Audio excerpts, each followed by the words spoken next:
Chapter 116. Noro had been sitting in the command center from the beginning, never participating in combat, just watching the clock in his hand. When the time came, meaning Ito's operation in Ward 23 was guaranteed success. He would evacuate the surviving executives from Ward 11. Noro's original consciousness was nearly gone. He operated entirely on Ito's orders. Ito had calculated the approximate time needed to capture Cochlea. When Noro's watch chimed, he immediately sprang into action, which was why he'd appeared before Byakuya.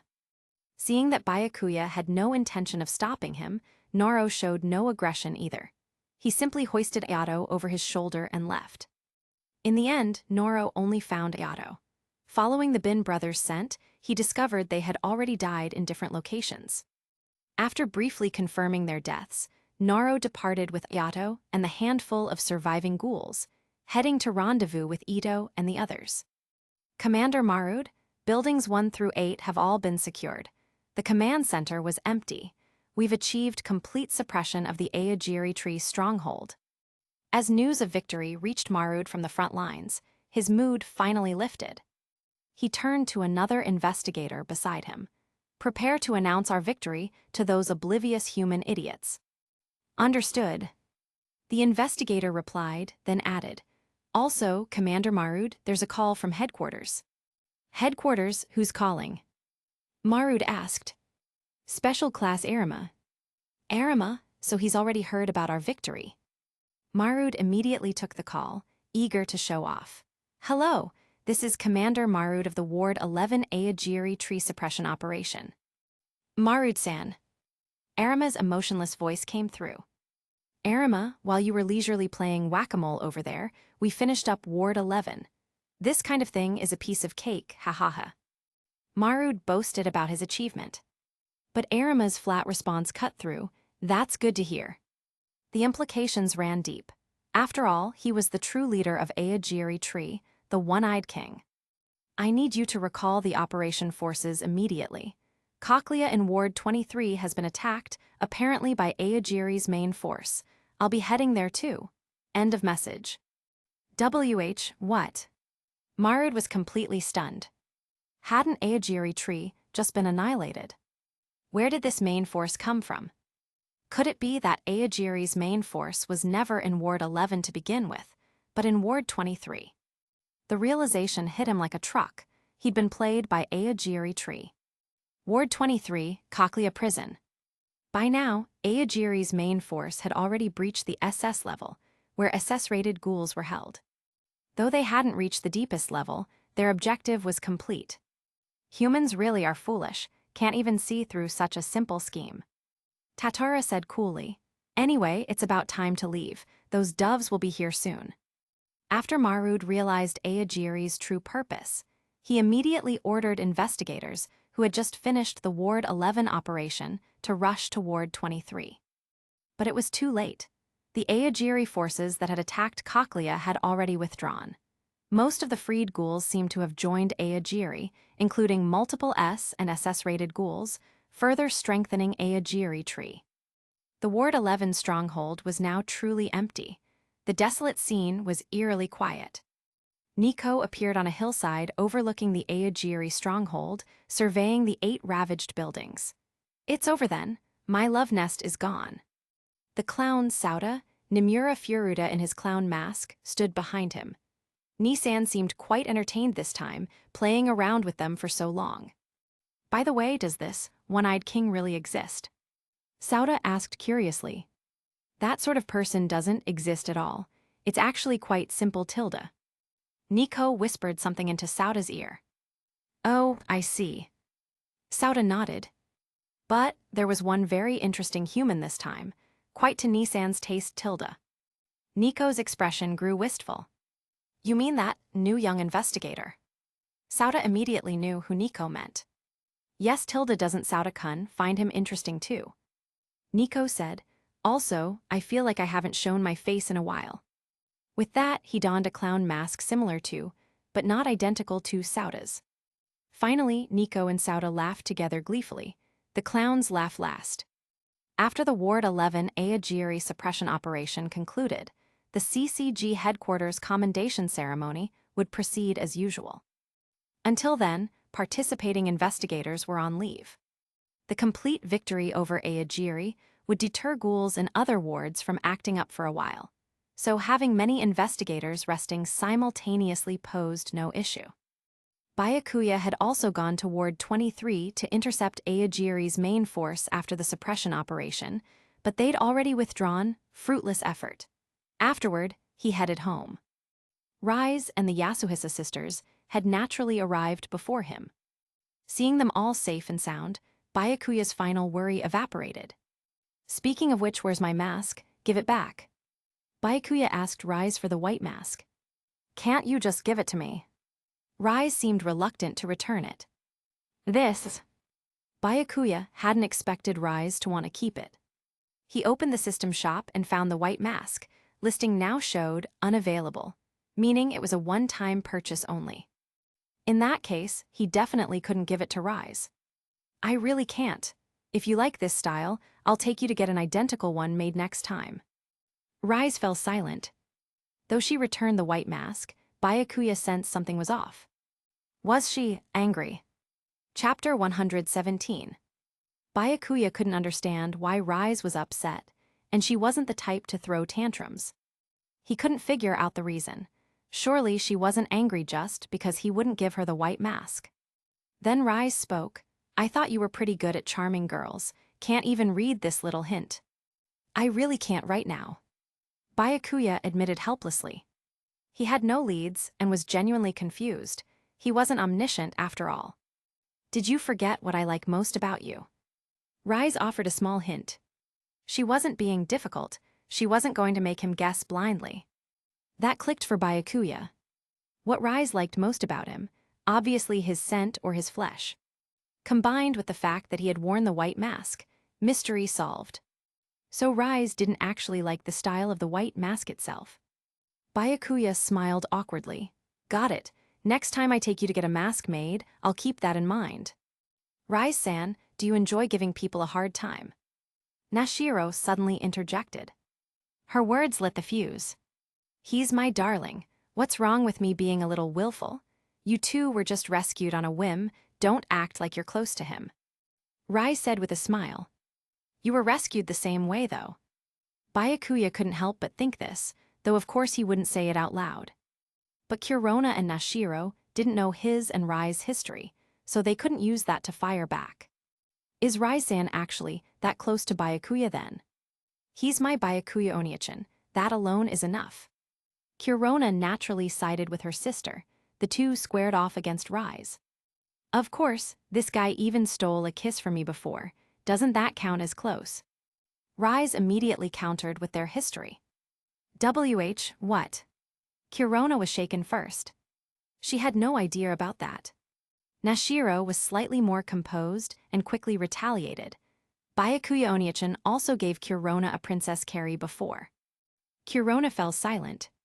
Did they really need to bring that up for comparison? Now she felt awkward. Rai's fake news put Byakuya on the spot too. Don't twist things. You were being difficult first, I was just retaliating, and it was only on the cheek. But Rise ignored Byakuya's clarification and instead questioned him. So what that Flatazan Airport white-haired shorty said is true. And yes, it's true. Byakuya confirmed. Then, I want to experience that too next time, though I'm not quite sure what it is. Rise said. A princess carry is, like this. Byakuya immediately demonstrated by scooping Rise up in a bridal carry.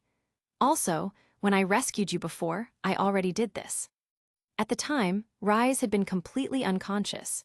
He had no better option than a princess carry, since she couldn't wrap her arms around his neck for a piggyback. Rise evaluated the experience. Is that so? It doesn't seem like anything special, though being tasted in this position might feel quite nice. Nashiro felt a pang of regret. Her words seemed to have backfired in Rai's favor. Byakuya set Rise down. All right, enough playing around. By the way, were any of you spotted by investigators? Though Rise and the sisters had worn masks, avoiding detection entirely was still optimal. The CCG wouldn't even have basic records. For example, the CCG still didn't know what the binge eater looked like. Rai's feeding patterns were so distinctive that anyone with eyes could tell the crime scenes were the work of one ghoul, hence the binge eater moniker. No, at least I didn't notice any investigator spotting me. Rai said casually. Same for me and Nashiro. Kurona added. Good, oh right, what reason did you give special class aura for your leave? Byakuya suddenly remembered. Our reason? We said we were preparing a heartfelt victory celebration for Byakuya Oniichin's triumphant return. Orasan even asked if we were living together. Nashiro answered coolly. And how did you respond? Byakuya had a bad feeling. I said yes. Kurona hesitated a moment but didn't deny it. Nashiro said flatly. Byakuya was speechless. Now special class Aura knew Kurona and Nashiro were living with him. Well, it didn't really affect anything. At most his reputation might suffer. 2 same-year classmates, both cute twin girls, living in his house. Once word got out, rumors would fly everywhere. Just then, an unexpected call interrupted his thoughts. He answered. Hello. Is this rank 1 Amaha? I hope I haven't dialed wrong. Recognizing the familiar voice, Byakuya immediately identified Curio Motto. Yes, this should be first-class Motto. It's me. You mentioned lending me a look at Jason before. Would you happen to be free now? I am. Should I come to headquarters in Ward 1? No need for headquarters, just come to my home, more convenient. Ding, host has activated a quest, initiating divine selection. Option 1, cautiously decline this suspicious invitation and insist on meeting at CCG headquarters or a branch office. Reward, 20 fusion points. Option 2, accept the invitation and visit his home. Reward, 20 fusion points. Chapter 118. All right. Byakuya hadn't expected Motto to invite him directly to his home. But it made no real difference. He understood why Motto would do this. If other investigators witnessed this behavior, which the CCG didn't officially sanction, it could look bad. So he accepted. Motto then gave Byakuya his detailed home address, also in Ward 1. Ward 1. Following Motto's directions, Byakuya arrived in the neighborhood and spotted a vaguely familiar figure downstairs, apparently waiting for someone. That silhouette, he recognized her immediately as Akira Motto. Curio Motto's daughter. She wore casual home clothes and slippers, her impressive figure unmistakable even in such simple attire. She carried an air of proud aloofness, like an ice queen. Akira Motto. The moment Byakuya noticed her, Akira spotted him too. She'd likely seen his CCG ID photo. Her reaction made clear she recognized him. Rank 1 Amaha, I'm rank 2 investigator Akira Motto. My father is engrossed in Quink research and couldn't come down himself. Please accept my apologies on his behalf. Her tone was formal and devoid of emotion. It's fine.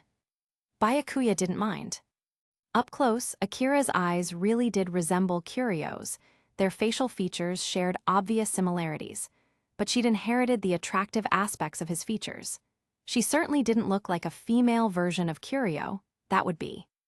Please follow me upstairs. Akira led Byakuya up via elevator to the corresponding floor. Excuse me. Entering the Motto residence, Byakuya offered a token greeting. Ding, host completed option 2, accept the invitation and visit his home. Reward, 20 fusion points. Just then, Curio emerged from a room, looking apologetic. Sorry, I was just at a critical stage of my research. It's nothing, Motto-san, no need for such formality. Byakuya said. As he spoke, he handed over the case containing 13's Jason without hesitation. Excellent, give me 3 minutes, just 3. Curio took the case and hurried toward his lab, pausing at the door to tell Akira. Akira, take rank 1 Amaha to the living room. Akira nodded slightly. The two sat in the living room. A long silence passed before anyone spoke. After all, Byakuya only knew Akira from afar. From Akira's perspective, she didn't really know him at all. Akira politely poured tea for Byakuya, then sat quietly sipping her own. The silence stretched on before Akira finally spoke. You're the first person willing to agree to my father's unreasonable request. Because I don't think it matters. Byakuya replied calmly. Is that so? Good then. Akira took a delicate sip. I also heard the Aogiri suppression operation encountered the one-eyed owl from 10 years ago, and rank 1 Amaha ultimately repelled it. After all, the one-eyed owl had killed her mother 10 years ago. Of course she'd care. Yes. Byakuya confirmed. But you look about my age, and if I recall correctly, you enrolled at the academy a year after me. You're a newcomer, yet already this formidable. Akira observed flatly. Because Byakuya had graduated early, he and Akira, who had been a year ahead at the academy, became roughly same-year investigators. Also, he was actually 3 years younger than Akira's 21, though about the same, wasn't entirely wrong. You flatter me. The one-eyed owl had already been worn down by Shinohara-san, Kurowa-san, and Mado-san by that point. Byakuya said modestly. I see. Akira didn't pursue the topic further. By then, Kurio's promised 3 minutes were up. He emerged from the lab on time and returned, Jason, to Byakuya. Thank you very much, rank 1 Amaha. I gained quite a few insights. Curio said gratefully. It's already evening, why not stay for dinner before you leave? Ding, host has activated a quest, initiating divine selection. Option 1, decline Curio motto directly, no reason needed. Reward, 10 fusion points. Option 2, politely decline, citing family waiting at home for dinner. Reward, 20 fusion points. Option 3, accept the invitation, but may need to endure spice levels most people can't handle. Reward, 50 fusion points. Byakuya recalled that both Curio and Akira Motto loved spicy food. When eating out, they'd typically request maximum spice levels. Dining with this father-daughter duo would probably mean a chili pepper feast. But Byakuya could handle spice. How hot their cooking actually got was something he'd only know by tasting it. For 50 fusion points, it seemed worth trying. All right, thank you, Mado-san. Byakuya accepted. Sure enough, when Curio brought out his home-cooked dishes, a thick, pungent chili aroma filled the air. Byakuya suspected he'd underestimated the Mado household's spice tolerance. But having come this far, he had no option to retreat. Noticing Byakuya's slightly strained expression, Curio quickly realized. Ah, sorry, I forgot to ask first. Akira and I are so used to eating this way, I just automatically. It's fine. Byakuya said calmly. Really? Then let's eat. Curio removed his apron and sat down. As a single father for 10 years, he'd naturally mastered cooking. Byakuya picked up a slice of meat and tasted it. Very spicy, though not unbearable. It would probably get rough after eating too much. Ding, host completed option 3. Reward, 50 fusion points. The system seemed to deliberately wait until after he'd tasted it to grant the reward. Just then, Curio and Akira were both observing his reaction. Chapter 119. Excuse me, could I have some water? Though Byakuya's expression hadn't changed much, the spice was getting to him. He needed water. Curio signaled to Akira, who immediately fetched Byakuya a cup of hot water. Looking at the steaming cup, Byakuya fell silent. Already suffering from the spice, and now this scalding water. He could only imagine how refreshing the first sip would be. Though he knew hot water was actually the most effective at neutralizing spice, the first few seconds in his mouth would be extremely invigorating, before the heat quickly suppressed the burn. Seeing Byakuya's reaction, Akira explained, "This is my most efficient judgment. Hot water eliminates spice fastest. Cold water feels better initially, but requires repeated cycles, wasting time." Akira was a workaholic like her father, intensely interested in quinks and obsessed with efficiency. I know, I just need a moment to prepare. Byakuya then took a large mouthful and held it. Enduring a few seconds without changing expression, the spice subsided noticeably.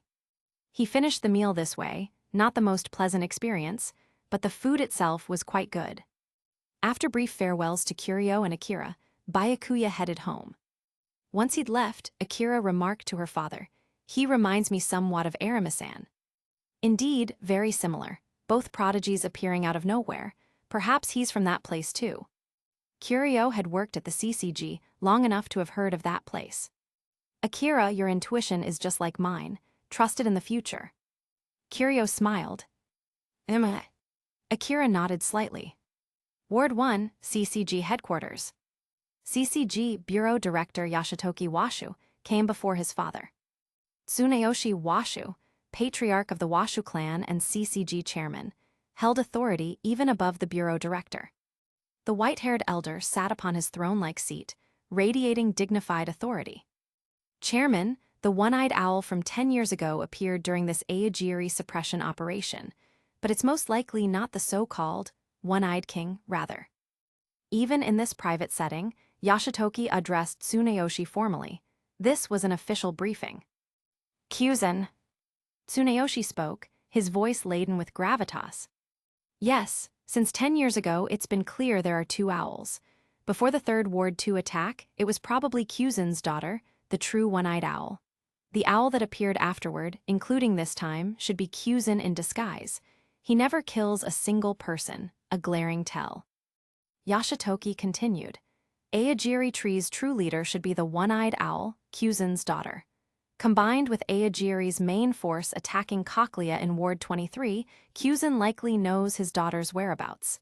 Every time we've asked, he's played ignorant. Tsuneyoshi pondered before speaking. Kyuzen's daughter must be captured alive. Send Kaiko to handle this. If Kyuzen still won't cooperate, punish him accordingly. Understood. Yashitoki nodded. Additionally, there's another noteworthy newcomer, Amaha Byakuya. Yashitoki felt it necessary to mention Byakuya. He performed best in this operation, the only investigator capable of fighting Kyuzen. Just as Yashitoki was mid-sentence, Kishu Arima entered. Arima, good timing. Regarding that newcomer, any thoughts? Tsuneyoshi addressed Arima. I believe once he's promoted to Associate Special Class, he should be assigned to Squad 0. It would be easier to monitor him. Arima said flatly. Then arrange it as such. Tsuneyoshi said no more. Clearly, Byakuya had attracted the Washu's interest. Previously, they'd viewed him as merely another gifted newcomer like UI. Such newcomers included Juzu Suzuya, whom Tsuneyoshi had personally selected. But after this operation, things had changed. A non-half-human like Byakuya, matching the owl as a newcomer, even if that owl was the aged Yoshimura. No one in the CCG besides Arima could contend with it. Among humans or ghouls, any powerful entity beyond the Washu's control posed a threat. But if Byakuya remained obedient, working normally for the CCG without prying into forbidden matters, the Washu wouldn't bother him. Just as Arima, despite his overwhelming strength, appeared completely loyal to V on the surface. Conversely, if Arima dared defy or betray them, the Washu had means to eliminate him, which was why he could only secretly lead Aogiri as the one-eyed king. No matter how strong Arima was, he couldn't defeat the entire Washu clan. V alone had his master Kaiko and numerous other special class level members. When Arima declared he'd assign Byakuya to Squad 0 for monitoring, the Washu relaxed their guard. They trusted Arima's capabilities completely. Having not visited Anteku in days, Byakuya came by with Rise today. Did Banju and his group come to Anteku? He was discussing the Ward 11 situation with Tauka. Yes, but after he heard the Ward 11 Aogiri stronghold was destroyed, he took his companions back. Seems he wants to continue leading Ward 11 and take care of his people. Tauka said. Emma. Byakuya nodded, about what he'd expected. By the way, did you run into that brat Yato in Ward 11? Though Tauka called Yato, that brat, or that arrogant little punk, she clearly worried about his safety. Chapter 120. I gave him a beating too, but don't worry, he's probably regenerated by now. Byakuya said directly. You beat him up? Tauka asked immediately. Yes. Just as Byakuya braced for Tauka's reproach, she clapped with satisfaction. Well done, that arrogant little punk needed a lesson. Tauka felt thoroughly vindicated. She knew perfectly well that Brat was tough as nails. As long as his Kakuhu wasn't critically damaged, A beating wouldn't cause any real harm. She'd wanted to pummel him for ages. Now Byakuya had done it for her. Byakuya smiled awkwardly, as expected from a loving sister. So is he still hanging around with that so-called Aogiri tree? Tauka continued. Probably, he won't come back anytime soon. Byakuya smiled. I called out a lot of things he didn't want to admit. Hayato was probably close to developing PTSD from this beating, though not as brutal as Kenki breaking 103 of his bones in the original story. The humiliation was worse. He was human, after all. Beaten barehanded by a human, for proud Hayato, that was utter disgrace. Besides, Hayato was too embarrassed to face his sister after being exposed like that.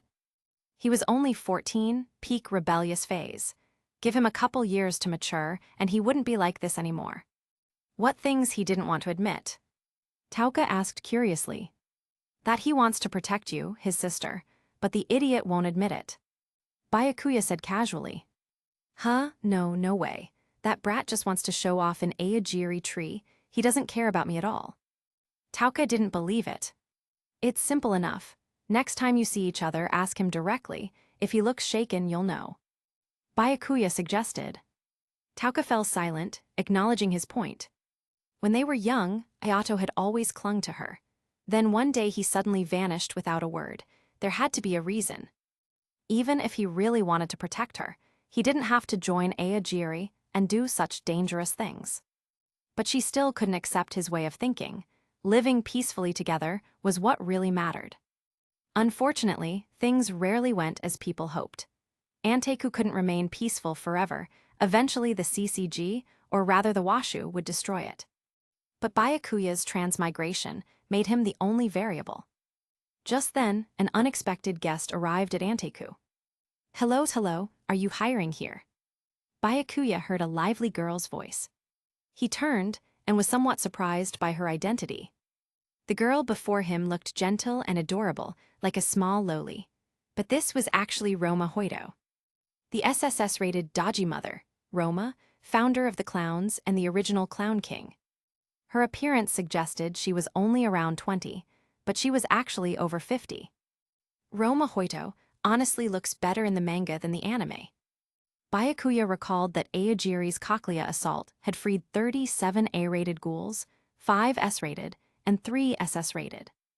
Roma was one of those 3 escaped SS-rated ghouls. Though she should have been SSS, she'd only been SS-rated when Tsuneyoshi Washu captured her years ago, hence her SS-level confinement. He hadn't expected her to show up so soon. She'd probably reunited with the current clowns right after escaping, learned about Anteku, then came to stir up entertainment. May I help you? Tauka approached to receive Roma.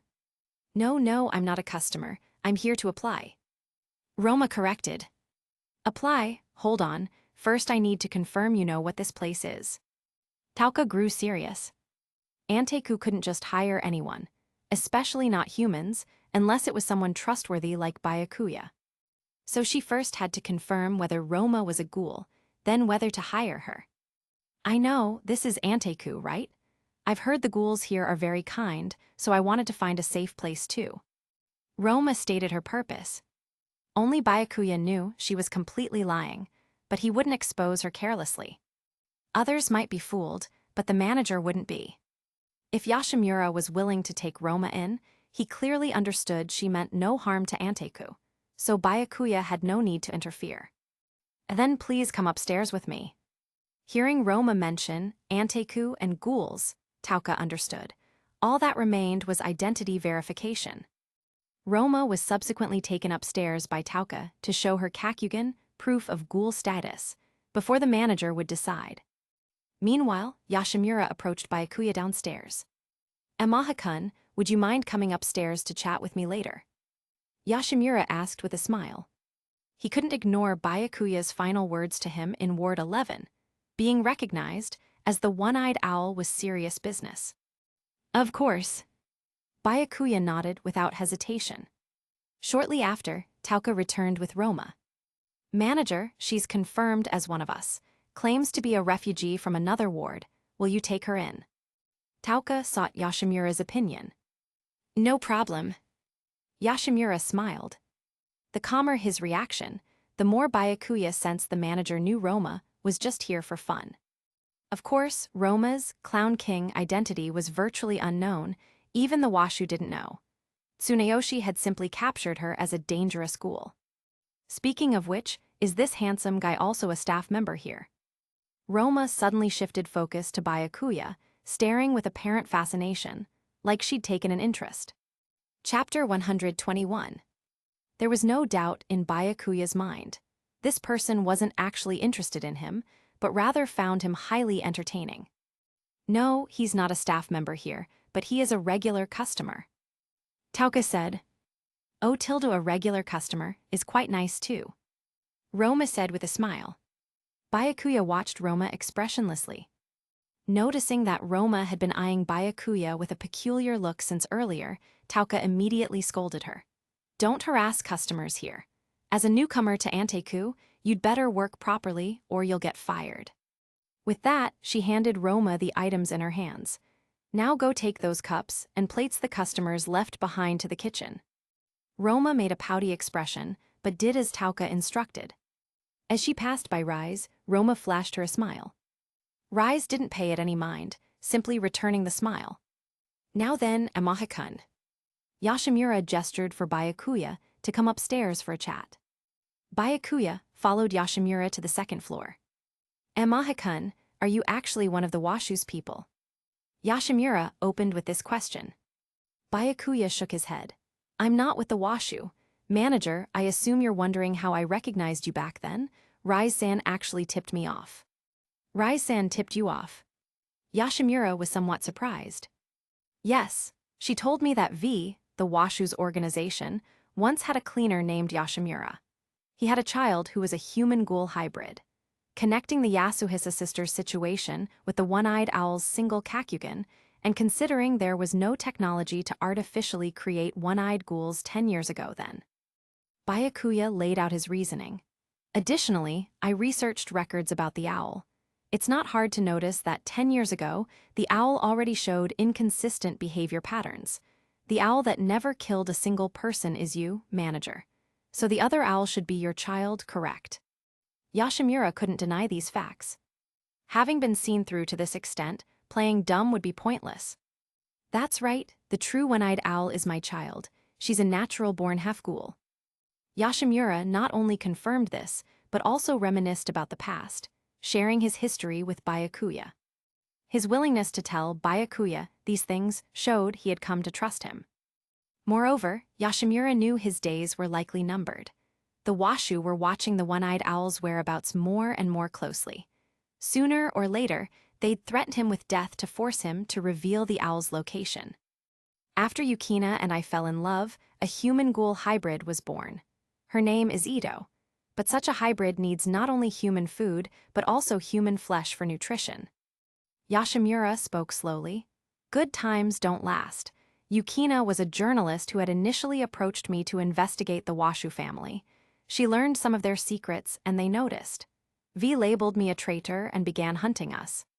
In the end, to prevent the Washu from discovering our child, I killed Yukina with my own hands and entrusted the child to an old friend in Ward 24. 10 years ago, when a ghoul called the One-Eyed Owl attacked the CCG, I knew it was my child. Yashimura's expression was heavy as he recounted everything. Having killed Yukina with his own hands to protect Ito and himself, that was undoubtedly his greatest guilt and pain. This was also why he could never bring himself to face Ito.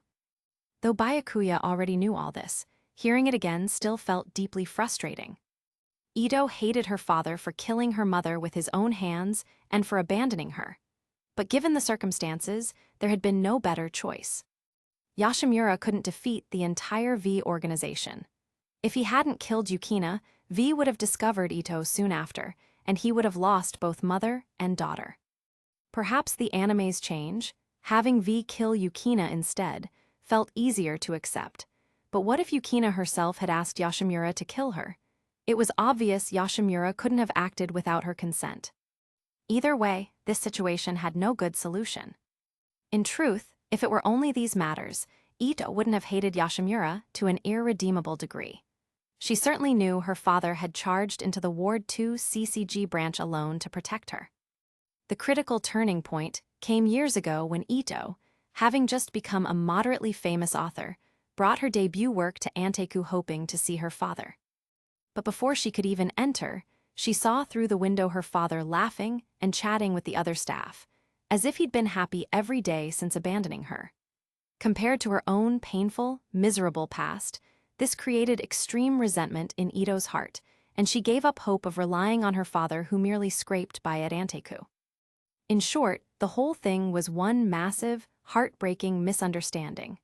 Yoshimura couldn't bring himself to face his daughter because of killing his wife. Ito hadn't actually hated her father that much until she happened to see him laughing with the staff.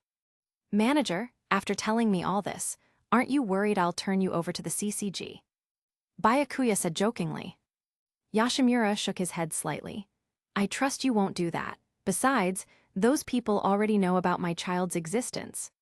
Simply put, it wasn't Byakuya's place to report them. The anime's change where Ito reports Anteku to the CCG was the same principle.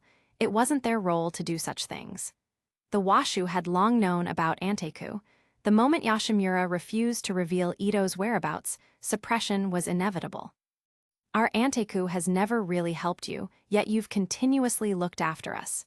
If the day truly comes, let me fall by your hand. It should help your promotion considerably." Yoshimura knew it was actually Anteku that owed Byakuya.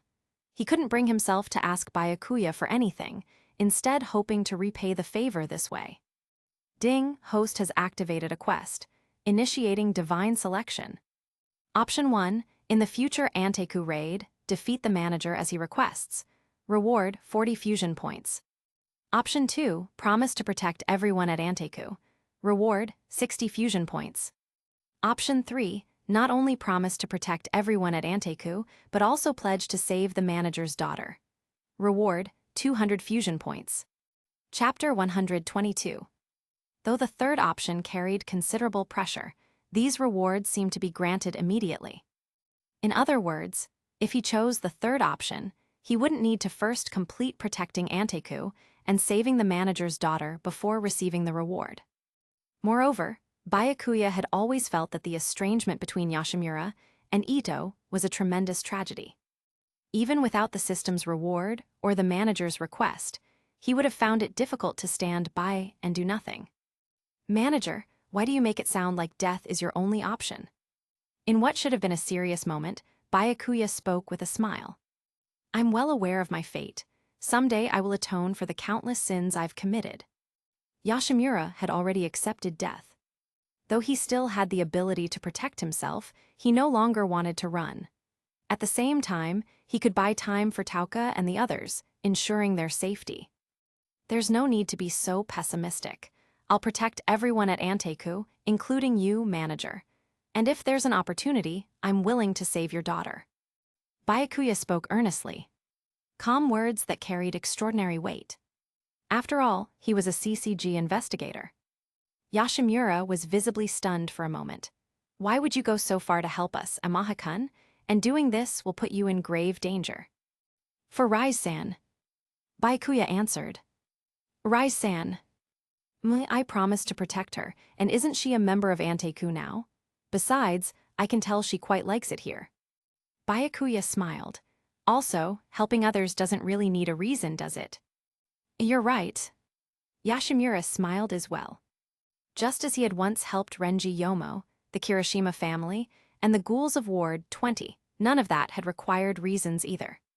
Perhaps it was because Byakuya was human, and moreover a ghoul investigator, that made such actions from him seem unbelievable. "If possible, I truly hope you can save my child. Please." Yoshimura spoke with sincere earnestness. "I'll also do my best to repay you, for instance, by sheltering Rise-san." Because of everything that had happened, he as a father was unable to save Ito himself. He could only place his hope in Byakuya. Unlike other humans, Byakuya was probably the only investigator willing to accept and even help ghouls, which was why Yoshimura believed Byakuya might be able to save Ito. "No problem." Byakuya nodded in agreement. Ding, host completed option 3. Reward, 200 fusion points. Note, if abandoned or failed subsequently, fusion points will be reclaimed. Their conversation ended there. When Byakuya went downstairs, he found Tauka confronting Nico. "Mai, long time no see, Amahakun." Nico greeted Byakuya the moment he spotted him. "Hey, I'm asking you something. How dare you show up here?" Tauka glared at Nico with hostile eyes, her attitude far from friendly. She still believed Nico was an Aogiri tree member, and given what Aogiri had done, her attitude toward them couldn't possibly be good. "Oh, stop, Tilda, don't glare at me like that, Tilda." Nico pouted coquettishly. If he were actually a woman, that might be acceptable. But with his drag queen appearance delivering such a tone, it was rather nauseating. Meanwhile, Roma watched from the sidelines with amusement. She naturally knew Nico, a fellow clown member, though they'd only just met a few days ago. "Don't worry, he's not our enemy, probably." Byakuya spoke up to reassure Tauka. "Really?" Tauka was skeptical. "Of course it's true. What Amahakun says is correct. I was never actually an Aogiri tree member." Nico added, "Stop lying. You were walking around with those Aogiri people before." Tauka shot back. "About that, last time I came with those two little brothers, right? Actually, I mainly wanted to see who had killed Jason. My purpose was different from Aogiri's." Nico explained, "I met Jason at a nightclub before. We hit it off and started hanging out together. Though Jason was already an Aogiri member by then, I got permission to come and go from Aogiri freely after greeting Tatara. I did help Aogiri with quite a few things, but that was just to stay by Jason's side. I had zero interest in their goals, Tilda. What I pursue is beauty, the kind of beauty that makes your bones quiver, as if your marrow is being licked. I found that beauty in Jason. Unfortunately, he died. I wonder whose name he was calling out at the end. Such a pity I couldn't hear it myself." Tears of regret rolled from Nico's eyes. The beauty Nico spoke of in Jason was essentially the madness, the broken psyche that resulted from Tgthegood's torture. Nico's idea of beauty was truly twisted. "So, are you here to avenge that Jason?"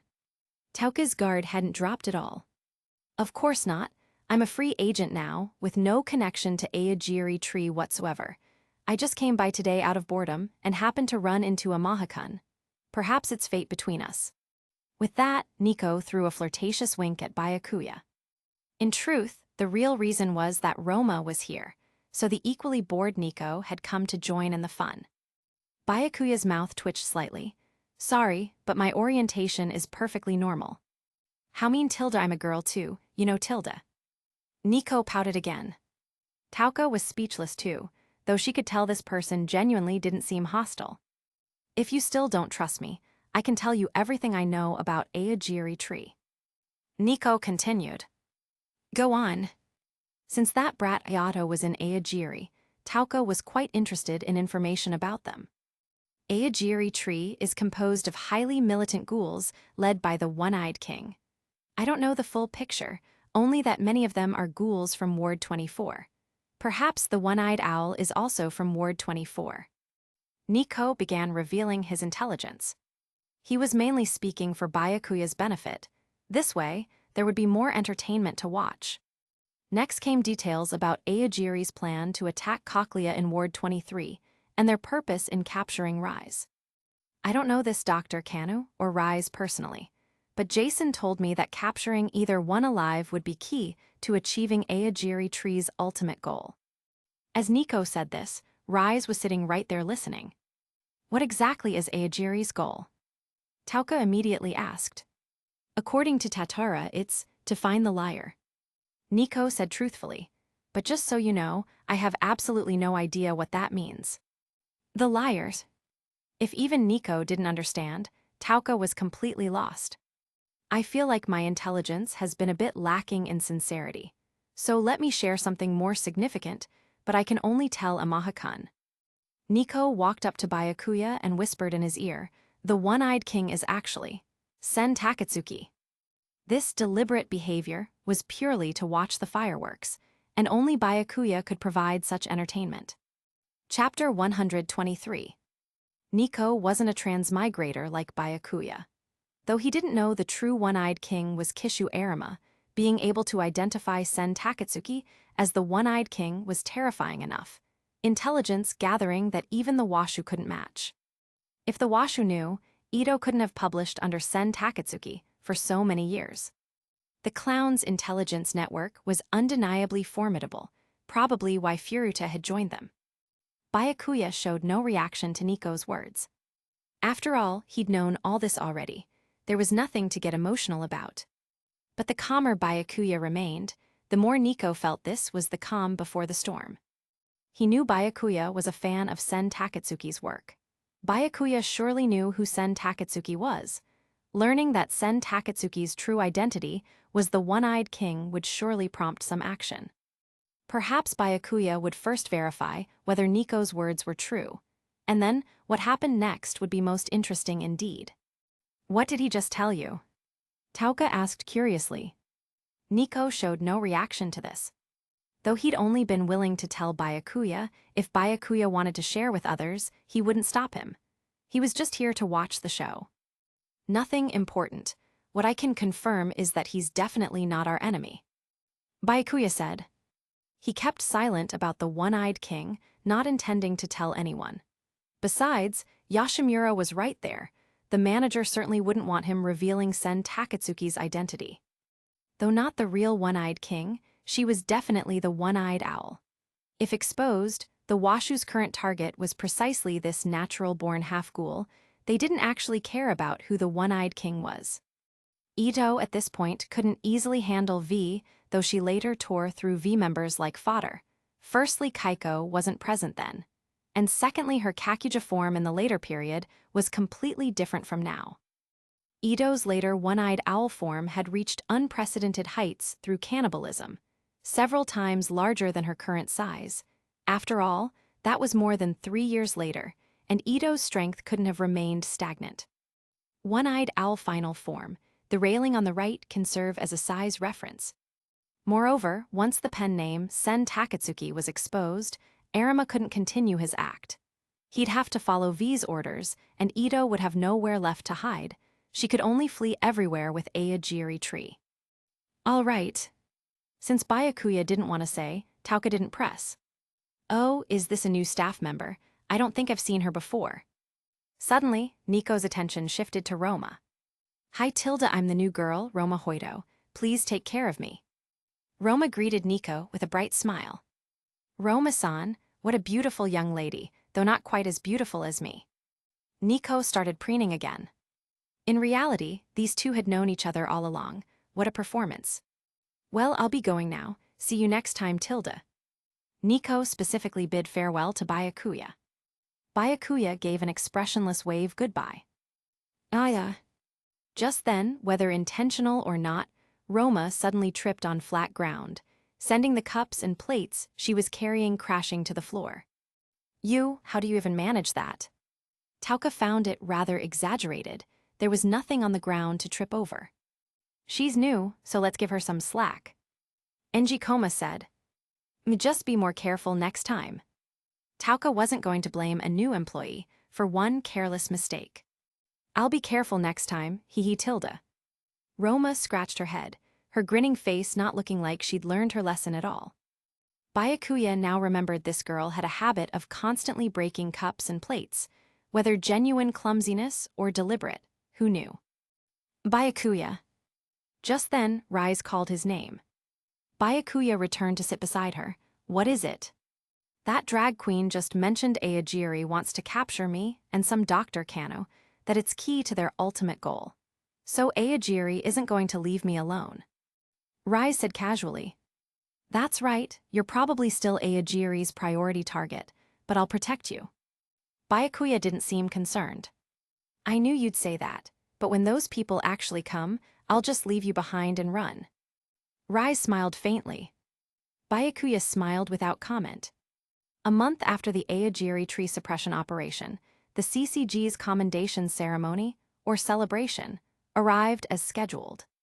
However, there would be no formal promotion ceremony for the participants this time. Simply put, because many investigators who had participated were still recovering from injuries, especially special class Shinohara, who was still lying in the hospital in a cast. The promotion ceremony was far more formal than a celebration, and certainly needed to wait until the wounded investigators had recovered sufficiently. The smaller celebration was less formal, more like a team-building event. First, Bureau Director Yashitoki Washu gave a speech on stage, specifically commending investigators who had performed outstandingly in the operation. Naturally, Byakuya was mentioned first. Then Shinohara, Kiriwa, and others. Since rumors of repelling the one-eyed owl had already spread throughout the CCG, Byakuya's reputation had soared. During the subsequent banquet, quite a few investigators came to exchange pleasantries with him. Seated at his table were Kori Ui, Juzu Suzuya, Kaotaru Ammon, and others. Shinohara couldn't attend since he was still hospitalized. "Eat up, Suzuya, you might still have a chance to grow." Byakuya added some more meat to Suzuya's plate. Suzuya was too thin, better to eat more meat. Though even later on, Suzuya's height and build never changed, instead becoming increasingly feminine. Just then, Arima suddenly approached their table, accompanied by Haru Aihei and Shio Aihei. "Amaha, Suzuya Ammon, it's been a while." Arima greeted them. Unlike when he was on missions, Arima wore a formal suit, and his face bore a faint, friendly smile. Ammon immediately snapped to attention. He bowed deeply and solemnly. "Special Class Arima, I hope you've been well." Not recognizing Haru and Shio, he didn't mention the other two. "No need for such formality. I heard you all performed excellently this time." Arima had virtually no airs about him. "I heard too, Byakuya-san apparently defeated the one-eyed owl this time. That's amazing." Shio had moved behind Byakuya, placing both hands on his shoulders with an adorable smile. Chapter 124. Wrong, it was repelled, not defeated. Byakuya corrected him matter-of-factly. "Well, it's pretty much the same thing, hee tilde." Shio pointed at something on Byakuya's plate. "That looks really good. Can I try some, Byakuya-san?" "Sure." Byakuya picked up the piece of meat with his chopsticks and fed it to Shio. Tilde, it really is delicious." Shio's face was full of satisfied happiness. While Shio chatted with Byakuya, Ammon glanced over and was immediately shocked. This young girl, was wearing both the white single-wing badge and the silver osmanthus badge. This meant they had already eliminated an S-rated ghoul and killed over 50 ghouls in a single year. Despite appearing so young, their achievements already surpassed his own. No wonder they were with Arima-san. It would have been nice if Amaha had brought back a pair of the owl's arms too. Just then, Arima displayed his natural side again, as if equating ghoul extermination with hunting wild boar. "Yes." Byakuya responded perfunctorily, without elaborating. Setting aside whether he could do it, he would never do such a thing anyway. The manager now wasn't what he'd been 10 years ago. Back then, having 2 Kagyun arms taken by Arima was manageable. Now, not necessarily. Byakuya naturally wouldn't do anything to harm the manager. "Suzuya, your performance this time should qualify you for promotion to rank 2, though you'll need to work on the written exam and interview. I'll be cheering for you." Arima addressed Suzuya. Thank you, Arima-san." Suzuya smiled. "Also, there's something I need to tell Amaha. Per the chairman's recommendation, once you're promoted to first class, you'll be assigned to Squad 0. How do you feel about that? Note, Associate Special Class in Chapter 119 has been changed to first class." Arima's inquiry about his wishes was merely symbolic. Arrangements from the chairman left virtually no room for refusal. Of course, Byakuya had no intention of refusing anyway. He could guess that his performance this time had attracted the Washu's attention, hence wanting to place him in Squad 0 for observation. What he didn't realize was that Arima himself had suggested this to the chairman. The implications of these two scenarios were completely different because Arima was the Washu's mole. If Byakuya knew the truth, he could deduce what Arima might be planning. "No problem, it would be my honor." Byakuya agreed without hesitation. Ammon also figured Byakuya wouldn't refuse. He felt envious. Besides Mato-san, Special Class Arima was the investigator he respected most. Arima was practically his idol.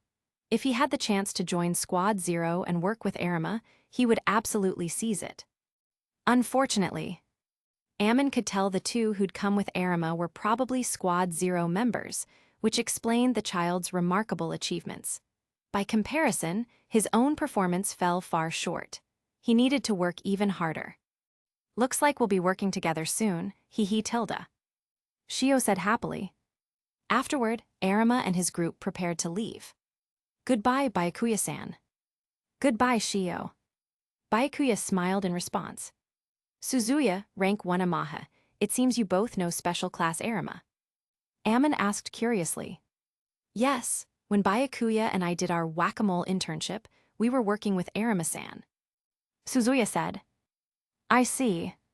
Suzuya's mention of whack-a-mole brought back memories for Ammon. His ex-girlfriend, Harema Takuko, had been a fellow academy graduate from his year. She died during the Ward 24 whack-a-mole internship. Unlike Amaha and Suzuya, who had both survived, Ammon felt deeply moved. To this day, he still used the keepsake Harema had left him, the Quink Daojima 1-2. Ward 20 Anteku. Strange, Tauka is really late today. Usually she'd give us a heads up if something came up. It was already Tauka's shift, but there was no sign of her. Kaya Irimi wondered aloud. Could she have been taken by some bad guy? After all, such a cute girl would easily attract creepy old men. Roma's voice was full of worry. I hope Taukanichin just lost track of time. Hinami was worried too. Byakuya fell into brief contemplation.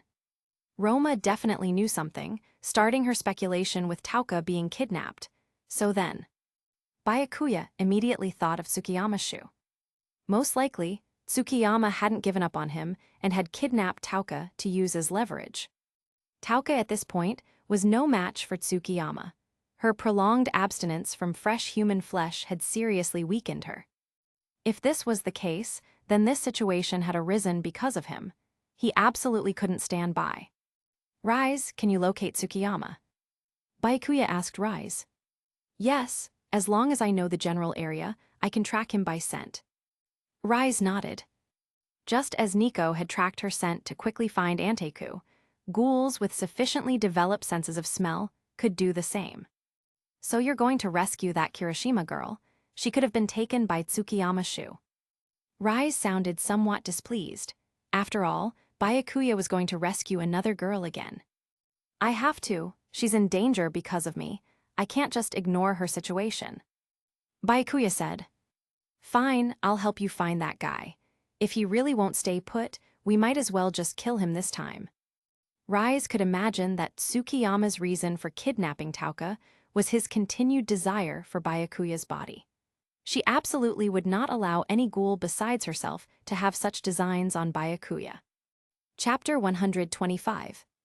However, just as Rise was about to help Byakuya settle scores with Tsukiyama, a letter arrived at Anteku.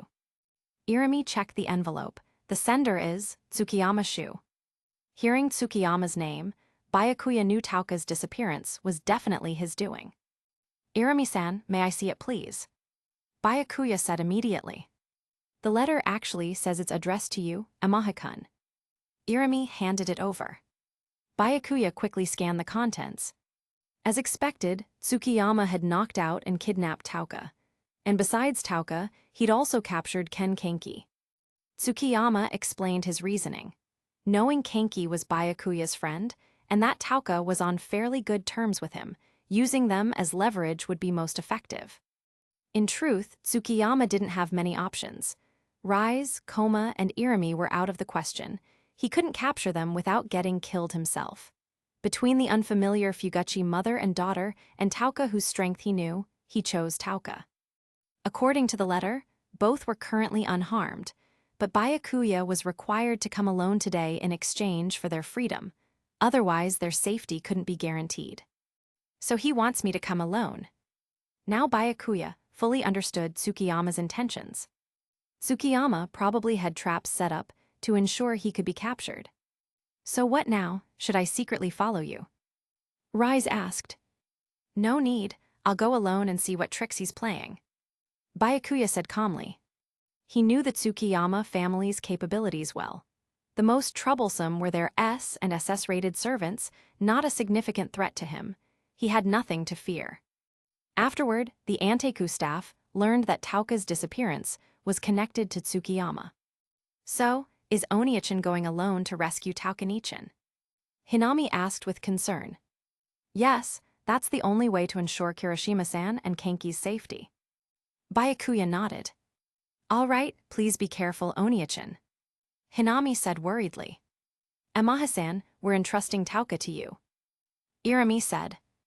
We're going to owe Amaha-san another favor. Koma added. Not at all. This is something I should do, since the situation arose because of me. Byakuya said. Rise wasn't worried about Byakuya's safety. Yashimura wasn't either, only they had witnessed Byakuya's performance during the Ward 11 Aogiri suppression operation. Byakuya arrived at the designated location from the letter, an abandoned underground garage in Ward 19. Entering the garage, he stayed alert to his surroundings. After going deep enough, he spotted Tsukiyama's shoe. This time, Tsukiyama wasn't alone. 2 people flanked him. One was a purple-haired servant with somewhat long hair, longer bangs on the right side, wearing a mask that only covered the upper half of his face above the nose. Byakuya recognized this as Tsukiyama's servant, Kanny, real name Karen. Originally from the German Roswald GHOUL family, she'd fled to the main Tsukiyama family after the Washu-led German CCG annihilated her clan, changing her name and identity. Yes, changing identity meant this person was a girl disguised as a boy. Probably S-rated at most. The other person beside Tsukiyama was a woman in a maid outfit wearing a similar mask. But this was no ordinary servant. This was the Tsukiyama family's SS-rated ghoul, Matsumi. Left Matsumi, right Kanny. The Tsukiyama servants were all formidable. In the original story, Haru Aihei was killed in the Tsukiyama family extermination operation, partly due to carelessness, but also because she faced both the conservatively S-rated Maro and the SS-rated Matsumi simultaneously. Before being caught off guard and killed, Haru had been dominating both an S-rated and an SS-rated ghoul. She already possessed special class level strength, despite still being first class at the time. Seeing that Tsukiyama had brought both Kanny and Matsumi, Byakuya figured Tsukiyama thought he had this in the bag. But clearly, Tsukiyama was unaware of his feats during the Ward 11 Aogiri operation. His estimate of Byakuya's strength probably hadn't progressed past the ghoul restaurant incident, otherwise he wouldn't have brought only Kanny and Matsumi. Where are Kenki and Tauka Kirishima? Where are they? Byakuya asked, as he hadn't spotted them yet. Tsukiyama then ordered Kanny, bring them out for a Mahakun. Since Matsumi had confirmed only Byakuya had come, he wouldn't release them so easily otherwise. Yes, sir. Kanny complied immediately. Shortly after, Kenki and Tauka, bound and gagged, were brought out. Amahakun, exchange yourself for them, and I'll let them go. Tsukiyama smiled faintly. Fine, untie them first and I'll come over. Byakuya began walking toward Tsukiyama's side, showing good faith. Release them. Tsukiyama ordered Kanny. Kanny swiftly freed Kenki and Tauka from their restraints, then shoved them toward Byakuya. Why did you come alone? The moment she could speak, Tauka anxiously questioned Byakuya. Byakuya didn't answer that question, instead saying, Kenki-kun, Kirishima-san, I'm sorry you got caught up in my affairs. Please leave now, those people won't bother you anymore. What's even going on here? Kenki was still confused. He only remembered being invited out by Tsukiyama-san that morning, then having something pressed over his mouth, and losing consciousness. When he woke up, he was tied up in this underground garage, completely immobilized. Hearing what Amahakun just said, this seemed connected to him somehow. Though still confused, the frightened Kenki quickly fled. Maybe if he called the police for Amahakun after getting out, there'd still be time to save him. Tsukiyama-san, I'm the one who told Amahakun to come alone. Otherwise, I would have killed you. It seems Amahakun values you quite highly. I really caught the right people. Tsukiyama looked smug. Such enviable friendship, perhaps even some romance in there. Chapter 126. Despicable. Tauka spat at Tsukiyama. This damned bastard had used her and an innocent student to threaten Byakuya, forcing him to come alone. Tsukiyama was already formidable, and this time he'd brought 2 servants of unknown strength. Tauka couldn't help but worry for Byakuya. So she didn't want to leave Byakuya here alone. Kanki had nearly escaped the garage by now, but Tauka still stood there, glaring at Tsukiyama with hatred, clearly not intending to leave. Oh, Kirishima-san doesn't want to leave. That's even better. How delightful to contemplate. Seeing Tauka stay behind, Tsukiyama grew even more pleased. Even with Tauka interfering, he didn't care. Her current strength was too weak. Had it been some time earlier, he might have been wary. Kirishima-san. Byakuya was about to tell Tauka she didn't need to worry. But Tauka spoke first. I'm not leaving. I don't want to leave you here alone. I'm going to beat that disgusting, revolting shit Tsukiyama. How dare you insult the young master like that? Kanny was immediately enraged by Tauka's words and wanted to teach her a lesson. Don't mind her. The priority is capturing Amahakun. I can't wait to eat him. Tsukiyama calmed Kanny. Then he pulled out the handkerchief Rise had thrown to him before, still carrying Byakuya's scent. His expression became manic and intoxicated. Ah, such an unforgettable aroma. Byakuya scanned the surroundings again. Only Tsukiyama, Matsumi, and Kanny were present. Apparently Tsukiyama thought this was enough. Because there hadn't been any powerful ghouls at the ghoul restaurant last time, Madame A at S- was among the strongest there. And Byakuya had only casually taken out some unlucky ones. Tsukiyama had severely underestimated him. Even the S-rated Kanki from the original story could solo the entire ghoul restaurant, since attendees were generally B and A-rated ghouls. Tsukiyama and Furuta, who'd fled when things went south, didn't even count. Aside from the family head Marumo, the SS-rated Matsumi was the Tsukiyama family's strongest fighter. No wonder Tsukiyama was so confident. If you really don't want to leave, Kirishima-san, then let's fight together. Though Tauka staying wouldn't really help, Byakuya wouldn't show any disdain. Looks like Amahakun wants to resist. I suggest you cooperate, that way I can make it quick. Tsukiyama offered his kind advice. If I'm about to be eaten by a ghoul, wouldn't it be strange not to resist? Byakuya said flatly. Leave shit Tsukiyama to me, can you handle the other 2? Tauka had moved to Byakuya's side, quickly coordinating their battle plan. No problem, be careful. Byakuya reminded her. You too. With that, Tauka coldly addressed Tsukiyama. Shit Tsukiyama, I won't let you succeed. Hathy. Tsukiyama scoffed. Kirishima-san, aren't you overestimating yourself? Are you sure you're still my match after going so long without fresh human flesh? We'll only know by trying. Tauka said grimly. She released her yukaku, only half a complete wing, which actually had a unique aesthetic to it. HMPH. Tsukiyama snorted coldly. Kanny, Matsumi, don't interfere with my fight against her. I can handle this overconfident little girl myself. Just capture Amahakun. Matsumi nodded slightly. When she'd captured Tauka per the young master's orders, she'd already noticed Tauka wasn't strong, so she wasn't worried about him now. Then Matsumi and Kanny charged at Byakuya, while Tsukiyama engaged Tauka directly. Byakuya calmly opened his portable case and fired yukaku projectiles at the 2 servants using 13's Jason in cannon form. Matsumi dodged the projectiles while closing distance with relative ease. Kanny's shoulder got grazed. Damn. Kanny clutched the wound, expression souring. The young master's target was more troublesome than expected. Meanwhile, Tsukiyama and Tauka clashed with their Kagyun. Within moments, Tauka was losing. She, who had once been stronger than Tsukiyama, was now far weaker simply because she'd gone so long without eating fresh human flesh. She hadn't anticipated how severely her strength had declined. Just then, Tsukiyama found an opening and drove his Kagyun through Tauka's arm, then kicked her several meters away. Kirishima-san, you really can't do it anymore. Tsukiyama smiled. But don't worry, I won't kill you. My only target is Amahakun. You just need to sit there and enjoy the show." He'd been smiling 1 second, but the next, he looked up to see Canny flying toward him. Unable to dodge in time, he was knocked down. Even Matsumi had taken a wound to the abdomen, clearly in bad shape. Ding, host has activated a quest, initiating divine selection. Option 1, quickly finish off Canny and Matsumi, then heroically save the beauty by defeating Tsukiyama Shu. Reward, 40 fusion points.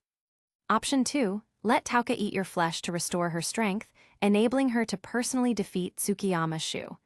Watching Tauka enjoy, you will also devastate Tsukiyama. Reward, 100 fusion points. A choice appeared in Byakuya's mind. Option 2 would clearly be more satisfying, and it offered more fusion points. The only catch was getting eaten again. Byakuya walked straight toward Tauka. "Kirishima-san, your strength declined because you haven't eaten fresh flesh in too long, right? Then eat my flesh now." "Are you sure?" Tauka was somewhat surprised. "Emma," Byakuya said without hesitation. Hearing this exchange, Tsukiyama's expression twisted violently. He hadn't even tasted this delicacy yet, and now Tauka was going to get the first bite? Absolutely unacceptable. "You filthy sow, don't touch my food." Tsukiyama screamed, practically crawling desperately to stop Tauka, but it was already too late. Chapter 127. Tauka grabbed Byakuya's arm. Still hesitant, she only took a small, gentle bite. Thanks to the Hashirama cell's potent effect, just that tiny amount instantly restored the severely weakened Tauka to her peak condition. Perhaps even slightly beyond her peak. Tauka was astonished by the dramatic change in her body, and equally shocked by Byakuya's taste. Though she'd long known Byakuya's scent was incredibly appealing, actually tasting him was a completely different experience. Now she fully understood why Tsukiyama was so obsessed with Byakuya.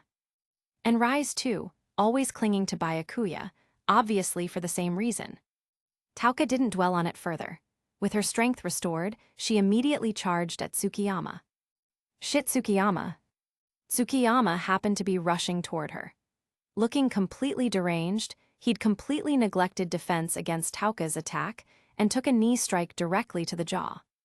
Already solid contact, plus Tsukiyama's own forward momentum. His jaw shattered instantly, and who knows how many teeth were knocked out. "Young master!" Canny cried out. Though wounded, she desperately tried to rush over to protect Tsukiyama. But she was a step too slow. Tauka spread her yukaku and launched Kagyun at Tsukiyama. Unable to dodge, his body was riddled with projectiles. As Tauka devastated Tsukiyama, Byakuya received his system reward. Ding, host completed option 2. Reward, 100 fusion points. Seeing the young master in danger, Matsumi immediately moved to intercept Tauka. Though Tauka had grown significantly stronger, at most she was roughly on par with, or slightly below, Yato's level. She was no match for the SS-rated Matsumi. Matsumi's Kukaku struck at Tauka. Surprised by her speed, Tauka immediately raised her yukaku to block. But the opponent surpassed her in not just speed but strength. Tauka was sent flying. Just as she was about to slam into the wall behind her, Byakuya flashed over and caught her. He lifted Tauka in his arms and set her aside, saying lightly, "Leave the rest to me." Tauka's mind went momentarily blank. She'd just been held by him. And in that position. Her cheeks flushed slightly. This was definitely a bit embarrassing. Playtime is over. With his system reward secured, Byakuya had no intention of wasting more time with these Tsukiyama people. "Canny, get the young master out of here."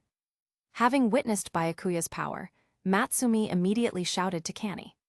She could only try to stall him, buying time for the young master to escape. Canny didn't hesitate, urgently helping Tsukiyama flee. Did Byakuya really think he'd let Tsukiyama go that easily? He immediately used body flicker to catch up with Canny, his speed momentarily startling her. Jason in his hand slashed at Tsukiyama, but Canny shielded him with her own body. A massive, hideous wound appeared on her back. A pained grunt escaped her, but she had no regrets if it was for the young master. Matsumi's expression changed drastically. Only now did she rush over to block Byakuya. Though her kukaku was the heaviest of the 4 Kagyun types, in her hands it seemed anything but clumsy. She was also one of the rare ghouls who had mastered Kagyun detachment technique. Normally, ghouls could only release fixed-form Kagyun, like the Kirishima siblings' Yukaku wings or Tsukiyama's sword-type Kukaku. But with Kagyun detachment technique, one could separate their fixed-form Kagyun and recombine it into any other shape. Right now, Matsumi had separated her Kagyun into a net-like barrier, trying to keep Byakuya outside. Byakuya had known from the start that Matsumi had this ability. His expression didn't change. Jason, in sword form, was in Rinkaku mode. Rinkaku's hallmark attack power could counter Kukaku's hallmark defense. Indeed, the 4 Kagyun types had a rock-paper-scissors relationship. Kukaku right arrow, Yukaku right arrow, Baikaku right arrow, Rinkaku right arrow, Kukaku. This was the Kagyun countercycle. It was as if ghouls were born for slaughter. Even their own kind had built-in weaknesses against each other. Rinkaku countering Kukaku, combined with Byakuya's tremendous strength, quickly tore a gap in Matsumi's net barrier. Forced to engage Byakuya up close, Matsumi's attacks were fierce, yet couldn't touch him at all. Every move, no matter how tricky, was dodged at even trickier angles, as if he'd seen through all her techniques. She felt increasingly hopeless and powerless. Just then, Byakuya suddenly drew Haruko 176 from inside his coat and thrust the dagger quink at Matsumi's eye. Too fast and too sudden, Matsumi couldn't react in time. The dagger blinded her left eye, followed immediately by a sweeping strike from Jason that sent her flying with severe damage to her waist. No. Matsumi's first thought wasn't her own injuries, but Kanny and the young master who hadn't escaped the garage yet. Byakuya raised Jason, now transformed to cannon form, already aimed at the fleeing Kanny and Tsukiyama ahead. Kanny's already wounded back took more damage. Even her Baikaku Kakyuhu at her waist was pierced. Her legs gave out and she collapsed, bringing the Tsukiyama she'd been supporting down with her. Matsumi still tried to reach them, but Byakuya instantly flashed over to intercept. A single sword thrust into her Kukaku's, Kakyuhu rendered her completely unable to fight. Ding, host defeated S-rated ghoul Kanny. Reward, 30 fusion points. Ding, host defeated SS-rated ghoul Matsumi. Reward, 80 fusion points. Chapter 128. Now Kanny and Matsumi had essentially lost all ability to resist. At least they wouldn't regenerate anytime soon. Next, time to finish off Tsukiyama. Byakuya had originally intended to leave Tsukiyama alone, but the fool kept threatening people around him. Even if it meant offending the Tsukiyama family, he had to eliminate this pest. Tauka stood stunned. Byakuya had crushed those 2 Tsukiyama servants in no time, complete domination. She'd badly underestimated his strength. She'd worried he might struggle against those 2 ghouls, especially since Matsumi seemed even stronger than Jason. Now it was clear her concern had been utterly unnecessary. Just as Byakuya was about to deliver the finishing blow to Tsukiyama, a figure suddenly blocked his path. You're... Byakuya looked closely, a middle-aged man in a suit, with the face of Tsukiyama Group President Marumo Tsukiyama. Tsukiyama Shu's father. Marumo didn't speak immediately. Instead, he dropped to his knees before Byakuya, a full doja. I apologize for my child's offense. Please show mercy and spare him. I'm willing to offer any terms as compensation. Marumo was pleading for Tsukiyama's life. He'd heard Shu plan to bring Kanny and Matsumi somewhere involving a CCG investigator. Uneasy, he'd followed, and sure enough, disaster had struck. Byakuya watched Marumo expressionlessly, unsurprised by this behavior. The original Marumo had been exactly like this, indulging Tsukiyama in everything, then going to any length to protect him when trouble arose. The Tsukiyama family extermination operation happened because Kanny and the servants kept hunting humans and ghouls indiscriminately to cheer up a despondent Tsukiyama, eventually drawing CCG attention. In the original story, Marumo had chosen to let the CCG capture him without resistance just to protect Shu. With his probable SSS-rated strength, the operation would have been far more difficult otherwise. Why only probable? because Matsumi's strength was known to be below Marumo's. A conservative estimate put him at SS plus or SSS minus. Just as Byakuya was about to ignore Marumo and step past him, a system choice appeared. Ding, host has activated a selection quest. Option 1, ignore Marumo's plea. Eliminate Tsukiyama Shu, Kani, and Matsumi together. Reward, 50 fusion points. Option 2, capture Marumo as well, exposing the entire Tsukiyama family as ghouls. However, this will draw intense Washu attention, possibly being viewed as a threat. Reward, 100 fusion points. Option 3, spare Tsukiyama Shu's life, but demand Matsumi's servitude and unrestricted access to Tsukiyama Group's wealth. The group's finances can serve as startup capital for the Akatsuki organization. Reward, 200 fusion points plus further declassification of Infinite Tsukiyomi, Intel. Byakuya's expression grew serious. All three options offered substantial rewards, clearly a significant quest. Also, Option 3 seemed to want him to establish the Akatsuki organization.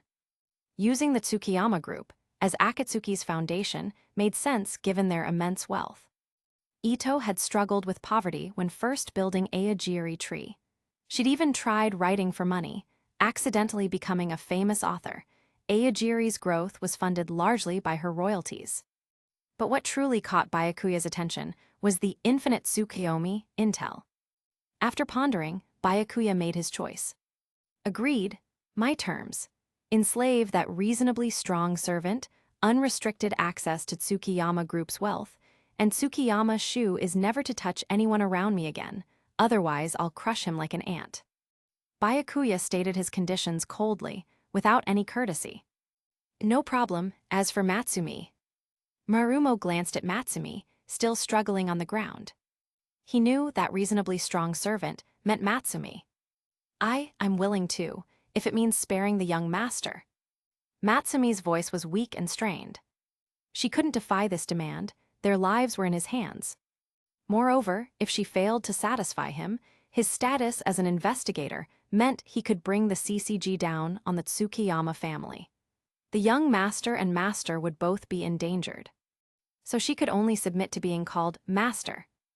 Ding, host completed option 3. Reward, 200 fusion points plus Infinite Tsukiyomi, Intel. Infinite Tsukiyomi, Intel. This world has no tailed beasts and people have no chakra, yet the Eye of the Moon plan can still be achieved. The modified Infinite Tsukiyomi can trap all humans and ghouls worldwide in a beautiful illusory world. There will be no chakra absorption or white Zetsu transformation. Instead, it will absorb all ghouls' Kakyuhu, Kagyun, and RC cells beyond human norms, until all ghouls are completely converted into humans. Note, establishing the Akatsuki organization will unlock additional Infinite Tsukiyomi Intel. Akatsuki establishment requirements: 1 leader plus 2 SS-rated ghouls plus 4 S-rated ghouls. Reading this intel, Byakuya's pupils contracted sharply. If the system was telling the truth, this modified Infinite Tsukiyomi was the optimal solution for this world. True peace between humans and ghouls was impossible. Ghoul nature guaranteed this. Even if special food allowing ghouls to eat was developed, it wouldn't stop ghouls pursuing gourmet experiences or greater power from continuing to prey on humans. The original ending had dragon orphans becoming a common enemy for humans and ghouls, plus the one-eyed king, Kenki's intimidation, achieving temporary relative peace. Relative, because many disobedient ghouls still hunted humans. And the dragon orphans were also humanizing. Years later, they'd likely evolve into human-like ghouls, then the world would return to mutual human-ghoul slaughter. By comparison, the system's Infinite Tsukiyomi was clearly the optimal solution. Chapter 129. However, before achieving Infinite Tsukiyomi, per the system's instructions, Byakuya needed to establish the Akatsuki organization first. Honestly, Byakuya found the idea of establishing Akatsuki and then implementing the Eye of the Moon plan rather fitting. The immediate question was how to gather the requirements for founding Akatsuki. First, he would obviously be the leader himself. Then he needed at least 2 SS-rated ghouls and 4 S-rated ghouls as members for official establishment. He now understood why the system had suggested enslaving Matsumi as a condition. She was a ready-made SS-rated ghoul. Then there was Rise, whose true strength should reach SS or above. The system's judgment would determine that. That left 4 S-rated ghouls still needed. Kurona and Nashiro could count as 2. Kanny might also be recruited to fill the ranks. As for Tsukiyama Shu, he'd pass for now. Unless that guy truly reformed, forget recruitment, next time there'd be no more chances.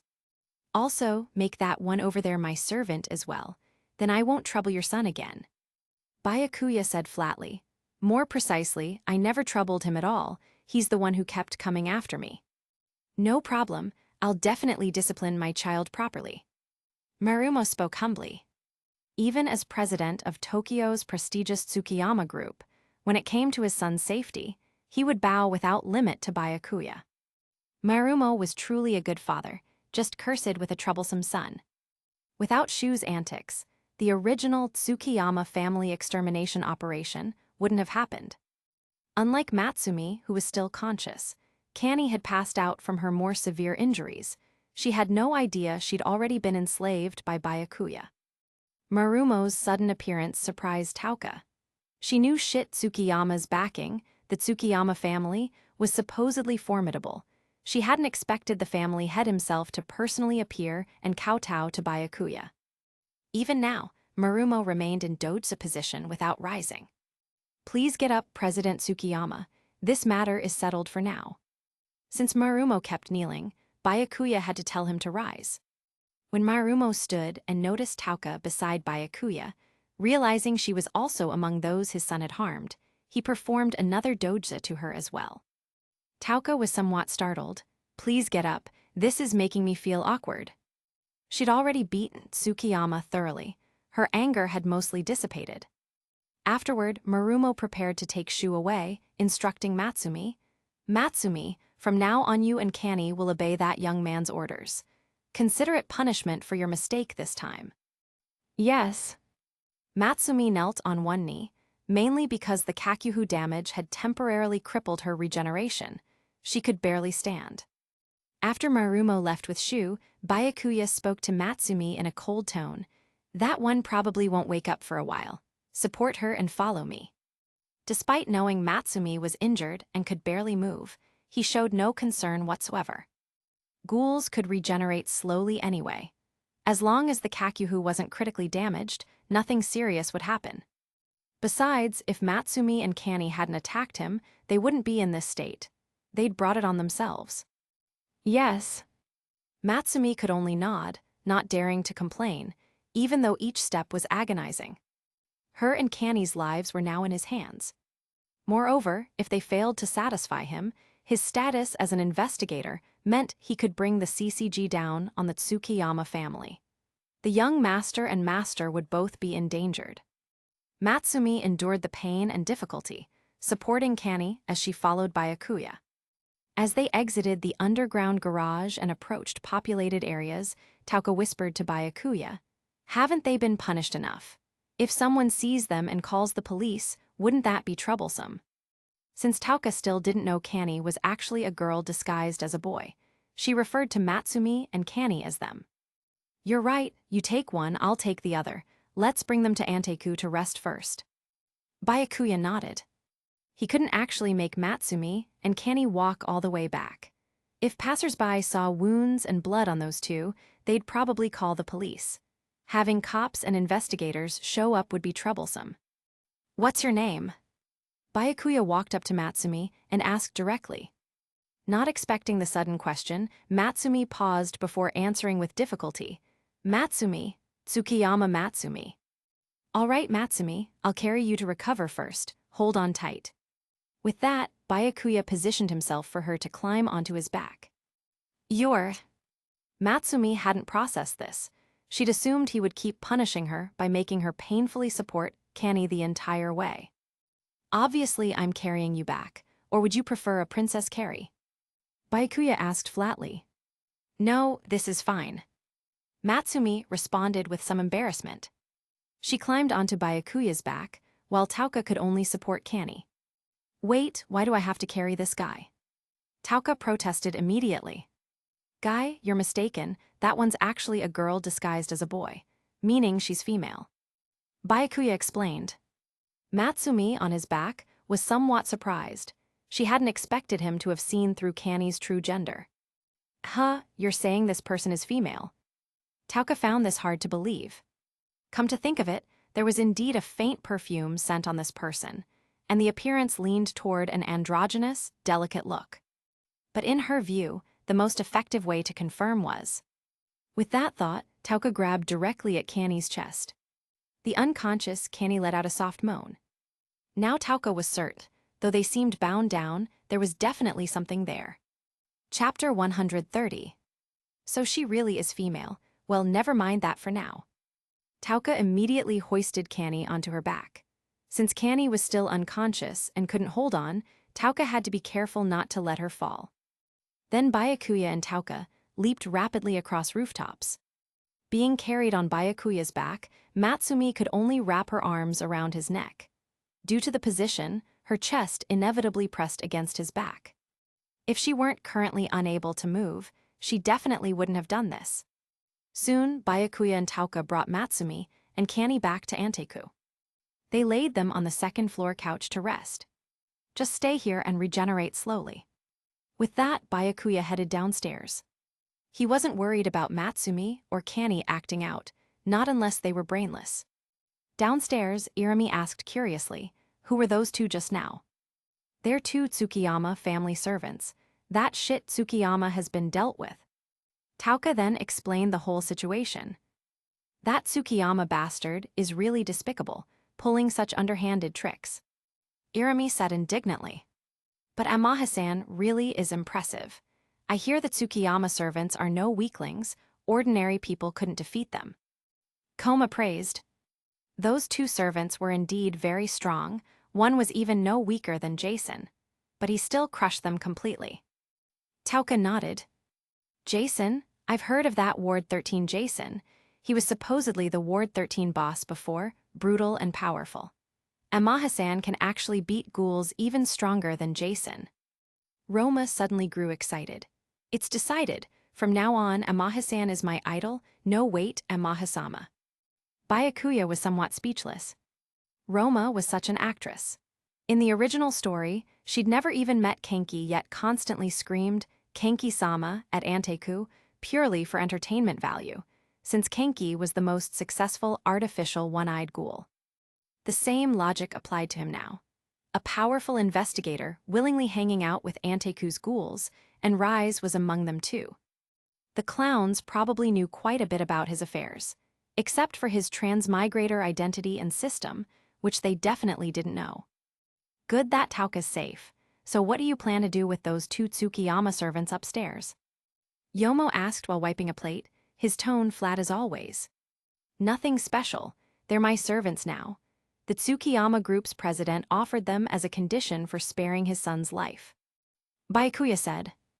Before this, when Tauka still didn't know Kanny, was a girl disguised as a boy, hearing Byakuya's condition about enslaving those two servants hadn't struck her as anything particular.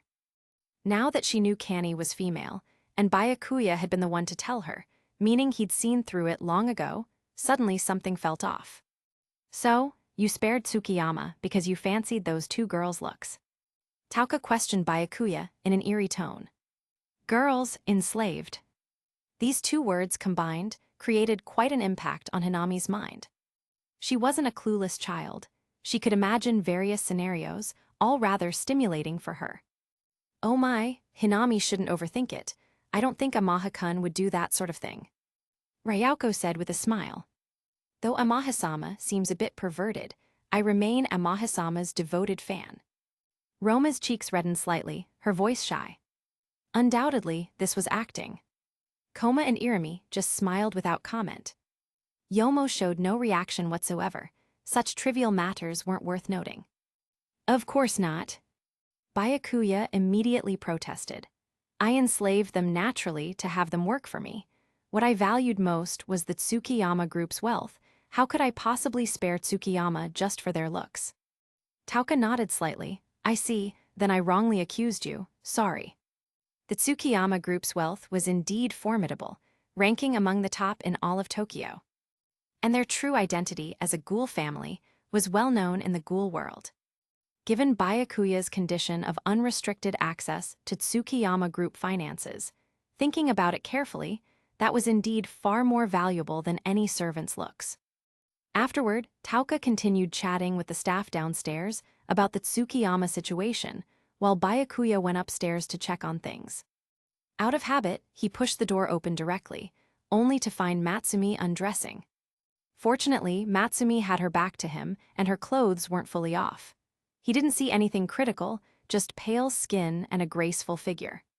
But the next moment, hearing the door open, Matsumi immediately turned her head, and her body began turning too. "Stop!" Byakuya commanded immediately. "Don't turn around, or I'll really see everything." Realizing what was happening, Matsumi's eyes went wide, trembling with agitation, her cheeks flushing involuntarily. Fortunately, Byakuya had warned her in time. Coming to her senses, she maintained her position facing away while quickly putting her clothes back on. Why didn't you lock the door?" Byakuya asked calmly, as if the incident hadn't affected him at all. Normally, in such situations, the man who'd seen something would get blamed, but here Byakuya was questioning Matsumi. After all, when undressing one should lock the door first. Fault needed to be assigned properly. "I didn't want to move around, I just wanted to check my wounds, I didn't expect. Master, you'd come up just then." When Matsumi reached, didn't expect. She remembered her current, enslaved status and immediately changed her address. She couldn't afford carelessness here. If she failed to satisfy him, the young master and even the entire Tsukiyama family would be endangered. So she could only humbly call him Master. Chapter 131. Tsukiyama Matsumi was known as the Knight of the Tsukiyama family, the strongest among all their servants, renowned for her formidable power. Yet even someone of her caliber could only bow her head and address Amaha Byakuya as Master. "Fine, just remember to lock the door next time before doing something like that." Byakuya spoke casually. "By the way, hasn't that one woken up yet?" "No, she hasn't. Should I wake her?" She could tell that Canny had passed the danger zone and was simply still unconscious. Waking her directly wouldn't be a problem. "No need, let her sleep for now." After Byakuya said this, he noticed the bloodstains on Matsumi's and Canny's clothes needed to be dealt with. "Right, I can't let you two stay like that. Wait here a moment." Matsumi nodded and sat obediently beside Canny. Byakuya then found Yoshimura. "Manager, does the shop have any spare uniforms? I need to borrow 2 sets for the servants from the Tsukiyama family." "Of course, I'll go get them for you." Yoshimura retrieved 2 work uniforms, identical to what Tauka and the others wore. Byakuya handed them to Matsumi without any fuss. "I borrowed these from the manager, you two change into them for now." Before leaving, he added one more thing, "And don't forget to lock the door this time." Matsumi felt slightly embarrassed. "Yes." She then changed into the uniform Byakuya had provided and helped Canny change as well. "Master, we've finished changing." Assuming Byakuya was waiting outside the door, Matsumi walked over and announced this. There was no response. When she opened the door, Byakuya was nowhere to be seen. After a moment's thought, Matsumi headed downstairs. "Master." The moment she spotted Byakuya and opened her mouth to call out, she felt several gazes converging on her at once. "Wow, she's already calling you Master," Roma exclaimed. "You made her call you Master that quickly." Tauka gave Byakuya a slightly strange look. "This must be the Tsukiyama family servant that Tauka-san and Amaha-san mentioned, and she's wearing our shop's uniform. It actually suits her quite well." Koma stroked his chin thoughtfully. "Indeed, she has an excellent appearance, fitting for a professional butler from a prestigious family," Irami agreed. "Big brother is so mean," Hinami murmured quietly. She too apparently assumed Byakuya had forced the woman to call him Master. After all, Matsumi had been so natural about it from the start that it was easy to assume coercion was involved. "No, I never asked her to. She started calling me Master on her own." Byakuya's expression was somewhat helpless. "That's correct. This is not a requirement from the Master. I simply believe one must not be disrespectful to the master. Matsumi's expressionless explanation effectively cleared up the misunderstanding. So what brings you down here? Byakuya steered the conversation back to business. I came to inform the master that Kanny and I have finished changing. That's fine, you don't need to report such things to me. Go back upstairs and look after Kanny. Understood. Matsumi nodded and followed orders. She still had some questions in her mind, though she didn't voice them. She could tell by scent that every employee in this cafe was a ghoul. She recalled Byakuya mentioning this place was Anteku. She knew perfectly well what kind of place Anteku was. After all, the young master often came here to play. What puzzled her was that this young man, her new master, was clearly a CCG investigator. Yet here he was in Anteku, a place teeming with ghouls, chatting and laughing with the staff. Come to think of it, the girl that young Master Shu had ordered her to capture alive was also a ghoul, and clearly a friend of this young man. An investigator befriending ghouls. Matsumi found this rather incredible. Was he really an investigator who didn't consider the ghouls of Anteku his enemies? Kanny opened her eyes. The first thing she saw was an unfamiliar ceiling. But she could smell Matsumi nearby, which brought her immediate comfort. Then she remembered what had happened before she lost consciousness. Young master. Kanny shot upright with a cry and urgently asked Matsumi, head maid Matsumi, how is the young master? Matsumi's official title in the Tsukiyama household was head maid, essentially the manager of all servants. The master has taken the young master home. However, we've become collateral for the young master's survival. Matsumi explained calmly, her tone flat. Phew. Hearing this, Kanny let out a long breath of relief. She didn't care at all about what Matsumi meant by collateral. Knowing the young master was safe was all that mattered. Then the rest caught up with her. Wait, head maid, what do you mean by collateral? It means we've been enslaved by the master now. Matsumi's tone was so matter-of-fact, she might as well have been discussing the weather. Master. Kanny didn't immediately register who Matsumi was referring to. She looked around the room and spotted the third person present, Amaha Byakuya. It's you. The moment she saw him, she treated him as an enemy. After all, Kanny had just woken from unconsciousness and hadn't yet processed the situation. The only thought in her mind was to fight the enemy. Kanny. Sensing that Kanny was about to offend Byakuya, Matsumi immediately spoke sharply. One must not be disrespectful to the master. What? Kanny was stunned. She pointed at Byakuya. Head maid, you're saying he's our master? That's correct. As servants, we must maintain proper manners. Did the master of the house not teach you this? Matsumi lectured her. She was doing this for Kanny's own good. Otherwise, the consequences could be unthinkable. Before Kanny could figure out what was going on, she suddenly realized her clothes had been changed while she was unconscious. In that instant, her mind filled with all sorts of chaotic imaginings. Chapter 132. The most distressing thought was that her clothes had been changed by the very person who had hurt the young master. If that were true, not only had her identity as a woman been exposed, but her body had already been defiled. Watching the rapid changes in Kanny's expression, Byakuya could guess she was letting her imagination run wild. I will never submit to you. Kanny's expression was one of someone prepared to die, as if Byakuya had designs on her body. In her agitation, she'd even spoken in German. German was her native language. She was originally from Germany. Her features carried that dignified, striking quality characteristic of German women. As for her purple hair, that was another matter entirely. Don't speak a language I can't be bothered with. Speak the local language when you're in a place. Byakuya's expression was flat. The system had granted him fluency in all languages from the beginning, so he actually understood her German perfectly. But this self-important fool was too ridiculous to deserve a polite response.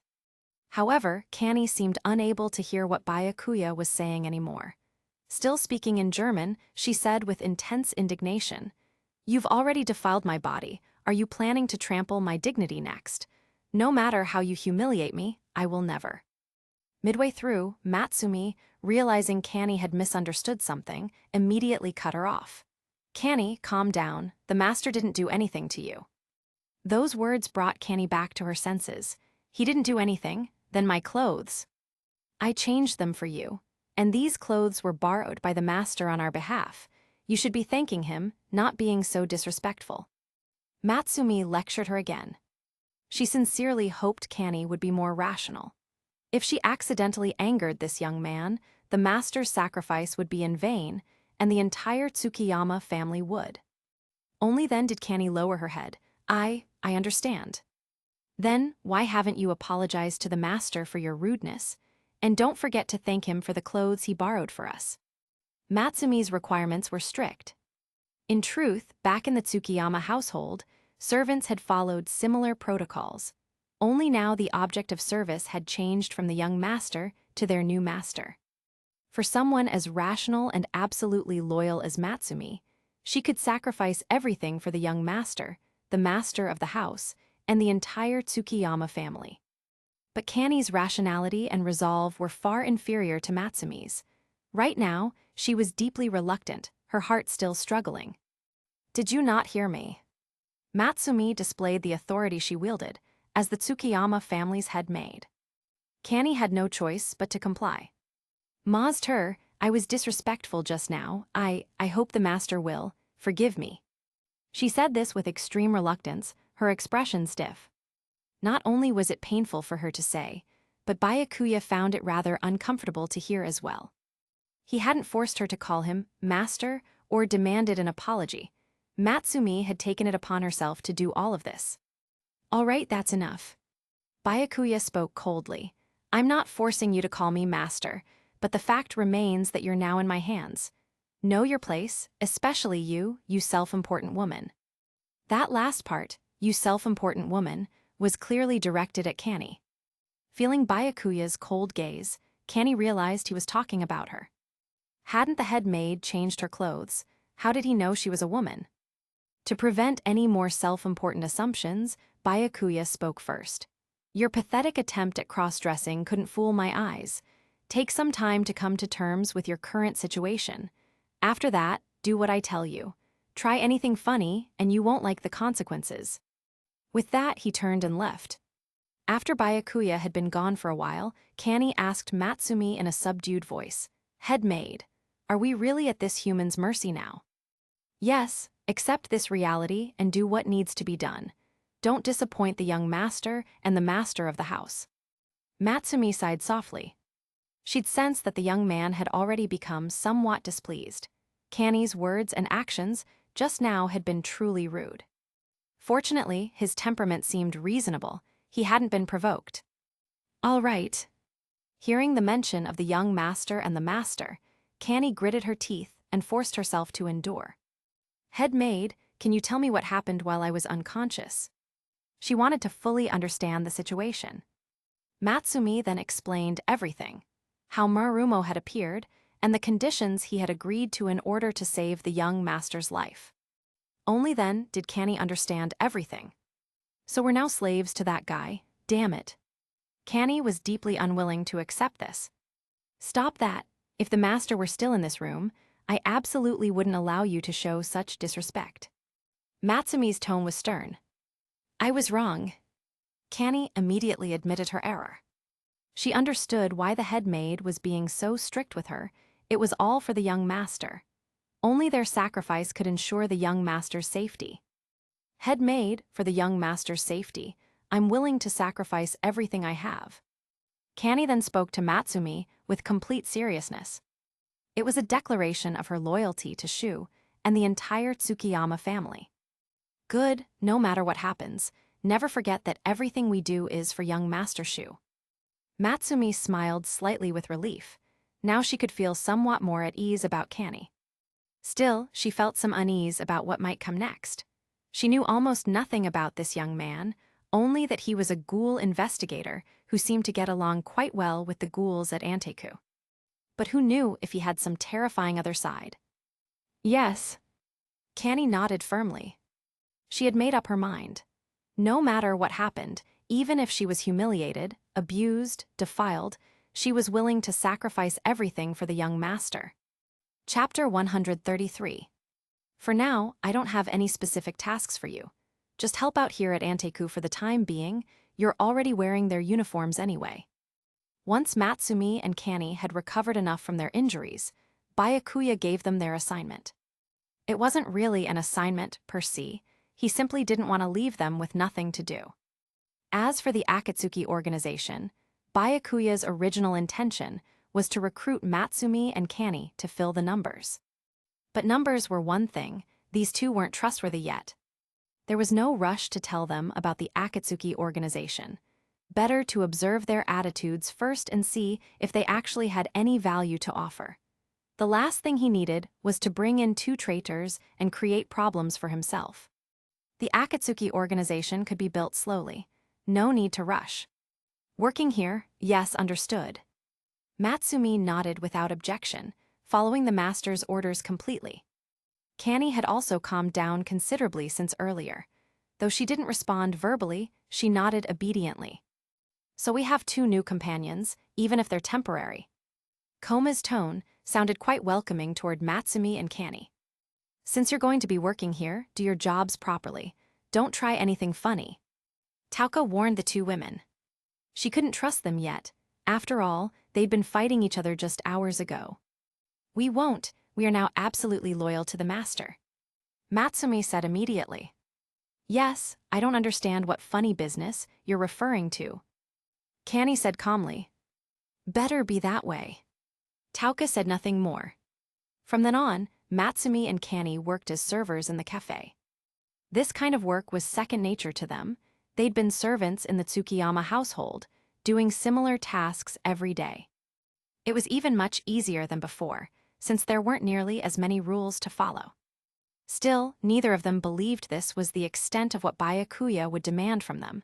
They didn't let their guard down. When Anteku closed for the day, the staff prepared to go home. Matsumi and Kani hesitated, uncertain where to go. Going back to the Tsukiyama mansion probably wasn't allowed. Did that mean they had to go home with the young man? Byakuya noticed their indecision and spoke up. You can choose to go back to the Tsukiyama mansion, or you can rent a place nearby. That's up to you. Just be available when I need you. Byakuya had no interest in restricting their freedom. Besides, the more freedom he gave them, the easier it would be to gauge their true attitudes and usefulness. Yes, master, we understand. Matsumi nodded slightly. But she misinterpreted Byakuya's meaning, thinking the two choices he'd offered were a test, and both were traps. Since they'd been enslaved, they should have the self-awareness of slaves. Even when she was merely a servant before, she'd had to attend to the young master and the master of the house daily. How much more so now that she was enslaved? Matsumi gave Kani a meaningful look, hoping she'd understand. Kani caught the head maid's signal and nodded seriously. Byakuya assumed they'd return to the Tsukiyama mansion and didn't concern himself further. But after a while, something felt off. Matsumi and Kani had been following behind him ever since. Was the Tsukiyama mansion in the same direction as his home? Yet even after arriving at his front door, Matsumi and Kani were still behind him. Only then did Byakuya turn around to ask, "Are you too planning to come home with me?" Yes, servants should attend to the master at all times. Matsumi nodded, her expression neutral. You're the one who enslaved us, master, yet you seem surprised. Even now, Kani still wasn't entirely comfortable calling this human boy master. Byakuya was somewhat speechless. Didn't I just say you could go wherever you wanted, but since you're already here, you might as well stay the night. My house is fairly large. There are several spare rooms. Make yourselves at home. With that, Byakuya walked through the front door. Matsumi's thoughts remained unchanged. She still believed the master was testing them, and that she had to be careful not to make mistakes. Kani thought the same, so she followed Matsumi inside. Pardon me, master, but I need to familiarize myself with the layout of your home. After entering, Matsumi made her request immediately. To better serve the master, she naturally needed to know her way around. Same here, I hope the master will permit this. Kani added her request. Do as you like. Byakuya replied casually. Matsumi and Kani set off to explore, but almost immediately ran into Rise in the living room. "Who are you?" Rise questioned them at once. Though she'd already caught Byakuya's scent and could guess he'd brought these two strangers home, she didn't know why. "Might you be the lady of the house? We are the master's servants." Matsumi bowed respectfully. Kani didn't speak, but bowed alongside her. "The master you mention, that would be Byakuya." Rise didn't deny the lady of the house label. Instead, she asked about the master. "That's correct, and Mahisama is our master." Matsumi nodded. By this time, Byakuya had also entered the living room and was immediately greeted by Rise, gentle smile. "Darling, would you mind explaining what this is all about?" Byakuya proceeded to explain, giving her the general outline of what had happened. Meanwhile, Matsumi and Kani stood silently to the side. They could tell by scent that the beautiful woman before them was a ghoul, but they had no idea she was the infamous binge eater. Given that the master was a CCG investigator, the fact that there was also a ghoul living in his home, and apparently as his wife, astonished them completely. Chapter 134. If this young investigator really had married a ghoul, that would explain why he could get along so well with the ghouls at Anteku. But still, an investigator falling in love with a ghoul was truly unthinkable. "So these two are servants of that Tsukiyama guy, I see." Rise nodded slightly. "Speaking of which, where are Kurona and Nashiro? Haven't they come back yet?" Byakuya noticed the house seemed to have only Rise at the moment. "They're not back yet, probably still on some assignment," Rise said. Afterward, Byakuya took Matsumi and Kani upstairs to let them choose their rooms. "If I may ask, master, was that woman just now your wife?" Matsumi asked curiously. It was such an unbelievable situation. No. Byakuya denied it. He didn't want to share too many details about himself with Matsumi and Kani, so he said nothing more. Matsumi nodded and refrained from asking further, lest she displease the master. Matsumi and Kani then chose to share a room, wanting to be able to look out for each other. Sitting on the bed they'd made up, they took advantage of Byakuya having gone downstairs to chat. "That really startled me. I thought an investigator had actually married a ghoul, though it does seem like he's living with that ghoul," Kani remarked with some wonder. "Come to think of it, aren't we now also living with the master? Perhaps it's some kind of preference of his." Matsumi said flatly. "What a strange person. But regardless of what preferences he has, I'm already prepared to sacrifice everything." Kani's gaze was resolute. "In private, we can talk about it, but you absolutely must not mention preferences or anything like that in front of the master." Matsumi reminded Kani. "It would be best if you got used to saying the master instead of him, even when talking to me." "Yes, I'll remember that, head maid." Kani nodded seriously. After only a brief exchange, they went back to properly organizing the room, rearranging furniture, cleaning dust, and so on. They didn't idle afterward either, voluntarily going downstairs to find Byakuya. "Master, is there anything you need us to do?" Matsumi asked. "Then I'll leave the housework to you, nothing else for now." Byakuya replied casually. Both Kani and Matsumi were professional servants, so handling household chores was their specialty. Byakuya figured he could leave all future housework to them. Not bad at all. "Understood." Kani and Matsumi responded in unison. Kurona and Nashiro had received extra training from Kyoko Ora, so they returned later than usual. When they walked in, they immediately saw two uniformed strangers sweeping and mopping the floor. They were momentarily stunned.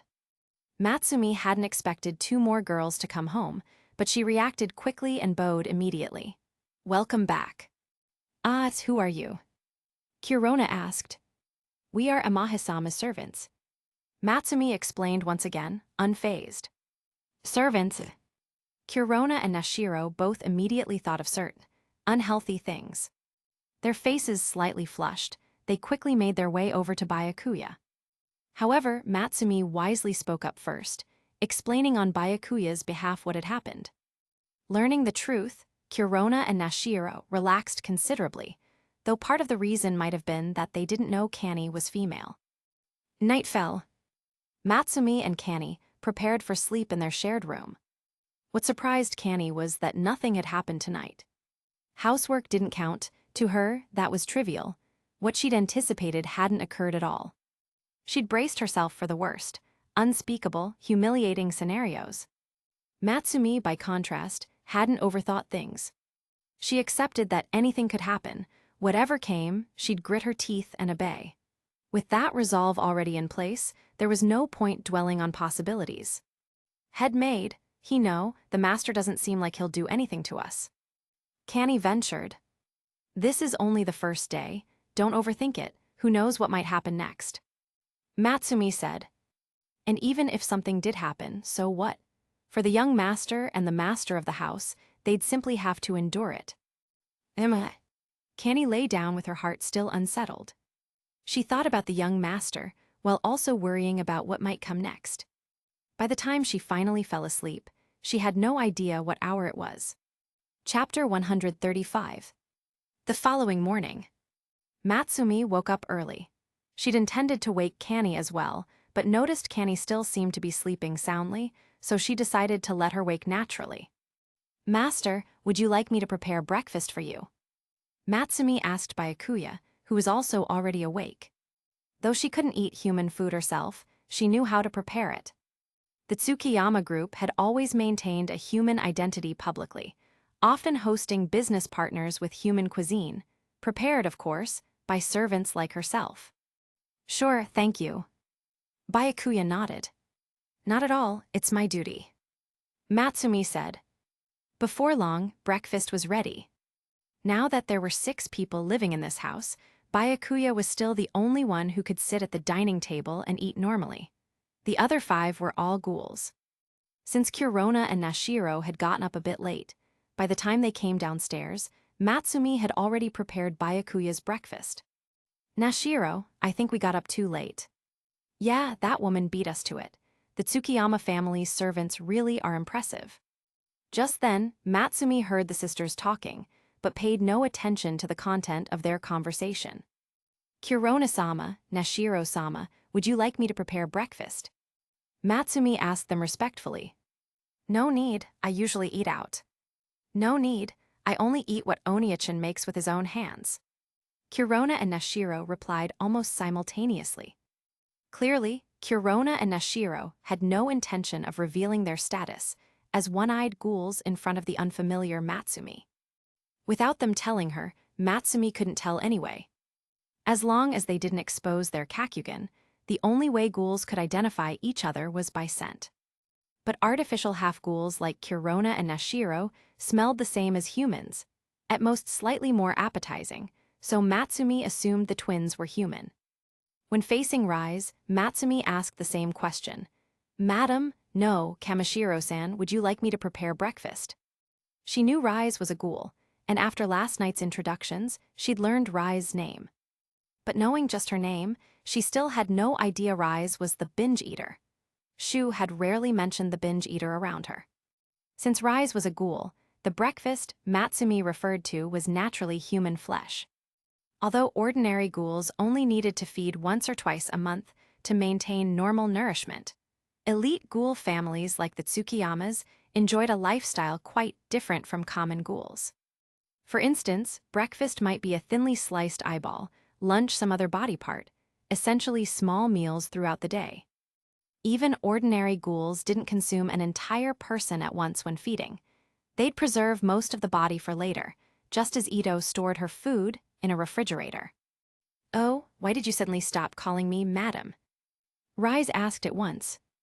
Because I made bold to ask the master yesterday, and he denied that you were his wife. Matsumi answered honestly. I see. Rise didn't say anything to Byakuya directly. Instead, she told Matsumi, then don't listen to him. You may continue calling me madam. Hearing Kamishiro-san doesn't feel quite as nice. At this, Matsumi looked toward Byakuya, seemingly seeking his opinion. No. Before Byakuya could say anything, Kurona spoke up first. She's clearly not Byakuya Oniachan's wife, yet she wants to be called madam. Is Rise-san making things up? Nashiro was even more direct. I was merely offering a suggestion to Matsumi-san. It has nothing to do with you. Besides, don't you also call Byakuya Oniachan without permission? Rai said with a smile. Byakuya felt a headache coming on. Why were they fighting over something so trivial again? All right, that's enough. Byakuya cut off the dispute directly. He had something more important to say. Matsumi, you mentioned preparing breakfast for Rai-san just now. Were you planning to get her human flesh? Yes, I have foolproof methods for hunting. Matsumi nodded. She'd always been in charge of hunting for the Tsukiyama household, and she had extensive experience in this area, enough to ensure the CCG would never notice. But perhaps because it was early morning and her mind was still foggy, she'd overlooked something. Her new master was a CCG investigator. Did you forget? I'm an investigator. How could I possibly allow you to do something like that? Byakuya nearly laughed at the absurdity. Rai-san's food situation isn't something you need to worry about. She works at Anteku and gets enough carrion from there. And I won't allow you or Canny to hunt humans under my watch. From now on, you'll both eat carrion at Anteku. Indeed, Rise had always helped Anteku collect human corpses, even before meeting him. It was just that this troublesome woman insisted on hunting freely in Ward 20 despite helping out, which was why she was considered part of Anteku, more or less. Under Byakuya's influence, she no longer hunted humans, but she still went out to collect bodies for Anteku. I'm sorry, I'm terribly sorry. I can't believe I was so careless. Matsumi finally realized her brain had short-circuited. She'd actually forgot the master was an investigator. It's fine, just remember what I said. Byakuya said flatly. Yes, I will engrave it in my heart. Matsumi nodded. Meanwhile, Canny still hadn't come downstairs.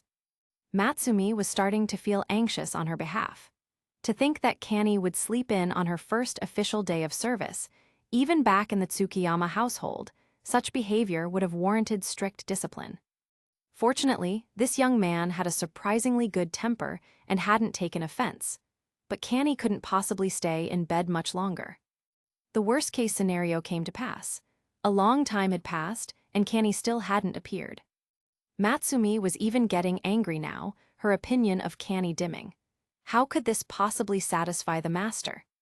Had this been back at the Tsukiyama mansion, as head maid, she would have absolutely punished Canny. Matsumi requested directly, Master, would you be willing to go upstairs and wake Canny? I want to finish the housework and then get to Anteku for work. She also made sure to plead on Canny's behalf. Canny may simply be unaccustomed to the new environment. I hope the master will forgive her. Her thinking was that Byakuya personally going up there would effectively intimidate Canny, preventing future carelessness. All right, I'll go wake her. Byakuya didn't think much of it. When he reached the door and knocked, there was no response. He simply opened the unlocked door and saw the bedding still lumped up. Canny, time to get up. Byakuya approached and called out. But the lump under the covers still didn't react. He raised his voice and called again, Canny. Canny had been deep in dreamland until she was jolted awake. The moment she sat up, she found Byakuya right there. Her nightwear was disheveled, and she seemed disoriented from sleep. Her first reaction was that the master had come to assault her. Her hands flew to her chest, but almost immediately, she gave up resistance. Her face showed a mix of shame, indignation, and resignation as she presented herself in a posture of take what you will. She had already resolved to sacrifice everything for the young master. Chapter 136. Seeing Canny's strange expression and posture, Byakuya knew this fool's head was filled with nonsense again. What's that supposed to mean? You think I'm going to assault you? Byakuya questioned, feeling rather speechless. Just hurry up and get it over with. Instead, it was Canny urging him on.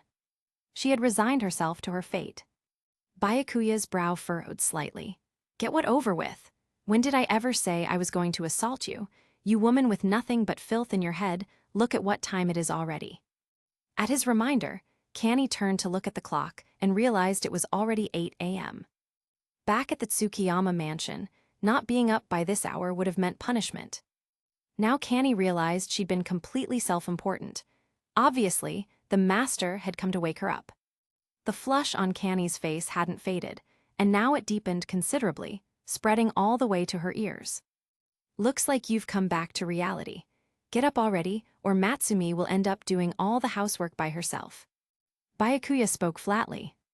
With that, he headed back downstairs without looking back. Canny changed out of her nightwear, her face burning with shame. Before, she'd been embarrassed because she thought she was about to be assaulted. Now, she was embarrassed because of her own self-importance. As she changed, her mind kept wandering back to what had just happened. After all, she'd already presented herself in that take-what-you-will posture, yet he hadn't seemed the least bit affected. So maybe that human wasn't what she'd imagined. Or perhaps he didn't find her attractive enough.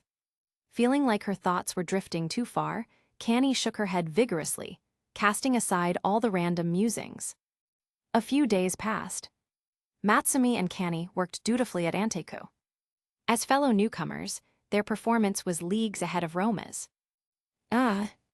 Just then, Roma somehow managed to trip on flat ground again.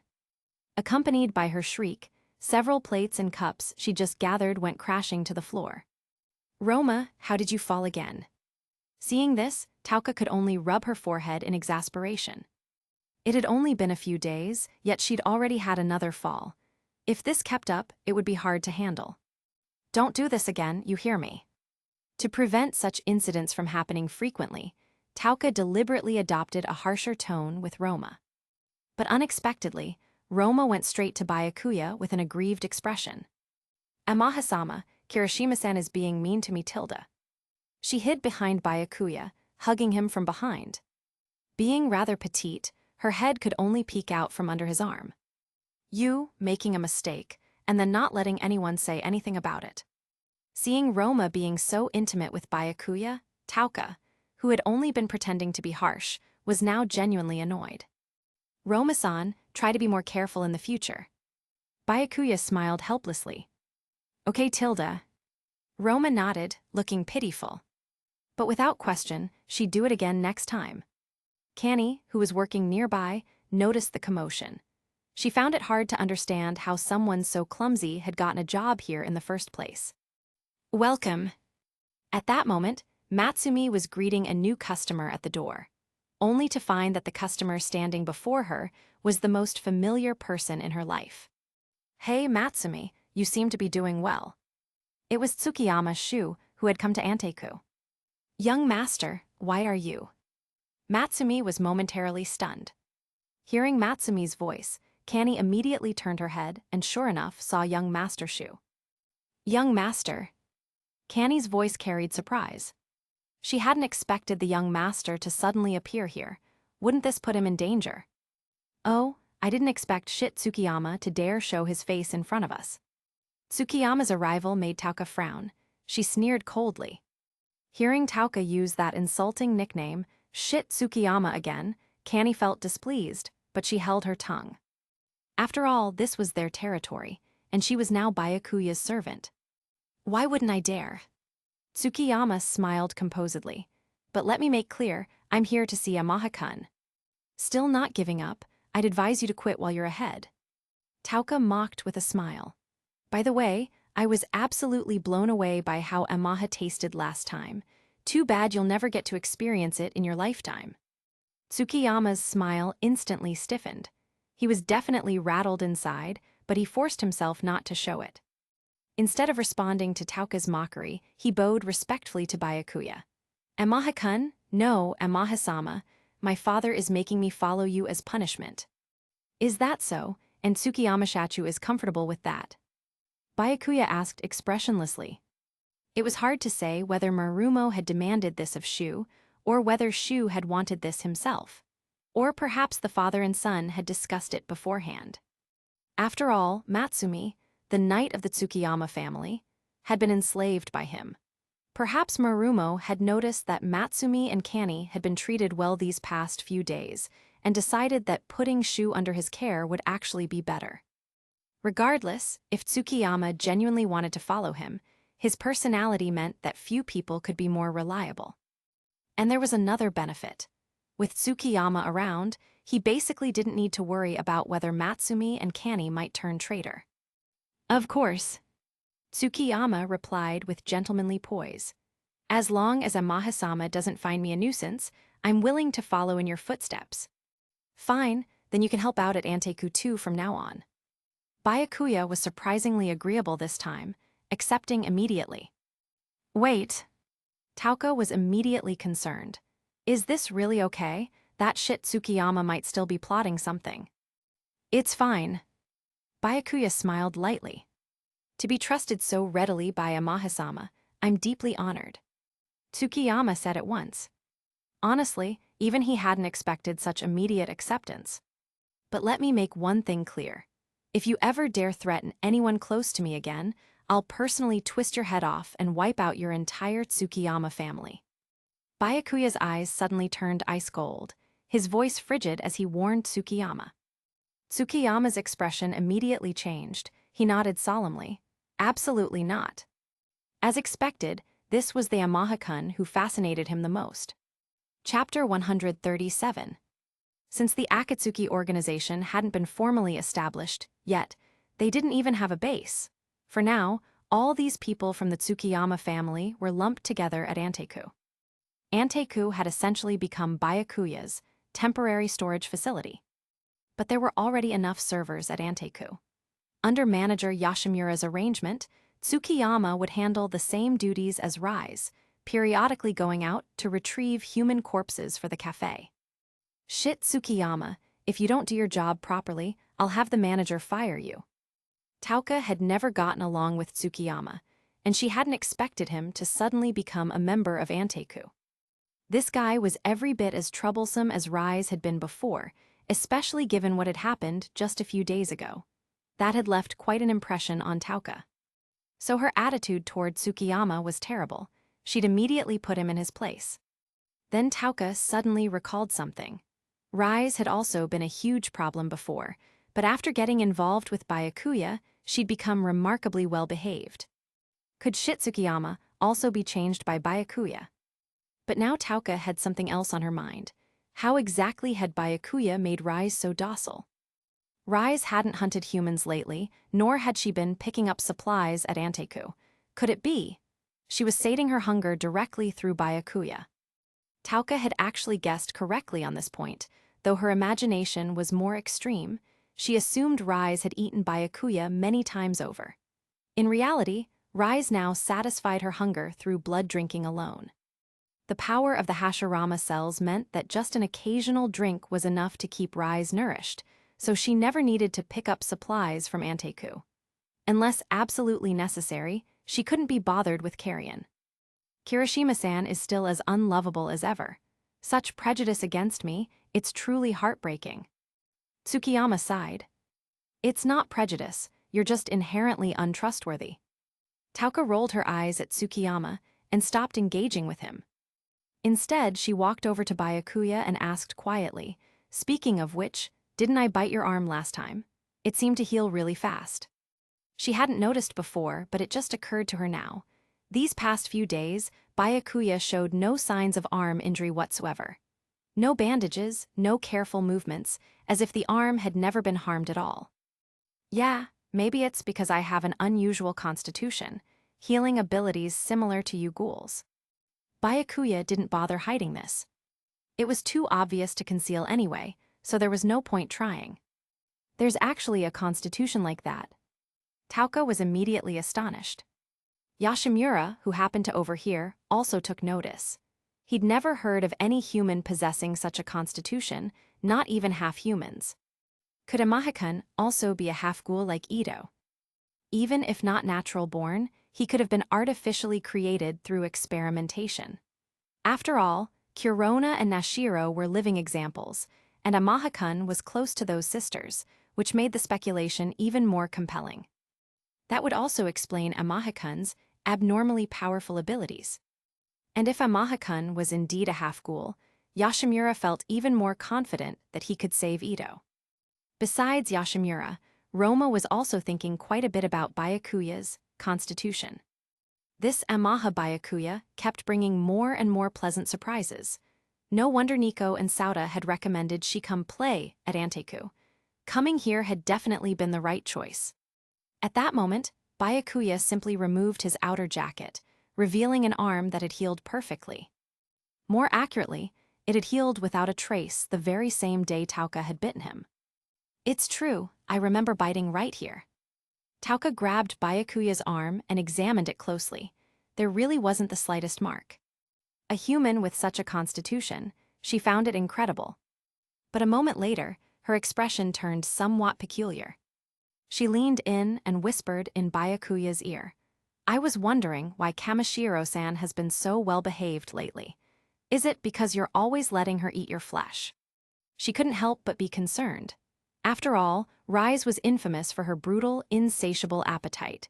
Her feeding urges were massive and her methods savage. Byakuya must have suffered considerably dealing with someone like that. Not really, just once or twice total. Byakuya said. As for the blood drinking, that was basically negligible. He barely even felt pain from it anymore. As his physical capabilities kept improving, so did his pain tolerance.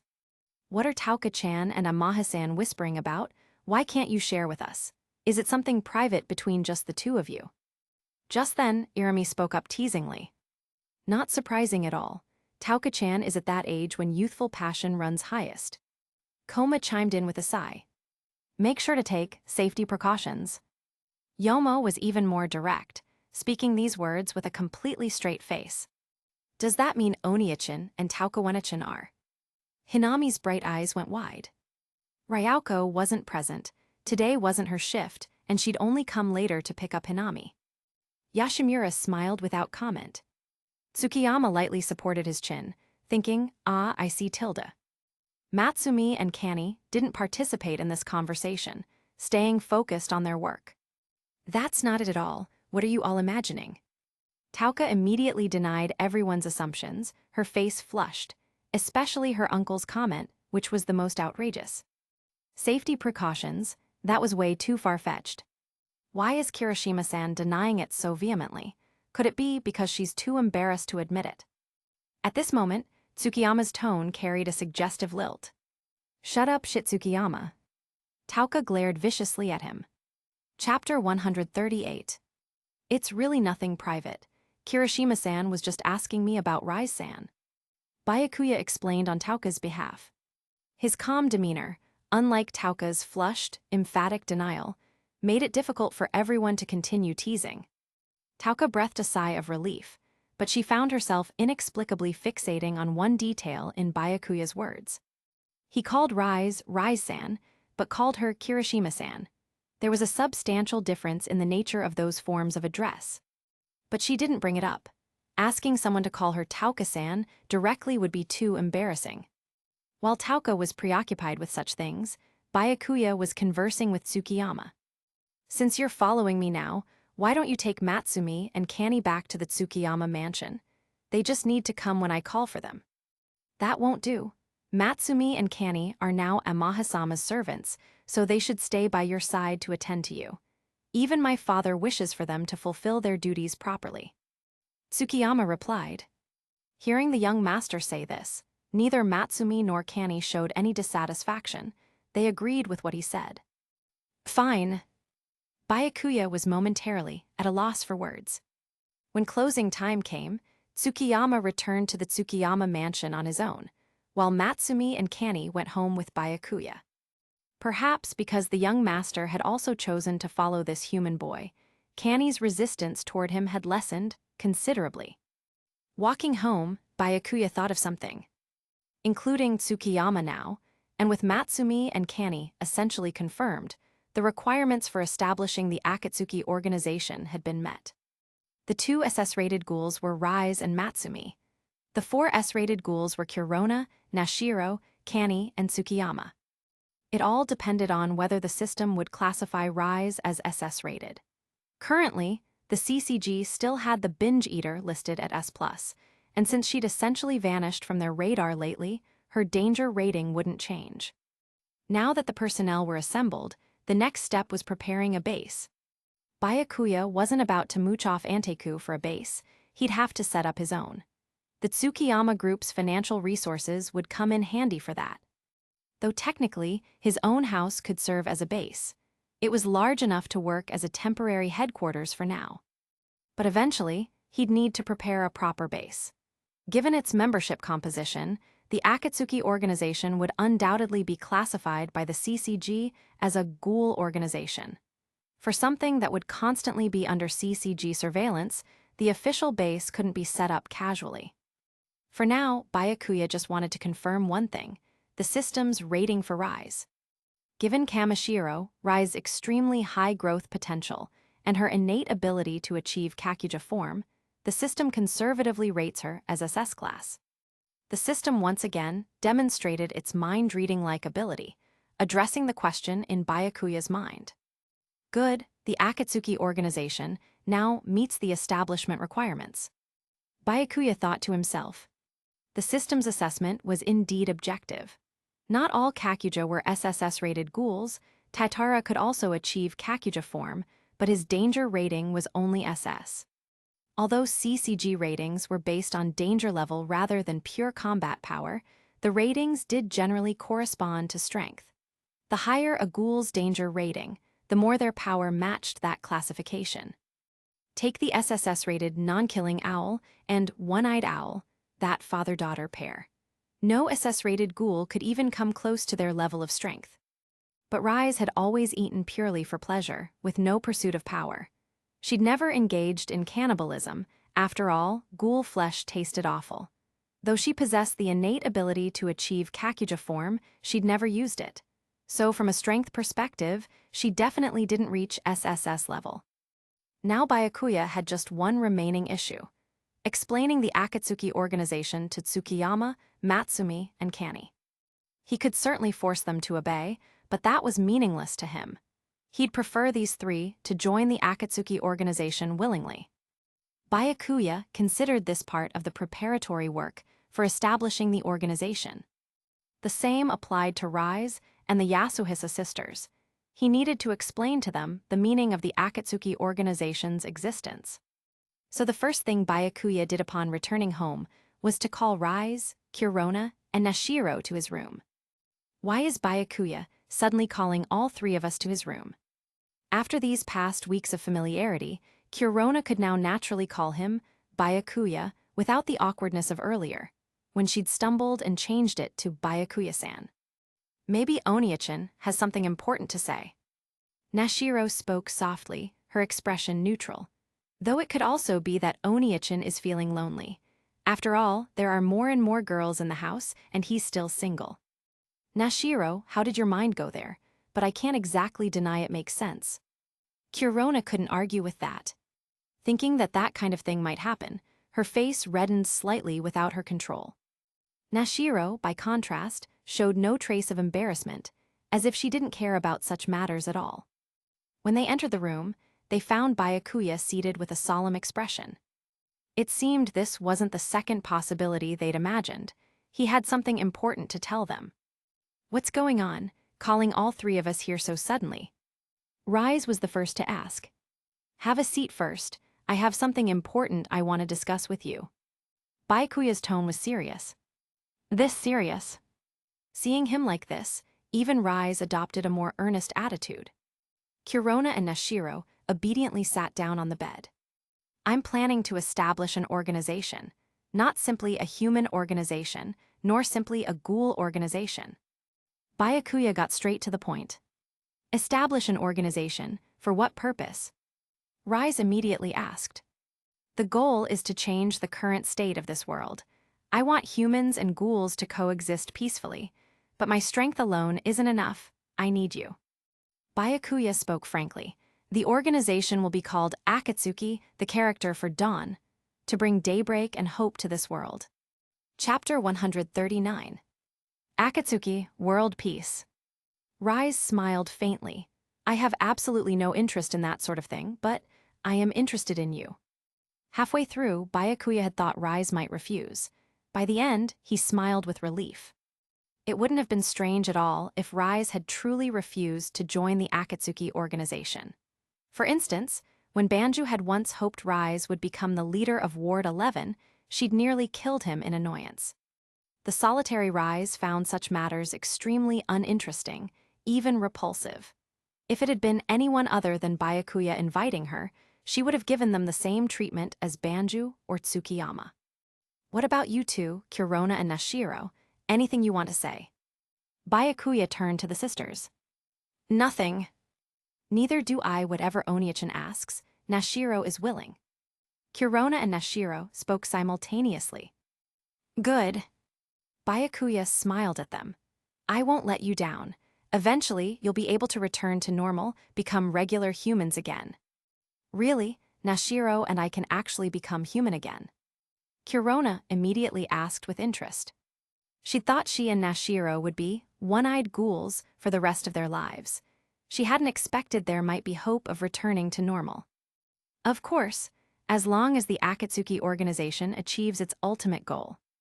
Byakuya spoke with certainty. The ultimate goal he referred to was naturally the infinite Tsukuyomi. The system had already hinted at it very clearly, practically stated it outright. The unlocking of information about the infinite Tsukuyomi was tied to the Akatsuki organization. Byakuya also agreed with this path, achieving the organization's goal through the Eye of the Moon plan.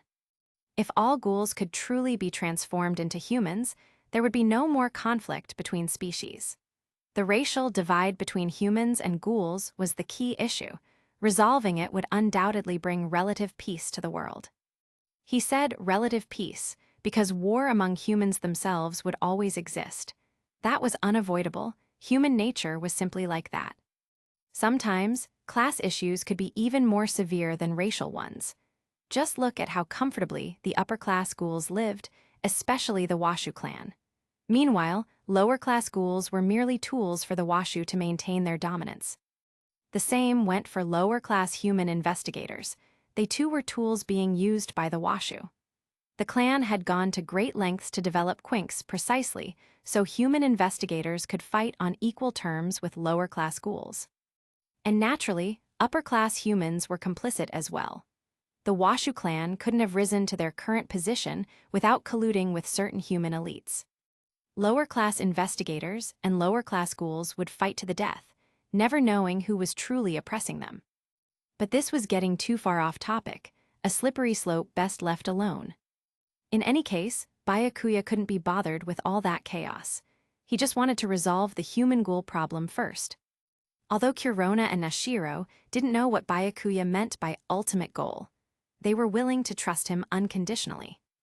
After all, Byakuya was the only person they could rely on now, not family by blood, yet closer than family.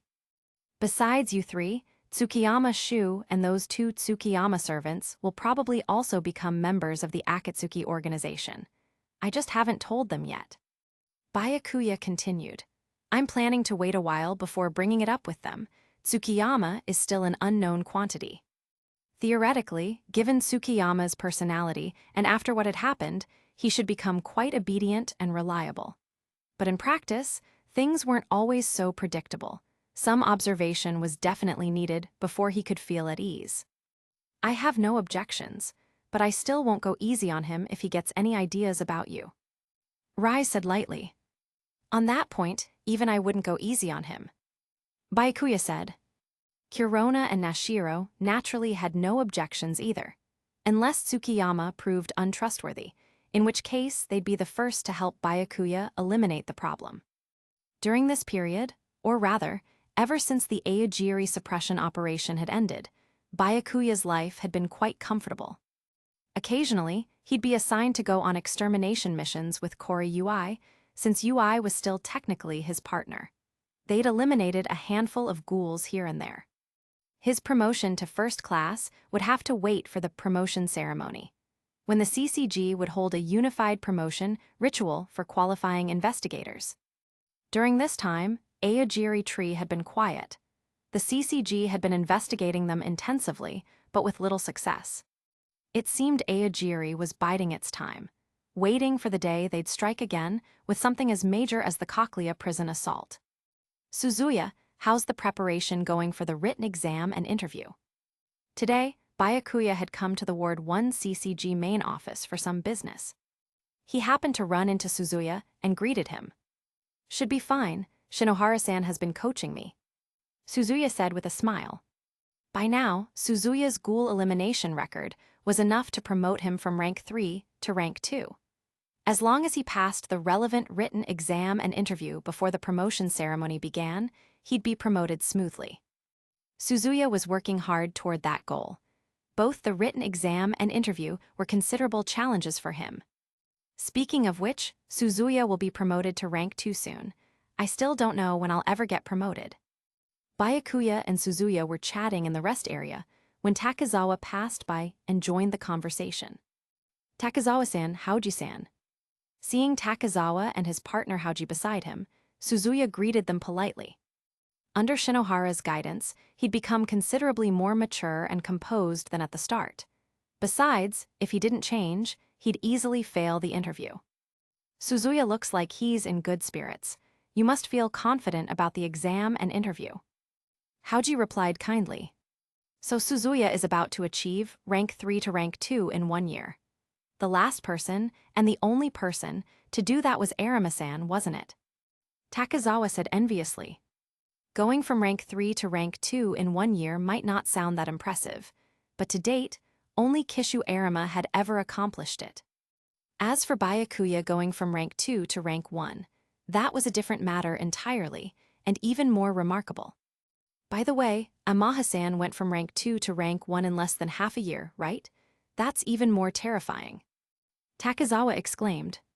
He'd previously idolized Ammon and Arima. Now he had one more person to admire. He really wanted to hear Amaha-san recount his exploits, like how he'd eliminated Jason.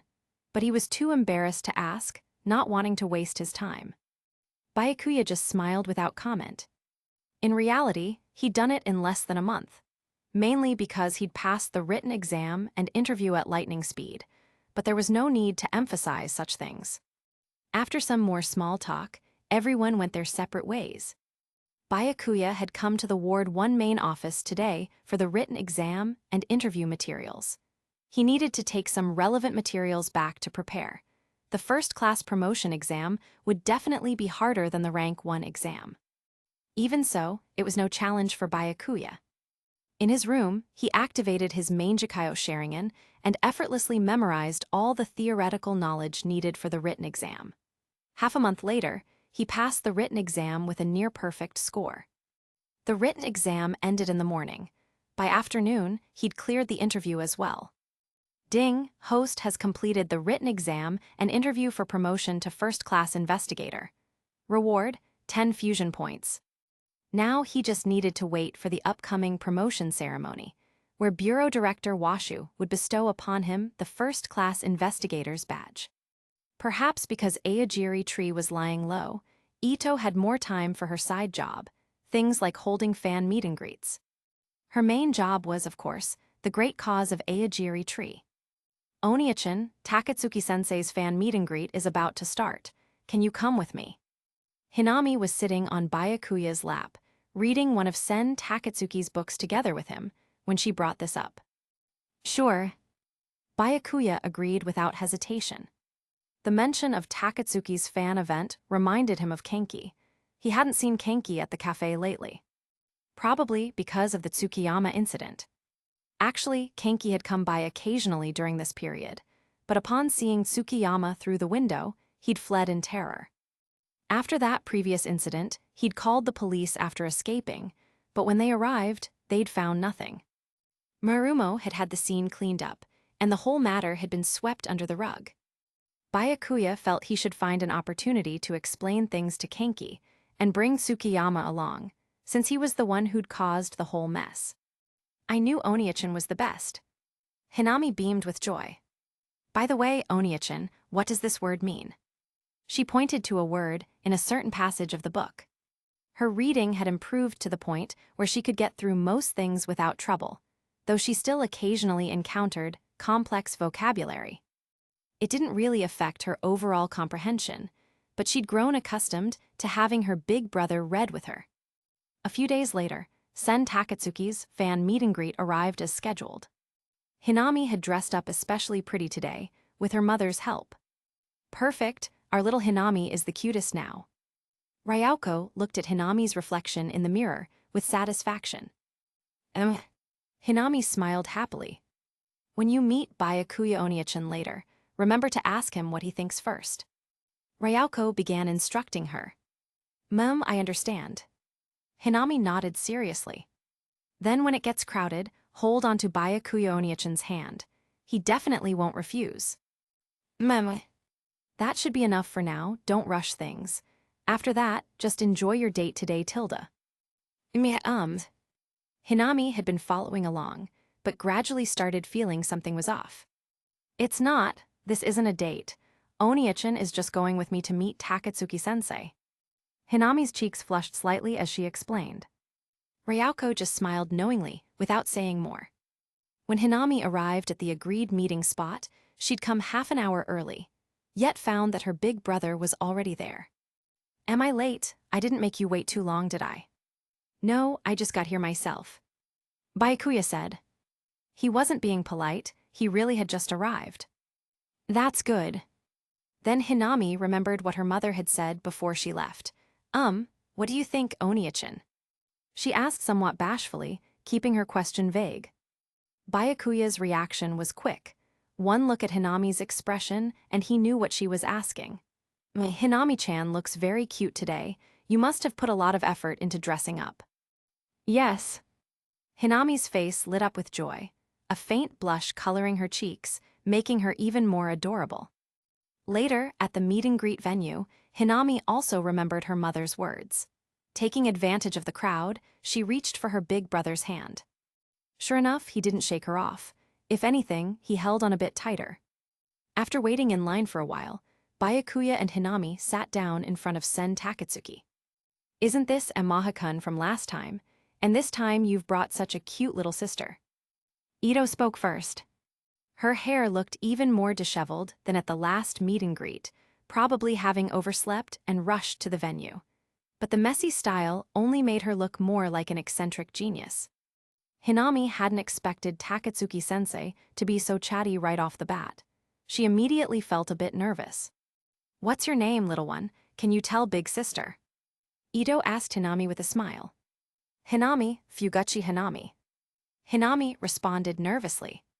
So it's Hinami-chan. You and Amaha-kun seem to get along really well, so close Tilda. As she spoke, Ito's gaze drifted downward, landing on Byakuya and Hinami's joined hands.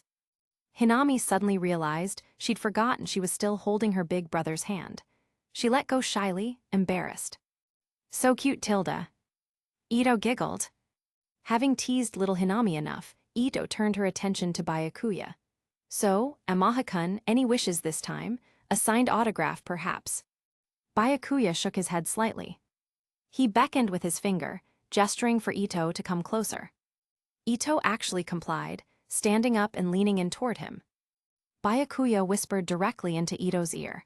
I've heard that Takatsuki-sensei is the one-eyed king of Aogiri Tree. Is that true? Chapter 140. Hearing these words, Ito's pupils trembled slightly. But she wasn't particularly surprised. She could guess who had told Byakuya this. Just as in the original story, Nico had hinted to Kenki that the one-eyed king was Sen Takatsuki. Later, when Kenki lost his memories and became Sasaki Hayes, then eventually recovered them, he'd immediately gone to Takatsuki's home with Furuta to arrest her. At that time, Ito hadn't been surprised at all. She'd even turned herself involuntarily, as if everything had been within her predictions. At this point in the timeline, Ito probably already knew that the clowns might be stirring things up behind the scenes. At the very least, she definitely knew of the clowns' existence. She likely knew that both the construction site steel beam incident, involving Rise, and the one-eyed ghoul experiments had the clowns' involvement. Whether she knew about Furuta specifically was another matter. I'm sorry, I don't understand what you're saying.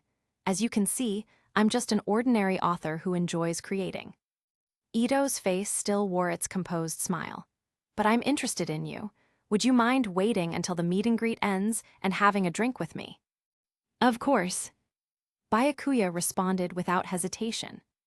Only Hinami looked completely bewildered.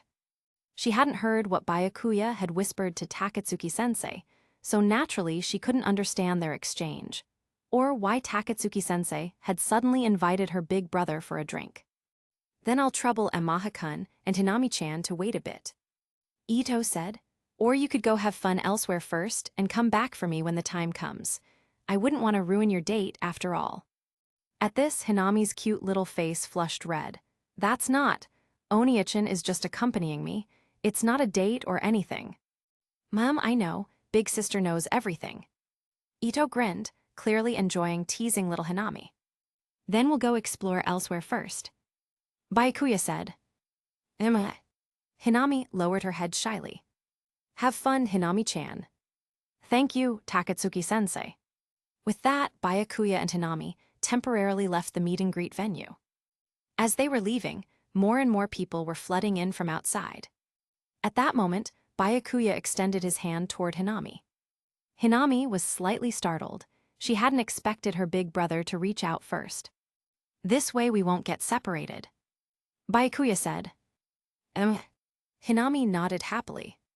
Afterward, Byakuya walked around with little Hinami, exploring various places. Since this Takatsuki meet-and-greet was being held in Ward 19, which happened to be Hinami's original home, their wandering eventually brought them past the Fuguchi family clinic. Little Hinami reminisced about the past here. I always used to play here when I was little. Those times were really happy, Hinami said wistfully. But I'm happy now too, because I have Oni-chan and everyone at Anteku. I hope Hinami-chan can stay happy forever. I won't let the things you cherish be destroyed again. Byakuya smiled warmly. Thank you, Oni-chan, but please don't push yourself too hard. Hinami felt both grateful and worried. After all, she could imagine that the only ones capable of destroying Anteku would be the CCG. If her big brother wanted to protect Anteku in such a situation, he'd inevitably be going against the entire CCG. She didn't want him to put himself in danger for something like that. Don't worry, I'll definitely act within my means, Byakuya said. Hinami relaxed somewhat. As they continued walking, they came across a shopping mall. Byakuya was about to ask if Hinami wanted to buy anything when he noticed her gaze fixed on a particular storefront. It was a shop selling various accessories. Little Hinami seemed captivated by all the pretty, cute accessories. But there was also some conflict in her eyes, probably because she didn't have the money to buy them. Come on, I'll get you a little gift. Byakuya led Hinami over. He picked out a cherry blossom pink hair clip that seemed perfect for her. What do you think of this one? Or you can pick something you like. I really like this one, thank you, Oni-chan, Hinami said with a smile. Truthfully, she'd love anything her big brother chose for her. Then this is the one. Byakuya bought the hair clip for her.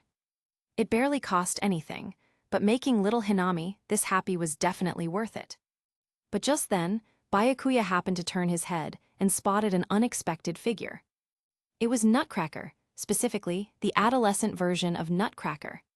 She wasn't dressed boldly or provocatively yet, had no garish makeup, and wore only a thin, worn-out dress. Her somewhat disheveled black hair was long, and her dark red eyes weren't unusual enough to draw suspicion. Though completely unadorned and even a bit grimy, her delicate features couldn't be hidden. Her figure had already developed gracefully. Byakuya suddenly recalled that Ward 19 was indeed Nutcracker's home territory. He just hadn't expected to run into her by chance. In the original story, the Nutcracker who appeared at the GHOUL auction was about 3 or 4 years in the future. Her name came from her fondness for crushing men's testicles. But the Nutcracker of this era didn't seem so twisted yet.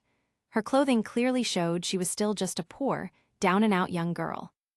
Nutcracker's eyes were fixed on Hinami, apparently drawn by the new hair clip on Hinami's head and her prettily dressed appearance. This was quite understandable. Nutcracker loved being beautiful, but was too poor to dress herself up. That frustration would eventually drive her to increasingly deranged behavior, like devouring or auctioning off any woman she deemed prettier than herself. And then there was the origin of her Nutcracker moniker. Even at the very end, when she was killed by Matsuki, she was still murmuring, "I want to be beautiful." Ding, host has triggered a choice mission. Choice 1, ignore Nutcracker entirely. Reward 10 fusion points. Choice 2, eliminate Nutcracker on the spot to prevent future trouble. Reward 10 fusion points. Choice 3, spend a few bucks to gift her a pretty hair clip. Perhaps it will change Nutcracker's future fate. Reward 10 fusion points. Chapter 141. Looking at the 3 options before him, Byakuya felt there was nothing to deliberate over.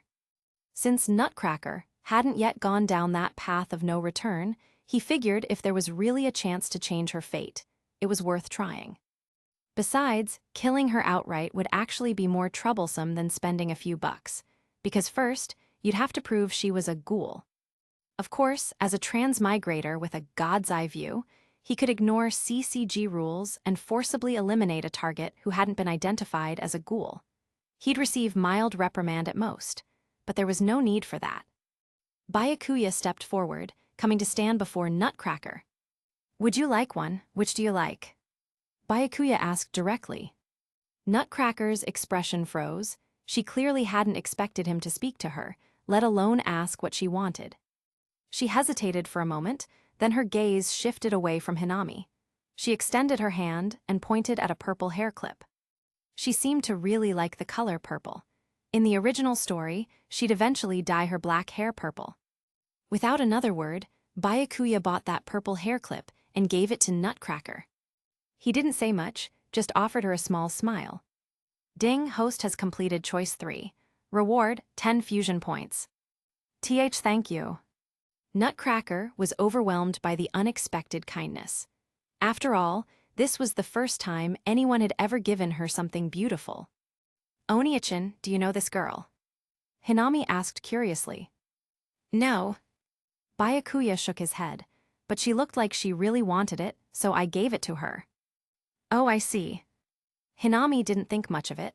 She just thought her big brother was really kind. She certainly didn't mind. The older girl in front of her seemed quite pitiful.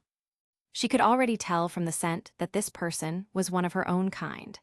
Between the girl's disheveled appearance and her identity as a ghoul, it was easy to imagine how difficult her circumstances must be. Just then, Nutcracker thought Byakuya was about to leave and spoke up. Could you tell me your name? Ding, host has triggered a choice mission. Choice 1, avoid getting too involved with Nutcracker.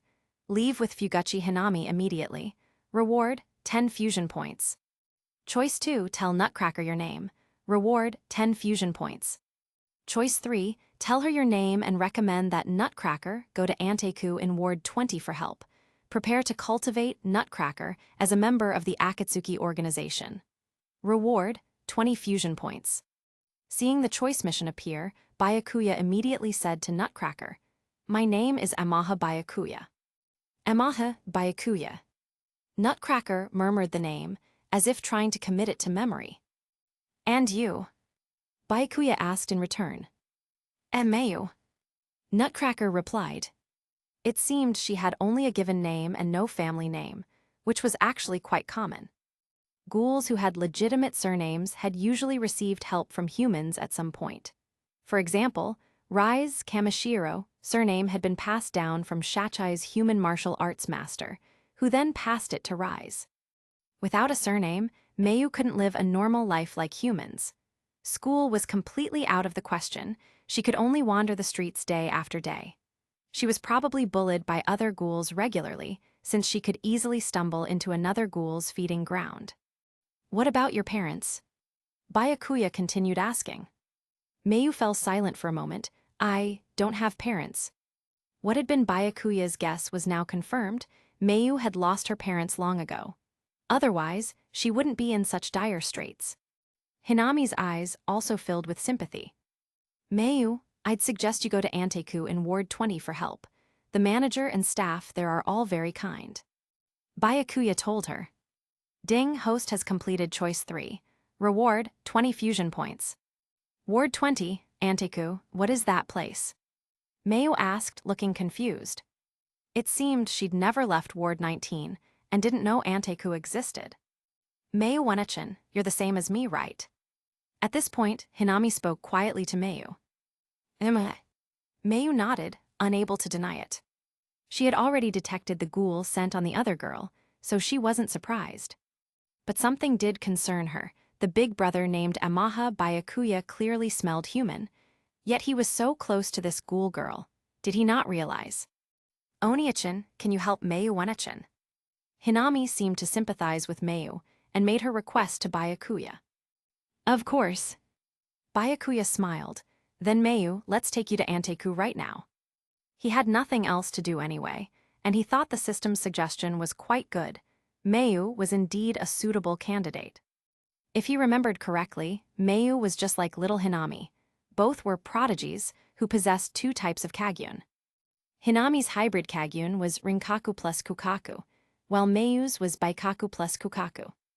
These were Kagyun inherited from both parents. Only an extremely small number of ghouls had this kind of talent, and the prerequisite was that both father and mother had to be ghouls with different Kagyun types.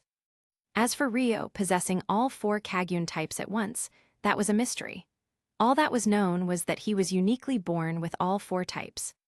Currently known ghouls born with 2 Kagyun types were limited to Fuguchi Hinami and Mayu.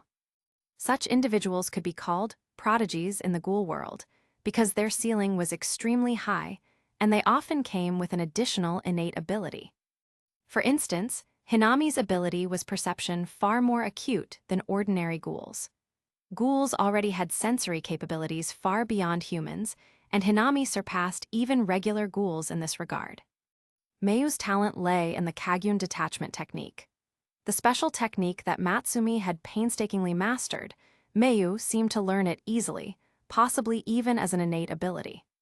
It's okay, thank you, Oniachin. Mayu followed behind Byakuya just like that, almost like one of those little girls easily lured away by a suspicious uncle with a lollipop. Chapter 142. Mayu wasn't actually much older than Hinami at this point, but her parents' genes were probably quite good. Even as an adolescent, she'd already reached about 165 centimeters. And that was while severely malnourished, so her figure hadn't fully developed yet. For Japan's average female height, this was already quite tall. She was definitely a big sister in front of Hinami. As for the appointment with Ito, Byakuya certainly hadn't forgotten, but Sen Takatsuki's fan meet and greet hadn't ended that early. Taking Mayu to Anteku first wouldn't affect anything. Wards 19 and 20 weren't far from each other, and taking the subway made it even faster. As they walked, Mayu carefully placed the purple hair clip Byakuya had given her in her hair. Though she couldn't see what she looked like wearing it, a happy smile still spread across her face. Just having such a pretty hair clip was enough to make her overjoyed. Seeing Mayu's face light up with that smile, Byakuya felt a sense of satisfaction. He was planning to take Mayu to the subway station when several figures suddenly emerged from a narrow alley beside them. Well, well, isn't this poor little Mayu? Bringing us a big meal, are you? From these words alone, it was clear these people were ghouls. They all fixed Byakuya with unfriendly, greedy gazes. More than because of Mayu, these people seemed to have been lured out by the scent wafting from Byakuya. Mayu naturally recognized these fellow ghouls from Ward 19.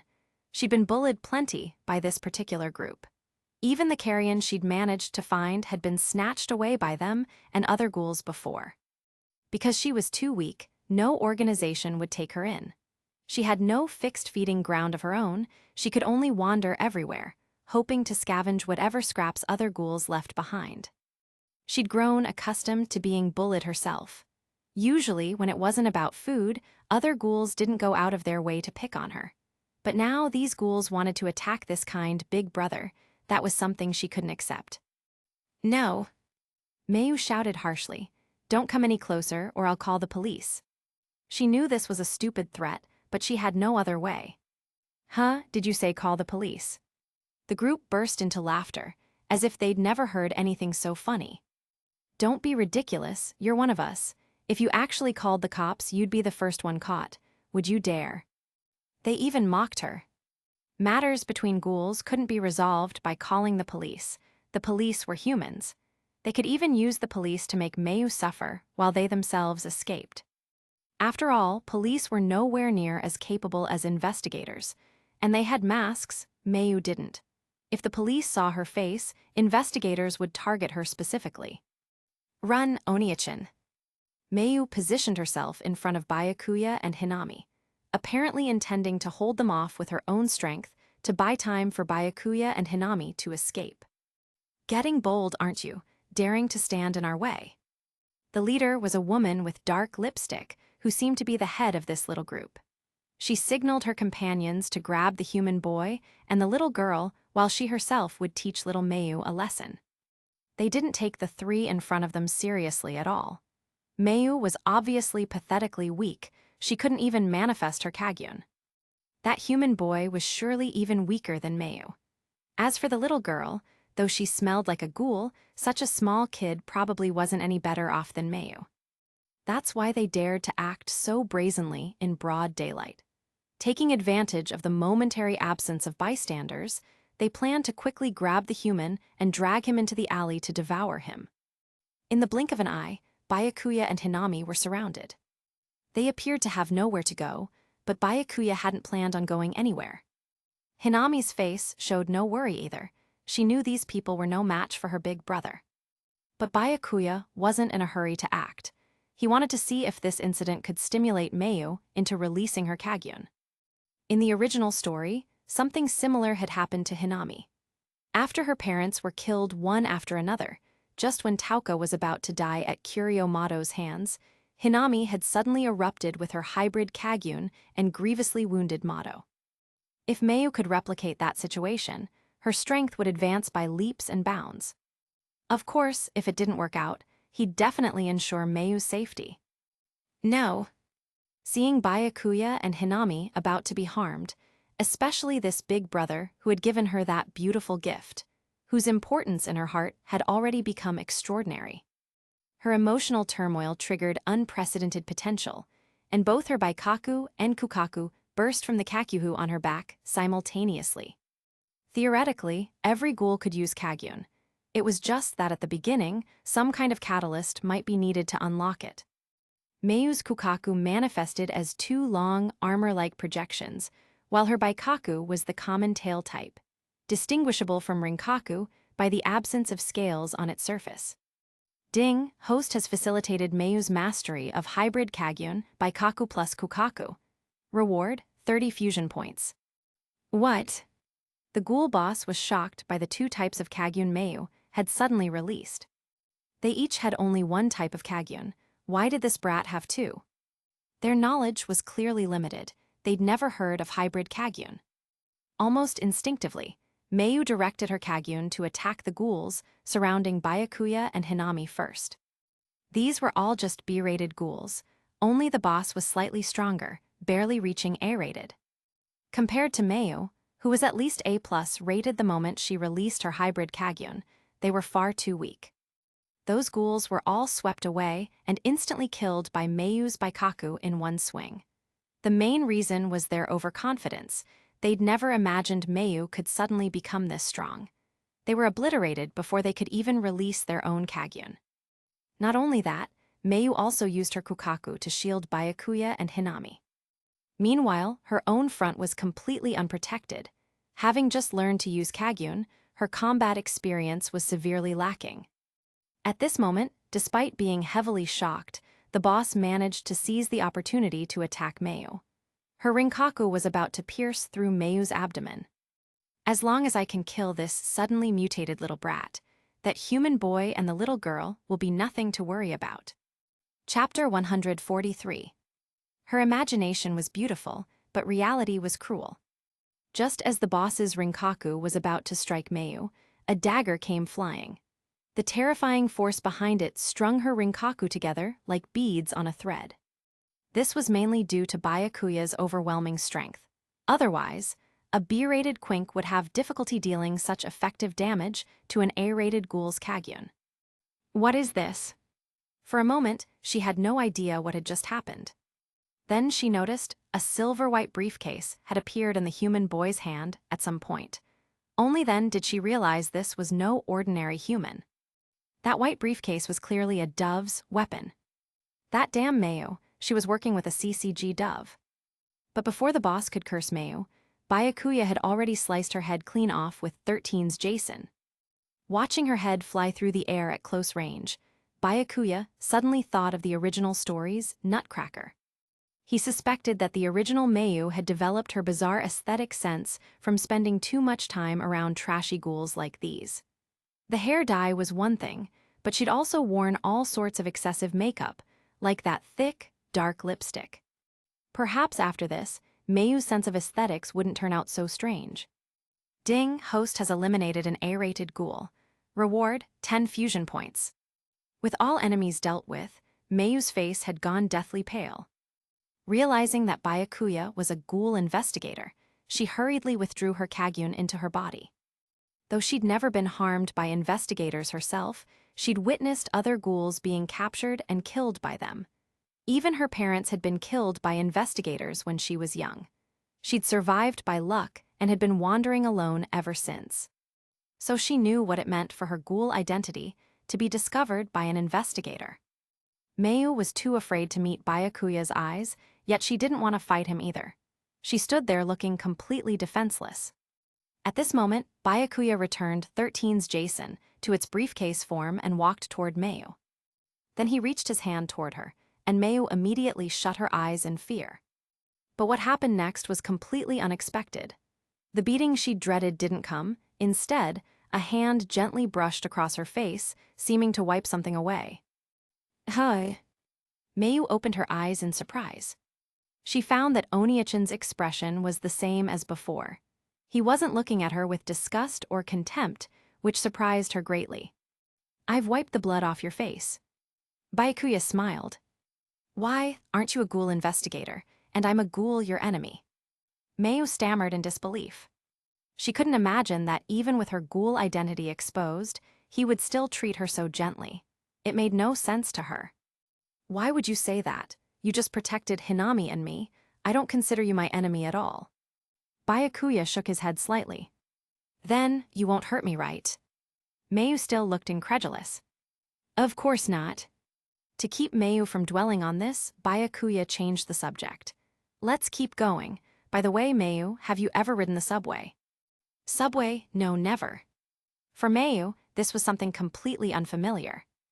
Then you can experience it for yourself soon. Byakuya said. Am I? Following behind Byakuya and watching his back, Mayu found it all so strange. Investigators were supposed to be Ghoul's mortal enemies, yet one had become the kindest person to her, and person applied regardless of whether they were human or Ghoul. She suddenly wondered if he also knew that little Hinami was a Ghoul, yet could still walk so closely together with her. Byakuya and Hinami brought Mayu to the subway station, where they boarded a train passing through Ward 20. Suddenly finding herself in such a crowded place, Mayu felt awkward. Her body was a bit dirty and smelly, mainly because she'd been wearing these worn-out clothes for so long. Noticing what Mayu was thinking, Byakuya draped his outer jacket over her shoulders. There, problem solved. But how can I'm so dirty? Mayu said embarrassedly. It's fine, I don't mind. Byakuya said. Instead of worrying about little things like that, you should look at the scenery outside. Following his suggestion, Mayu looked out the window. Her mouth fell slightly open. Not just because of the beautiful view passing by, but also because the subway's speed amazed her. Mayu was enjoying the novelty of new experiences while wearing Oniachin's jacket, much warmer than her thin, worn clothes. Though a ghoul's constitution meant she didn't really fear the cold, she liked this warm feeling. When they reached Ward 20, Mayu was brought to Anteku immediately. Amaha, is this a friend of yours? Seeing a completely unfamiliar new face, Tauka asked Byakuya. What caught her attention, though, was that this girl seemed to be wearing Byakuya's jacket. Not a friend, I just met her in Ward 19. I thought Ward 20 would be better for her, so I brought her here. Byakuya explained simply. Though his explanation was vague, Tauka understood the gist.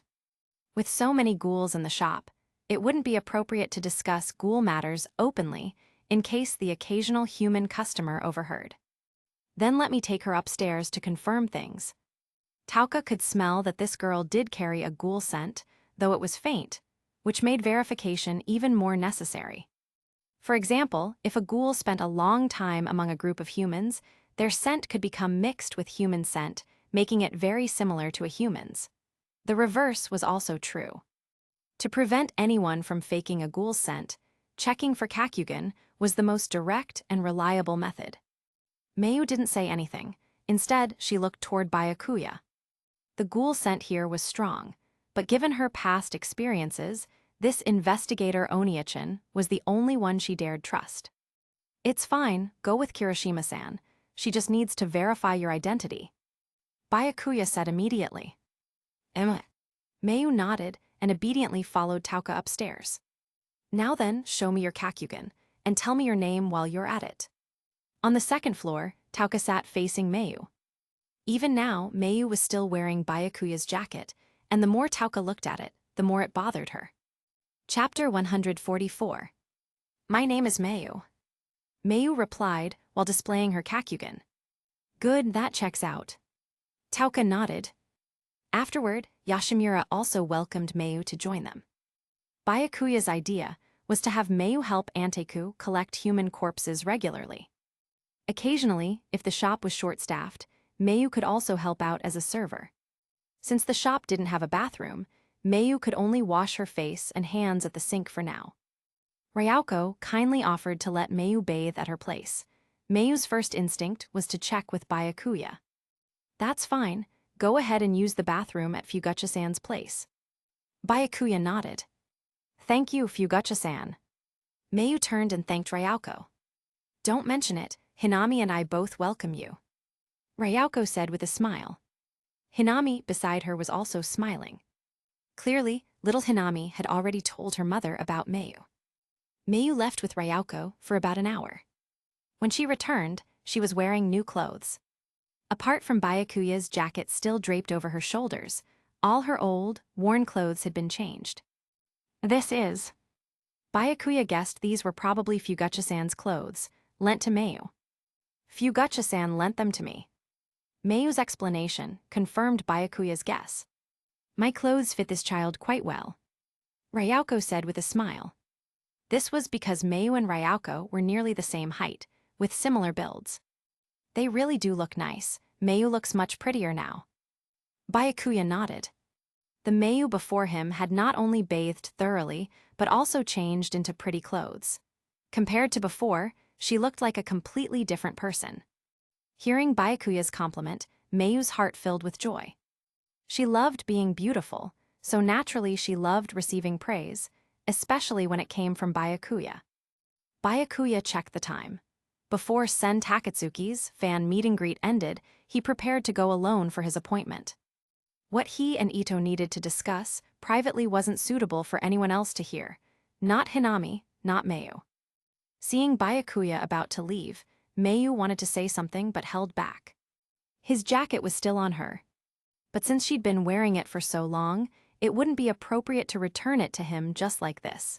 She planned to wash it herself before giving it back, which was why she'd hesitated. About 10 minutes before the fan meet and greet's scheduled end, Byakuya returned to the venue. Though it wasn't officially over yet, the crowd had mostly dispersed. He could see Ito packing up her things. Today she'd brought only a small, elegant handbag. Ah, perfect timing, Amaha-kun. Today's meet and greet is almost over. Ito spotted Byakuya and waved. Good to know I'm not late. Byakuya said. Ito noticed Hinami wasn't there. Speaking of which, where's Hinami-chan? Has she already gone home? Yes. Byakuya nodded slightly. That works out better, actually. Saves us from playing riddle games later. Ito remarked casually. If little Hinami had been sitting beside them, while Ito and Byakuya discussed things that couldn't be spoken openly, they would have had to speak in cryptic hints. So then, for our first date destination, where does Amaha-kun have in mind? Though I was the one who invited you, it's better if the man decides where to go, right? Ito immediately started joking around with Byakuya. Is that so? Then let's find a cafe. I think that kind of atmosphere is quite nice. Byakuya played along. Both of them knew perfectly well this wasn't anything like a date, yet they acted as if it were. Byakuya's choice of a cafe was somewhat deliberate. given that Ito's father Yoshimura also ran a cafe, Anteku. Through this, Ito thought of certain things, such as the possibility that he already knew about her relationship with Anteku's manager. But she didn't show any concern. Besides, she often went to cafes to write and read anyway. As long as it wasn't that antique coffee shop, anywhere was fine. If Byakuya had actually taken Ito directly to Anteku, that would have been too much. She'd probably have turned on him instantly.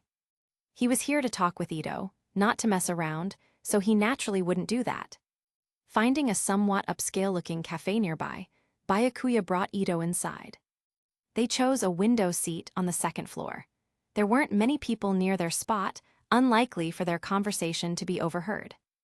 "Excuse me, miss, could we get a couple set, please?" As soon as they sat down, Ito called out to a waitress passing by. "Certainly, one couple's set for two. Please take a look at which one you'd like." The waitress flipped the menu to the page showing couple sets. "Which one do you want? I'm fine with anything." Ito handed the choice to Byakuya. Watching Ito's repeated attempts to tease him, Byakuya felt this conversation probably wouldn't go smoothly. He randomly selected a set without even taking a second look. After the waitress left, Byakuya got straight to the point. "So, Takatsuki-sensei really is the one-eyed owl of Aogiri Tree, correct?" This served as the opening for their conversation. "I've never admitted to that, you know. I just found Amaha-kun interesting and wanted to have a drink together." Ito smiled lightly. "Please just say what's on your mind, Takatsuki-sensei. It's not as if you've actually taken a fancy to me." Byakuya said flatly. He didn't want to beat around the bush with Ito. It felt like a waste of time. But Ito went along with it. "Is that so impossible? Would it be so strange for me to take a fancy to you? Honestly, you're quite handsome. As an older single woman, I have needs too, you know, Tilda." Ito could joke about her own age without a care, even calling herself an older single woman. Chapter 145. This was indeed something Ito would say. She'd even called herself a 24-year-old old lady before. "I know where I stand." Byakuya didn't want to say much about this, feeling somewhat speechless. As a transmigrator who knew Ito's personality and her identity as the one-eyed owl, there was no way he'd believe such nonsense. If he were an ordinary person who actually believed this, his fate would be far worse than just having his organs harvested. All right, I'll stop joking." Ito finally became more serious, though she still wore a smile. "Honestly, I'm a bit surprised my identity was exposed so quickly." Though she'd long been wary of the clowns, she was still surprised that they'd revealed her identity to Byakuya so soon.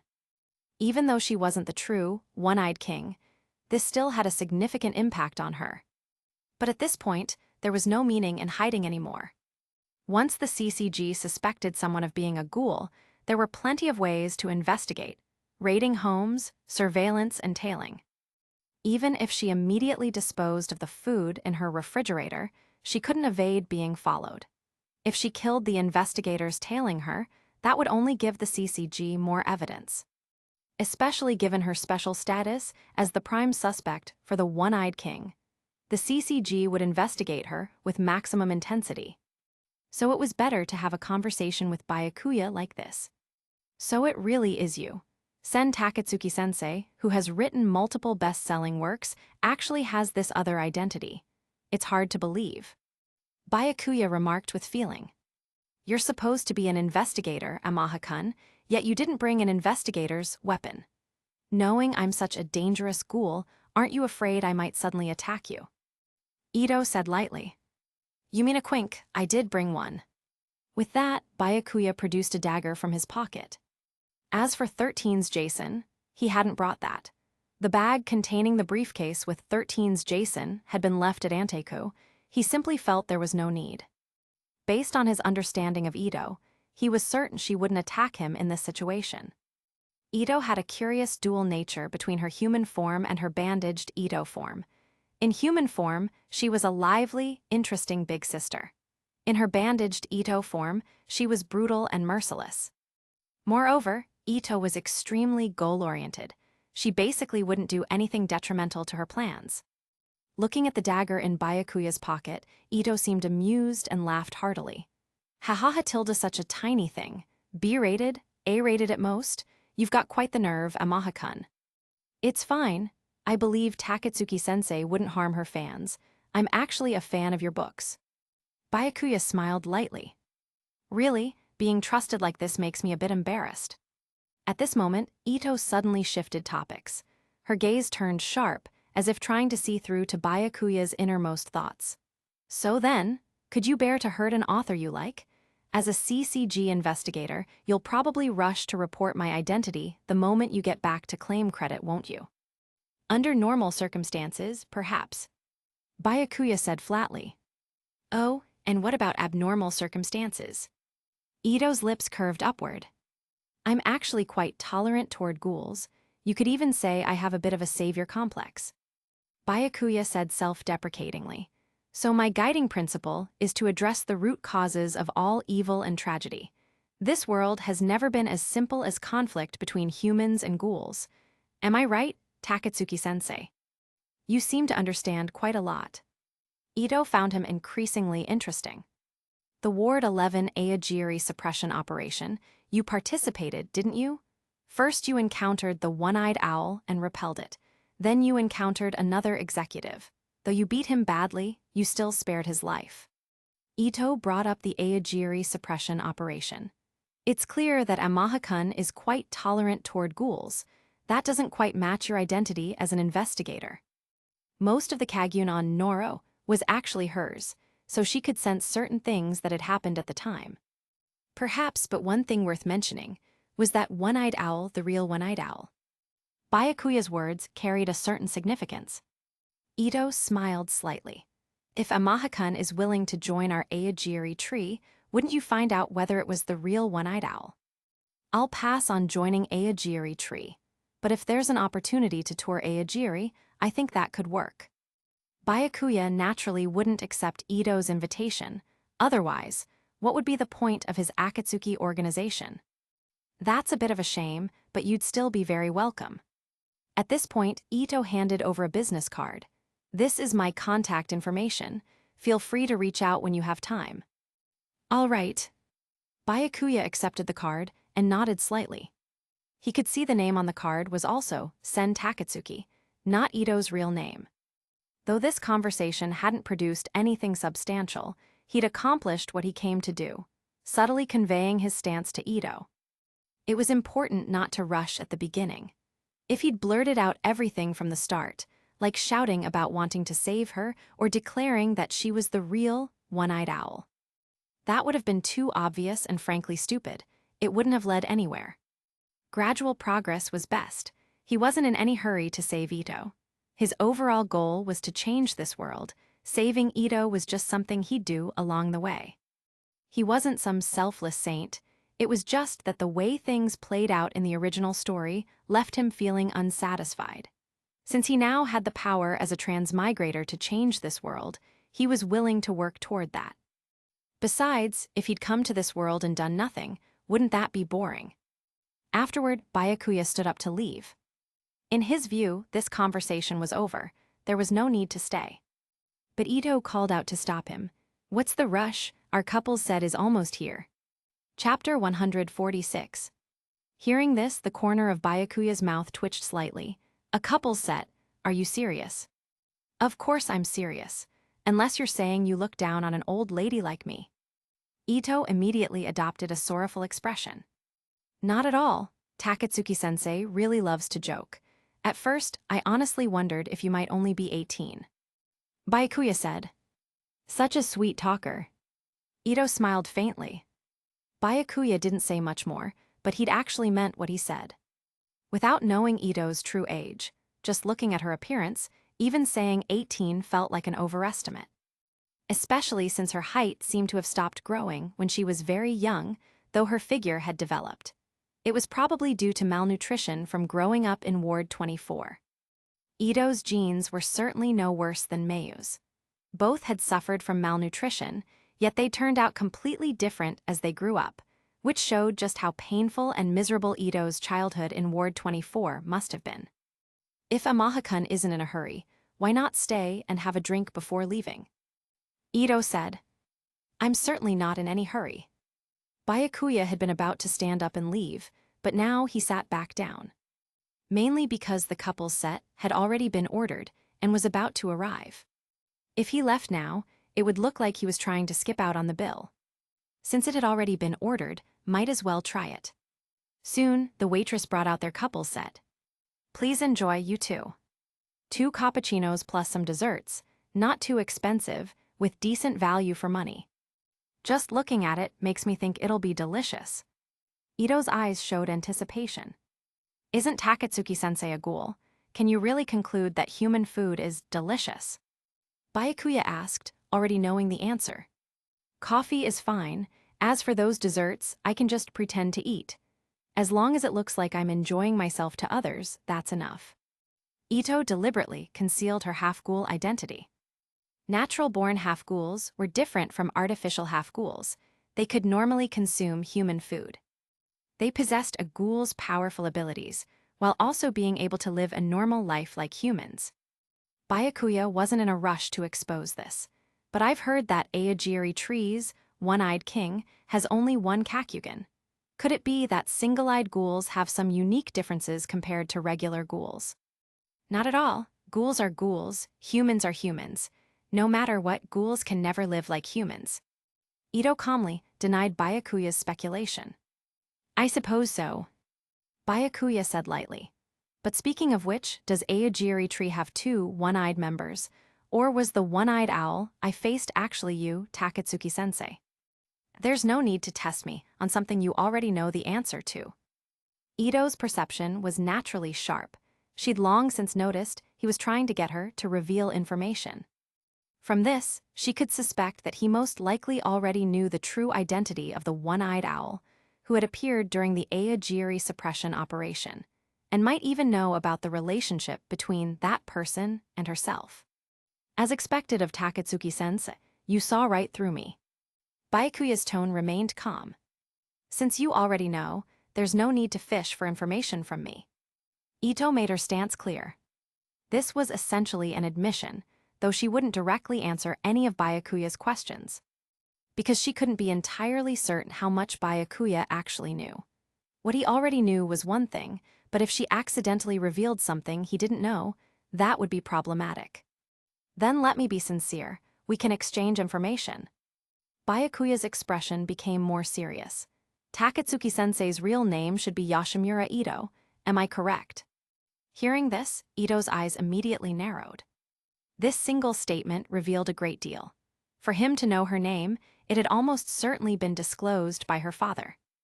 In that case, how much else did he tell you? Ito's expression became somewhat grave. Well, actually not that much.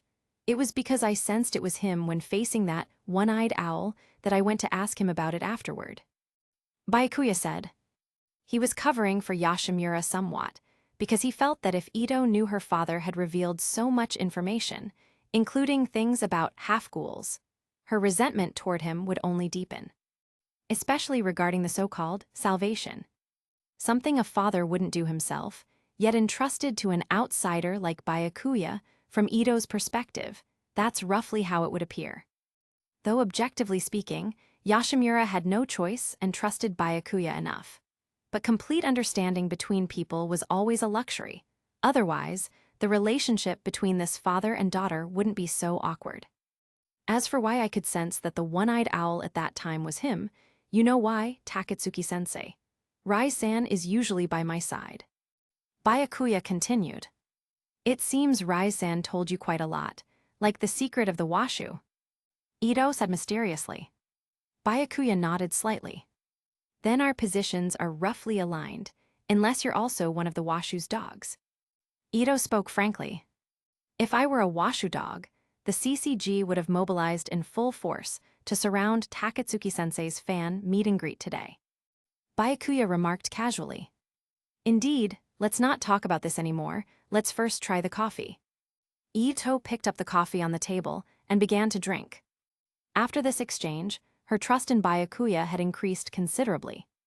Largely because Byakuya knew the washu's secret. The Washu would never let an ordinary human who knew those secrets live, just like her mother. Otherwise, back then, Yashimura could have completely submitted to the Washu with his wife and daughter to preserve their lives, secretly handing the yet undiscovered Ito to Nore. But the Washu gave no chance of survival to Yukina, the human journalist who had learned their secrets. So Ito understood clearly that Byakuya had no way out, unless he was himself a Washu half-human. But that was simple to verify. She could just confirm with Kishu Arima. Chapter 147. In Ito's view, the cornered Byakuya had only two choices. One was to pretend he knew nothing and obediently serve the Sisagi, which represented the Washu's interests. The second was to resist the Washu. Since he dared tell her these things, he probably wouldn't obediently serve the Washu. His usual conduct also showed some hints of this. Now Byakuya was practically telling her outright that he intended to oppose the Washu. Otherwise, he wouldn't have deliberately discussed so many things with her.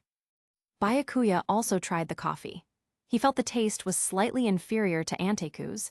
The manager and his staff made better coffee. But he wouldn't say such things in front of Ito.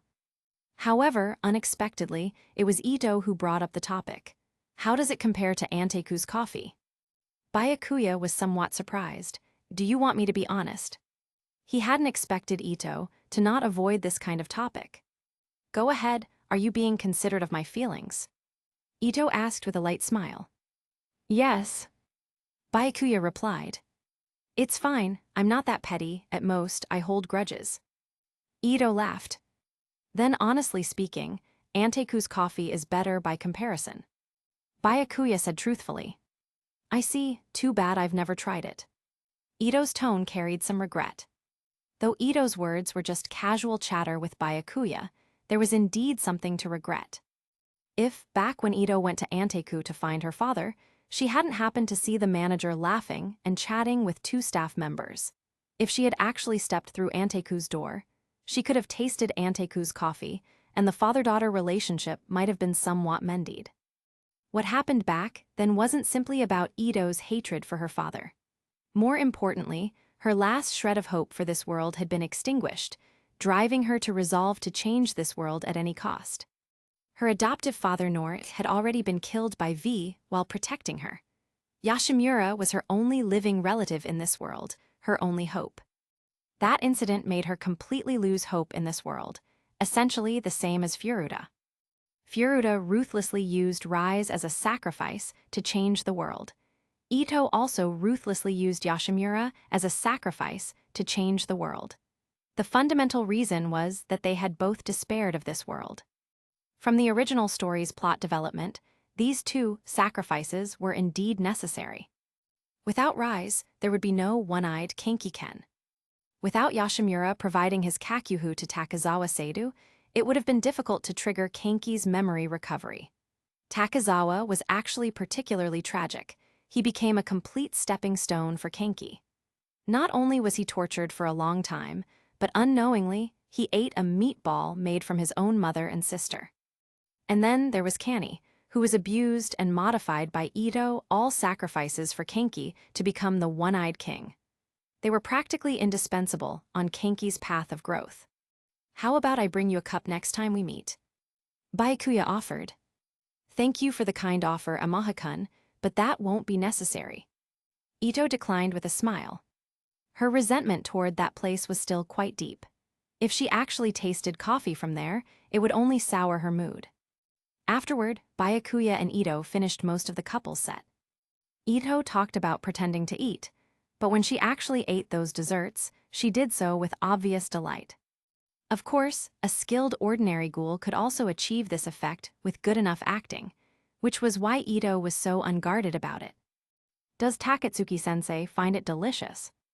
Byakuya asked casually. You're trying to get me to slip up again. This is pretend eating, acting, you understand, acting tilde. Ito said unhurriedly. Byakuya smiled without comment. By the way, when do you plan to visit our Aogiri tree? I need to make arrangements in advance. Ito suddenly asked. Actually, any time works. Before I'm promoted to first class, I have quite a bit of free time. Byakuya said.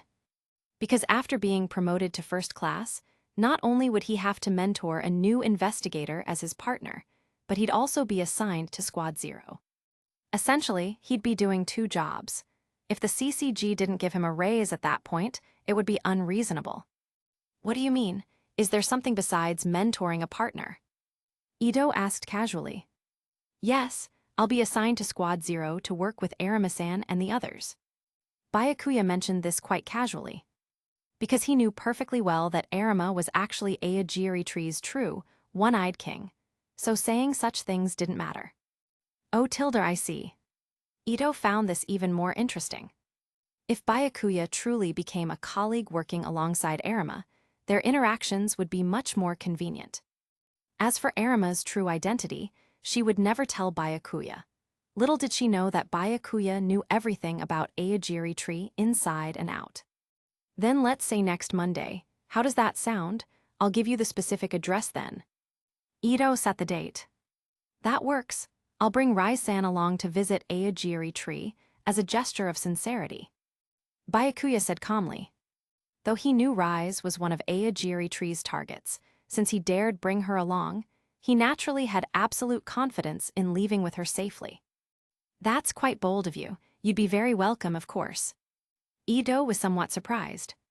He should know that Aogiri Tree had been planning to capture Rise, this Washu escapee, alive. Especially since he emphasized it as a gesture of sincerity, which showed even more clearly that he knew Rise was one of Aogiri Tree's targets. I hope everyone at Aogiri Tree can be somewhat friendly when the time comes. Byakuya said. Of course, I wouldn't want to make things difficult for my fan. Ito replied immediately. As for what would actually happen, that would only be known when they got there. Chapter 148. The conversation ended. After settling the bill, Byakuya and Ito parted ways. He returned to Anteku first. Wasn't Oniichan on a date with Takatsuki-sensei? You're back so soon. Seeing Byakuya return, Hinami was somewhat surprised. A date with Takatsuki-sensei. Tauka immediately took notice. She knew of the famous author Sen Takatsuki, but why would Byakuya go on a date with her? It wasn't a date, I just discussed some things with Takatsuki-sensei. Byakuya corrected. Oh, I thought it was a date. Hinami had been misled by what Takatsuki-sensei had said earlier. At that moment, noticing manager Yoshimura wasn't downstairs, Byakuya went directly up to the second floor to find him. Sure enough, he saw the manager organizing supplies on the second floor. Amahikun, is something the matter? Yoshimura paused what he was doing. I've already had a chat with Sen Takatsuki, that is, your daughter. Byakuya said directly. Yoshimura fell silent for a moment, his expression becoming somewhat grave.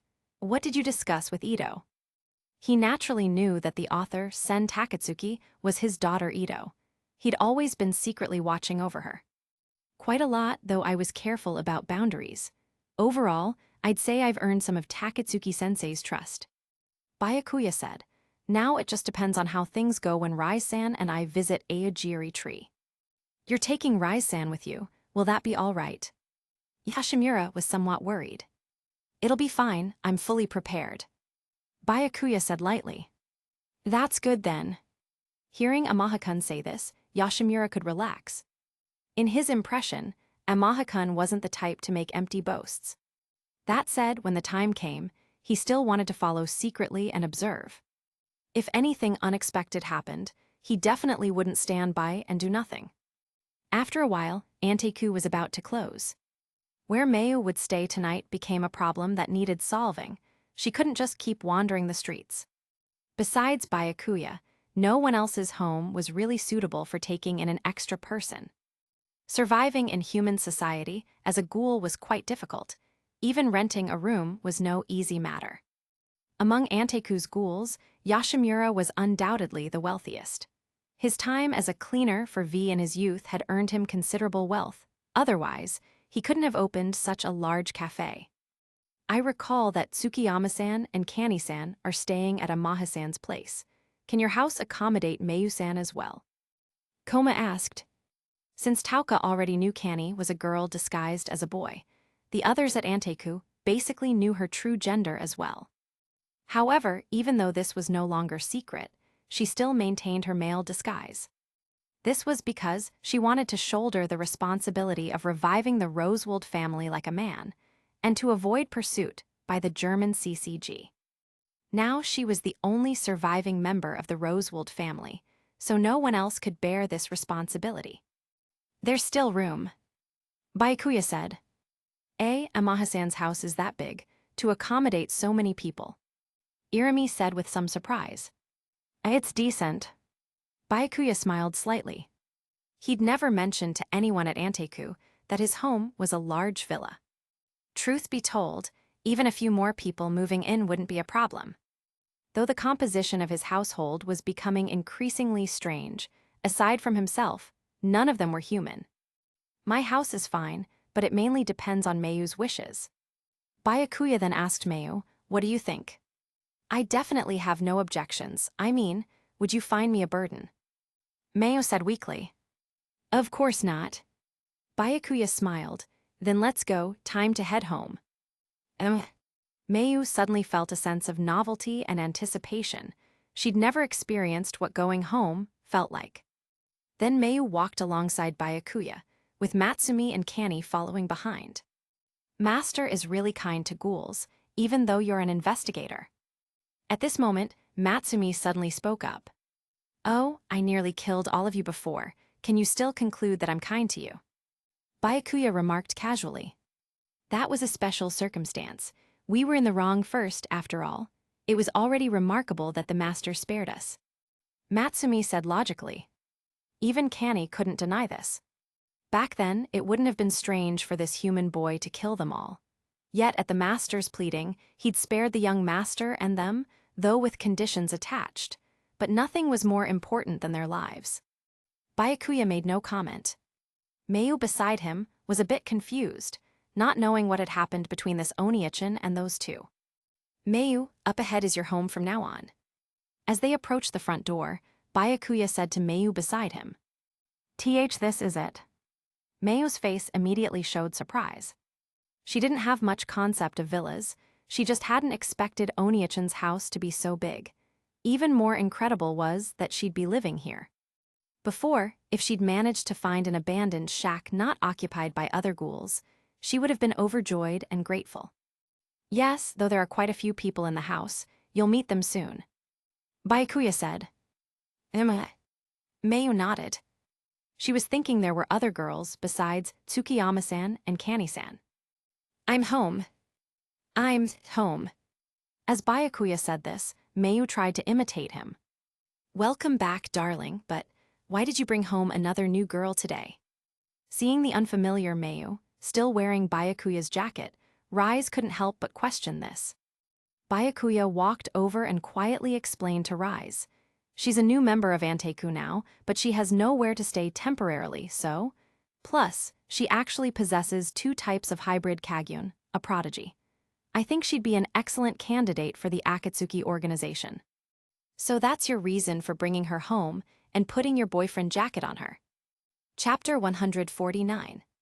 Byakuya was silent for a moment, then decided not to bother explaining. "You're overthinking it. Anyway, it's not what you're imagining." Rise didn't press the topic further. Mayu looked completely confused.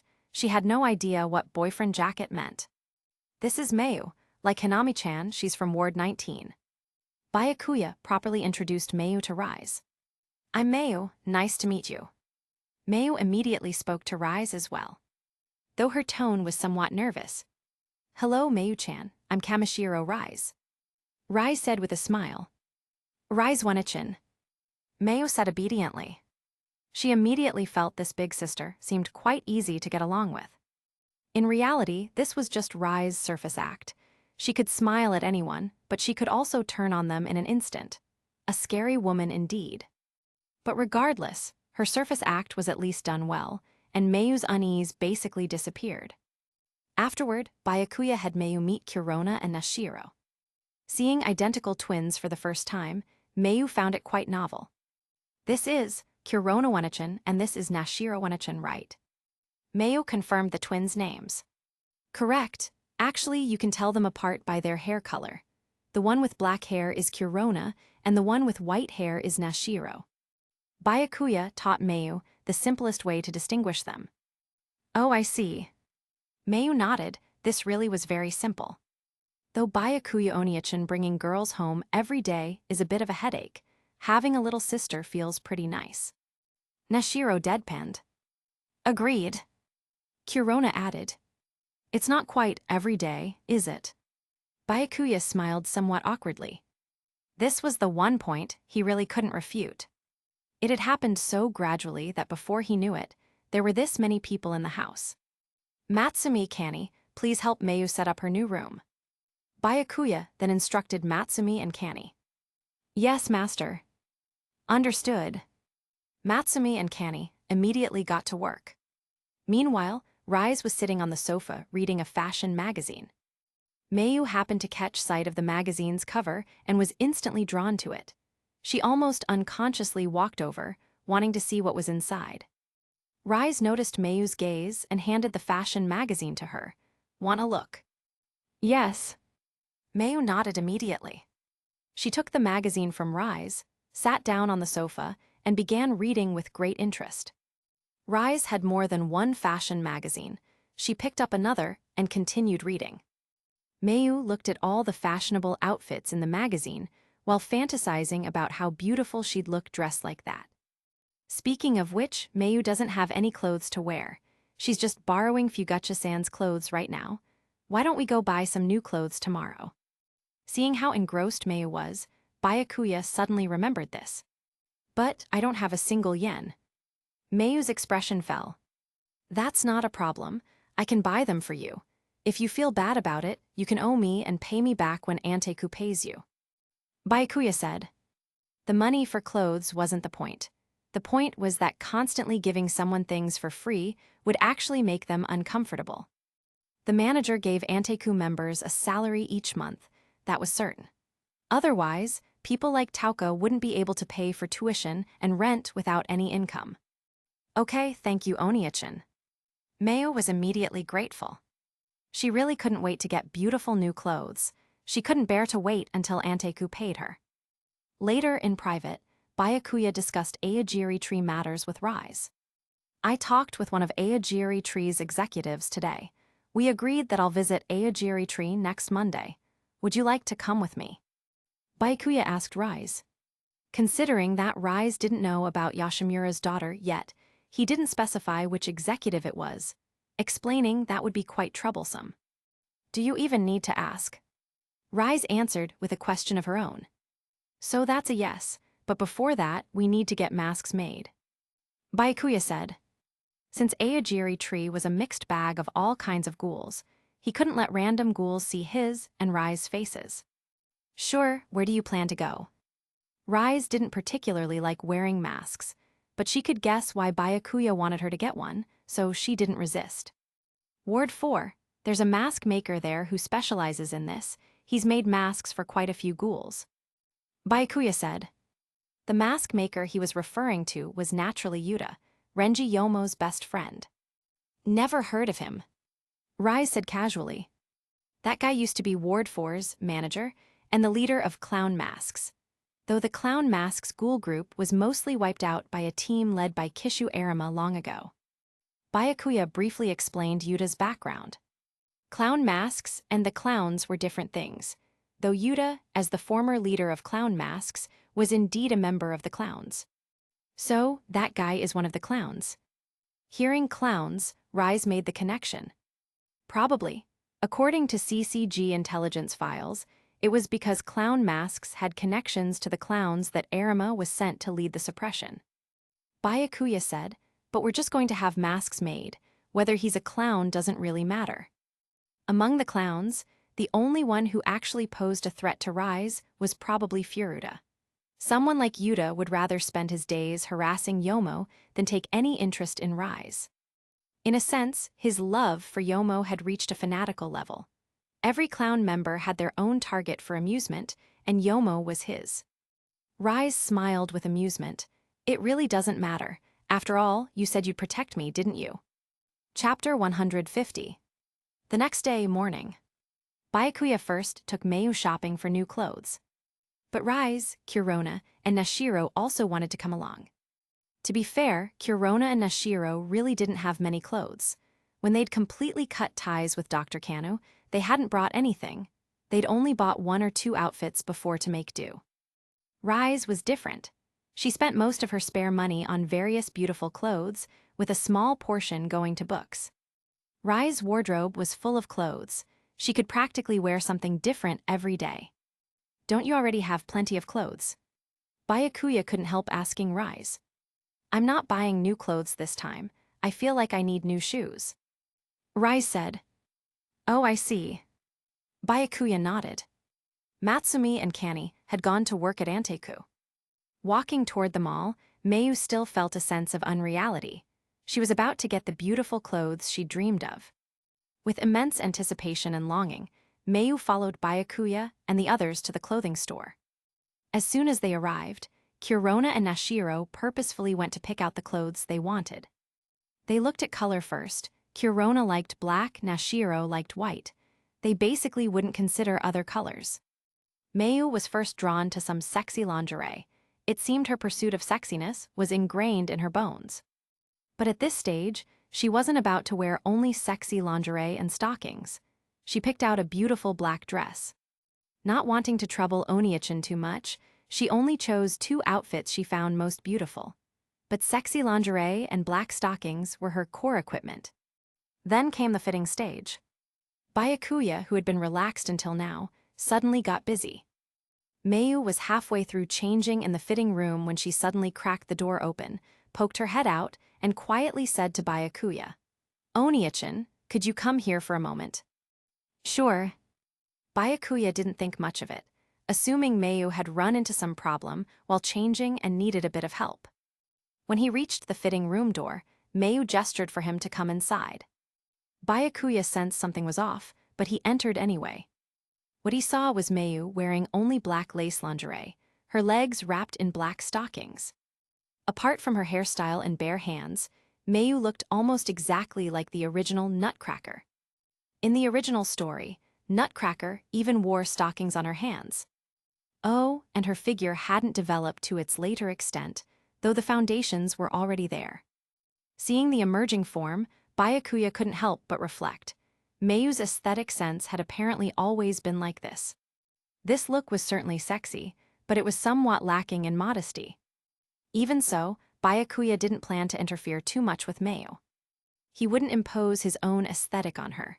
At most, he'd mention something about modesty. Otherwise, if Mayu actually walked around in public wearing only lingerie and stockings, that would be problematic. Oni-chan. Mayu's face had a faint blush, but her tone wasn't shy at all. She boldly displayed her figure before Byakuya. Any thoughts? Byakuya hesitated for a moment, considering how to broach this topic with her.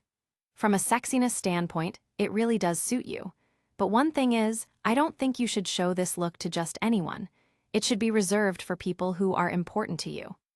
He didn't have time to think it through completely, so he'd just thrown together some words. Mayu tilted her head slightly. Looking puzzled, Byakuya's words seemed to confuse her. But, Oni-chan, you are someone important to me. Mayu explained why she looked so confused. Byakuya hadn't expected Mayu to answer like that. He laughed awkwardly. All right then. I do feel it would be embarrassing if others saw me like this, but when it's Oni-chan, I don't feel that way at all. That's why I asked you to come in and take a look. Mayu continued.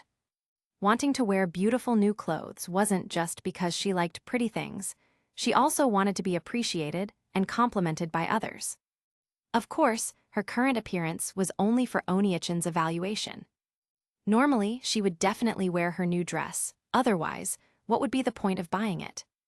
I see, seems I jumped to conclusions. Byakuya used a smile to mask his awkwardness. Anyway, it suits you well. Mem. Mayu nodded happily. I'm thinking about changing my hairstyle. Does Oni-chan have any suggestions? Mayu suddenly said. She seemed unsatisfied with her current loose black hair. You want my opinions? Byakuya confirmed what she meant. Yes, I can't decide what hairstyle would look better. Mayu explained. I actually think your current hairstyle is already quite nice. It goes well with your figure too, just remember to brush it regularly. Byakuya expressed his view. It has that straight black hair quality. You might not understand what I mean, but basically, what you have now is good. Of course, this wasn't objective advice. It was rather subjective, though such matters couldn't be completely objective anyway. He personally felt there was nothing wrong with smooth, long black hair. Combined with Mayu's figure, it had that straight black hair aesthetic. If she changed to the original Nutcracker's hairstyle by his aesthetic standards, he really couldn't appreciate it. It gave the feeling that her figure and face are somewhat let down by the hairstyle. Okay. Hearing Oniachin's opinion, Mayu immediately abandoned the idea of changing her hairstyle. At the same time, she was curious about what straight black hair meant. She planned to secretly research what straight black hair meant when she got home. After all, it sounded like something Oniachin liked. Chapter 151. Byakuya Oniachin. Just then, Nashiro's voice came from outside. She had finished changing and emerged from the fitting room, only to find that Byakuya had vanished. Rise-san, where did Byakuya go? Kurona addressed Rise, who sat nearby. He just went into Mayu's fitting room. Who knows what those two might be doing in there? Rise's words carried more than a hint of mischief. Still inside the fitting room, Byakuya heard the conversation between Rise, Kurona, and Nashiro. This wasn't good. He found himself in an awkward position. Stepping out seemed wrong, but staying put wasn't any better.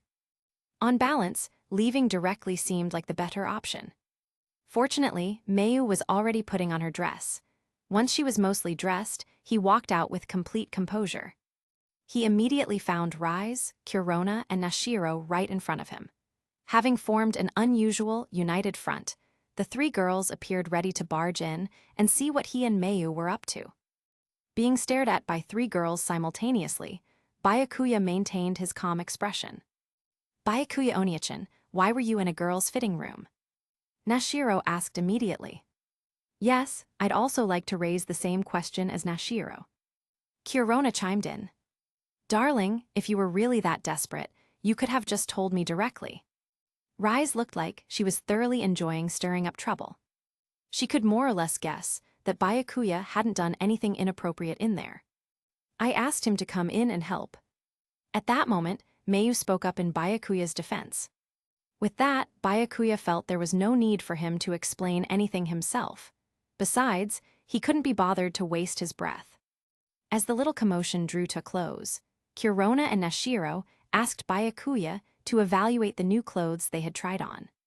The sisters' tastes in clothing were nearly identical. They had both chosen light, flowing dresses, differing only in color. Kurona's was naturally black, while Nashiro's was white. They both suit you well. More precisely, you both look cute. Byakuya spoke frankly. Then I'll take this one.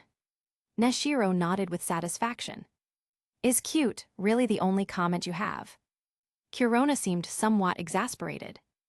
Byakuya had called her cute before too. But she was definitely happy about it on the inside. Just then, Rise suddenly took hold of Byakuya's arm. Since everyone's finished picking out their clothes, come with me to look at shoes. This clothing store didn't sell shoes, so they would need to find a shoe store. Rise quickly pulled Byakuya away. Before leaving, however, Byakuya paid for Mayu's clothes first. As for Kurona and Nashiro, they received salaries from both the CCG and Anteku, so money wasn't an issue for them. The original clothing store was just 2 shops away from a shoe store. So Byakuya and Rise turned left out the door and arrived after just a few steps. Rise selected a pair of white canvas shoes and a pair of purple casual shoes. Compared to high heels, she actually preferred wearing this kind of casual footwear. Taking off her original shoes, her feet wrapped in flesh-tone stockings, Rise first tried on the purple casual shoes.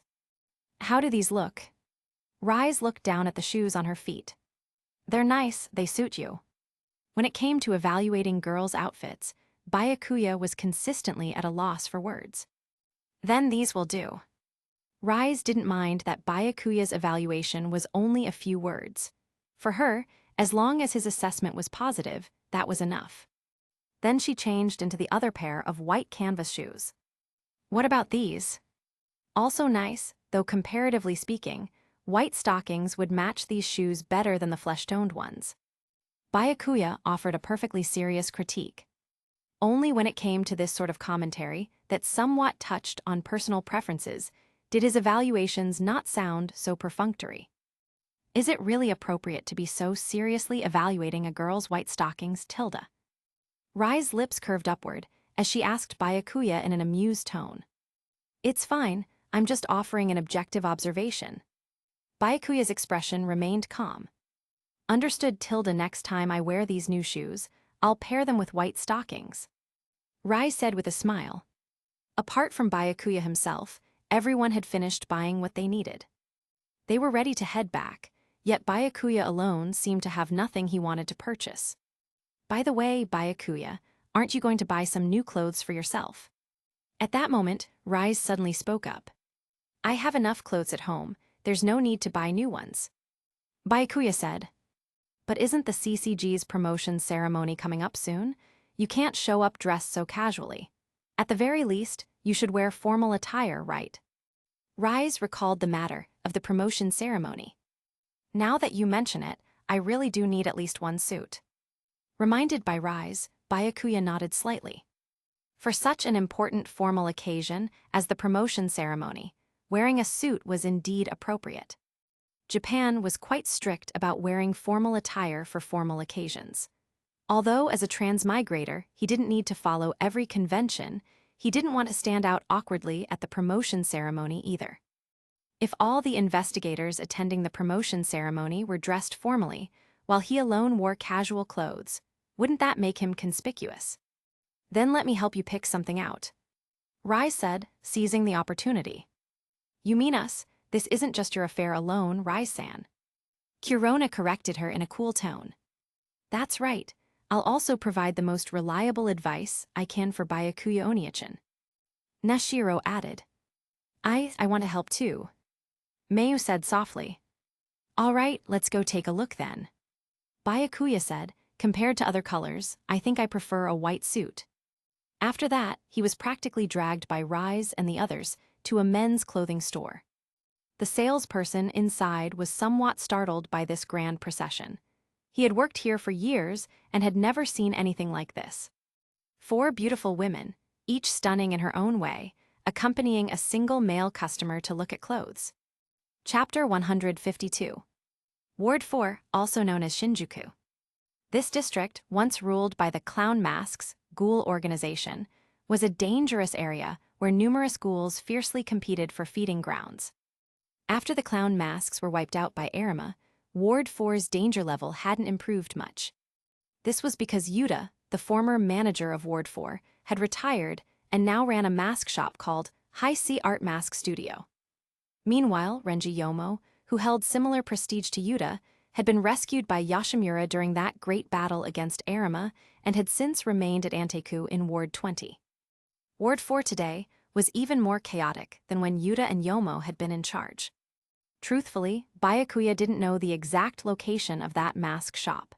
He was indeed a transmigrator, but he wasn't so impressive as to know the precise location of every place.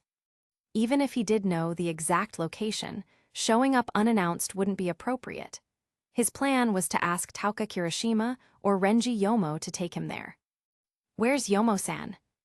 Arriving at Anteku today, Byakuya didn't see Renji Yomo. Yomo-san went out on business. He probably won't be back until late. If there's anything, Amaha-san, you can tell me and I'll pass it along to him. Kaya Irami responded. That won't be necessary, I'll ask Kirishima-san. Byakuya said. Is there something you need from me? Hearing Byakuya mention her name from behind, Tauka turned to ask. It's like this, I need to have a mask made for Rise-san. I heard there's a mask maker in Ward 4 who specializes in making masks for ghouls, but I don't know where to find him. Byakuya explained. Since the manager isn't here, I thought I'd ask Yomo-san. I see, you need a mask made. Tauka replied, I know the person you're talking about. How about I take you there? Among ghouls, masks were commonly referred to as just that, masks. Byakuya nodded. Then I'll trouble you, Kirishima-san. Compared to the 2 times you saved me before, this is nothing. Having said that, Tauka temporarily handed her work over to Roma Hoito. Hoito-san, I'm leaving the rest of the work to you. Come on, I wanted to rest for a bit. Roma immediately started complaining. I'll help share your workload when I get back. Is that acceptable? Tauka said helplessly. This Hoito girl hadn't been at Anteku long and was already thinking about slacking off. Afterward, Tauka changed out of her work uniform into casual clothes, a blouse, plaid skirt, and tall boots. She looked no different from an ordinary human girl. Tauka immediately led Byakuya and Rise toward the mask shop in Ward 4. Down a small alley in Ward 4 stood a mask shop called High Sea Art Mask Studio, the destination of their trip. Although this mask shop's primary service was making masks for ghouls, it would also serve human customers if any happened to come by. After navigating various alleyways, a somewhat eerie-looking mask shop appeared before them. Tauka casually pushed open the door with one hand in her pocket. The interior decorations were even more bizarre, displaying all sorts of strange, frightening masks and even human skeletons. Besides these, 2 people sat inside the shop, Yuta and Itori. Yuta had long hair and numerous tattoos on his body, especially the Latin phrase on his neck that fully expressed his feelings for Renji Yomo. Translated, it meant, I cannot live with you, but I cannot live without you. Beyond the tattoos on his body, even his eyes had been injected with pigment, making them look very much like Kakugan. He called these tattoo eyes. Upon closer inspection, one could tell these weren't true Kakugan. Real Kakugan would be more vivid and unsettling, with vein-like patterns appearing around the eyes. Itori was a mature woman with long orange red hair. She was good friends with both Yomo and Yuta, and was also a member of the clown's organization. Little Tauka, what brings you here so suddenly? Seeing Tauka's unexpected arrival, Itori asked with surprise. It's been so long. Tauka-chan, you've become even prettier than before. Yuta also spoke up. Yomo had an excellent relationship with both Yuta and Itori. Even now, he occasionally came back to visit them. As his niece, Tauka was naturally quite familiar with these 2 as well. Yuta-san, Itori-san, actually someone needs you to make a mask. Tauka said directly. Then she introduced Byakuya and Rise. This is Yuta-san, the one who makes masks for us ghouls. A ghoul and a human. Itori looked at Rise and Byakuya beside Tauka, initially identifying them by their scent. Of course, as a member of the clowns, she could easily recognize Byakuya and Rise. She just couldn't be so obvious about it on the surface. I assume it's this ghoul lady who needs the mask. Yuta asked calmly, as if he knew nothing at all. Tauka sat down nearby, as there was nothing for her to do at the moment. I'm Amaha, and this is Kamishiro. Byakuya made polite introductions to Yuta and Itori. Kamishiro-san, is it? That surname suddenly reminds me of a certain old acquaintance from Ward 6. Yuta said meaningfully. Rai's gaze sharpened slightly. She knew who that old acquaintance was. It could only be Shachi. Though that old acquaintance seems to have escaped during the chaos when Aogiri Tree attacked Cochlea Prison. No idea where he's gone now. Yuta continued. He actually knew, of course. He was just deliberately saying this for Rise to hear. Byakuya gently squeezed Rai's hand, signaling that she didn't need to respond. Although Yuta was speaking cryptically about some strange things, there was no malice in his words. And Amaha-kun, Yashimura-san has mentioned you to us. A promising young investigator. It's a pleasure to meet you both. Yuta said with a smile. Now then, Kamishiro-san, please come over here so I can take your measurements. He gestured for Rise to sit nearby. He would need to measure her facial dimensions first before making a properly fitting mask. At that moment, Rise spoke with a smile. All right, but I have one request. I'd like Byakuya to take my measurements instead. Chapter 153. Yuta paused, somewhat surprised that Rise would make such a request. But it was understandable. She probably just didn't want his hands touching her face. After all, taking facial measurements involved such close contact. No problem, then I'll leave the measuring to Amaha-kun. Yuta naturally didn't mind. Fine. Byakuya went over to assist. Meanwhile, Itori sidled up next to Tauka. So, little Tauka, do you have a boyfriend now? Tauka's expression shifted slightly. No. Is that absolutely not, or not yet tilde? Itori asked meaningfully. Absolutely not. Tauka insisted firmly. She had no desire to answer such questions. With such a great environment at school, not dating would be such a waste, wouldn't it? I'm getting worried for Renji on your behalf. Itori sighed. School is for studying. Tauka's expression grew slightly impatient as she retorted. But she lacked confidence saying this, since her grades at school were among the poorer ones. Is that so? I think that Amahakun is pretty good, you know. He's quite handsome and very capable too. Itori suddenly brought up Byakuya. Are you stupid? It's not like you don't know he's an investigator. Tauka said very quietly. Seeing this, Itori's lips curved upward. She could tell that little Tauka had just wavered a bit. Who says an investigator can't date a ghoul? Besides, Yashimura-san told us before that young man has been taking great care of everyone at Anteku. He's clearly not the type of investigator who's completely hostile to ghouls, right? Itori said with a smile. Anyway, I don't want to think about that kind of thing right now. University entrance exams are coming up soon, that's what I need to focus on. Unable to argue with Itori, Tauka could only change the subject. On the other side, Byakuya was using tools to measure Rai's facial dimensions. It was done in no time. All right, the measurements are complete. So, Kamishiro-san, do you have any specific requirements for the mask? Yuta said while recording the measurement data. A white mask will do. Rai said casually.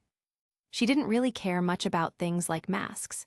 She just felt the white mask Byakuya had given her before was nice to wear, so she made a similar request. Would you like some decorative patterns added? Yuta asked for details. Sure. Rai's response remained casual. All right, once the mask is finished, I'll have it delivered to Anteku. That's all for now. With that, Yuta went to begin making the mask. Then we'll head back. Byakuya said. But just then, Itori suddenly spoke to them. No need to rush off, is there? Since you've come all this way, why not stay and chat for a bit before leaving? As she spoke, she walked toward Byakuya. Young man, I'd like to have a little chat with you. Mind indulging me? All right. Byakuya nodded expressionlessly. Since he knew Itori's deeper identity as a member of the clowns, he instinctively assumed there was something important to discuss, so he agreed. But when he sat down at the front counter with Itori, the question she asked was beyond his expectations. So Tilda, I'm curious about something. Which one do you like, Amahakun? Itori rested her chin on one hand, tilting her head as she asked Byakuya. Byakuya fell into brief silence. He had thought it was something important, but it turned out to be such a pointless topic. He had originally found it strange. If it were truly something important, they should have spoken privately, not sat at the front counter where Tauka and the others could easily hear. Yet the moment Itori spoke, Tauka's reaction was even greater than Byakuya's. Though her gaze didn't sneak over, pretending she didn't care, her ears were pricked up, trying to hear Byakuya's response clearly. Even Rise couldn't help but pay attention to what was happening over there. Unlike Tauka's furtive manner, she stared directly at Byakuya's direction. Yuta had already begun making the mask, according to Rai's facial measurements and requirements. What do you mean? Byakuya asked. You know what I mean. At that moment, Itori leaned closer to Byakuya and whispered, I'm asking which of them you like. Is it the pure but slightly tsundere Tauka-chan, or the strong and elegant Kamishiro-san? Byakuya didn't want to answer this question. Ding, host has activated a choice mission. Choice 1, answer I like Kirishima Tauka. Reward, 10 fusion points.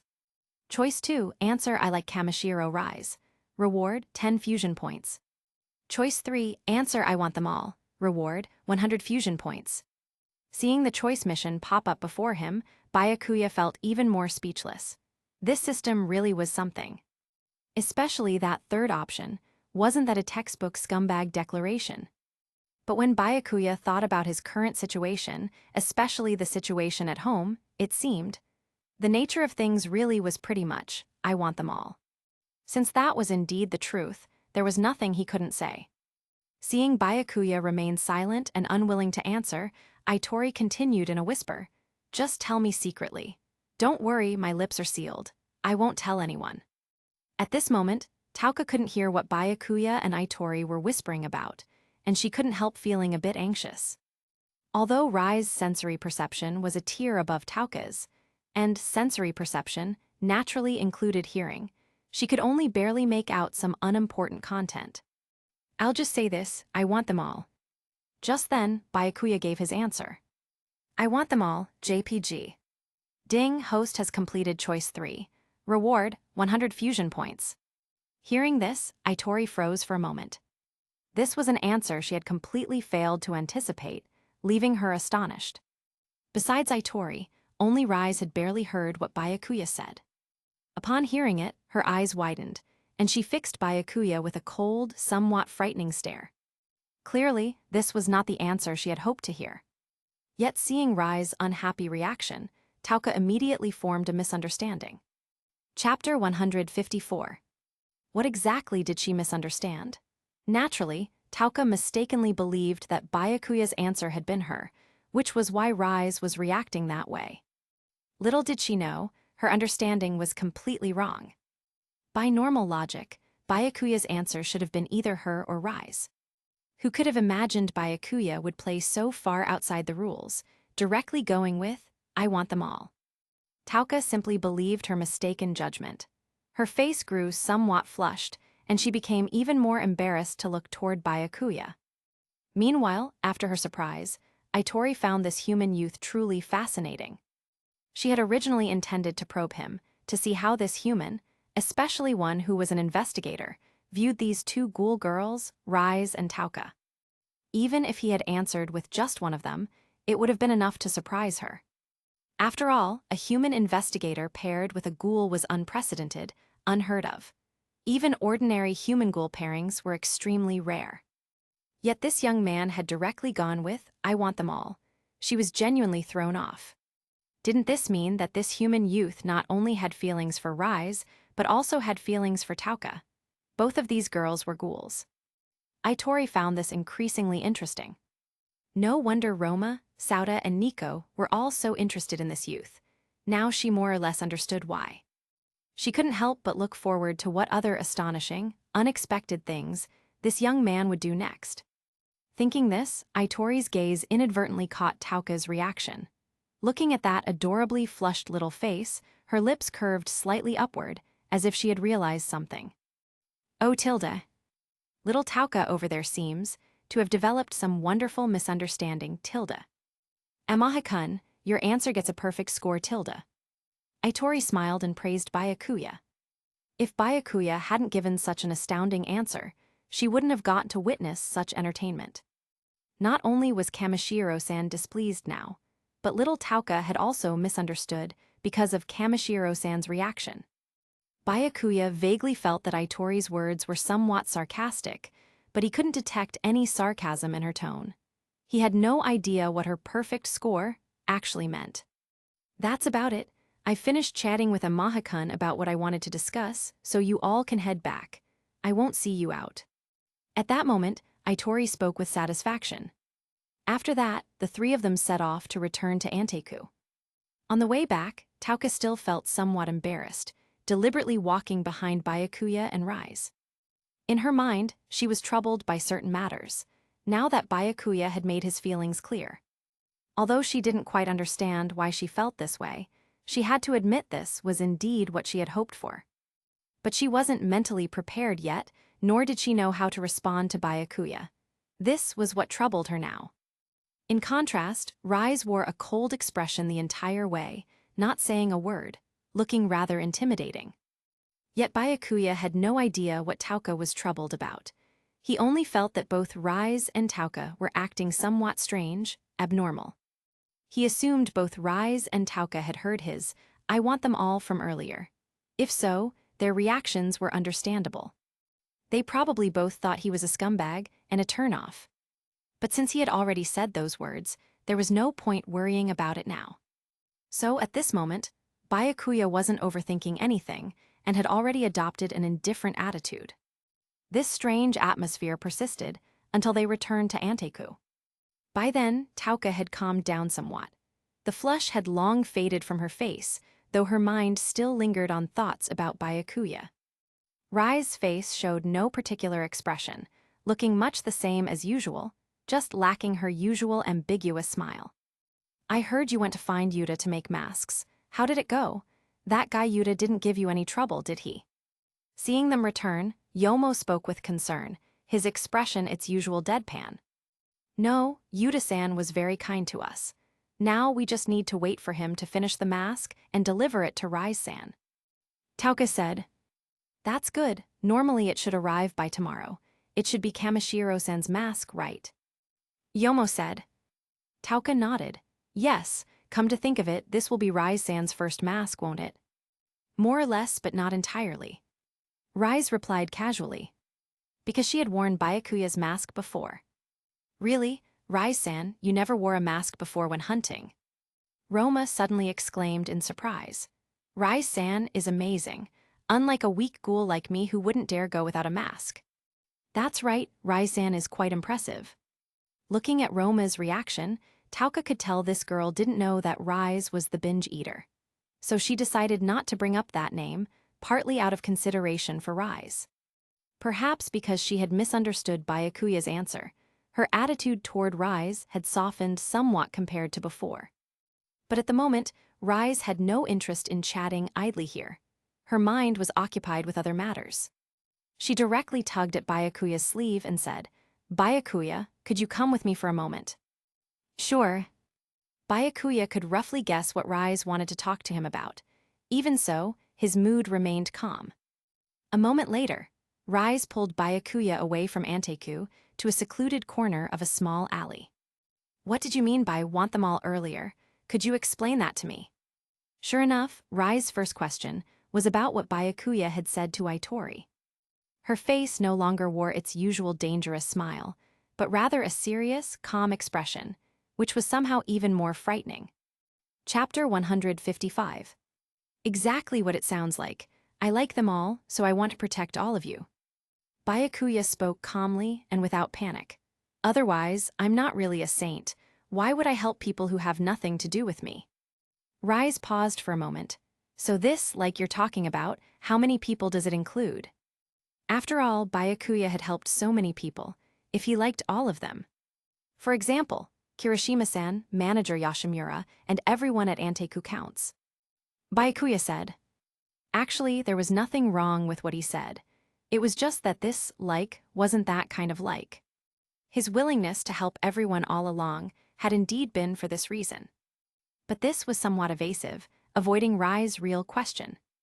That's not what I'm asking, or let me put it another way. If I said I liked you, how would you respond? Rise directly played her trump card in response to Byakuya's evasion. Regarding her feelings for Byakuya, she had never paid them much attention before. It wasn't until today's events that she realized she needed to take them seriously. Otherwise, given this guy's nature, whether intentional or not, even if unintentional, he could easily attract other women outside. At this moment, Rise stared directly into Byakuya's eyes, as if pressing him for an answer. There wasn't a trace of shyness on her face. That was simply her personality. She could easily confront her own feelings head-on. Now it was Byakuya's turn to be stunned. He had originally intended to brush past this topic, never expecting Rise to drop such a bombshell. Though he could usually sense that Rise might have some feelings for him, he hadn't dared take it too seriously. After all, Rise had always enjoyed joking around and playing pranks. He thought she was mostly just close to him because she craved his body. This was a literal craving. Are you confessing to me? Byakuya asked, somewhat incredulously. Since you know it's a confession, give me a proper answer. Rise said directly. Byakuya still couldn't be certain whether Rise was serious or just pranking him. Moreover, his mind was still processing a mild shock, accompanied by a mental storm. But after a moment, his thoughts cleared. Yet just as he was about to give his answer, Rise seemed to be backing away slightly. Never mind. Why don't you think about it carefully for a while and give me your answer once you've decided? Her face appeared emotionless, but internally she felt some fear and anxiety. What she feared was that Byakuya's next words would be a rejection. Whether it was the feeling of liking someone or this nervous, anxious emotion, both were things Rise had never experienced before. She couldn't maintain her usual composure. Byakuya swallowed back the answer he was about to give. Now it was his turn to feel stifled, and he wasn't about to let this go. He disregarded Rise's retreat and spoke firmly. Actually, you don't even need to ask. Didn't I already give you my answer long ago? Long ago. Rise immediately recalled. At the very beginning, Byakuya had told her things like and love at first sight. But she had dismissed it all as nonsense, so she hadn't taken it to heart. Yes, although the I spoke of then is different from now, the clear answer I can give you now is still the same as back then. I fell for you at first sight, Rise-san. That's my answer. Byakuya spoke in a calm tone. He felt these words didn't need to be said with deep emotion or excitement. Hearing this, Rise was dazed for a moment. So, just as she spoke, she suddenly reached out with both hands and pressed Byakuya's head down slightly. This way, even without standing on tiptoe, she could reach Byakuya. Without any hesitation, Rise lifted her face and kissed him, their lips meeting. A moment later, they parted. Rise's slender fingers rested against her lips as she smiled. That's my answer. Ding, host has completed Kiss with Kamishiro Rise. Reward, 50 fusion points. But Byakuya's thoughts weren't on the system at all. He still hadn't recovered from that kiss. By the way, that was my first kiss. What about you? Rise asked with a light smile. Mine too. Byakuya answered honestly. Of course, this meant not just since transmigrating to this world, but including his previous life as well. This was a true first kiss. Then there's nothing else to discuss. Let's head back. Rise had returned to her usual self. More precisely, there was still a slight difference. She was clearly in a very good mood right now. Byakuya also smiled faintly at this. When the two returned to Anteku, it was as if nothing had happened. Only the two of them knew what had just occurred. Soon, the day of the appointment with Ito Yashimura arrived. It wasn't until today that Ito informed Byakuya of the specific location via phone. She was quite cautious. An abandoned factory in Ward 13. Just hearing that, it was clear this was at most a temporary Aogiri tree base, not their true headquarters. But it didn't matter. Byakuya hadn't come to scout out Aogiri Tree's headquarters location anyway. Besides, he already knew where Aogiri Tree's headquarters were, either Ward 24 or Rashima Island. Such information was useless to him. Rise, it's time to go. Both of them now wore masks. Byakuya still wore that white mask, while Rise's new mask, already delivered by Yuta, was a white mask with some simple decorative patterns. Apart from that, they brought nothing else with them. They didn't even carry quinks as they headed to meet with all of Aogiri Tree. Chapter 156. Ward 13, also known as Shibuya. Yamori had once been the leader here, and most of the stronger ghouls in this area had joined Aogiri Tree under his command. Arima had once attended Sai's high school here, though that was only to investigate ghouls while posing as a student. After successfully driving out Lantern Mikarika, he never returned to Ward 13. Now Byakuya and Rise arrived at the abandoned factory. They could see several ghouls dressed as Aogiri Tree members standing watch around the perimeter. The executive Ito was already waiting for them at the main entrance. The Ito before them was no longer the author, Sen Takatsuki, but a small girl wrapped head to toe in white bandages, wearing a dark crimson cloak. The bandages covered her entire body tightly, with only 2 small holes for her eyes, giving off an eerie feeling. The scarf around her neck seemed to serve the purpose of keeping the cloak in place. Ito, Tatara, and Noro were the 3 great executives of Aogiri Tree. Among them, Ito gave off the most mysterious impression.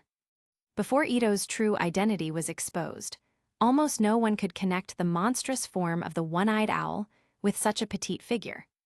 Besides Ito, Tatara and Noro were also present. All three executives had gathered here specifically to welcome Byakuya and Rise. The surrounding Aogiri tree members were immediately curious. Who exactly were these two people in white masks? "Welcome, you two." Ito spoke.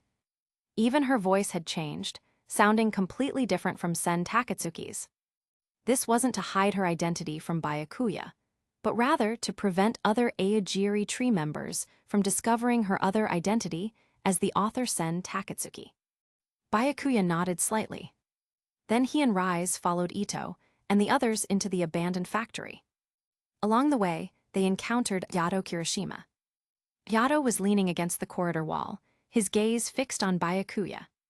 Though he couldn't immediately recognize the masked Byakuya, he detected a familiar scent on this person.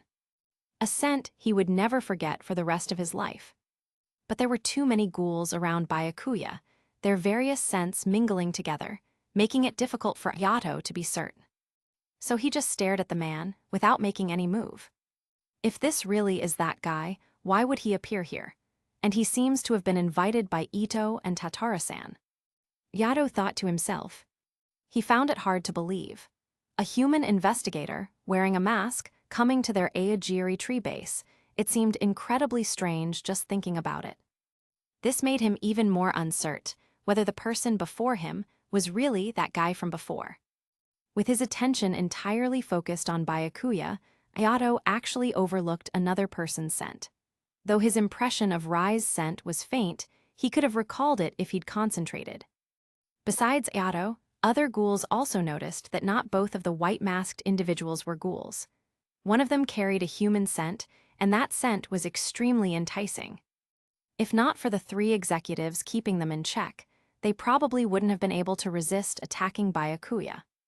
A moment later, Byakuya and Rise were led to the deepest part of the abandoned factory. A large number of Aogiri tree ghouls had gathered here. It seemed like everyone was present. Originally, aside from the three executives Ito, Tatara, and Noro, Yato was the only surviving executive after the others had died. However, after the raid on Cochlea Prison, Aogiri Tree had gained new members, including 3 new executives. SS-rated Shachai Matasaka Kamishiro, the former leader of Ward 6 and Rai's adoptive father. Note, the manga rates him SS, while the anime inflated this to SSS, but his actual performance doesn't reach that level. S-rated Naki, who had been Yamori's underling in Ward 13. He deeply admired and worshipped Yamori, calling him Big Bro God. An A+ rated Misa Kusakari, nicknamed 3 Blades. She was the sworn sister of the Bin brothers and wore a mask similar to theirs. Aogiri Tree's overall combat power was now stronger than before. Shachai recognized Rise almost immediately, his eyes widening. Even through an unfamiliar mask, he would never forget his daughter's scent. What surprised him was that Rise was actually willing to wear a mask. Long ago, he had repeatedly advised Rise to wear a mask when hunting, but she had always refused with great impatience. And why had Rise suddenly come here? Shachai had long known that Aogiri Tree wanted to capture Rise alive.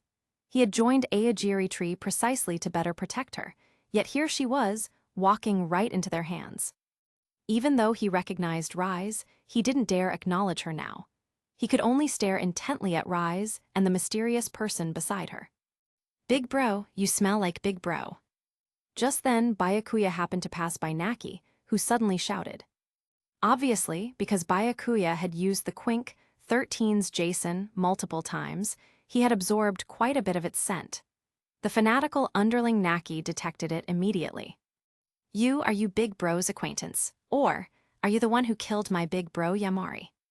Naki shouted excitedly. Yet Ito and Tatara made no move to stop him, merely turning to watch Byakuya and Naki. Byakuya had no desire to deal with this guy. He ignored Naki and continued walking forward. But the next moment, Naki persisted. "Too scared to answer, huh? And you smell like a human, you must be the one who killed Big Bro Yamori. I'll avenge Big Bro Yamori." Naki moved to attack Byakuya. Byakuya immediately turned and glared at Naki. "Back off." At the same moment, his eyes shifted from their normal black to the Mangekyo Sharingan, bearing the exact pattern of Uchiha Madara's Mangekyo. This immediately caused Naki to take half a step back in fright. He had mistaken Byakuya's Mangekyo Sharingan for Kakyugen. This meant the other person wasn't human after all. Realizing he was in the wrong, he instinctively backed down. Naki, stand down. Only then did Ito speak up. She too had noticed Byakuya's crimson eyes, falling into deep thought. Chapter 157. A CCG investigator who also possessed those eyes. Though upon closer inspection, those blood-red eyes were somewhat different from ordinary Kakyugen. But in this world, the Sharingan simply didn't exist. No one could have such knowledge. Based on this world's understanding, the only thing that could freely switch between black and red eyes was Kakyugen. Therefore, Ito speculated that Byakuya's eyes must be Kakyugen that had somehow mutated, becoming different from the standard variety. She herself was practically a miracle, a natural-born one-eyed ghoul, so it wasn't entirely impossible for Byakuya's Kakyugen to have mutated. As for the human scent on his body, that was actually simple to explain. For instance, the Washu clan ghouls were skilled at altering their scent, making themselves smell virtually identical to humans. This way, other ghouls couldn't identify them as ghouls. Combined with the fact that Byakuya could work normally at the CCG without being affected by the RC detection gates, Ito began to suspect whether Byakuya might be a member of the Washu clan. This might also explain why he was unusually close to Rise. Of course, these were just Ito's speculations. She would need to confirm with Arima later. There was no way to verify anything right now. Yes. Under Ito's command, Naki obediently retreated to his original position. Compared to Ito, Yato's mind was also in turmoil. He had strongly suspected that the masked man was Byakuya, but the appearance of the Mangekyo Sharingan had thrown him off completely. In his understanding, he knew nothing about the Washu's truth, so he viewed CCG investigators as purely human. Now he dismissed his suspicions, no longer believing the man could be Byakuya. It was probably some ghoul who had been around Byakuya for a long time and picked up his strong scent. Even Rise was shocked. She had no idea Byakuya possessed Kakyugen. She couldn't believe Byakuya could have Kakyugen because she had truly tasted his body. She was certain it was absolutely a human taste. Ghouls couldn't taste like that. In fact, ghouls tasted terrible, the complete opposite of Byakuya. She still firmly believed Byakuya was human. As for what was going on with those eyes, she would have to ask him later. Tatara couldn't help but glance at Ito. She had told him beforehand that 2 guests would be coming today. One was an interesting human, and the other was Rise. But this interesting human had just revealed Kakyugen. May I ask how I should address you, sir? Ito spoke up, addressing Byakuya. Madara, Uchiha Madara. In such a mixed company, Byakuya naturally couldn't use his real name. He naturally spoke the name Uchiha Madara. Besides, he was already wearing the white mask. There was no inconsistency whatsoever. Then, Uchiha-san and the binge eater, welcome to our Aogiri tree. Ito said immediately. She played along with Byakuya's performance, raising no questions about the name Uchiha Madara. The moment she said this, the Aogiri tree members present erupted in commotion. The binge eater, isn't that the target we're supposed to capture alive? Yeah, why did she walk right in? Did that Madara guy catch her to offer to our king? This works out perfectly. Saves us the trouble of going to Anteku to capture her. Last time we lost Yamori trying to get the binge eater. While the members chattered among themselves, Shacha couldn't help but grow anxious. Rai's identity had been exposed. These Aogiri tree people would probably take action. At that moment, a ghoul eager to claim credit rushed toward Rise first. However, Tatara immediately backhanded him down. Until I give permission, no one makes a move. His flat tone had a powerful deterrent effect on everyone in Aogiri tree. After all, Tatara was essentially the public leader of Aogiri tree. As for the one-eyed king at the top, apart from Ito, Tatara, and Noro, no one had ever seen him. They had no idea that Ito was the one-eyed owl. nor that Arima was their one-eyed king. HMPH. Seeing those people held in check by Tatara, Shachai, who had nearly lost his composure, forced himself to hold back. He let out a low grunt and stood in the corner, observing the situation.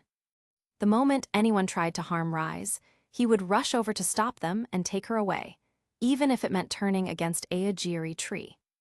The situation was somewhat chaotic. Even Tatara was confused about why Ito had specifically invited these two. Facing the predatory stares of all those ghouls, Rise showed no fear whatsoever. It wasn't that she believed in her own absolute strength, but that she trusted Byakuya would protect her. Uchiha-san, you didn't come all this way just to tour our Aogiri Tree, did you? Ito continued to steer the conversation. Are you interested in cooperating with us? For instance, the binge eater would be quite a show of sincerity. If you're willing to hand her over to us, we would be very happy to cooperate with you, Uchiha-san.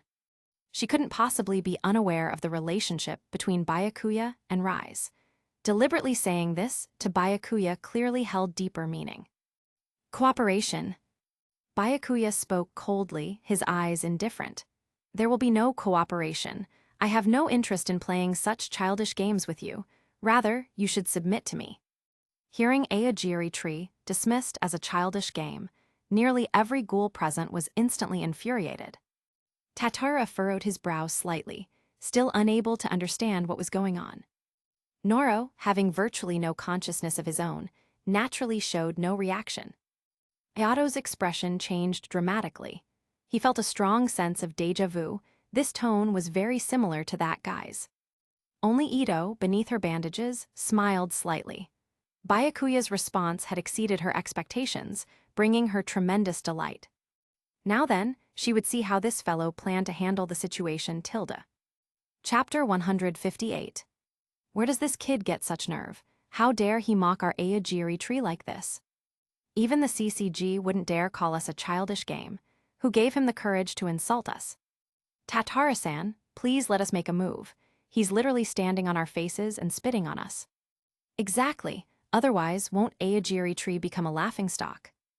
Nearly every ghoul present was seething with rage. If Ito hadn't given Tatara advance notice, he too would have been displeased. After all, he believed in Aogiri Tree's ideals, otherwise, he wouldn't have cooperated with Ito. Yet that person's words just now were undeniably an insult to Aogiri Tree. Though Ito hadn't been entirely clear when she'd briefed him earlier, he was willing to trust her. However, under everyone's requests, Tatara's gaze turned toward Ito, as if seeking her opinion. Ito nodded slightly. Tatara then spoke, "Fine, do as you please." At this moment, Ito was waiting to see Byakuya's next performance. She had certainly noticed that Byakuya hadn't brought any quink on this visit. Was he planning to demonstrate his power as a ghoul? She was quite curious to see how Byakuya planned to break through this situation. With Tatara's permission, numerous ghouls immediately surrounded Byakuya, first ensuring he and Rise had no escape route. Everyone step aside, let me go first. At that moment, Naki pushed forward to take the lead. Since he was one of Aogiri Tree's executives, the other ghouls had to make way for him. The three great executives, Ito, Tatara, and Noro, simply stood watching. Shachai only cared about Rai's situation. Miza decided to wait and see for now. Hayato continued staring at the surrounded Byakuya. Though the voice had been deliberately lowered, and those blood-red eyes were misleading, he still felt this person seemed too familiar. The scent aside, even the tone was remarkably similar. So he didn't want to join in. He had been beaten badly enough last time. If this really was that guy, unless Tatara-san, Noro-san, and Kamishiro-san all attacked together, they probably couldn't keep him here. The rest didn't have the ability to fight him. Yato had overlooked Ito because she was like a mascot who had never once made a move. Little did he know that Ito was actually the strongest of Aogiri Tree's public members. After all, Arima had never had the opportunity nor dared to fight openly as Aogiri Tree's one-eyed king until his death. In the end, only Naki dared to lead a group of ghouls, not even at S rating, to try to teach Byakuya a lesson. Naki still suspected his big bro Yamori had been killed by the man before him. If this guy were really Big Bro's friend or acquaintance, he definitely wouldn't have called Big Bro's Aogiri tree a childish game. Big Bro Yamori, I'll avenge you. Shouting about revenge, Naki attacked Byakuya with his Kukaku Kagyun. He even imitated Yamori's gesture, cracking his fingers like Yamori used to, pressing his thumb against his index finger and bending it to an almost bone-breaking angle, producing that satisfying cracking sound. Rise! At that moment, Byakuya murmured softly and grasped Rai's hand. Facing the threat from Naki and the numerous ghouls, he didn't hesitate to unleash the ultimate technique of the main Jikayo Sharingan. The third power, Susanoo. After all, he hadn't brought any quink for defense, and his goal wasn't to slaughter Aogiri tree anyway. In that instant, the massive amount of chakra within Byakuya's body seemed to awaken, pouring out and materializing. Susanoo, the combined offense and defense known as the power of the gods, was essentially the materialization of one's internal chakra, forming what appeared to be a war god. Without question, the Susanoo Byakuya activated was completely Uchiha Madara's version. Both the form and color were identical to Madara's Susanoo. A massive ribcage extending above his head enveloped his entire body. Naturally, Rai's beside him was also within its protective range. The pale blue Susanoo ribcage wasn't completely solid, giving off a translucent appearance with what seemed like gaseous fluctuations. This was Susanoo's initial form. Besides this giant ribcage, he could also summon Susanoo's arms as a means of attack if he wished. The moment Susanoo appeared, even in just its initial form, it made all the surrounding ghouls tremble. Their first thought was half Kakuja, yet it seemed even more complete than a half Kakuja. Could this be a Kakuja? What? Naki realized the situation was dire, but it was too late to stop. Clang! His Kukaku collided violently with the Susanoo ribcage. He felt as if he had struck something incomparably hard, then was sent flying in the opposite direction. But Byakuya wasn't about to let Naki fly away so comfortably. He immediately summoned a Susanoo arm, a giant hand whose palm alone was larger than half his body appeared out of thin air. It grabbed Naki like catching a mouse, crushed him casually, then tossed him away like garbage. Naki's body was nearly flattened. Coughing up blood violently, he flew through the air like a kite with its string cut, crashing through a wall of the abandoned factory before collapsing on the ground, barely clinging to life. Ding, host has defeated S-rated ghoul Naki. Reward, 25 fusion points. Seeing Naki instantly destroyed, and destroyed so brutally, the other ghouls were scared witless. Not only did they not dare advance another step, they couldn't help but retreat in fear. Tatora's expression grew grave. Half Kakuja? No, Kakuja, but it doesn't quite seem right either. He himself was a Kakuja, but he had never seen a Kakuja form like this before. Yet due to limited understanding, the people of this world could only explain Byakuya's Susanoo as a Kakuja. Ito examined Byakuya's Kakuja form with great interest, showing no concern for the half-dead Naki. Byakuya-kun, how many more surprises will you bring me, Tilda? Chapter 159. Regarding Byakuya's Kakuja form, though Ito was somewhat surprised, she didn't find it particularly strange. This was because Kakuja forms could, to a certain extent, be altered through imagination. The same applied to Kagyun. Just as Ito's Kagyun had become a kaleidoscope of colors, though she had only revealed her Kagyun in the original story's later arc when she planned to capture and torture Kenki. At all other times, she appeared in her one-eyed owl Kakuja form. Her Kakuja form was also a product of imagination. Perhaps this was why she could become a famous author. One could say Ito's Kakuja form was unique. Among all ghouls capable of becoming Kakuja, only hers took on such a monstrous appearance, influenced by her rich imagination. Kenki's centipede, half Kakuja form worked the same way. The torture of having a centipede placed in his ear by Yamori had left such a deep impression that, when he lost his sanity through cannibalism, he subconsciously thought of centipedes. The new Kakuhu gained through cannibalism then grew into a centipede-like Kagyun. Even when he eventually transformed into dragon, it took the form of a centipede. One could only say that Yamori-sensei's caring attention had affected Kenki's entire life. Though Byakuya's Susanoo clearly had a different texture from normal Kakuja forms, Ito could only attribute this to some mutation caused by his imagination. You go. I'm not going. If you want to die, don't drag me into it. Shouldn't Tatara-san and the others make a move? We're no match for a Kakuja. The Aogiri tree ghouls had all lost their nerve. Some tried to goad others into going first, while secretly retreating themselves. Misa was grateful she hadn't been as impulsive as Naki just now, or her fate would have been just as miserable. For the first time, Shachai's attention shifted away from Rise. The man who had accompanied Rise here was becoming increasingly interesting. He didn't particularly care about the man's strength or Kakuja capabilities.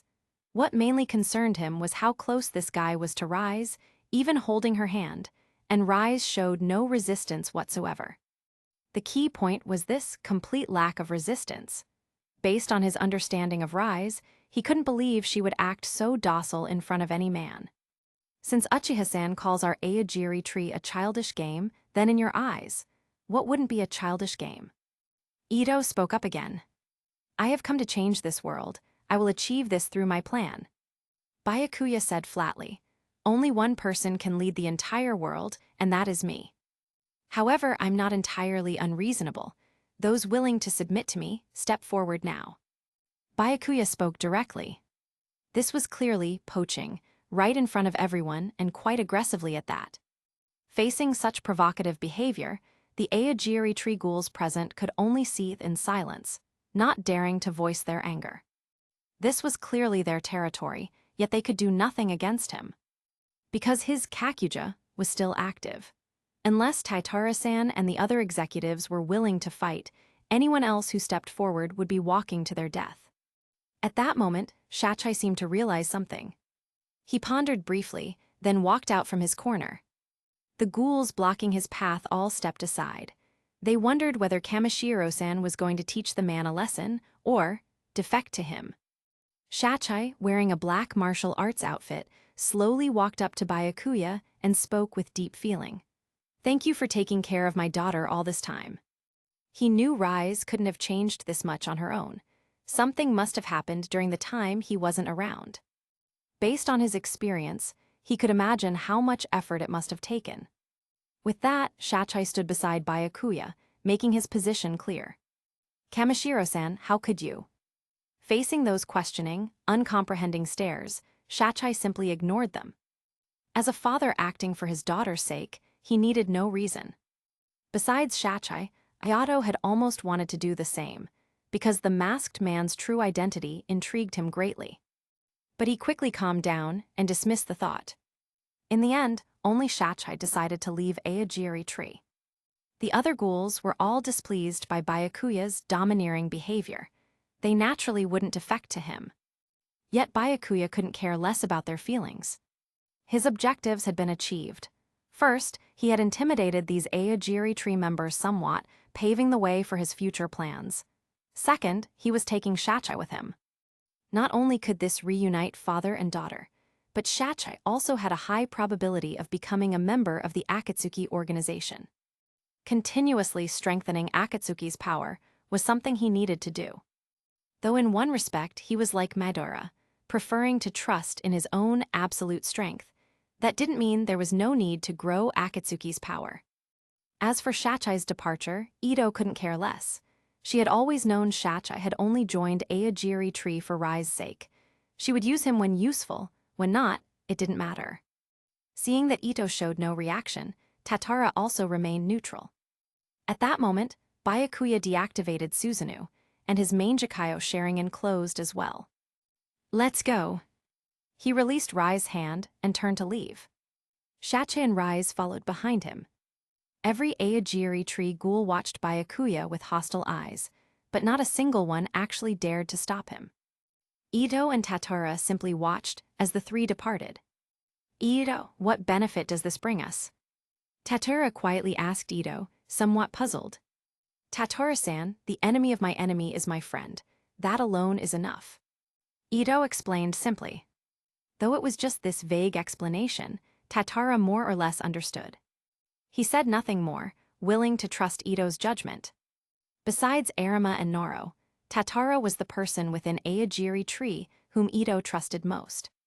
But she still didn't reveal much about Byakuya to Tatara, mainly because she herself didn't know much about him yet. Therefore, she would definitely continue to uncover everything about this man. Chapter 160. After leaving the abandoned factory, Rise casually removed her mask. When there was no need to wear a mask, she still didn't like the thing. Rise, it seems you've experienced quite a lot during the time I wasn't around. Shachai suddenly remarked with emotion. Indeed, quite a lot has happened, especially meeting this heartless man. Rise said offhandedly. Ahem. Byakuya coughed lightly, his commanding presence from earlier now gone. After all, that presence had been deliberately cultivated. Or more precisely, he wouldn't act that way toward people close to him. Heartless man. Shachai paused for a moment, so you really have grown up. Though he himself had never had a lover, that didn't mean he didn't understand such matters. The moment Rise used the words, heartless man, he understood why Rise had become completely different around that person. It made sense. Rise was no longer that little girl from before. She had reached that age. At that moment, Byakuya removed his white mask and addressed Shachai. Kamishiro-san, pleased to meet you. My name is Amaha Byakuya.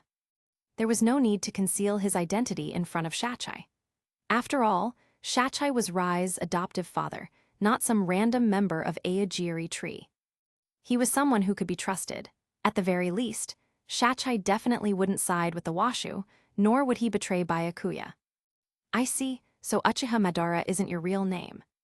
Shachai nodded slightly. At the same time, he began sizing up Byakuya like a father-in-law examining a suitor. That's right. However, there are times when I'd appreciate it if you could address me as Uchiha Madara, Kamishiro-san. Byakuya said. This old man isn't so muddled as to forget that. You can rest assured on that point. Shachai nodded. By the way, does Rise still hunt so indiscriminately now?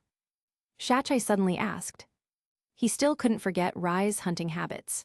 After all, he himself had been captured because of Rise's reckless hunting. Of course, he wouldn't blame Rise for that. His main concern was that Rise might be caught by the CCG or even the Washu because of it. Here we go again, so Nagi. Rise immediately replied. Shachai couldn't help but sigh inwardly. Rise was still the same as always. But he felt no displeasure, rather, a hint of nostalgia. After all, he had long grown accustomed to Rise's attitude. Even when he had been angriest in the past, he had never done anything to Rise. You can rest assured, Kamishiro-san, Rise no longer hunts humans. At that moment, Byakuya answered. Is that so? She no longer hunts humans. Shachai found this hard to believe. If Rise had simply become more moderate, he might have believed it. But for Rise to completely stop hunting humans, that seemed impossible to him. That's because Byakuya is my only prey now. Rise said directly. What do you mean? Shachai didn't immediately grasp her meaning. It means I now satisfy my hunger with his flesh and blood. You wouldn't understand how delicious he tastes. As she spoke, Rise greedily licked her moist lips. Shachai frowned slightly. You actually do that to him, but isn't he a ghoul? He was confused about two things. First, doing such a thing to the one you loved. Second, Rise evaluating a ghoul's flesh and blood as delicious. That was before, though. For some reason, I'm not as interested in his flesh and blood anymore. Rise said casually. Then her gaze met Byakuya's. But regarding the ghoul part, I'd like to ask you properly, what was going on with those Kakugan earlier? It's actually quite simple. You can think of me as a plus version of Kurona and Nashiro. Besides not being one-eyed, my characteristics are similar to theirs. Byakuya explained with a calm expression. He spoke complete nonsense with a perfectly straight face. His demeanor and tone were so flat and serious that he didn't seem to be making anything up at all. This was unavoidable. He certainly couldn't casually reveal the truth about the Mangekyo Sharingan. Using Kakugan as cover was the best choice. Indeed. Rise thought for a moment and actually found Byakuya's explanation reasonable. Apart from having only one Kakugan each, Kurona and Nashiro possessed ghoul regeneration abilities, Kagun abilities, and various other capabilities. Yet they smelled completely human and more delicious than ordinary humans. This matched up perfectly with Byakuya's peculiarities and also fit his claim of being an upgraded version, stronger abilities, and more delicious. That was essentially it. As for the difference between one Kakugan eye and two, experiments with artificial one-eyed ghouls had succeeded. Upgrading a one-eyed, with similar characteristics to two Kakugan eyes, didn't seem entirely impossible. Just like that, Rise was completely taken in by Byakuya's deception. Shachai didn't comment on any of this. He didn't particularly care about such matters anyway. He simply accepted what Byakuya said as truth. But you still hid your half-ghoul identity from me. Rai's tone carried a hint of grievance. Clearly, she was displeased that Byakuya had kept this from her. Actually, that's only because I've always thought of myself as human. Byakuya smiled somewhat awkwardly. That was the only explanation he could give. Fine. Rise didn't pursue the matter further. Rather, she felt she shouldn't be dwelling on such things. It was all Byakuya's fault that she had unknowingly become like this. Are you two living at Anteku now? Shachai asked. He had heard some regular Aogiri tree members mention the binge eater's whereabouts at Anteku in Ward 20. He was just confirming now. More or less. Byakuya nodded. That works out. I can visit an old friend while I'm at it. The old friend Shachai spoke of was naturally Yashimura, the manager of Anteku. He and Yashimura were old acquaintances. This also showed that Yashimura had always been aware of everything. For instance, just hearing the surname Kamishiro would tell him a great deal. He simply chose not to interfere when unnecessary. Just then, Shachai suddenly thought of something and asked with a serious expression, "By the way, how far has your relationship progressed? For instance, am I going to be a grandfather?" Chapter 161. Strictly speaking in Japanese, the terms for paternal and maternal grandfathers are different. Chichikata no safu and Hahikata no safu, respectively. But in everyday speech, people certainly didn't use such rigid terminology. Both were simply called grandfather. If one really insisted on formal terms, then in Japanese form it would become Hahikata no safu, which sounded far too strange. That kind of thing is still a long way off, but speaking of which, Rise suddenly thought of something. It seems there really are no restrictions between humans and ghouls. Regardless of whether you as a half-ghoul count as human or ghoul, it wouldn't make any difference.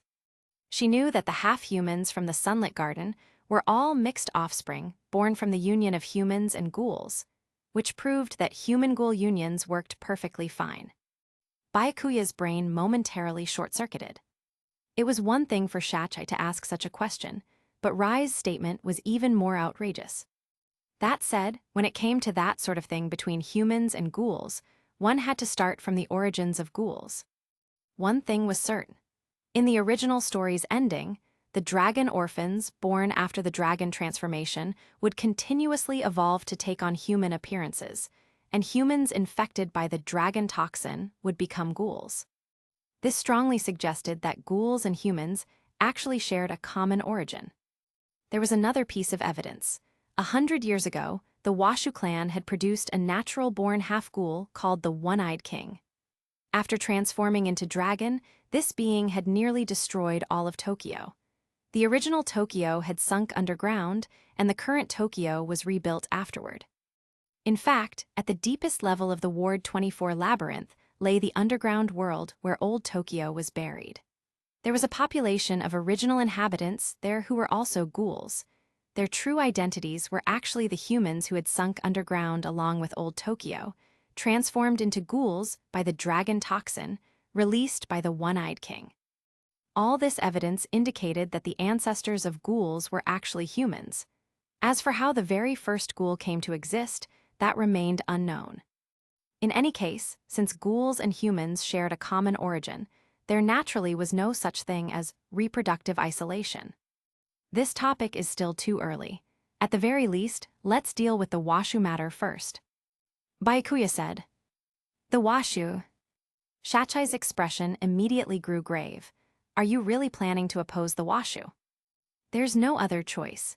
If I want to change this world, the Washu are the biggest obstacle. Byakuya's expression also turned serious.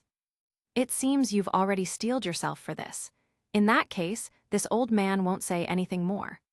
Shachai said solemnly. On the contrary, I will support you both to the best of my ability. He knew how terrifying the Washu were, but having Rise constantly hiding and running wasn't a solution either. Sooner or later, the Washu would discover her whereabouts.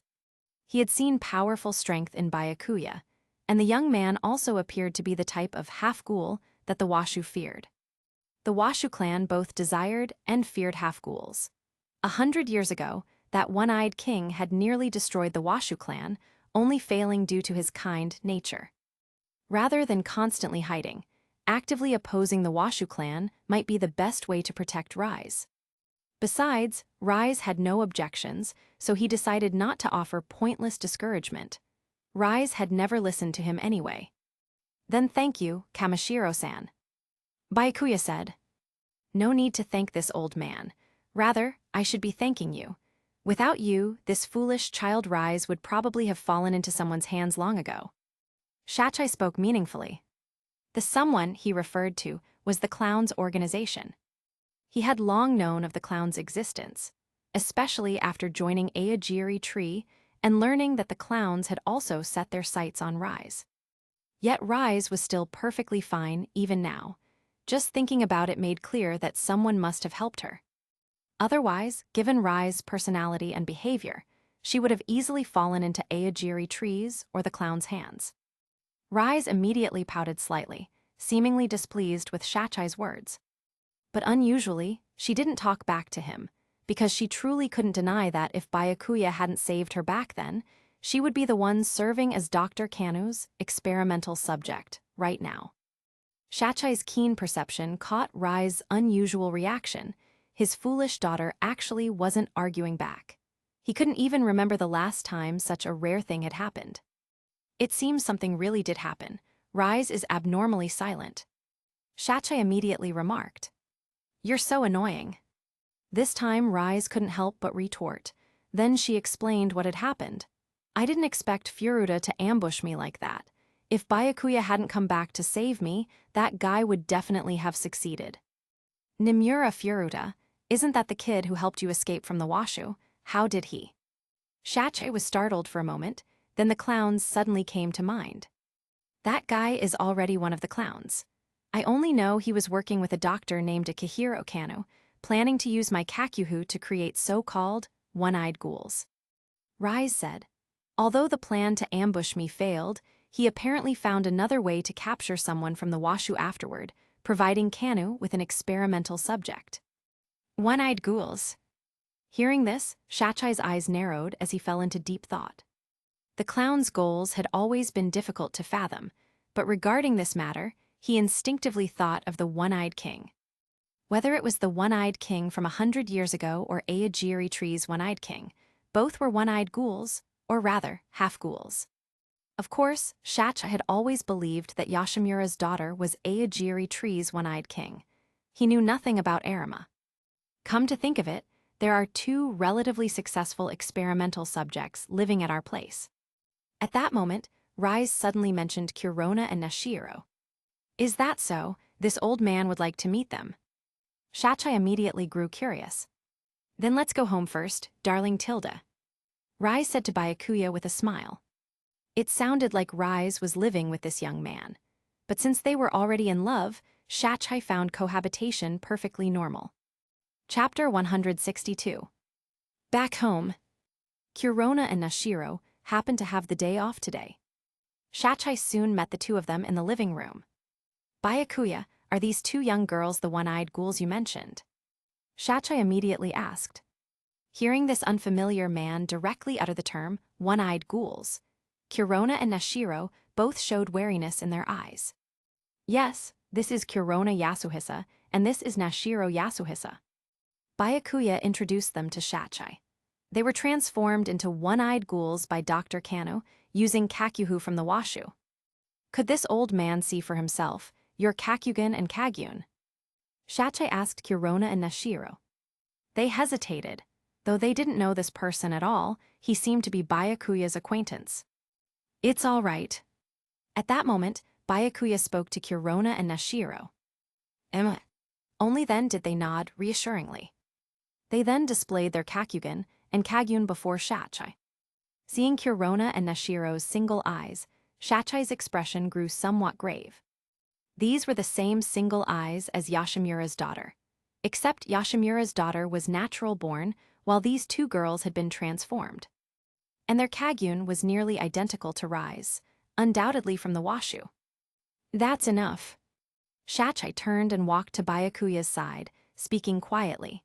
This one-eyed ghoul transformation experiment was probably also Furuda's doing. Yes, he did it. Originally, he planned to make Rise the experimental subject. After that failed, he had to change his plans. Byakuya said flatly. That kid. Shach didn't quite understand why Furuda would do such things. But he couldn't be bothered to guess why anymore. He only needed to know that the kid had intended to harm Rise. That was enough. Afterward, Byakuya also introduced Shach to Kurona and Nashiro.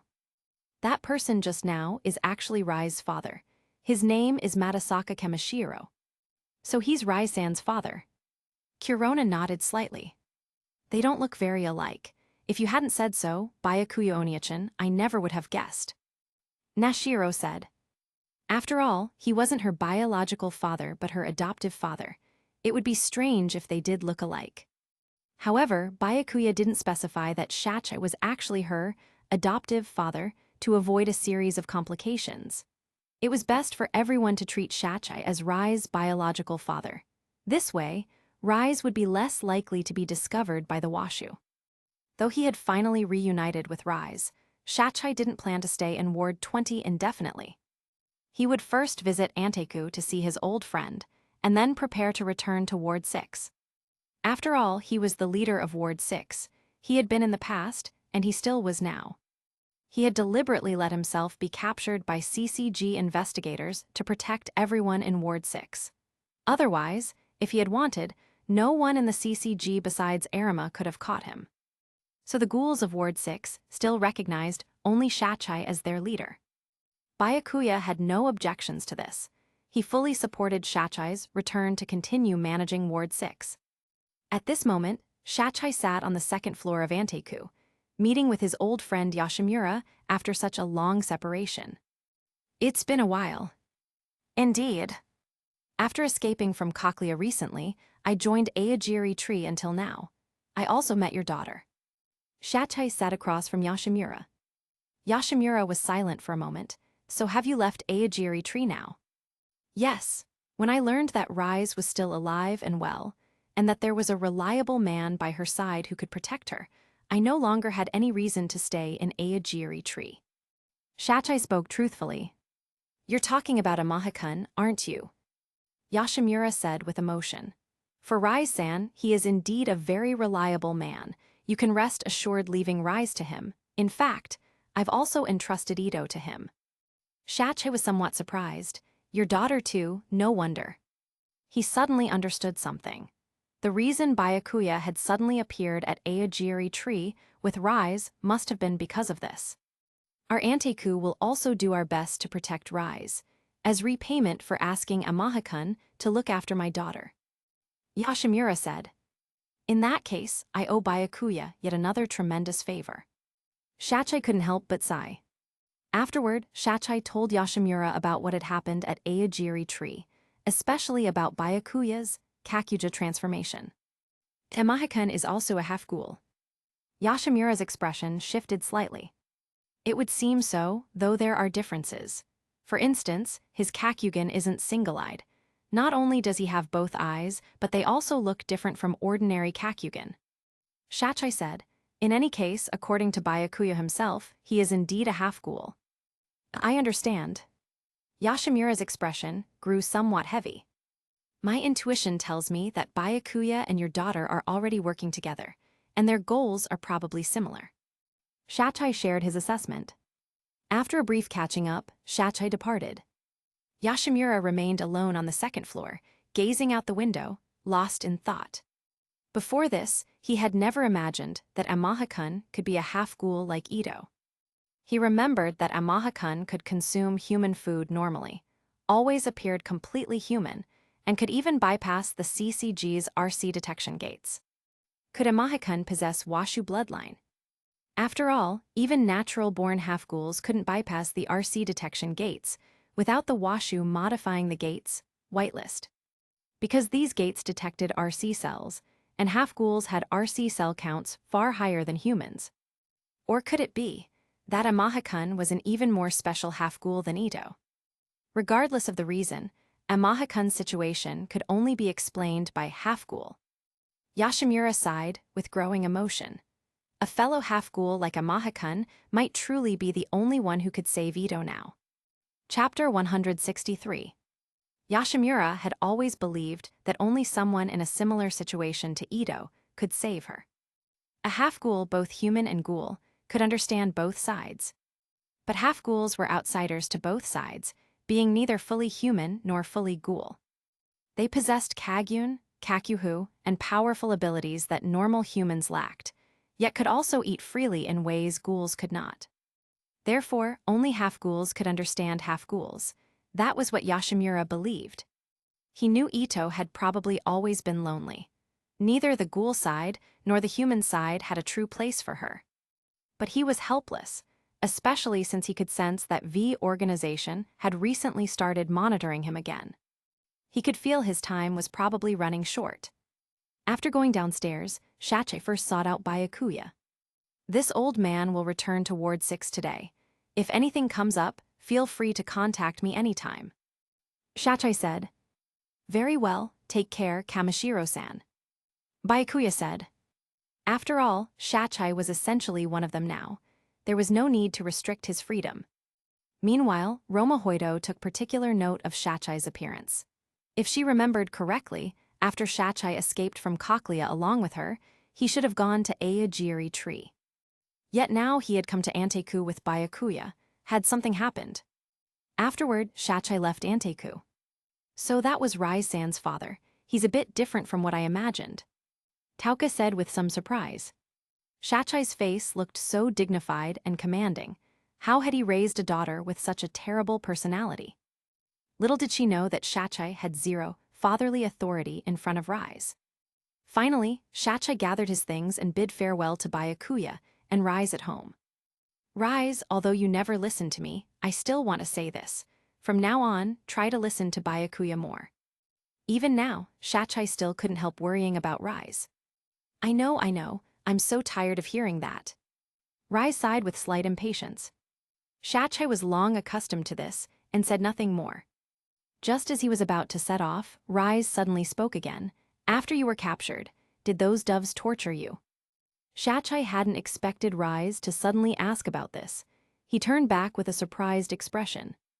Though Rise's face showed no particular emotion, just from her tone he could tell she was genuinely concerned about him. No, they didn't interrogate this old man. Shachai answered. Apart from being unable to practice martial arts, it wasn't too bad there. That's good then. Rise said casually. Though Rise's reaction was cold, Shachai already found it remarkably rare.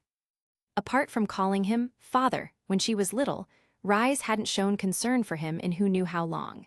She had always scoffed at his various lessons and advice. It seemed that during his imprisonment, Rise had truly changed somewhat. If this were the old Rise, she would probably have only looked down on him for being weak, willingly letting himself be captured by the CCG to protect those weak ghouls of Ward 6. Given Rise's personality, she would definitely have found such behavior repugnant. The one who had brought about this change in Rise must have been that young man. Now Shachai could return to Ward 6 with much greater peace of mind. With Byakuya at Rise's side, this old father could finally stop worrying himself sick over Rise every day. While Byakuya was taking it easy, Ito was having a secret meeting with Arima. Naturally, she was discussing Byakuya with Arima. The result, according to Arima, there was no such person as Byakuya in either the main or branch Washu families, nor was there any natural-born half-ghoul like Ito. While the possibility that Byakuya was a secret member of the Washu clan couldn't be completely ruled out, it was extremely low. Ito and Arima's meeting was brief, just a few exchanged words before they parted ways again, minimizing the risk of the Washu noticing. Afterward, just a few days after the Aogiri tree visit, Ito contacted Byakuya again. "Hi there, young man, are you free today or tomorrow? How about coming out for a drink with big sis Tilda?" Ito immediately invited him. "Sure, of course." Byakuya agreed without hesitation.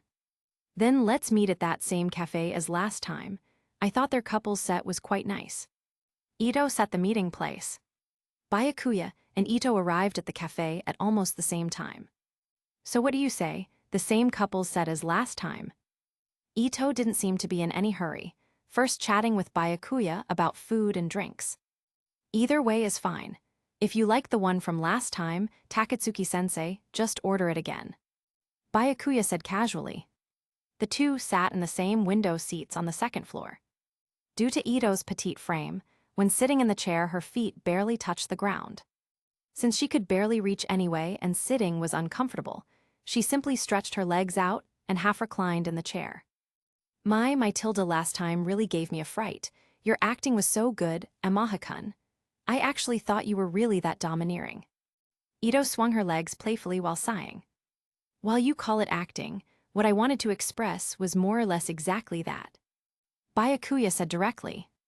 What he meant by this was that he didn't approve of Aogiri Tree's actions. Take the Anteku raid. Though the CCG had initiated it, Ito and Arima had jointly exploited that operation to capture Yoshimura alive and turn him into an experimental subject worse than death. He naturally could not approve of such actions. Or to put it more specifically, Aogiri Tree's entire plan was to create a one-eyed ghoul and push them onto the throne of the one-eyed king. From the very foundation, creating a one-eyed ghoul, he would never approve. Whether it was Kenki or Kurona and Nashiro, why was it necessary to create one-eyed ghouls? At the very least, what Byakuya had said back then, "Only I can change this world," was no act. He had already declared his philosophy to Ito and all of Aogiri Tree. Chapter 164. If one followed Aogiri Tree's original path, Furuta's thinking was essentially similar to Aogiri Tree's anyway. Both required creating a one-eyed ghoul and forcing them to grow.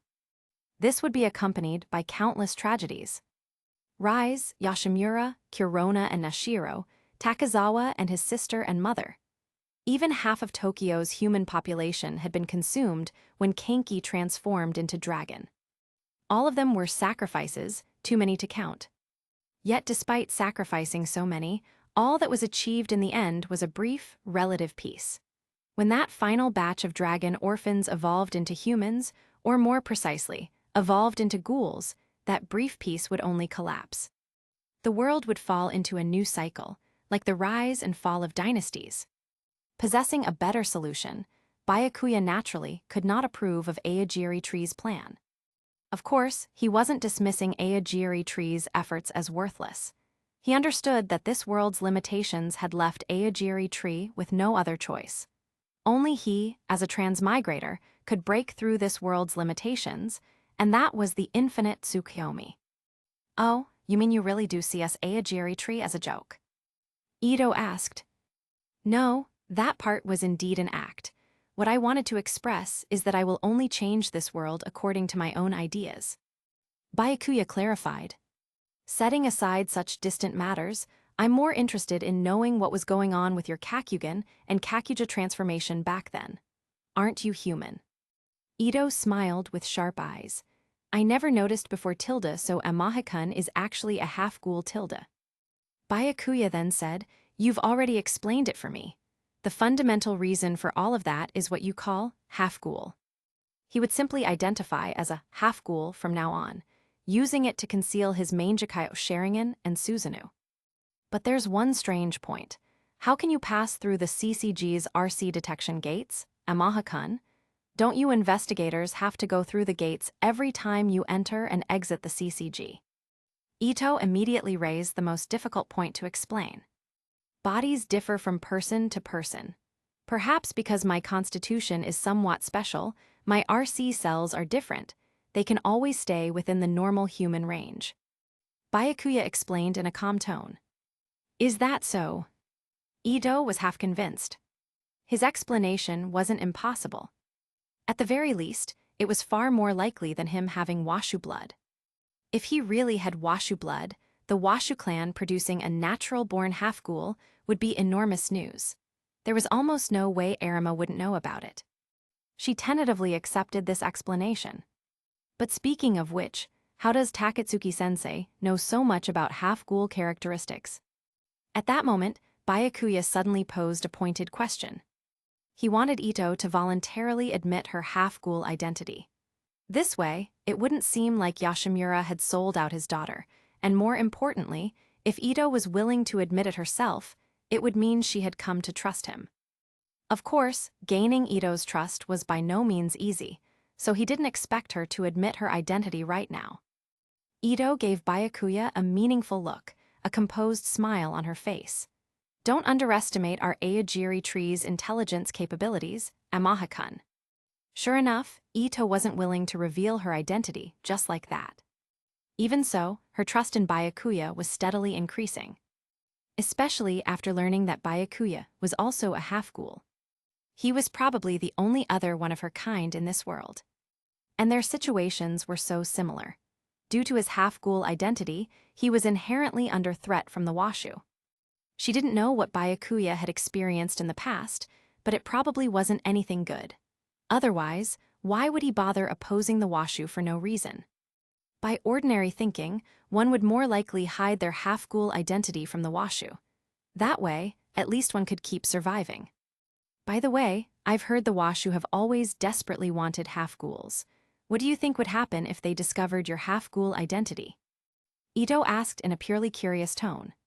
She was simply trying to continue the conversation, with no hint of sarcasm or threat. I actually know this. Don't the Washu want to become human? They probably see half-ghouls as an achievable form of humanization. I can imagine they would capture me and turn me into a dedicated breeding machine, wouldn't they? Byakuya's tone was very calm, as if discussing something trivial.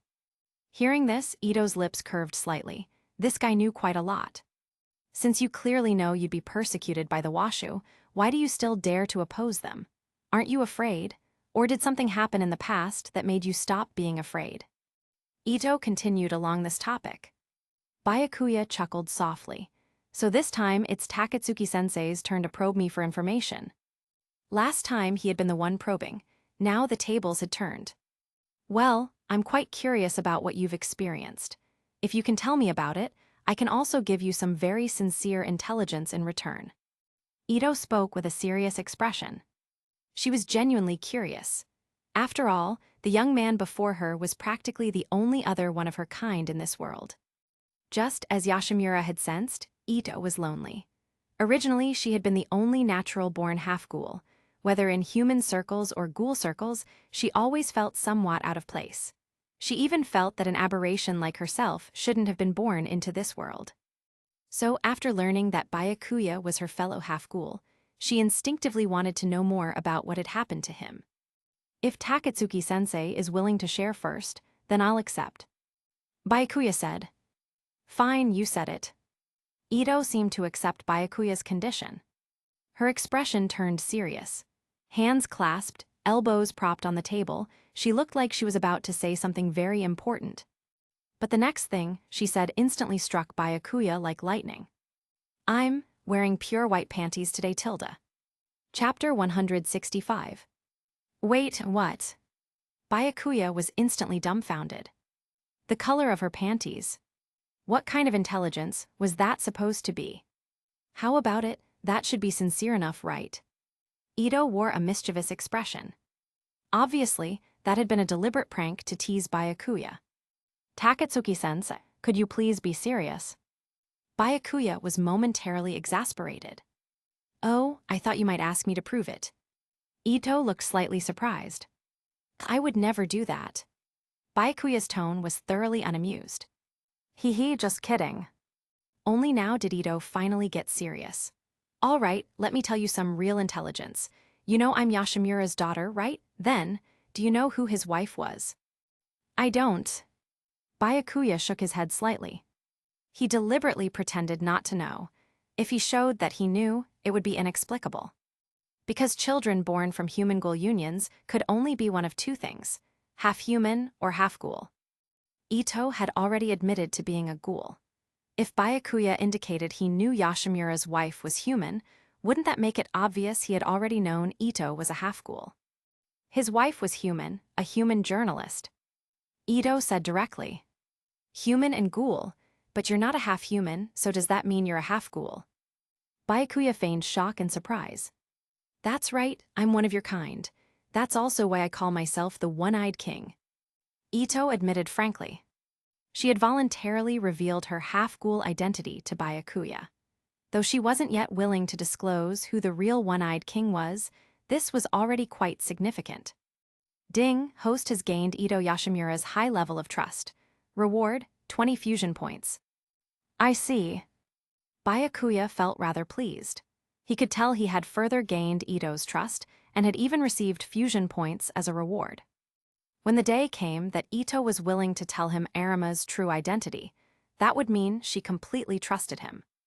All right, I've finished. Now it's your turn. Ito said. You want to know what I've experienced in the past, right, Takatsuki-sensei? Byakuya said. Actually, I haven't experienced anything particularly special. I simply came to realize that ghouls, like humans, are flesh and blood. They have the same emotions as humans. Their greatest fault may simply be being born into this world as ghouls. So I want to change this mistaken world. It's that simple. As for the Washu clan, they're merely a stumbling block on my path to changing this world. Regarding the Washu clan, Byakuya's tone was very calm, as if he didn't consider them much of an obstacle. And that was indeed the case. Once he developed further, especially when he obtained the eternal Mangekyo Sharingan, the Washu clan would be nothing to fear. When faced with Ito's inquiry, Byakuya could have fabricated any story, but he felt there was no need for that. Simply speaking his true thoughts was enough.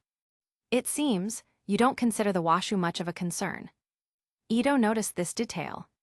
But for their Aogiri tree, the Washu clan was a particularly difficult mountain to overcome. Otherwise, she and Arima wouldn't have had to secretly work together from the shadows, painstakingly trying to create a one-eyed king stronger than Arima. That's right, currently my greatest challenge isn't the Washu. Byakuya said truthfully. Though the system hadn't yet provided him with all the information about the infinite Tsukuyomi, just thinking about it made clear that achieving the Eye of the Moon plan wouldn't be easy. In comparison, the Washu threat was relatively minor. Thinking of this, Byakuya suddenly remembered he hadn't checked his system panel in a while, mainly to see how many fusion points he had accumulated. Host, Amaha Byakuya. Identity, humans. Age, 18. Fusion target, Uchiha Madara. Fusion progress, LV3 02500. Equipment, white mask. Abilities, Mangekyo Sharingan. Fusion points, 1470 total, 2580. System shop LV2. He could clearly see that his fusion progress needed just over 1,000 more points to reach the 4th stage. When that happened, barring any surprises, the Mangekyo Sharingan would evolve further into the eternal Mangekyo Sharingan. Using Mangekyo techniques would no longer carry any burden. Unlike at the Aogiri tree base, where maintaining the initial Susanoo form for a sustained period had caused noticeable discomfort. Because while Susanoo was active, there was a sensation of all one's cells being burned. It also consumed ocular power and caused irreversible damage to one's vision, with the degree of damage depending on the intensity of use. If one only occasionally summoned the initial Susanoo form, the vision damage would be relatively mild. But if one overexerted like Itachi Uchiha had, blindness would only be a matter of time. Unless absolutely necessary, Byakuya certainly wouldn't abuse Susanoo's power before his Mangekyo reached the eternal state. Your greatest challenge isn't the washu, then what is it? Ito asked with some curiosity. It's how to achieve a method that will completely change this world. I won't go into the specifics. Byakuya explained. Even if he told Ito about the infinite Tsukuyomi, she wouldn't know what it was. All right then, let's end this conversation here for now. Next, let's properly enjoy our treats. Ito glanced to the side. The server had already brought what they'd ordered. The same couples set as before. From then on, Byakuya and Ito simply sipped their coffee, ate their desserts, and chatted about lighter topics. I recall half-ghouls have the same taste buds as humans, so you genuinely like these desserts, don't you, Takatsuki-sensei? Byakuya remarked. They taste quite good, I do like them. Ito nodded. Then we can come here often to relax. Otherwise, between writing every day and managing Aogiri Tree's affairs, you're overworking yourself. Byakuya added. Oh. A mysterious smile appeared on Ito's face. Should I take that as a Mahakun asking me out on a date, Tilda? Chapter 166. Wait, is this random couple setup still going on? Byakuya couldn't help but ask. What's wrong? You don't like it. I actually think this setup is quite nice. Ito said with a smile. Fine, as long as you're happy, Takatsuki-sensei. Byakuya said nothing more. Ward 20, Anteku. Amaha, you're a student at Kamiya University, right? Tauka suddenly asked Byakuya this question. Yes, why? Byakuya nodded. No reason, I was just asking. Tauka said. Speaking of which, Tauka has university entrance exams next year. She's probably been studying for finals lately, right? Her shifts have decreased too. At that moment, Kaya Irami spoke up. It just so happens that Amaha-kun is a top student at Kamiya University. If you have time, I hope you could tutor Tauka. Irami-san. Tauka immediately felt embarrassed. Because Irami had been too obvious about it, making it seem like her question about whether Byakuya attended Kamiya University was because she wanted to get into the same school as him. Although, that was indeed what she was thinking. She wanted to give herself a clear goal, otherwise, she'd have no motivation to study properly. All right. Byakuya nodded slightly to Irami. Ha, then I'll leave it to you, Amaha-kun. Irami said with a laugh. So, which subject is Kirishima-san weakest at? Byakuya then asked Tauka. Actually, I'm not good at any of them, but if I had to say the worst, it's math. Tauka said somewhat embarrassedly. After all, her grades were quite poor. Comparing herself to Byakuya, who had gotten into Kamiya University, made it even more obvious. How bad is worst? Byakuya pressed further. Tauka seemed to have difficulty speaking. She directly pulled a test paper from her bag and handed it to Byakuya. See for yourself. Byakuya took the test paper and immediately saw an unimaginable score. 21. Let me confirm first, what's the maximum score on this test? Byakuya immediately asked. The maximum is 100 points, so yeah, my math is really bad. Tauka used a nonchalant attitude to barely alleviate the awkwardness, as if she deliberately didn't want to study math rather than being unable to learn it. I see, well, it's not that bad. There's a lot of room for improvement. Byakuya said. You call that not that bad? You really don't need to console me. Tauka suddenly felt like she was being pitied. Comparatively, she felt it would be better if he just said her grades were too poor. That would actually feel better. I'm not consoling you, I'm speaking the truth. With so much room for improvement, you can build confidence and motivation more quickly. Byakuya spoke in a serious tone. Back when I first started, my scores were even worse than yours. On a test with 150 points maximum, I could only score in the low 20s. But after I corrected my attitude, I improved very quickly. Really, how fast did you improve? Tauka immediately asked. Although the 150-point maximum was strange for Japan, she didn't notice this detail. Her attention was completely focused on Byakuya's improvement. I don't remember exactly, but it took about 1 or 2 months to go from 20 points to around 90 points. If converted to a 100-point scale, that would be improving to about 60 points. And I kept improving slowly after that. Byakuya recalled. This was indeed something he had personally experienced. That's amazing. That would already exceed the average score. Tauka exclaimed in admiration. Although that level was still far from getting into Kamiai University, for her, just exceeding the average would already be great. In Japan, passing grades weren't emphasized. More precisely, there was no concept of a passing score line. What mattered was whether you reached the average, and especially a metric called the deviation value was most important. So, it's not difficult for you to exceed the average. Byakuya said. Based on my experience back then, scoring that low basically means you don't even understand the fundamental concepts. But fundamentals are easy to learn, you can basically handle them through self-study alone. And since the starting point is so low, the improvement is that much greater. When you see your results, you'll have more confidence and motivation, creating a positive cycle. Of course, the prerequisite for all of this is that you're willing to put in the effort. Suddenly transforming from a poor student to a diligent student who self-studies and practices problems every day isn't something you can maintain just by saying it. The fear is having only 3 minutes of enthusiasm. Tauka listened attentively to everything Byakuya said. I definitely won't have just 3 minutes of enthusiasm. Tauka said firmly. That would be best. Byakuya said. But if he remembered correctly, in the original story, Tauka had also wanted to get into Kamiai University, but in the end, she didn't make it.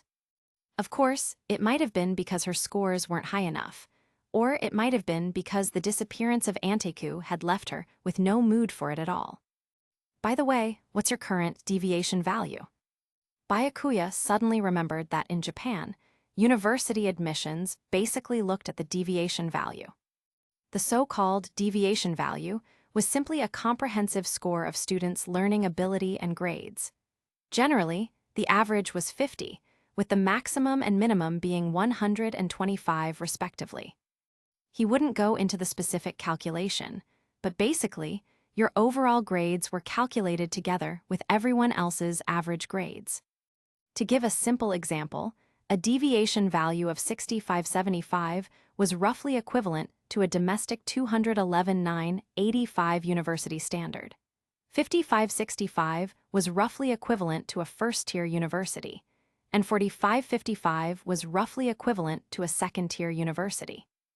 If he could find out Tauka's deviation value, it would be more intuitive. Deviation value, it's always been in the 30s without much fluctuation. Tauka said, that is a bit.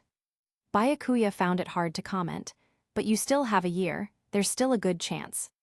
A good chance, I should say there's not much hope, but regardless, I'll do my best. Tauka said frankly. Study methods are also important, though I don't have any particularly good methods to teach you. This kind of thing should vary from person to person. For math, all I can do is work through problems with you. Before they knew it, Byakuya had been chatting with Tauka while sitting together to study. Enji Koma, Kaya Irami, and the others didn't disturb Tauka even when they had things to do, all for the sake of creating a good environment for just the two of them. Chapter 167. Today, Tsukiyama Shu also came to Anteku. Since claiming he would follow Byakuya, he had been coming to Anteku almost every day. But today, as soon as he arrived, he saw Byakuya and Tauka sitting together, and quite close together at that. It appeared they were studying. Seeing this, a meaningful expression immediately appeared on Tsukiyama's face. He didn't disturb Byakuya and Tauka, instead sitting down at the neighboring table. Before long, Tauka noticed that Tsukiyama's gaze had been fixed on her direction the entire time, making her feel uncomfortable. After a while longer, she finally couldn't take it anymore. She immediately looked up and shot Tsukiyama a glare. Shit, Tsukiyama, could you stop staring at me? I have no intention of disturbing the good thing between Kirishima-san and Amaha-kun. I'm simply rather curious. Tsukiyama apologized with genuine sincerity in his tone. What are you even talking about? Tauka's face immediately flushed slightly. She used an even more disgusted attitude to mask her embarrassment. Anyway, stop staring at me. Your gaze makes me feel sick. Then I'll just look at Amaha-sama instead. Tsukiyama shifted his gaze to Byakuya beside Tauka. Faced with such a shameless Tsukiyama, Tauka was helpless. She could only actively ignore him. Byakuya wasn't paying attention to external matters at all, concentrating on explaining difficult problems to Tauka. Currently, he had already started having Tauka familiarize herself with concepts while working through problems. If she encountered a question she couldn't understand, he would tell her which concepts should be used to solve it, which helped reinforce her memory of those concepts. If she knew the concept but still didn't know how to solve it, or got the wrong answer, then he would work through the problem step by step and explain it to her. As for so-called error notebooks, he felt there was no need for them at the beginning. Since she was getting at least 8 out of 10 problems wrong, writing down every single one would be a waste of time. Error notebooks should be considered when her score could exceed the average. Seeing that Tauka was quite distracted by Tsukiyama's gaze, Byakuya reminded her, "Don't worry about Tsukiyama, focus on the problems." "Okay." Tauka nodded obediently. At this moment, Byakuya had become like her teacher. Just then, she happened to encounter a rather difficult problem. Even though she roughly knew which concepts to use, halfway through the solution, things started feeling more and more wrong. What should have been an integer answer had turned into something like 13/297, an outrageous number that was obviously wrong. Only extremely difficult problems would have such complicated answers. But Tauka was still trying to continue solving it. She fell into deep thought. Byakuya had wanted to take the pen and demonstrate the correct steps for her, but Tauka was completely absorbed in her thinking. Unable to do otherwise, he could only gently grasp Tauka's hand and use the pen in her hand to put a period on the erroneous step she was struggling with. "See, your step was wrong from the very beginning. The final answer isn't even a number." Byakuya proved that this approach was completely wrong, then prepared to demonstrate the correct steps. Following her approach, the result he calculated was undefined. She couldn't even get a wrong number. However, Tauka's attention was now completely unable to focus. Because her hand was being held by Byakuya, her face instantly turned as red as a ripe apple. The staff members like Irimi and Koma all watched Tauka's direction with smiles on their faces. Tsukiyama's gaze grew increasingly delighted. As expected, Kirishima-san had fallen deeply and couldn't extricate herself. He understood this feeling. It must have been that one taste of supreme delicacy from Amaha-kun's body that Kirishima-san had experienced before it had made her completely fall. No ghoul could resist such temptation. He had absolute confidence in his eye for fine cuisine Tilda. Hinami's feelings at this moment were somewhat complicated. She was happy for Tauka Wanechin, yet also somewhat envious and jealous. Though this was contradictory, her feelings were just that complex. Though she could no longer focus, Tauka still didn't resist, allowing Byakuya to hold her hand and use the pen in her hand to write out the complete and correct solution process. "There, that's correct. Did you remember my explanation for each step just now?" After solving it correctly, Byakuya asked Tauka. I didn't remember because you kept holding my hand, which made me a bit." Tauka honestly admitted the truth. Only then did Byakuya release his hand. "Sorry, I didn't know you'd mind this much, Kirishima-san, though actually you could have reminded me from the start." "No, how should I put it? It's because I don't actually dislike this kind of thing, it's just." Tauka said very quietly.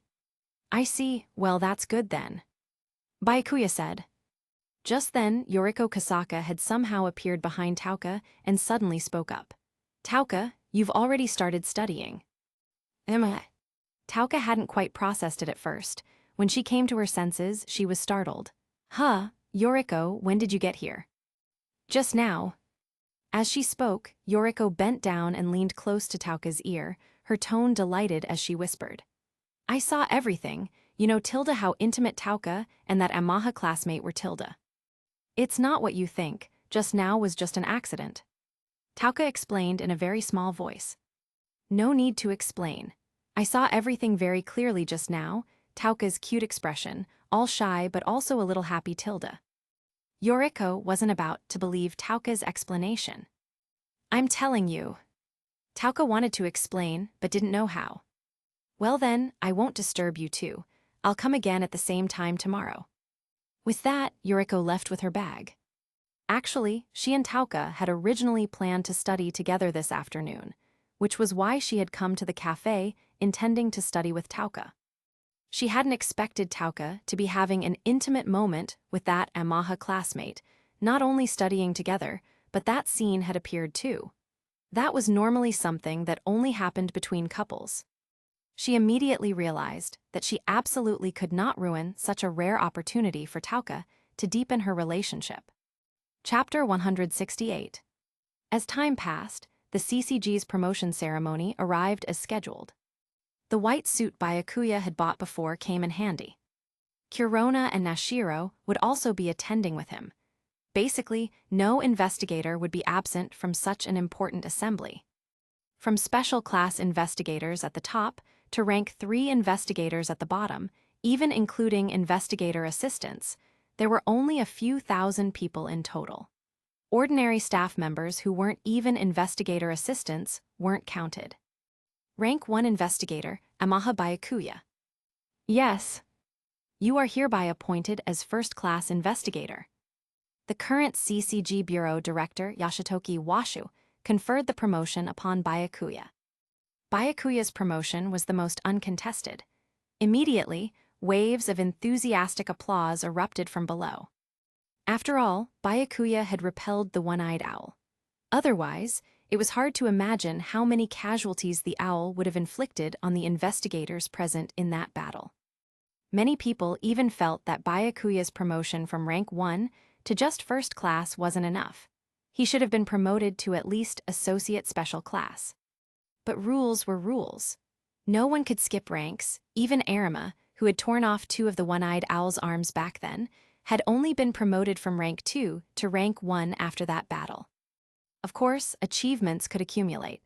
Later, Arima's promotions came faster and faster, becoming associate special class before the age of 22, and he had only just been promoted from rank 2 to rank 1 at age 19. This meant that Byakuya's path to associate special class and special class would become increasingly smooth. Rules were rigid, but people were flexible. The CCG had no reason to leave a qualified, strong person without promotion. With the conferment complete, Byakuya had officially become a first-class investigator. Ding, host has been promoted to first-class investigator. Reward, 40 fusion points. Sure enough, at the moment of his official promotion to first class, Byakuya received a system reward. Moreover, the fusion points reward was quite substantial. When he eventually became associate special class or even special class, the system reward would probably exceed 100 points. Rank 3 investigator, Juzu Suzuya. Yes, Tilda. You are hereby granted the rank of rank 2 investigator. Thank you. Suzuya also successfully completed his promotion. As he descended the stage, he smiled and flashed a peace sign at Byakuya. Byakuya responded with a smile. Hee Tilda, I've finally been promoted to rank 2. I wonder if I'll get a raise. Though Suzuya had changed somewhat under Shinohara's guidance, his personality hadn't changed much. Even at such an important occasion, he was chatting about salary. Rank 1 investigator, Kaotaru Ammon, you are hereby granted the rank of first-class investigator. Not many investigators were promoted at this promotion ceremony. Byakuya was basically the star, followed by Suzuya and Ammon. Though the situation differed from the original story, Suzuya hadn't been able to finish off Jason after Kenki had nearly killed him, and Ammon hadn't managed to take down the Bin brothers either. But their results remained unchanged. They had both been successfully promoted. Because Suzuya and Ammon had still performed excellently in the Aogiri suppression operation, and in the month since its conclusion, they had eliminated quite a few ghouls, accumulating enough achievements.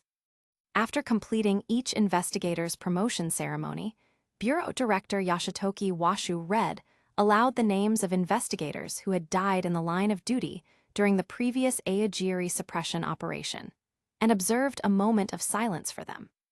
The ceremony thus concluded, but the banquet had only just begun. Ward 20 seems to have become especially quiet lately. We haven't heard anything about the binge eater or the gourmet for a long time. This area has become more peaceful than ever. The Aegiri suppression operation probably scared them stupid, ha ha ha. Anyway, that's a good thing. This way we won't need to allocate too much manpower to Ward 20. At that moment, Byakuya could hear people at the neighboring table discussing the binge eater and the gourmet. This was undoubtedly because of him. Ever since he had started interacting with Rise, she had never hunted humans again. The same went for Tsukiyama. Since he was entirely focused on how to eat Byakuya, he hadn't been recklessly hunting humans in various creative ways like before. Suzuya. At that moment, Shinohara walked over, and Amaha, Ammon, it's been a while. Shinohara-san, have all your casts been removed? Ammon immediately spoke with respect.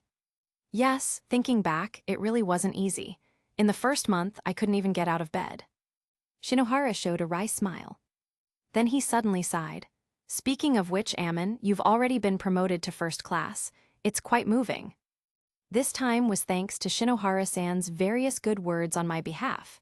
Otherwise, I might not have had the opportunity for promotion. I'm truly grateful. Ammon modestly bowed, in thanks to Shinohara. No, the fundamental reason was that you performed excellently yourself. Shinohara smiled. By the way, Iwao and Senzu also put in recommendations for your promotion. Especially Mato, he's been recommending your promotion to headquarters since long ago. This time he put in the most effort. You should go thank them properly. What Shinohara couldn't say was that even Curio mottos will had been written about recommending Ammon's promotion. But due to protocol, the contents of the will couldn't be told to Ammon until after Mato's death. Yes. Ammon nodded solemnly. Then I'll go to Mato-san first. As Ammon left, Shinohara's gaze turned to Byakuya. Amaha, congratulations on your promotion. I hear you'll soon be assigned to Squad 0 under Arima. UI must be very happy. Yes, thank you, Shinohara-san. Byakuya nodded. Although you'll be working in Squad 0, normally you'll still need to lead subordinates like other first-class investigators. For us investigators, experience in leadership is also very important. Shinohara scratched his head. I just don't know who your subordinate will be. Do you have any preferences? I don't have any particular thoughts at the moment. I'll follow whatever arrangements come from above. Byakuya said calmly. Shinohara nodded. All right then. Let's see what partner headquarters assigns you first, then decide. It's also possible headquarters has already arranged someone for you, I just haven't asked about it.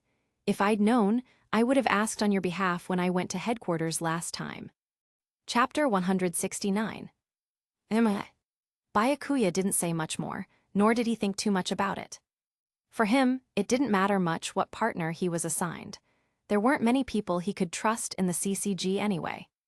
The trust he spoke of meant, for example, that having a house full of ghouls wasn't something any random investigator could know about, let alone his other secrets.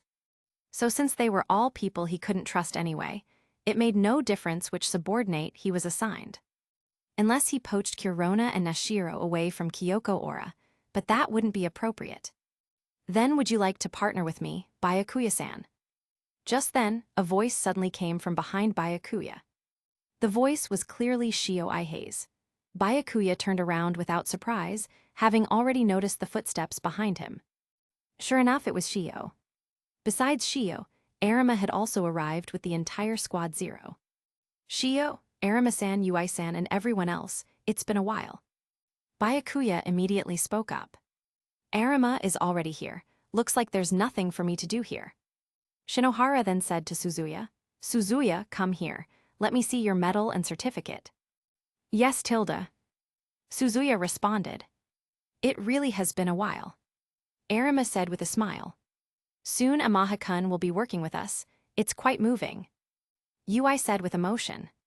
Shio, by the way, what rank are you again? Byakuya was suddenly curious about this. I'm still first class. Now Byakuya-san's position is higher than mine. Shio said with a smile. And I've never had a partner. If Byakuya-san could partner with me, that would be best. Oh, you're first class. In that case, it could work. Byakuya had no objections. Moreover, Shio was more familiar with him than other investigators. That wasn't bad either. I'm sorry, but he already has an arranged subordinate. But just then, a voice interrupted the conversation between Byakuya and Shio. I'm Rank 2 Investigator Akira Mato, who will be becoming Amaha First Class's subordinate. You can just call me Akira. Akira Mato appeared before Byakuya and Shio. So, Amaha First Class, I look forward to working with you. Oh my, someone beat me to it. Shio felt somewhat regretful, but didn't say anything more. So you're going to be my partner? Byakuya was somewhat surprised. He hadn't expected the CCG to assign Akira Mato as his subordinate. He had thought she would still be partnered with Ammon. Yes, this is the bureau director's arrangement. Akira nodded slightly. Then, sorry about that, Shio. Byakuya said to Shio. It's fine. After all, Byakuya-san will be joining Squad 0 anyway. We'll still be able to fight alongside each other then. Shio said with an unbothered smile. Akira also bowed slightly to Shio to show respect, basic courtesy. Mato was the top student among her cohort, just like Amaha. They're both excellent and indeed suitable to be partners. At that moment, Arima also spoke up. Previously, when Akira was doing her internship, she had been playing whack-a-mole in Ward 24 with him, so he knew her. Arima-san overpaises me. Akira said modestly. I'll fulfill my duties as a superior. Byakuya nodded. At the same time, he could still feel a certain gaze constantly fixed on him. It was Haru Aihei's gaze. Arima had just praised Akira too, so why wasn't Haru staring at Akira? Oh, Amaha's subordinate is Akira. That's a bit unexpected, but this works well too. Shinohara, who had just finished chatting with Suzuya, noticed the situation here. Shinohara-san. Akira greeted him. Now Akira can also start working on the front lines. Amaha is very capable, listen to him well. Though with your personality, I probably don't need to remind you of that, haha. Shinohara said. After briefly interacting with Byakuya, Akira left. For her, lingering here to chat was a waste of time. There was no need for excessive conversation before officially becoming partners. She had completely inherited her father Kiryo Mato's workaholic personality. On another side, Kurona and Nashiro were also at the banquet, sitting at the same table as Special Class Aura. For them, this situation was quite uncomfortable. A table full of delicacies that they couldn't eat a single thing from, only the drinks were drinkable. Though they didn't like drinking either, compared to those delicacies that tasted completely different in their mouths, at least they could manage the drinks. However, they still had to eat some of the food on the table, or it would easily arouse suspicion. Fortunately, they had previously learned fake eating from Rise, so they could appear normal in front of Ora-senpai and the other investigators. But it was still torture. Swallowing the food required suppressing the nauseating taste that made them want to vomit. If they actually chewed before swallowing, they couldn't get it down at all. Of course, they had to pretend to chew before swallowing and even show expressions of enjoyment. As for afterward, they would have to go to the bathroom to throw it all up. At that moment, Kyoko Ora beside them vaguely noticed something unusual about Kurona and Nashiro. But she didn't suspect in the direction of GHOUL. After all, normally, being able to pass through the RC detection gates meant they definitely weren't ghouls. Kurona, Nashiro, I believe Amaha First Class should be in that direction. At that moment, Kyoko reminded Kurona and Nashiro. Because the first thing she thought of was that the reason for their unusual behavior was Byakuya. Kurona and Nashiro were both surprised that Ora-senpai would suddenly bring up Byakuya. If you want to go find him, just go ahead, it's fine. Kyoko added. Only then did Kurona and Nashiro somewhat realize why Ora-senpai had suddenly mentioned Byakuya. They both felt somewhat embarrassed. But this also happened to be a fortunate escape from their torture. Going to Byakuya's side would at least be much more relaxing than here. Regardless of what Ora-senpai thought of them, they both wanted to escape from here. Seeing Kurona and Nashiro actually go to find Byakuya, this further confirmed Kyoko's speculation. So Kurona and Nashiro really did have an unusual relationship with that young man. Chapter 170. Kurona and Nashiro arrived just as Akira had left. Moreover, Kurona and Nashiro had just passed by Akira, but they only exchanged glances without paying further attention, as they didn't know each other. Byakuya. Kurona had just started to call Byakuya's name when she noticed that Arima and the rest of Squad Zero were also here.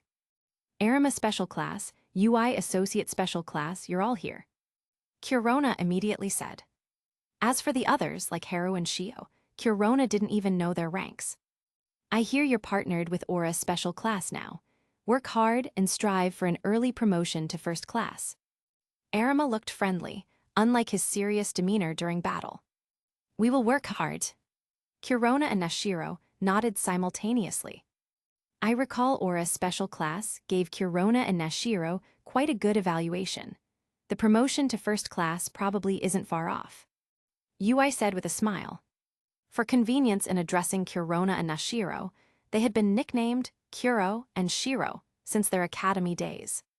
However, Byakuya usually just used Kurona and Nashiro. If he switched to Kuro and Shiro, they wouldn't be pleased. At that moment, seeing Kurona and Nashiro, Suzuya shrank behind Byakuya, not particularly willing to approach them or greet them. Obviously, he still cared about being falsely accused of torturing cats during their academy days. He held a bit of a grudge. Kurona and Nashiro also noticed Suzuya. They felt somewhat awkward. Because Byakuya had previously mentioned to them what had happened during their academy days, saying he had personally witnessed who the real cat torturer was, he just couldn't expose them at the time.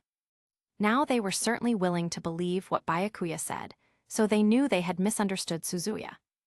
Byakuya could sense the slightly awkward atmosphere and understood what it concerned, but he didn't say anything. He wanted to let Kurona, Nashiro, and Suzuya resolve it themselves. About what happened before, Nashiro and I misunderstood you.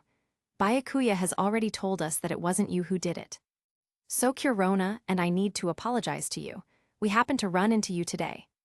Kurona and Nashiro broke the awkward atmosphere by taking the initiative to apologize to Suzuya.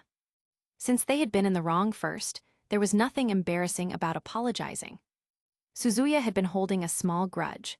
Hearing Kurona and Nashiro suddenly apologize, he was quite surprised.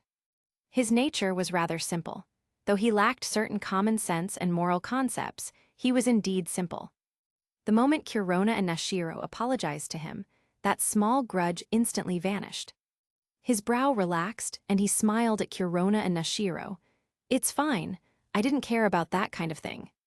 The matter between the Yasuhisa sisters and Suzuya was resolved just that simply. Byakuya smiled with relief. After all, Kurona, Nashiro, and Suzuya were all good-natured at their core. There had just been an awkward misunderstanding. Once the misunderstanding was cleared up, things became easy. Next, Byakuya discussed Squad Zero matters with Arima and the others. Given that you'll also be leading subordinates, we'll only call you to join us for missions when you're free or when necessary. The rest of the time, just focus on operating with your subordinate. UI explained the upcoming arrangements for Byakuya in Squad Zero. Understood. Byakuya nodded.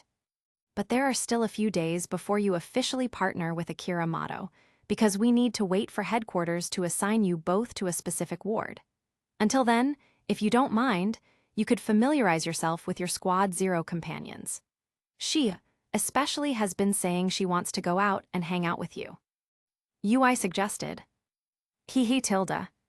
Shio immediately smiled and flashed a peace sign at Byakuya.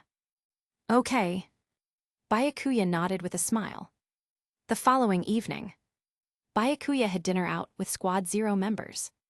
Except for Arima, all of Squad Zero had come. Chairman Tsunayoshi, Washu, apparently has some business with Arima-san, so he couldn't come today. UI explained to Byakuya.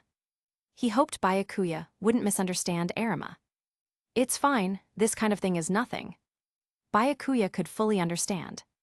Arima was a CCG Special Class Investigator, a V organization, cleaner, and simultaneously Aogiri Trees, One-Eyed King, at least 3 identities.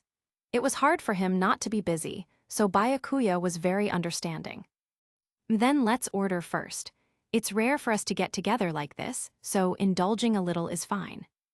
UI received the menu from the server and first handed it to Byakuya. Byakuya, you order first.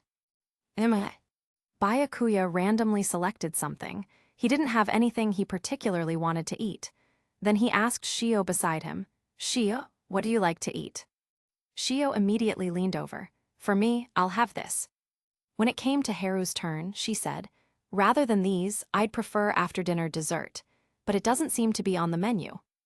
It really isn't on the menu. We'd have to buy it ourselves. UI thought for a moment. This is Ward 20. Byakuya's more familiar with it. How about you take her to get some dessert? All right. Byakuya nodded slightly. As they walked out of the restaurant, Haru smiled at Byakuya. Then I'll be in your care, Amaha-senpai Tilda. Senpai. Byakuya was somewhat surprised that Haru would use this form of address. You're older than me, right? And your rank is higher than mine too. Calling you senpai shouldn't be a problem, should it? Haru explained. Looking at it that way, she was probably also a first-class investigator currently, same as Shio. All right. Byakuya could only respond. Put that way, there really was no problem. Afterward, Byakuya led Haru toward nearby shops that sold desserts. But when they were halfway there, they suddenly spotted someone ahead with somewhat strange attire and behavior. Before Byakuya could say anything to Haru, she directly chased after them. That strange person also noticed and immediately fled. But Haru seemed to have locked onto her target, refusing to let up. Byakuya had no choice but to follow as well. He couldn't just leave Haru and go back alone. Chapter 171. Damn it. There weren't supposed to be any investigators patrolling here tonight. The suspicious figure currently being pursued by Haru was, of course, a ghoul. The sudden appearance of both Haru Aihei and Amaha Byakuya had clearly caught him off guard. While investigators couldn't act against targets without solid evidence, Haru had charged in with an intimidating presence from the start. Her white combat uniform marked her as anything but ordinary. Any ghoul who saw it would panic. Staying calm enough to outwit an investigator in that situation was nearly impossible. Under certain circumstances, playing it cool, standing there without running or showing fear, might let a ghoul slip past an investigator's scrutiny. But this was Haru Aihei. Her aggressive stance meant she'd already flagged him as a suspect. Running or not, his fate was likely sealed. The ghoul dropped all pretense and bolted, unleashing speed no ordinary human could match in his desperate attempt to escape. Haru, however, was no ordinary human either. As a half-human, her physical abilities far exceeded normal limits. Among half-humans, she was a prodigy, blessed with exceptional dynamic vision and reaction speed. She was also a bit of an airhead and somewhat naive, the type who was difficult to manage. That personality had ultimately contributed to her death in the original story, killed during the Tsukiyama family extermination operation. Byakuya followed behind Haru without pushing his full speed, a growing suspicion forming in his mind. They seemed to have left Ward 20's boundaries.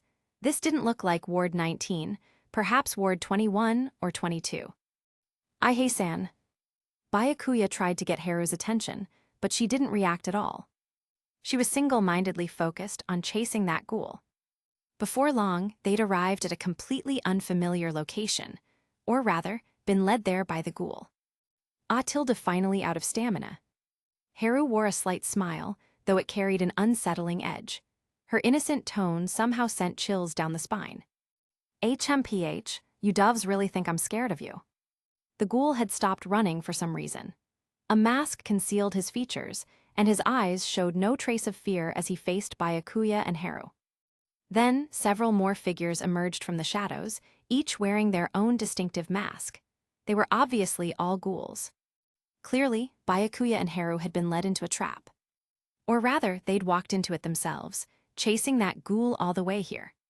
From the moment they'd left Ward 20, Byakuya had sensed something was wrong.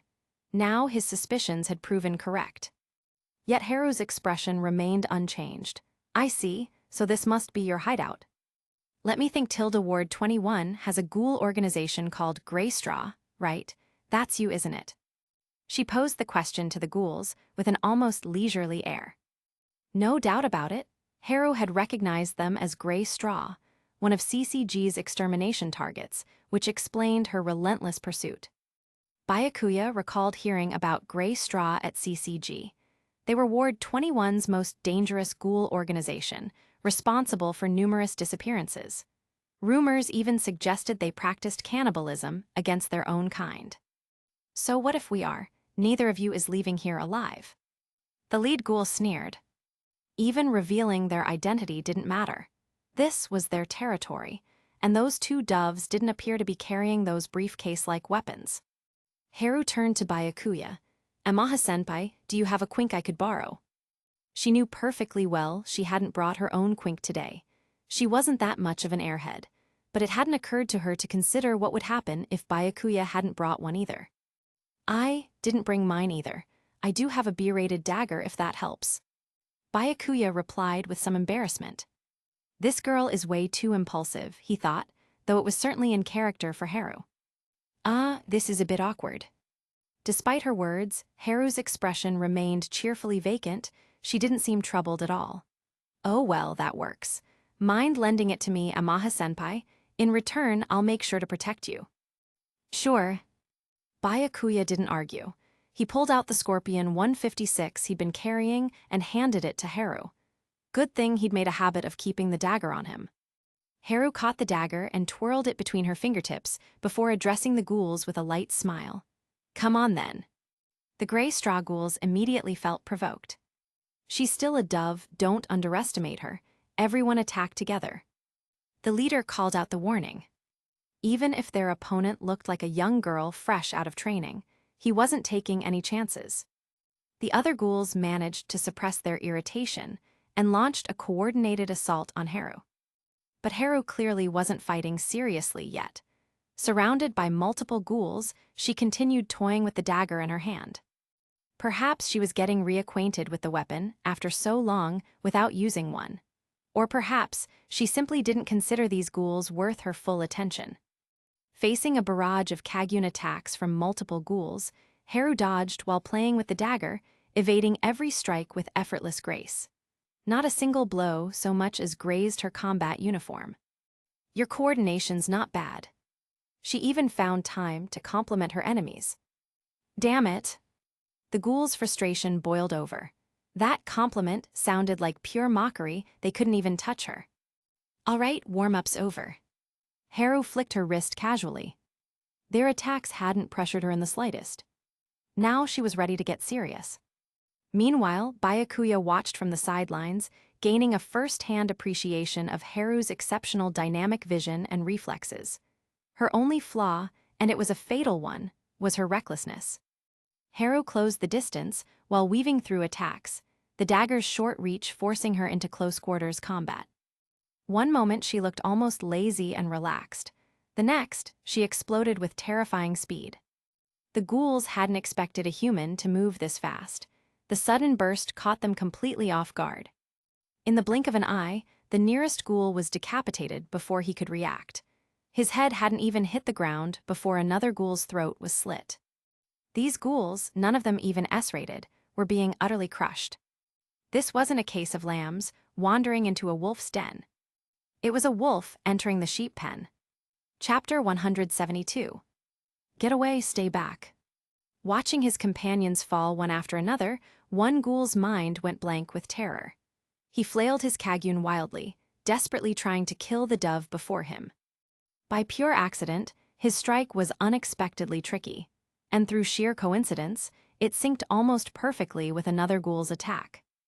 One Kagyun swept in from the front, another from behind, both horizontal slashes that would simultaneously strike Haru's head and legs in the next instant. Under normal circumstances, at least from their perspective, there was no way she could dodge this. But they'd celebrated too soon. Their attacks and coordination were indeed tricky, but Haru could execute even trickier evasions. Her legs splayed into something approaching a split, yet her toes remained planted on the ground, meaning she could still generate force from her legs. But the absurdity of her position didn't end there. Not only were her legs nearly in a full split, but her upper body had bent backward until it was almost parallel to the ground. Her head came close enough to touch the floor, yet her balance remained perfect, not a single tremor. And while doing all this, she tossed the scorpion dagger into the air with a backhanded flick. Her flexibility, agility, and core strength were all terrifyingly impressive. Both Kagyun attacks whiffed completely. She dodged that. The two ghouls gaped in shock. Before they could recover, Haru had already sprung back up using just the strength of her toes, casually catching the falling dagger. A bit slow on that one. She critiqued their attack while dispatching them both with the dagger. Only one ghoul remained alive, the one Haru had originally been chasing. His legs had gone weak from fear. This dove was too terrifying. She'd eliminated all his companions without breaking a sweat. Just as Haru was about to finish off the last ghoul, Byakuya's voice stopped her. "Ai-hei-san, hold on a moment." "Ha-tilde." Haru turned to look at Byakuya with innocent confusion, leaving herself wide open from the ghoul's perspective.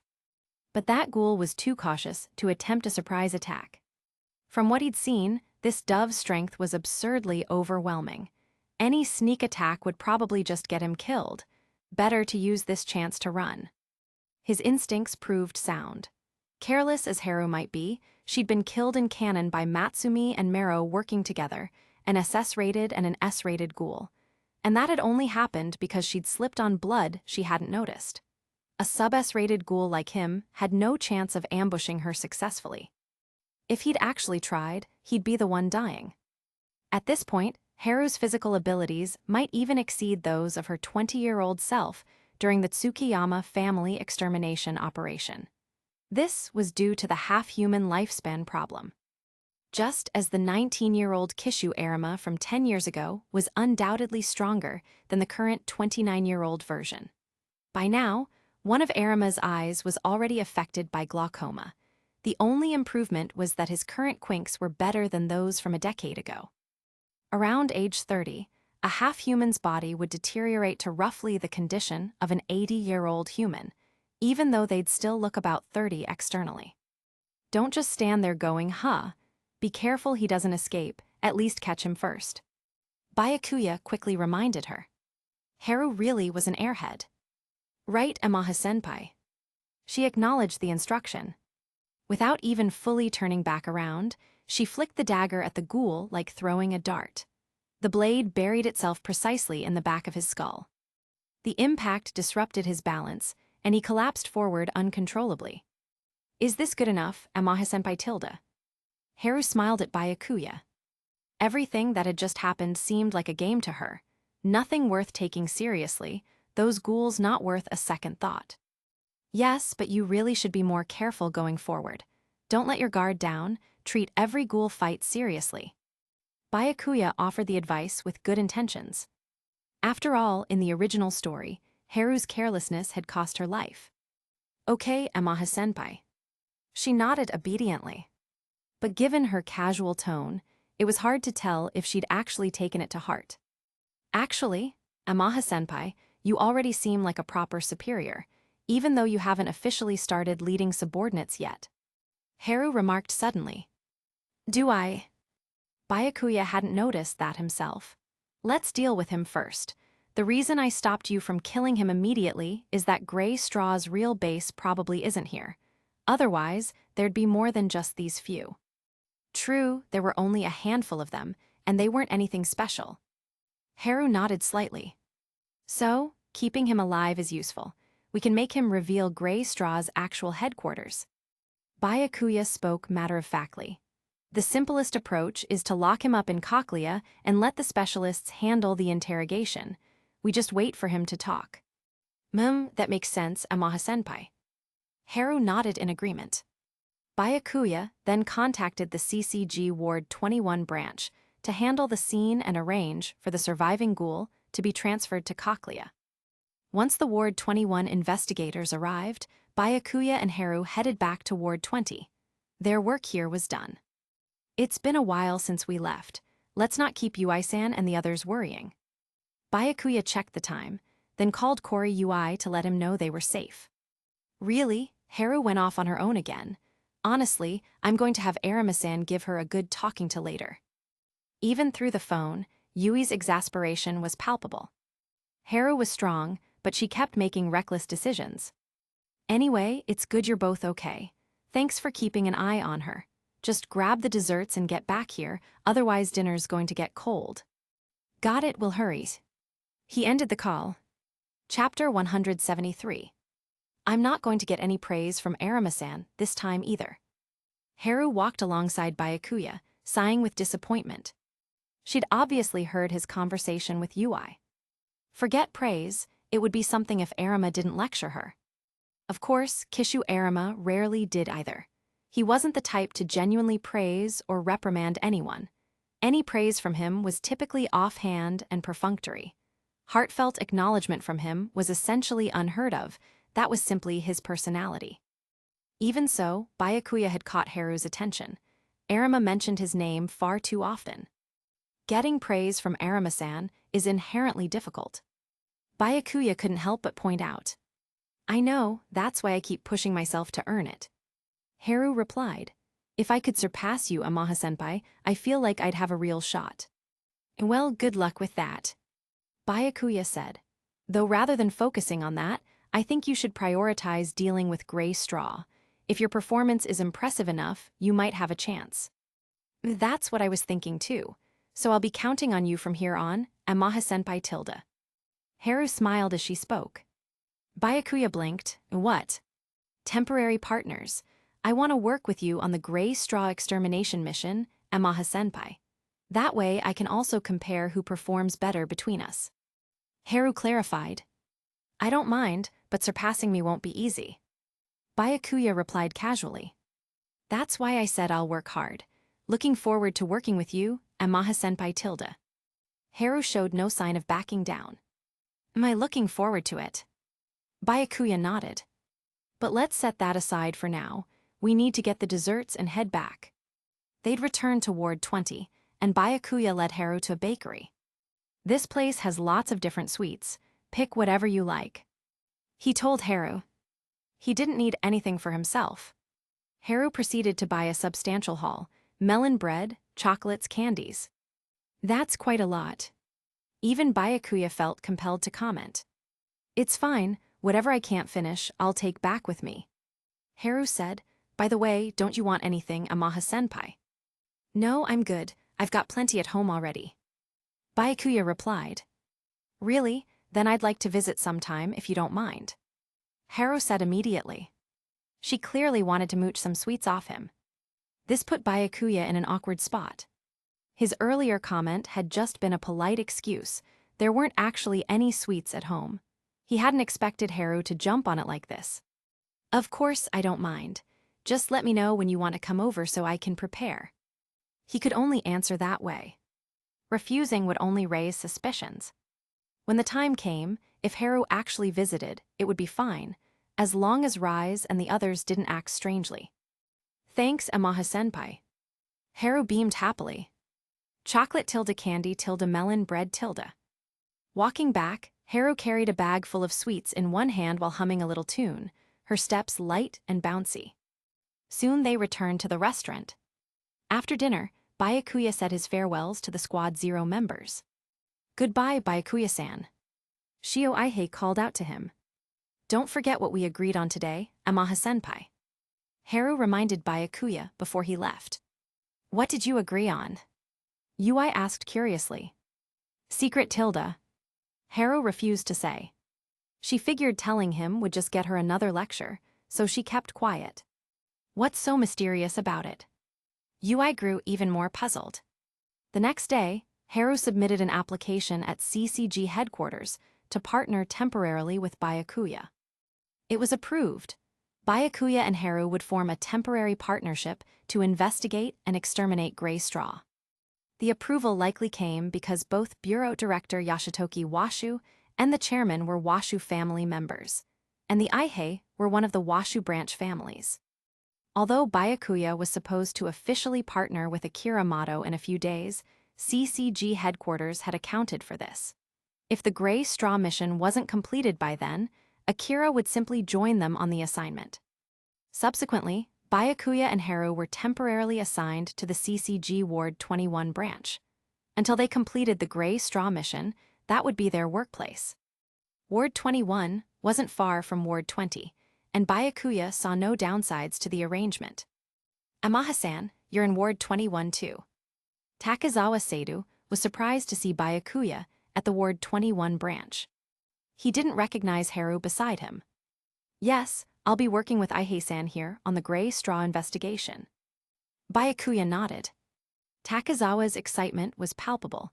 He hadn't expected to work alongside his idol in the same ward. His motivations skyrocketed. Amaha and Aihei, I didn't expect they'd actually send you too. Haoji Kusuk remarked. Though, he remembered Byakuya's partner was supposed to be someone else, but he hadn't paid close attention at the time and couldn't recall who Byakuya's actual partner was supposed to be. Haoji-san. Byakuya nodded in greeting. Haru offered a slight bow as well. After brief pleasantries, Byakuya and Haru went about their business. Once they'd left, Takezawa turned to Haoji curiously. Haoji-san, who was that girl just now? She's Amaha-san's partner, right? Who is she? Plus, given how pretty she was, he should have remembered her, yet he had no recollection at all. Haoji explained while also offering a warning. That's Haru Aihei from Squad Zero. She's another prodigy from that garden. Better not to pry too much, Takezawa.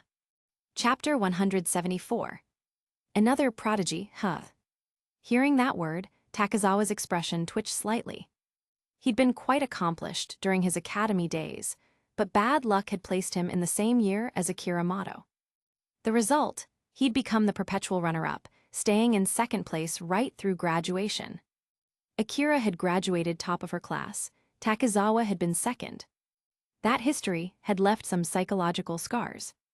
But while he might feel competitive about Akira, he wouldn't dare challenge a Squad Zero member like Haru, especially one from the garden.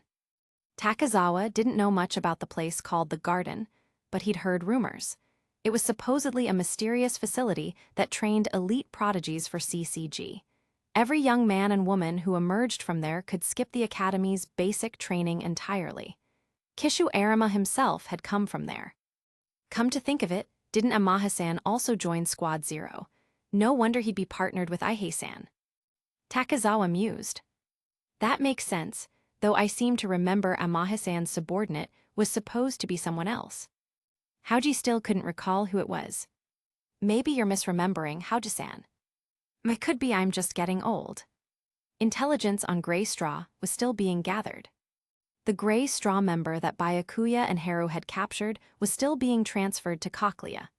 He should arrive soon, but between processing and interrogation, results would take about 2 more days. Of course, Byakuya and Haru weren't idle during this time. They were conducting their own Gray Straw investigation. After their last experience, Byakuya now made sure to remind Haru to bring her quink whenever they went out on duty. I wouldn't forget something like that. You're overthinking it, Amaha-senpai. Haru waved her quink briefcase. True, your real problem last time was being too impulsive. We're lucky we didn't run into any strong ghouls, or things could have gotten dangerous. Byakuya continued his cautioning. Not that Haru would take it to heart so easily. Put your quink in my bag for now. I'll hand it to you if we need it. Byakuya had already stowed his own quink in his backpack. Emma. Haru obediently handed her briefcase over, then something seemed to occur to her. By the way, Amaha-senpai, are you still a student? More or less, I'm only on temporary leave. I can go back anytime. Byakuya said. Being a first-class investigator now, Kamiya University gave him plenty of leeway. His CCG work took priority. That sounds nice. I've never been to school. I wonder what it's like. Haru sighed wistfully. As a half-human raised in the sunlit garden, all she'd ever known was combat training. You could try applying to headquarters. Balancing school with CCG work isn't bad, actually. Byakuya suggested. Of course, he was just making conversation. Half-humans from the sunlit garden were bound to the Washu's will, with little freedom of their own. Nimura Furuta was the one exception.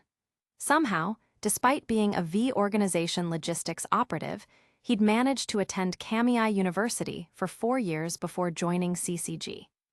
Perhaps his father, Tsuneyoshi Washu, had shown him some favoritism as an unacknowledged, illegitimate son. Tsuneyoshi had been quite fond of Furuta during his childhood, often reading books with him in private. But due to Washu tradition, father and son couldn't acknowledge each other in front of other clan members. So it wasn't surprising that Tsuneyoshi would grant Furuta some privileges. From another perspective, it showed that even Tsuneyoshi Washu, the Washu patriarch himself, was constrained by clan tradition. Both Furuta and Rise Kamishiro deeply resented these fundamentally unfair Washu traditions. I could try, but they probably won't approve. Haru said it lightly, knowing it was hopeless. Byakuya kept his thoughts to himself. He'd be overthrowing Washu control sooner or later anyway. When that happened, these half-human children from the sunlit garden would finally be free. They patrolled Ward 21's streets, searching for any leads on Gray Straw. Both wore Squad Zero's distinctive white combat uniforms, though this wouldn't alert Ward 21's ghouls, as long as they kept their quinks out of sight. Since almost no ghoul who'd encountered Squad Zero had survived, the local ghouls wouldn't recognize the uniform's significance. Aside from that time Byakuya had defeated and then allied with Ito, Kishu Arima had never failed a mission, especially not when the Washu wanted someone cleaned. Amaha-senpai, after work today, could you take me back to that shop from before? During their patrol, Haru brought up post-work desserts. Sure. Byakuya replied with mild exasperation. At least Haru wasn't trying to run off and buy sweets right now. She understood that came after work. Just then, Haru stopped walking. She turned to look at a shipping container nearby. There's a strange smell coming from in there. Yeah, something rotting. Let's check it out. Byakuya had noticed it too, the stench of decomposing human remains. They approached the container, only to find it locked from inside. No choice then tilde Amaha-senpai, mind passing me my quink. Haru was ready to force it open. Byakuya retrieved her quink from his bag and handed it over.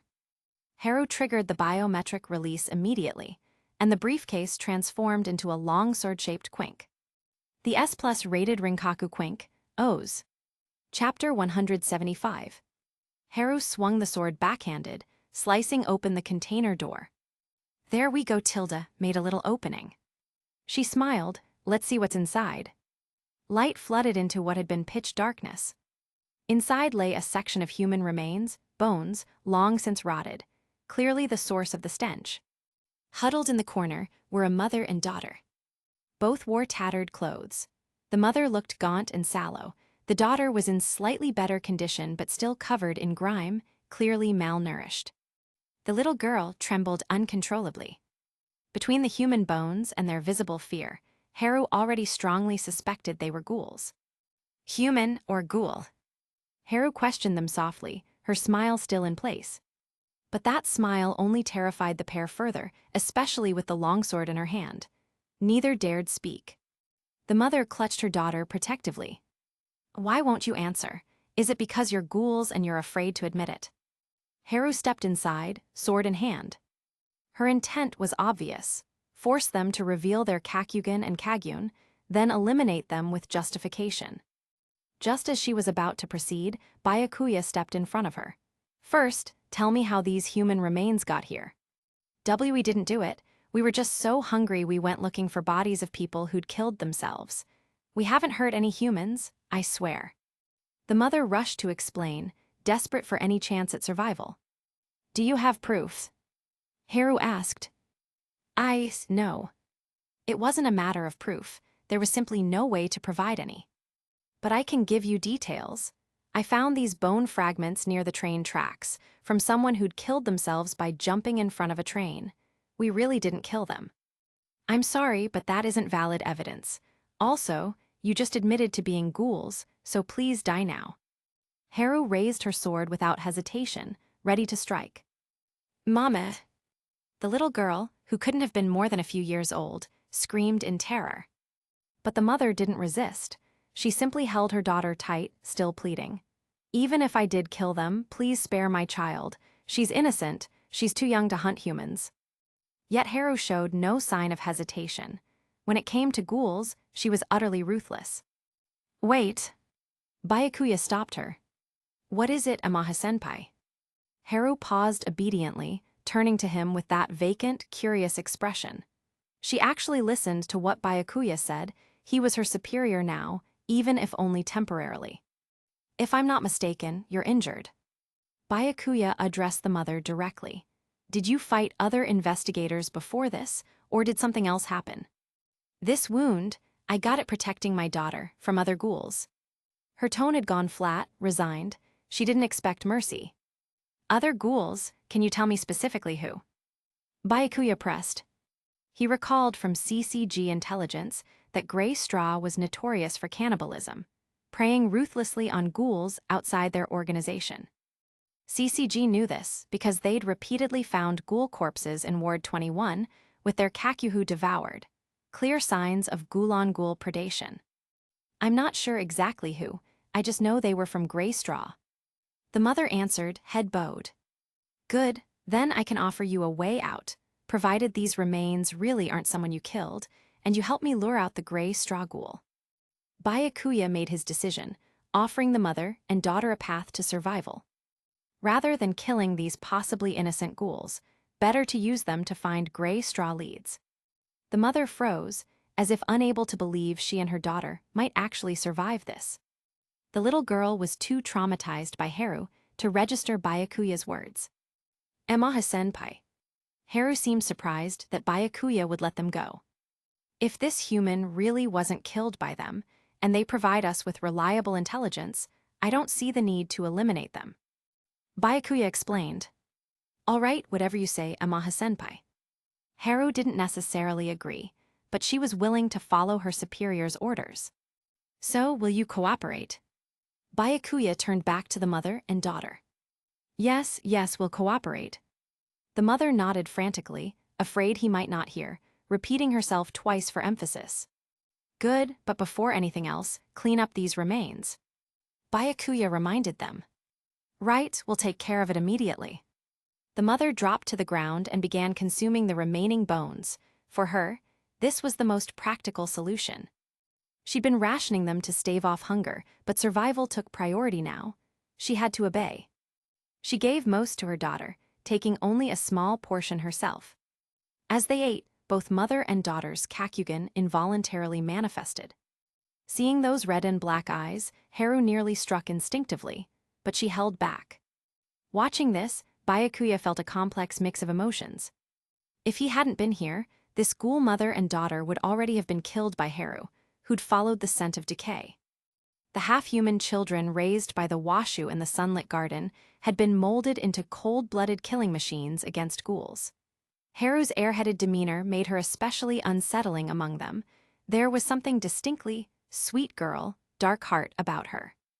And yet the washu themselves were a ghoul clan, deliberately creating these killing machines to persecute ordinary ghouls. It was hard to know what to make of it. This was ultimately about hierarchy, the cruel irony of an oppressor class creating disposable weapons out of their own kind to persecute others, caring nothing for either group. Chapter 176. While the mother and daughter wolfed down the remaining bones, Byakuya and Haru waited outside the shipping container. Amaha-senpai, you felt sorry for those two ghouls just now, didn't you? Haru leaned against the container, idly tapping her boot against the ground as she spoke. No, I simply made a rational judgment that keeping them alive would benefit our investigation. Byakuya wasn't about to admit anything. I can tell, Tilda, you definitely went soft on them, Amaha-senpai. Haru tilted her head toward him. I won't tell anyone, so just admit it, Tilda. Her tone had taken on an almost coquettish quality. Soft or not, our interests come first. Byakuya replied evenly. So I was right. Who would have thought Amaha-senpai would be so gentle toward ghouls? Haru smiled as she spoke. She didn't approve of his behavior, but she didn't find it objectionable either. She'd been raised in the sunlit garden, taught from childhood that all ghouls deserved death, every last one of them. She could sense that the mother and daughter had emotions just like humans, but that wouldn't make her show mercy. She was simply curious about Amaha-senpai, finding him hard to understand. Someone with such formidable strength, yet willing to spare a ghoul mother and child. Byakuya chose not to respond. Just then, the mother emerged from the container with her daughter. "Sir, we've finished, and here's what you asked for." The mother handed Byakuya a small fragment of bone. This was exactly what he requested. Just this tiny piece would be enough to identify the deceased. Beyond that, they'd consumed all the remaining bones inside. Not even scraps were left. "Good, now let's discuss the gray straw ghoul who attacked you. Have you thought of a way to lure him out?" Byakuya asked. "Well, gray straw ghouls don't really move during the day. We'd only have a chance to draw him out at night. If we just walk into his feeding ground, that should do it." The mother spoke carefully, her voice small and deferential in Byakuya's presence. "So we need to wait until nightfall. All right, but first, take us to those train tracks you mentioned. If there are still remains there, that'll prove you weren't lying." Byakuya said. "Yes, sir." The mother agreed immediately, though she worried there might not be any bones left from the same victim. Fortunately, when they reached the area near the train tracks, they found plenty of scattered bone fragments and flesh, clearly the remains of someone who'd thrown themselves in front of a train, their body torn apart on impact. The specifics would need professional verification. Byakuya quickly arranged for investigators to bring a medical examiner to the scene. The rest was their job. Byakuya did all this simply because he wanted the mother and daughter to survive. For ghouls who survived on human corpses, he saw no need to hunt them to extinction. Better to spend that effort on eliminating the Washu clan, the true architects of this system. Going forward, the ghoul mother and daughter would accompany Byakuya and Haru. They couldn't wander the streets, or gray straw ghouls might notice something was off. With nothing else to do, Byakuya took them to a cafe in Ward 21. While waiting for nightfall, he let the mother and daughter have some coffee, one of the few normal foods ghouls could consume. It wouldn't do much to satisfy their hunger, but every little bit helped. Inside the cafe, the pair sat nervously, clearly surprised that someone would bring them to a place like this for coffee. Byakuya had been friendly throughout, but Haru's presence terrified them. They sipped their coffee with extreme caution. "Drink as much as you'd like, we'll just sit here until dark," Byakuya told them. "Thank you, sir." The mother replied immediately. She also gently nudged her daughter, prompting her to thank Byakuya as well. Thank you, big brother." The little girl's voice was barely audible. But hearing her daughter call him big brother instead of sir, the mother's heart sank. She quickly corrected her. "You can't just call him that, it should be Lord Amaha." "It's fine." Byakuya waved his hand dismissively. "There's really no need to call me sir. I'm just an ordinary investigator. Call me whatever you want." "All right." The mother nodded, suddenly feeling that this young investigator was surprisingly easy to talk to. He really had been kind to them from the start, almost as if he didn't see them as enemies at all. She'd never heard of an investigator like this. Ghouls generally assumed all doves were dangerous and terrifying, like the pink-haired girl beside him. The thought made her glance involuntarily toward Haru. Their eyes met. Haru wasn't displaying any murderous intent at the moment. In fact, she didn't really have that kind of expression. Even when exterminating ghouls, she wore a smile, which somehow made her even more terrifying. Haru smiled slightly. "Is something wrong?" "No, nothing." The mother quickly looked away, not daring to meet Haru's gaze. "By the way, what are your names?" Byakuya asked the pair. "We don't have family names, but we do have given names. I'm Maya. My daughter is Akko." The woman who called herself Maya answered. "Akko, that's a lovely name." Perhaps because of Byakuya's influence, Haru showed no hostility toward them now. She even smiled at the little girl as she spoke. "Thank you." Akko's thanks came out very quietly, her eyes darting nervously. She was clearly still afraid of Haru. "Still scared of me? Well, I suppose that makes sense. I almost killed you both earlier." Haru's airheadedness surfaced again. She said this right to their faces, her expression still innocent and guileless. Chapter 177. What child wouldn't be terrified of a smiling big sister who could cheerfully talk about killing them, especially one as timid as Akko? She still didn't dare respond. "Don't be afraid, she's my partner, she won't hurt you now." Byakuya addressed Maya and Akko. Okay. Only after hearing the kind big brother say this did Akko give a small nod. Then she mustered her courage to speak to Haru. Hello, big sister. Good girl. Haru responded with a friendly smile. As long as someone wasn't marked for extermination, Haru harbored no real malice or prejudice. In the original story, nearly everyone within CCG knew that Sasaki Hayes was a one-eyed ghoul. If Haru truly held murderous intent toward all ghouls, she would have attacked Sasaki, the amnesiac Kenki, long ago. Byakuya, Haru, and the ghoul mother and daughter remained at the cafe until nightfall. Byakuya and Haru skipped dinner entirely, prioritizing the gray straw investigation. It should be about time, we can head out now. Maya spoke up. She then led Akko through the streets, heading toward the gray straw ghouls' feeding ground. Byakuya and Haru followed at a distance, appearing like random passers-by who happened to be walking the same direction. Their quink briefcases stayed hidden in Byakuya's backpack, minimizing any chance of alerting gray straw. Once Maya and Akko reached the target ghoul's territory, conveniently in an area with few people around, the fish took the bait. A tall figure emerged slowly from the shadows. He wore a mask, his eyes regarding Maya and Akko with arrogance. Well, you two again. You got lucky last time, and you dare come back to my turf. Maya kept her expression calm and said nothing, though her tight grip on Akko's hand betrayed her tension. She wanted to trust that the two investigators behind her wouldn't betray them, but she couldn't help worrying about what might go wrong. Meanwhile, Byakuya and Haru continued approaching like ordinary pedestrians. They closed to within a few meters of the gray straw ghoul. Seeing Maya and Akko standing there motionless, their expressions showing more anticipation than fear, the ghoul began to sense something was off. It felt like they were waiting for something.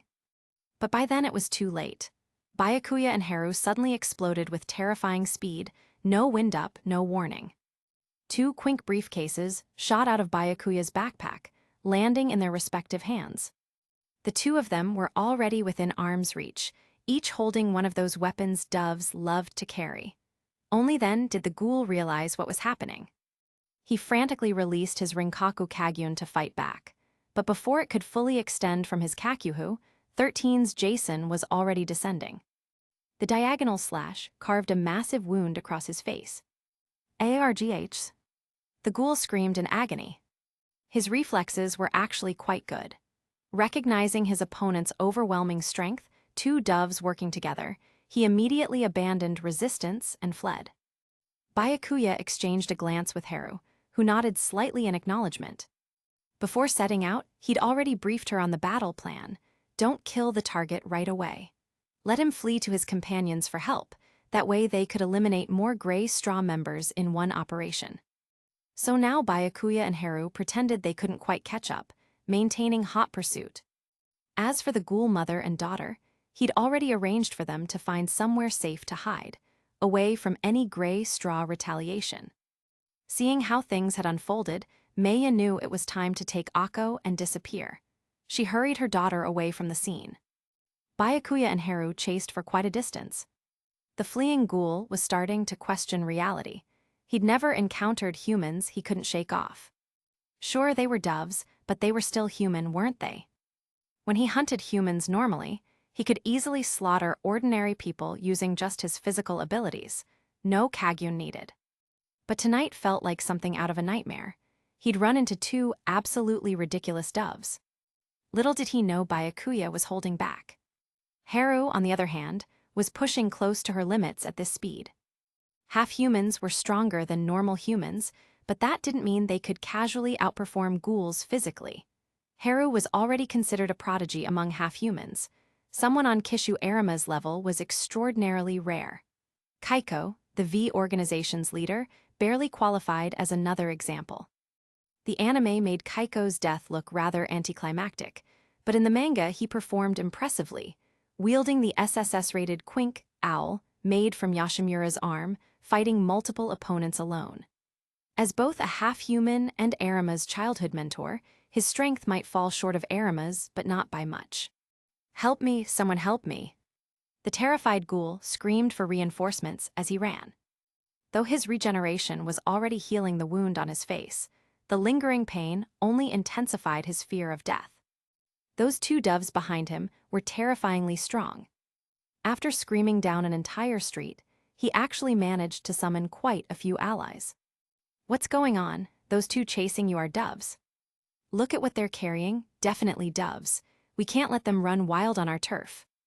Everyone together, we outnumber them, there's only two of them. Byakuya quickly scanned the ghouls appearing before him.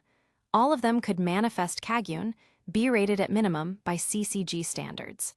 The question was whether they could draw out an S-rated leader or lieutenant. CCG's intelligence on gray straw was still incomplete. They only knew the organization had at least one S-rated ghoul. That should be enough. Byakuya slowed his pace and gave Haru a heads up. May I let the slaughter begin, Tilda? That unsettling smile spread across Haru's face again. Chapter 178. Facing roughly a dozen ghouls, Haru casually twirled the longsword in her hand. This time her attitude was a bit more serious. She wanted to compete with Amaha-senpai and hoped to outperform him. The ghouls attacked en masse. The one who'd been fleeing and screaming moments ago found his courage now that backup had arrived, turning to join the assault.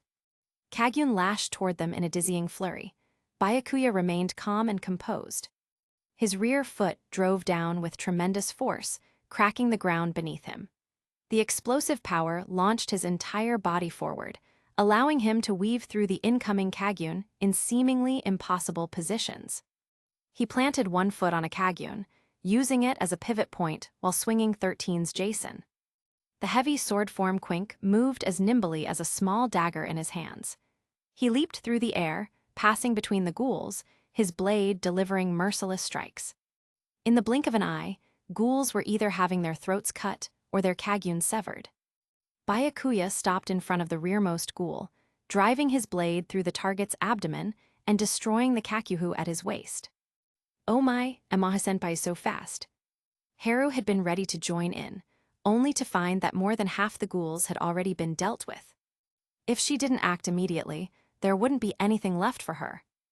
Ding, host eliminated an A-rated ghoul. Reward, 10 fusion points. Ding, host eliminated a B-rated ghoul. Reward, 5 fusion points. Byakuya and Haru dispatched the ghouls with minimal effort. These were all Gray Straw members, but they still hadn't located Gray Straw's actual base. At least they'd significantly weakened the organization's numbers. Detailed intelligence would have to wait for word from Cochlea, tomorrow at the earliest, the day after at the latest. Is that all of them, just this handful? Haru seemed unsatisfied. Blood from the battle had splattered across her face and clothes, making her smile even more unsettling. That's actually not a small number. Now we wait for Cochlea's intel. Byakuya said. Then let's go get dinner, Amaha-senpai. I'm getting hungry. Haru seemed completely oblivious to the blood covering her. Before we eat, at least wipe the blood off your face, and maybe change your clothes. Byakuya pointed out. Does it matter? I can just tell people we were fighting ghouls. Haru said. That's technically true, but wouldn't it be simpler to just wash up and change? Saves having to explain everywhere we go. Byakuya reasoned. If Haru walked into a restaurant looking like this, someone would definitely call the police. Then things would get complicated. Fine, Tilda, but I'd have to go home first to change. I live in Ward 1, which is pretty far. Haru pressed a finger to her chin, adopting an innocent thinking pose. Amaha-senpai lives in Ward 20, right? That's close by. How about I just go to your place? That's not impossible. Byakuya could only steel himself and agree. Let me call home first. Okay. Haru nodded. She assumed it was just Amaha-senpai's family, so she didn't think much of it. Byakuya immediately called Rise Kamishiro. When she picked up, he said just one sentence. A colleague is coming to the house. Those few words contained enough information. Rise would understand. She did understand, but she had another question. Male or female? As female. Byakuya answered. Rise said nothing more and simply hung up. Byakuya felt a twinge of awkwardness, though he didn't let it show. Good thing he'd planned ahead. The night Haru mentioned wanting to visit, he'd briefed Rise and the others. If he ever called to say a colleague was coming over, they should prepare some sweets, melon bread, chocolates, that sort of thing. He hadn't expected to need that contingency so soon. Haru had been standing right there and heard his entire conversation with Rise. But it sounded perfectly ordinary, nothing unusual, so she had no particular reaction. "Is my sudden visit causing trouble for you, Amaha-senpai?" Haru asked. "Not at all." Byakuya shook his head slightly. "Actually, you're very welcome." "Good, if it was going to be a bother, I wouldn't go." Haru's tone relaxed somewhat. From Ward 21 to Ward 20, even without taking the subway, walking didn't take very long. Arriving at Byakuya's front door, Haru gazed at the imposing structure before her. "It's huge." They crossed the courtyard and entered. "Excuse me, Tilda." Haru called out a greeting and removed her boots at the entryway. She didn't ask if there were slippers for her, simply walking in with just her white socks. The interior floors were actually quite clean. Everyone in the house normally wore dedicated indoor shoes, so Haru's socks wouldn't get dirty. Rise, Mayu, Kurona, and Nashiro were all seated on the living room sofa. Matsumi and Kani were busy cleaning the house. They'd all learned from Rise that a female investigator would be visiting tonight, so seeing the unfamiliar Haru didn't surprise them. However, Kurona and Nashiro were staring at Haru with carefully blank expressions, though their eyes betrayed their concern. "Byakuya brought another girl home. It hasn't even been that long, and he's brought yet another new girl. At this rate, even a house this big won't have enough room." Haru immediately sensed the twins' gazes and looked back at them with innocent curiosity. But she didn't address Kurona or Nashiro. Instead, her surprised tone was directed at the room in general. "So, Amaha-senpai has this many girls living with him." Chapter 179. Only Kani, disguised as male, wasn't immediately identifiable by gender. Everyone else, Rise Kamishiro, Kurona Yasuhisa, Nashiro Yasuhisa, Mayu, and Matsumi, were clearly female. 5 girls total. All gathered in the living room. Seeing so many at once startled Haru a bit. Her first thought was that these must be Amaha-senpai's sisters. Byakuya could only offer an awkward smile, finding the question difficult to answer. "I'm Haru Aihei, Amaha-senpai's temporary subordinate. Sorry to intrude on such short notice." Haru smiled politely at Rise and the others. "It's fine, but what do you mean by temporary subordinate?" Rise smiled back. "Amaha-senpai's official partner hasn't arrived yet, and there happened to be a mission requiring both of us. Since Amaha-senpai didn't have a subordinate assigned, yet we're partnered temporarily." Haru explained simply. She didn't feel comfortable sharing mission details with outsiders, meaning anyone who wasn't a CCG investigator. "There's another official partner." A hint of wariness entered Rise's eyes. "Male or female?" "Well..." Haru hesitated slightly, turning to Byakuya. "Amaha-senpai, is it okay to say?" This involved their colleague Akira Mato's business. She didn't want to speak carelessly without checking with Amaha-senpai first. As Akira's superior, his permission would be sufficient. "It's fine, go ahead," Byakuya said casually. Being evasive at a time like this would only create more problems. After all, he could feel Rise, Kurona, and Nashiro's gazes fixed on him. Mayu seemed fairly innocent, apparently not concerned about any of this. Matsumi and Kani continued cleaning as if nothing was happening, though they were still paying attention to what was being said near their master. They were somewhat surprised that their master had dared to bring a CCG investigator directly home. Even if she was a colleague, this seemed risky. After all, the household currently included 4 ghouls, Rise, Mayu, and the 2 of them. Matsumi and Kani didn't yet know about Kurona and Nashiro's half-ghoul status. If they did, that would make 6. Everyone except Byakuya was a ghoul. If a colleague found out, the consequences. "All right, I believe Amaha-senpai's official partner is also female." With Amaha-senpai's permission, Haru answered Rise. "I see." Rise didn't say anything more, but the slightly stiff smile on her face spoke volumes. "I'll go shower and change then. I'll need to borrow some of Amaha-senpai's clothes and your bathroom. Haru planned to take a full shower and change, getting all the blood off at once. Sure. Byakuya nodded. The white combat uniform was the same design for both men and women. CCG had made him 3 custom sets, the standard attire for Squad Zero operations. He actually liked the look of the white uniform, so he often wore it when going out. Since he had 3 sets, lending one to Haru was no problem. But there was one issue. The combat uniform was just outerwear and pants. It didn't include undergarments or underwear. By the time Byakuya remembered this, Haru had already entered the bathroom. But since she hadn't mentioned it, she probably had some way of dealing with it. Right. Byakuya, that woman just now, is she also from your Squad Zero? Rai's tone was actually quite serious. She'd noticed Haru's outfit matched Byakuya's, and he'd previously mentioned this was Squad Zero's standard attire. She also recognized the name Ihei. That's right, meaning she's from that place. Byakuya said quietly. I thought so. Fortunately, I almost never encountered her when I was at the sunlit garden.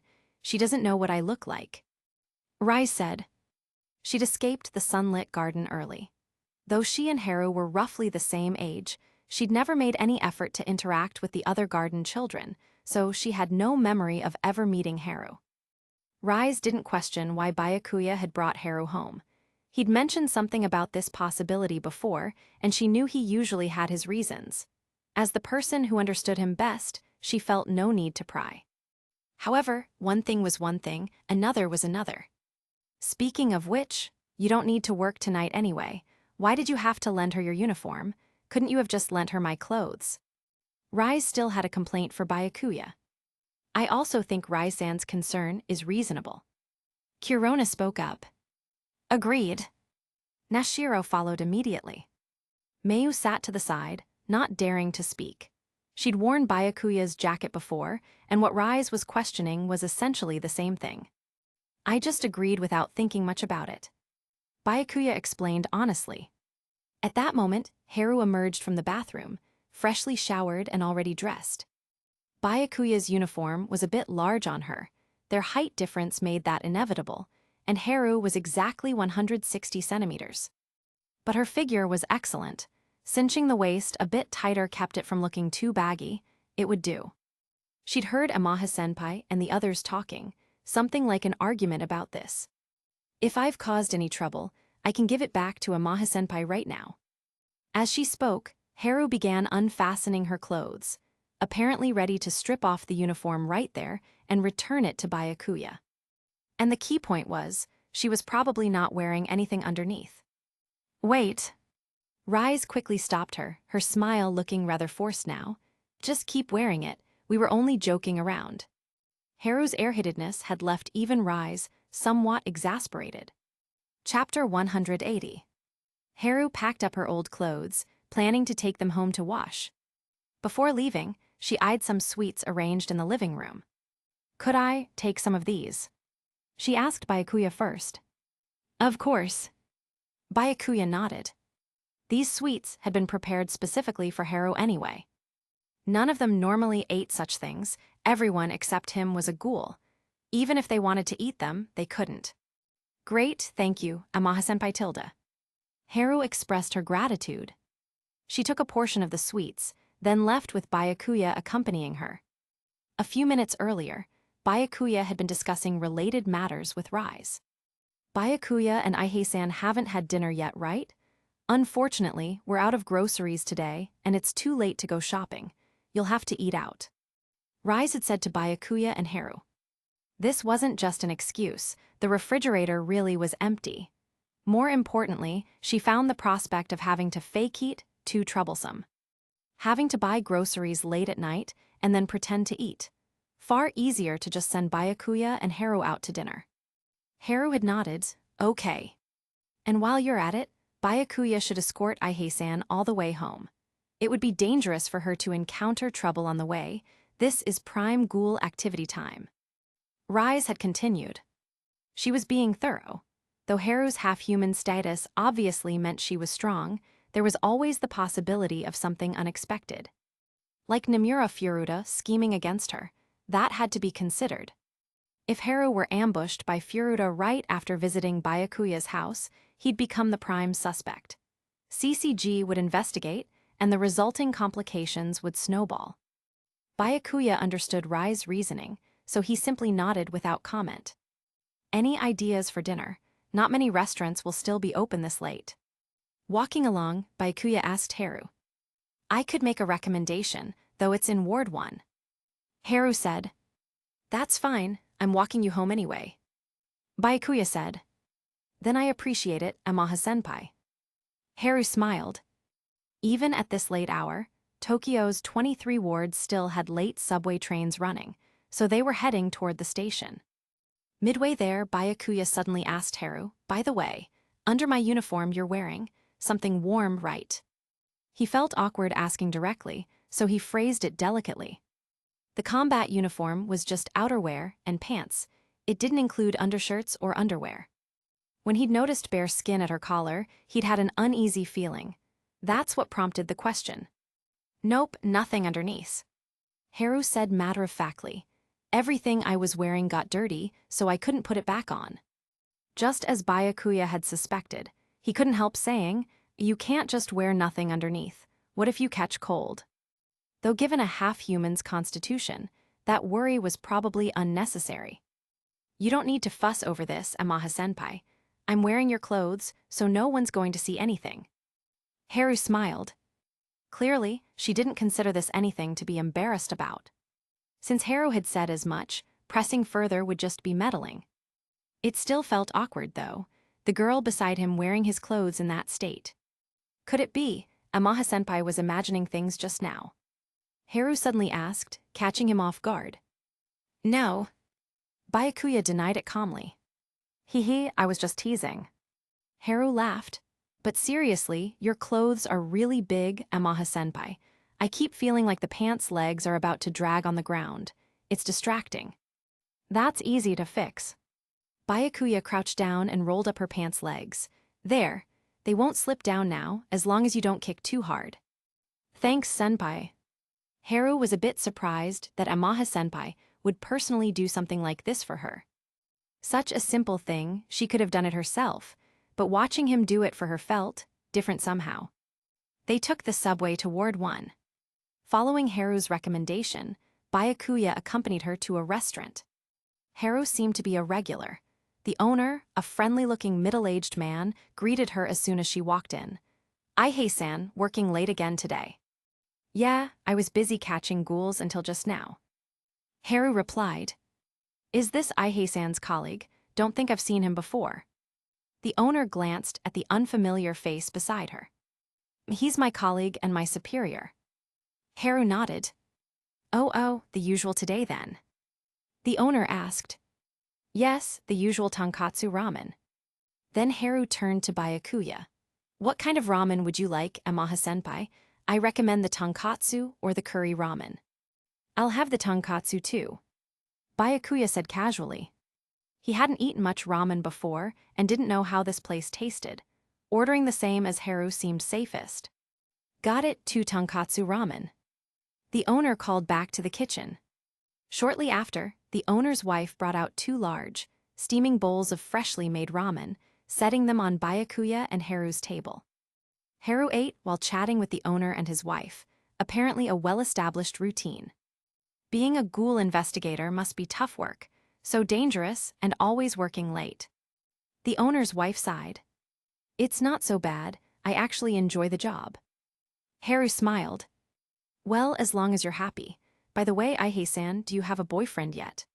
Someone like Ai-hei-san must have high standards, probably hasn't found the right match.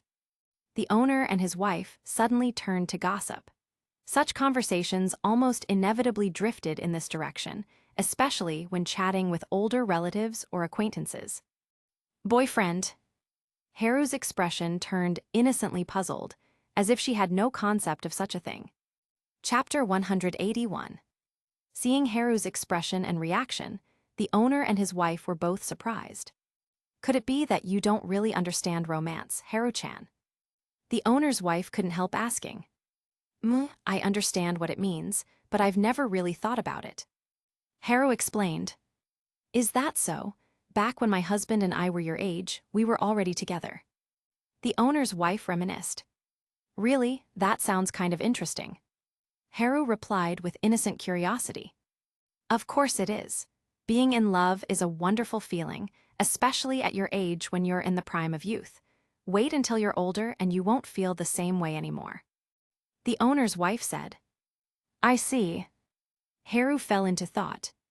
Meanwhile, Byakuya sat there quietly eating his ramen, staying completely out of Haru's conversation with the owners.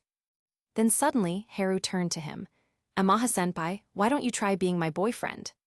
The owner and his wife's eyes lit up at this. It had nothing to do with them, really, but this kind of gossip was always irresistibly fascinating. Are you serious? Please don't joke about things like this. Byakuya said, somewhat exasperated. Knowing Haru was an airhead, he couldn't just dismiss something like this. All right, I guess I was kind of joking. But if you're willing, Amaha-senpai, I think we could give it a try. Haru smiled as she spoke. I should remind you, romance isn't something you just try. You need to genuinely like someone and think it through carefully first. Byakuya pointed out. Though he'd liked Haru since before his transmigration, he didn't want to be careless about this. It would feel like taking advantage of her innocence. So that's how it works, I understand now. Haru nodded slightly, seeming to genuinely get it. The owner and his wife wore knowing expressions, their meaningful gazes shifting between Byakuya and Haru. After finishing their ramen, Byakuya walked Haru all the way to her door before heading back. Goodbye, Amaha-senpai. Before entering, Haru turned and waved at him. Goodbye. Byakuya responded. The next morning, Byakuya was brushing his teeth when the doorbell rang. He was puzzled who would come this early. Normally, no one visited at this hour. Kurona, sitting closest in the living room, went to check through the peephole. It was Haru Aihei, the same girl who'd come home with Byakuya last night. Kurona's eyes flickered slightly, her expression flat. Byakuya, it's Aihei-san from yesterday. Byakuya Onyechan's junior is certainly dedicated. Nashiro's tone was cool. How nice, having such a cute junior come to your house first thing in the morning to wake you up. Rise teased directly. I don't think you were expecting Aihei-san to show up suddenly, were you? Only Mayu's words carried no hint of teasing. She was simply too innocent. Matsumi and Kani didn't participate in this kind of conversation. Byakuya could only feel helpless. Let her in. Sorry to intrude again. Haru gave a slight bow as she entered, then continued. There was an incident at the Ward 21 subway station today. My train stopped in Ward 20, so I thought I'd come to Amaha-senpai's place. A malfunction, just an accident, or did something happen? Byakuya's intuition told him this probably wasn't a simple accident. It wasn't an accident. A group of ghouls attacked the Ward 21 station around dawn. There were civilian casualties, and the station's been temporarily shut down. Haru explained. Based on current speculation, those ghouls were probably Grey Straw members. They're likely retaliating against us. So it was them after all. I understand. Let's head out and see if there's been any progress on the Grey Straw intelligence. Byakuya's eyes hardened. He quickly changed into his white combat uniform and left with his backpack containing the Quink briefcase. Haru was no longer wearing the uniform Byakuya had lent her last night. From how perfectly it fit, it was clearly her own. She'd hand-washed his clothes as soon as she'd gotten home, planning to return them once they dried. Stay safe. Rai spoke as Byakuya headed out. Safety comes first. If Byakuya Onyechan gets hurt, it'll give me a headache. Kurona and Nashiro added. Be careful on the way, Onyechan. Mayu chimed in. Though I doubt we need to worry given Master's strength, I still feel I should remind you not to be too careless. Matsumi felt she should say something. I share the head maid's sentiment. Kani was more perfunctory. I will. Byakuya smiled and nodded. Byakuya and Haru walked directly to the CCG Ward 21 branch. Upon arrival, they received news. The interrogation at Cochlea had produced results. The captured ghoul hadn't held out long before revealing the intelligence they needed. With Grey Straw's exact location now known, and given their attack on the subway station that had caused casualties, CCG raised their threat assessment. They urged Byakuya and Haru to launch a special countermeasures operation, essentially, an extermination campaign. Byakuya was even granted temporary command authority over Ward 21, allowing him to direct the ward's investigators. Hauji Kusuk, normally in charge, would remain at the branch with his subordinate Takezawa Seidu. Takezawa, who'd been desperate for combat experience, had once again tragically missed his chance. But Byakuya didn't think much of the temporary command authority itself. What mattered was its implications. CCG was taking Grey Straw more seriously now. If Byakuya and Haru executed this operation flawlessly, it would significantly boost their promotions. Haru was due for promotion to first-class investigator, Byakuya to associate special class. Chapter 182. Hauji-san, do I really have to stay behind again for this operation? Learning he'd be stationed here with Hauji, Takezawa felt his entire body go numb. Yes, these are headquarters orders. We can only follow their arrangements. Hauji knew Takezawa wanted to fight, but there was nothing he could do. But after the Aogiri tree suppression operation, Takezawa knew complaining to Hauji was pointless. It would only cause trouble. So he said nothing more, just quietly grumbling about headquarters' unfair arrangements in his head. In a way, CCG keeping Takezawa out of combat was actually good for him. In the original story, his greatest tragedy was participating in the second owl suppression operation, the Anteku raid, when he absolutely shouldn't have. That's when Tatara attacked him. The reason? His quink happened to be made from the kakyuhu of Tatara's brother, from the Chinese GHOUL organization Kai Shi Lion. Otherwise, Tatara wouldn't have targeted him so specifically. Afterwards, he was transformed into an artificial half-ghoul by Dr. Kanu, who was already collaborating with Aogiri Tree. If CCG had continued overlooking him, none of those later tragedies would have occurred. At that moment, Byakuya happened to pass by the room where Hauji and Takezawa were talking. He heard Takezawa's complaints, and simultaneously, the system's voice echoed in his mind. Ding, host has activated a choice mission. Choice 1, accept CCG headquarters' original arrangement without any additional commands. Reward, 20 fusion points. Choice 2, deploy all Ward 21 CCG investigators, leaving only Hauji Kusuk and Takezawa Seidu to guard the branch. Reward, 20 fusion points. Choice 3, give Takezawa Seidu an opportunity to participate in combat. Reasonably allocate combat and guard personnel. While exterminating the GHOUL organization Grey Straw, ensure the Ward 21 branch isn't successfully ambushed. Reward, 50 fusion points. Choice 3 offered more points because it tested Byakuya's command abilities. But with sufficient strength, commanding was trivial. Actually, if Takezawa-san really wants to fight, he could give it a try. Byakuya walked in and addressed Hauji and Takezawa. Honestly, he thought CCG's handling in the original story was ridiculous. They never gave Takezawa smaller operations to gain experience, then threw him straight into the Anteku raid.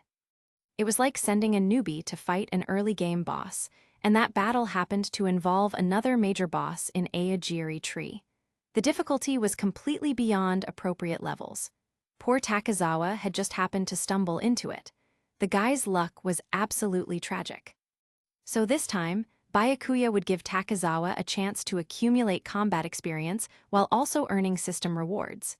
A win-win. Really? Takezawa's excitement was palpable. Will that be all right? Headquarters was concerned Grey Straw might circle around and attack here while we're out. That's why they wanted me and Takezawa to stay behind. Hauji looked worried. It's fine, we just need to adjust personnel allocation. Byakuya said calmly. My plan is, combat personnel will be just the 4 of us, myself, Aihei-san, Hauji-san, and Takezawa-san. Some logistics and medical staff will accompany us. Everyone else guards the branch.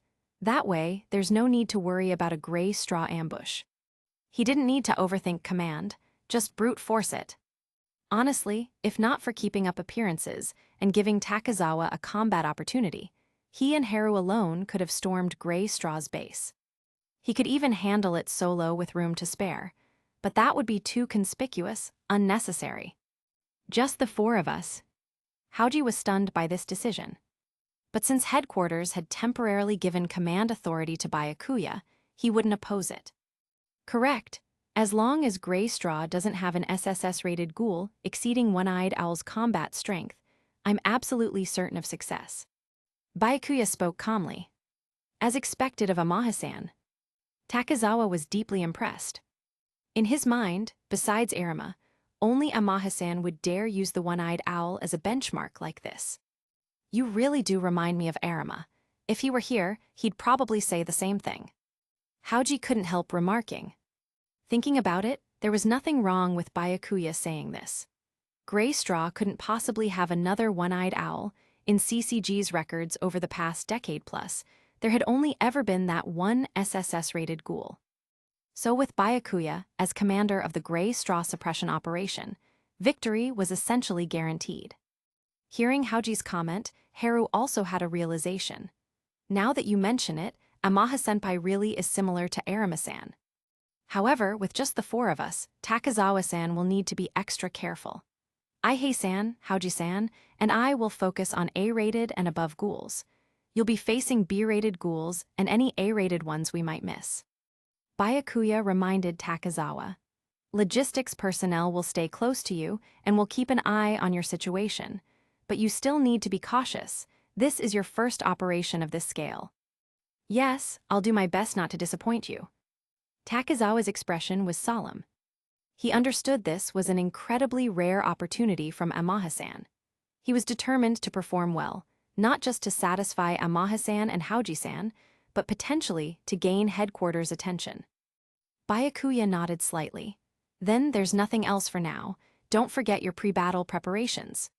The pre-battle preparations naturally referred to the last testament that every participant had to prepare before operations of this scale. Chapter 183. As commander of the Gray Straw suppression operation, Byakuya was no exception. He was at home preparing his last testament. Ding, host has activated a choice mission.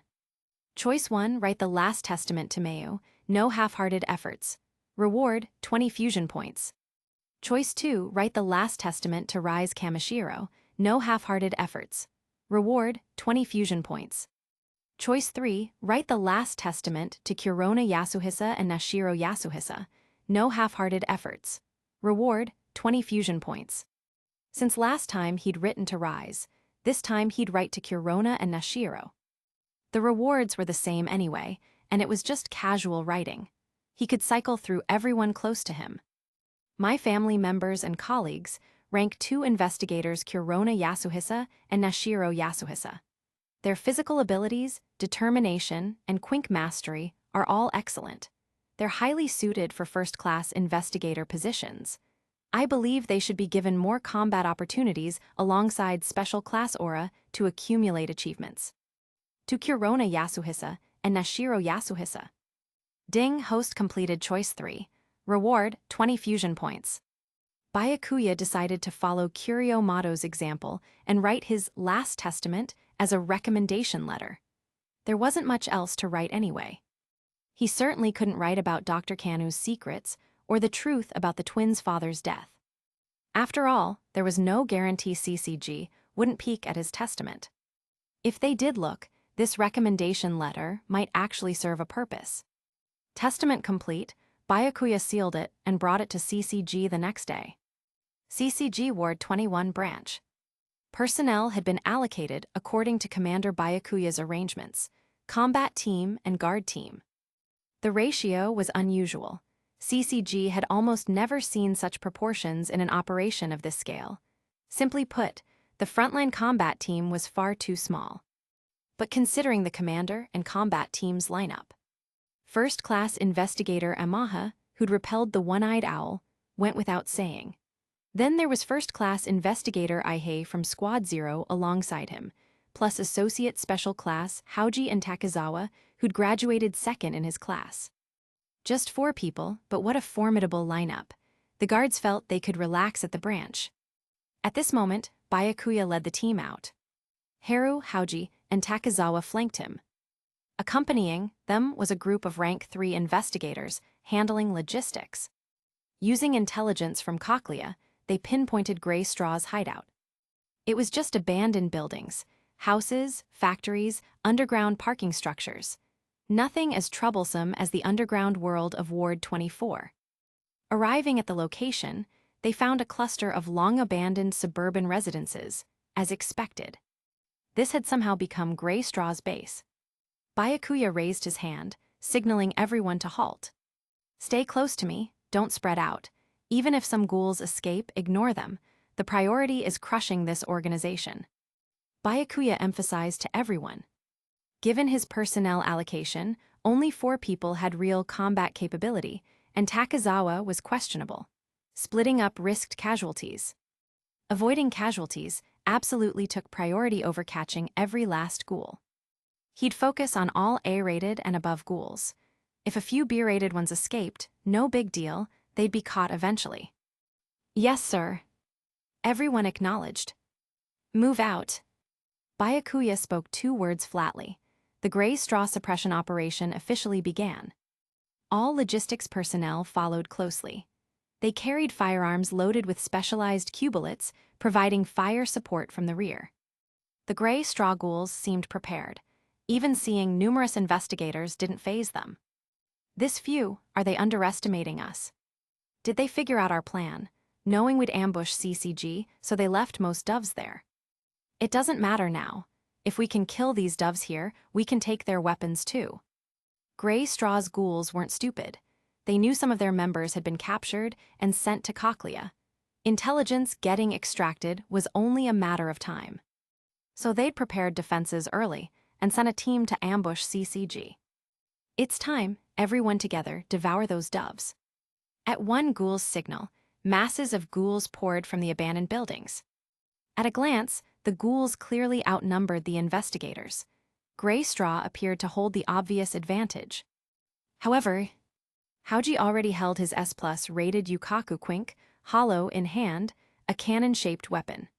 A single devastating blast instantly killed the ghoul charging at the front. But this didn't deter the others. They attacked even more ferociously. "Support teams stand by." Just then, Byakuya ordered the logistics personnel to hold. He'd noticed fewer ghouls than expected. Their combat team's strength was more than sufficient. The logistics personnel were confused, but obeyed, ready to provide fire support only if the 4 vanguards faced danger. Random shooting might interfere with or even accidentally hit the frontline fighters. "Takizawa, watch my movements. Don't stray too far from me." Hauji reminded his partner. "Right." Takizawa nodded solemnly. He'd always wanted combat experience, but actually facing this many ghouls made him nervous.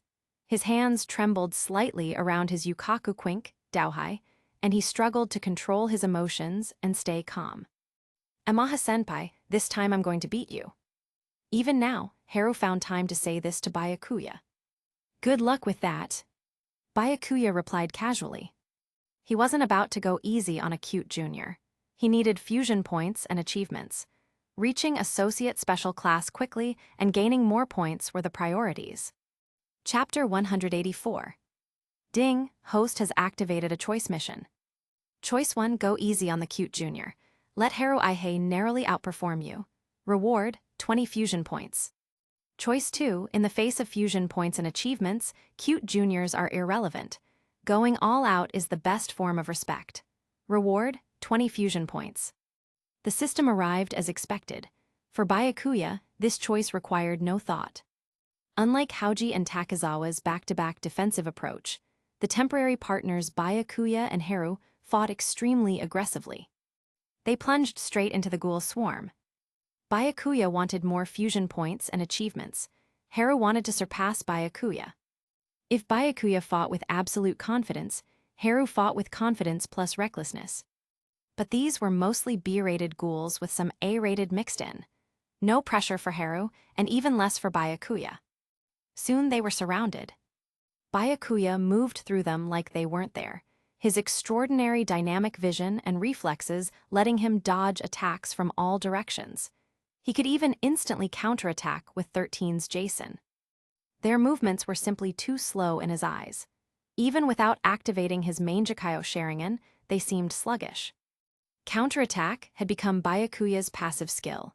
Seconds later, his combat uniform remained pristine, while numerous ghouls had already fallen. Ding Host defeated a B-rated ghoul. Reward, 5 fusion points. Ding Host defeated an A-rated ghoul. Reward, 10 fusion points.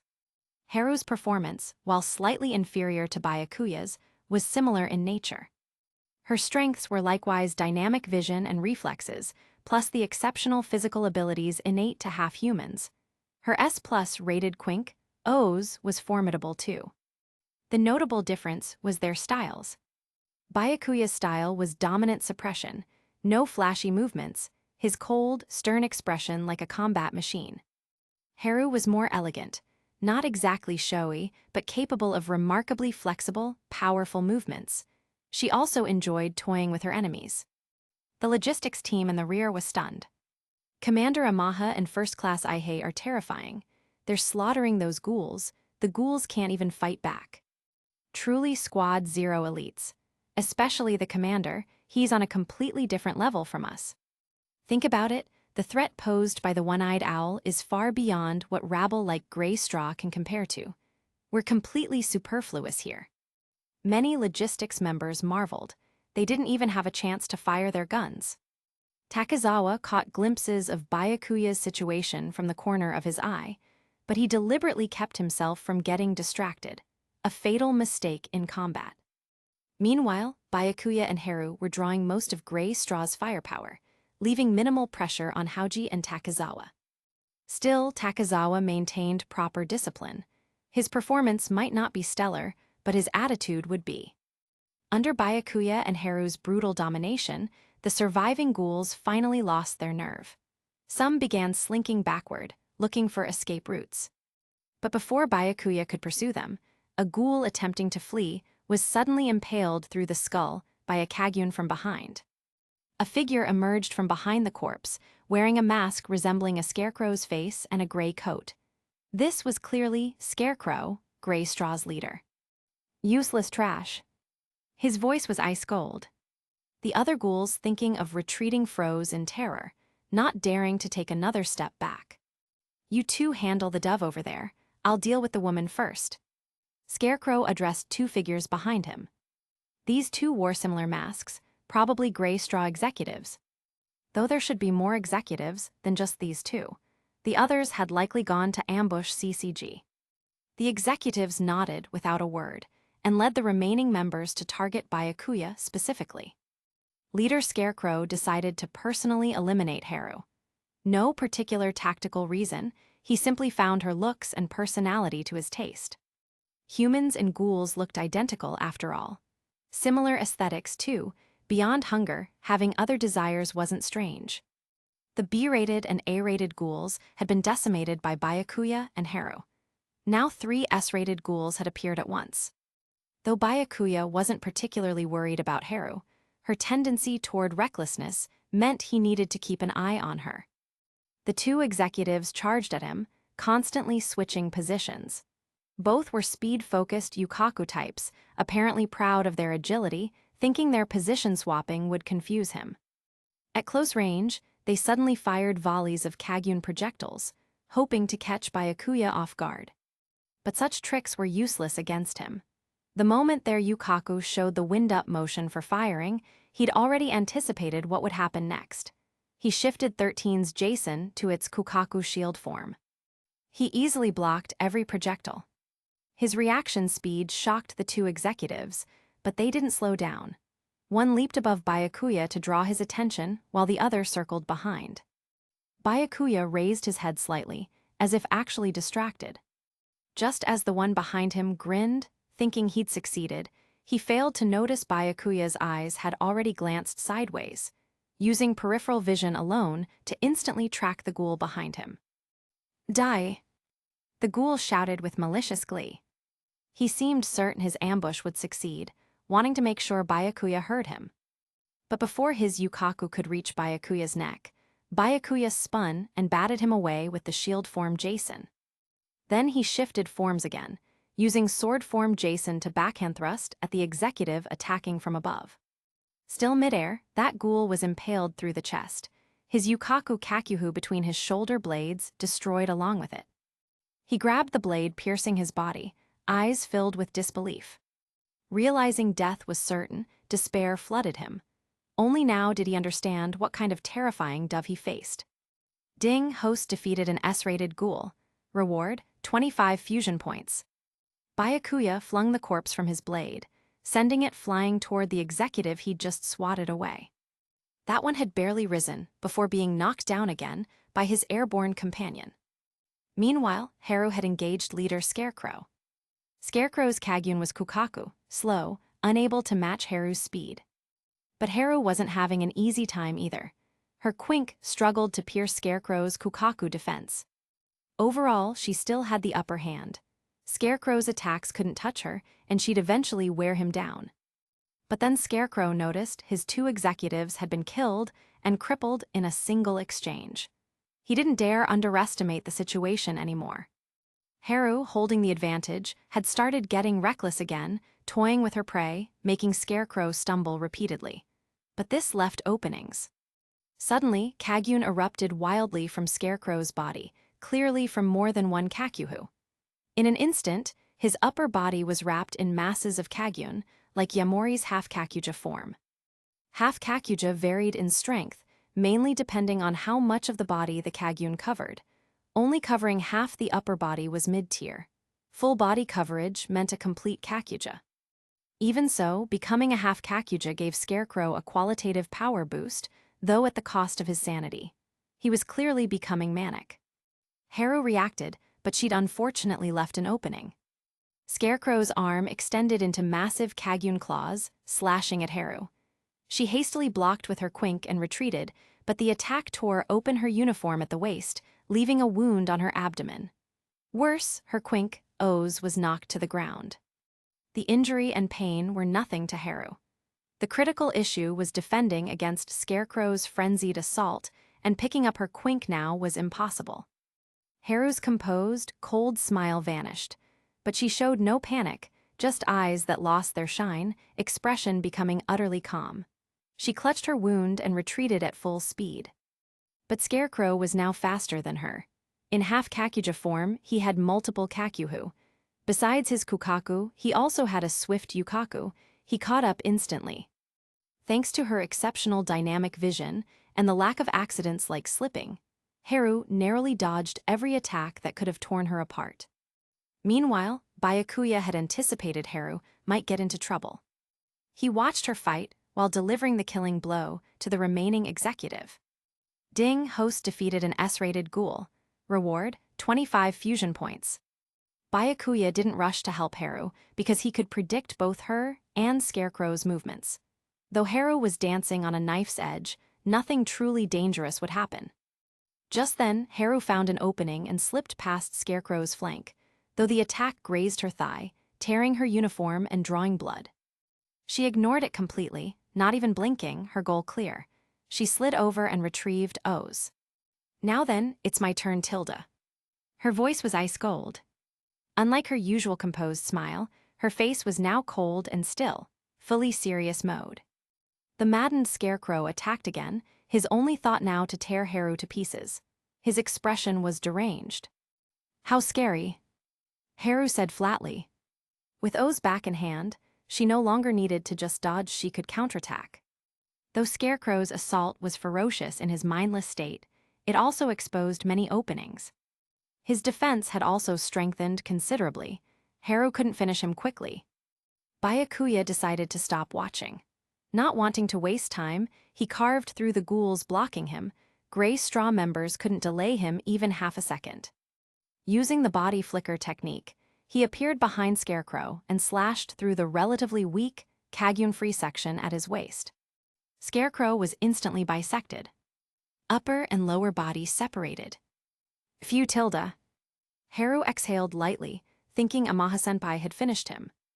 Normally, that would be the case, but facing her first half Kakuja, she'd underestimated them. Almost identical to the scene of her death in the original story, Scarecrow's severed upper body still retained vitality. As it fell forward, his massive claws struck toward Haru's neck. But Haru had already relaxed. She couldn't react in time, her pupils contracted sharply. She thought this was the end. Chapter 185. Byakuya had considered that merely bisecting Scarecrow might not kill him. That's why he wasn't surprised when Scarecrow launched one last attack at Haru in that state. Having anticipated this, and still bisecting him meant he was absolutely certain he could protect Haru. He definitely wouldn't watch her die the same way again. He'd seen that scene before his transmigration. In that instant, Byakuya used the body flicker technique, appearing behind Haru in a flash. He shifted 13's Jason to shield form, blocking the strike for her. Scarecrow's attack made Haru instinctively step back, and she bumped into Byakuya. "Don't be afraid, it's over now." Having caught Haru against his chest, Byakuya spoke right beside her ear. "Amaha-senpai." Only then did Haru realize Amaha-senpai had suddenly appeared behind her, his shield form Quink raised in front of her, blocking that attack. Next, Byakuya shifted Jason to its ranged cannon form and fired point-blank at Scarecrow's head. Ding host defeated S-rated ghoul Scarecrow. Reward, 35 fusion points. Being the same S-rated tier, Leader Scarecrow was far stronger than those two executives, hence the higher point reward. With his head blown apart, Scarecrow was finally thoroughly dead. Even ghoul regeneration had limits. Bisection plus headshot, an ordinary ghoul would have died twice over. The only ghouls who could survive this were complete Kakuja, and only if they had human flesh to rapidly replenish RC cells and boost regeneration. Seeing their leader dead, the remaining Gray Straw members completely crumbled. Forget Byakuya and Haru being unbeatable, couldn't handle the other two doves either. Hauji alone could dominate them. He was Associate Special Class in title, but already possessed Special Class combat strength, just not promoted yet. 2 more years and he would be. Even having to watch Takezawa's back, he faced minimal pressure against these ordinary members. Gray Straw's morale utterly collapsed. Byakuya's team quickly mopped up. Ding host defeated a B-rated ghoul. Reward, 5 fusion points. Ding host defeated an A-rated ghoul. Reward, 10 fusion points. When it ended, not a single ghoul had escaped. Captured, killed outright, or surrendered. Byakuya didn't make things difficult for those who surrendered. He'd already earned the fusion points for defeating them, just tossed them in Cochlea. Months ago, Aogiri Tree's attack on Cochlea had released over 100 ghouls. Plenty of empty cells now.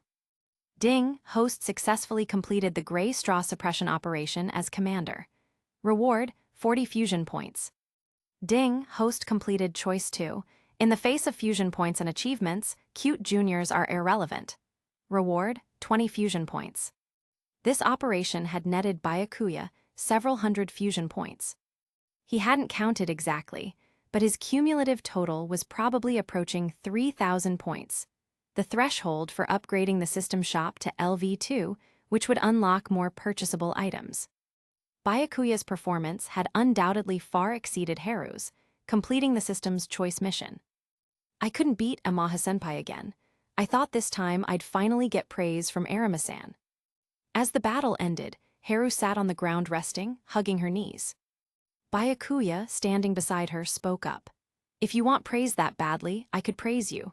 Unless you only want it from Arima-san, then forget I said anything."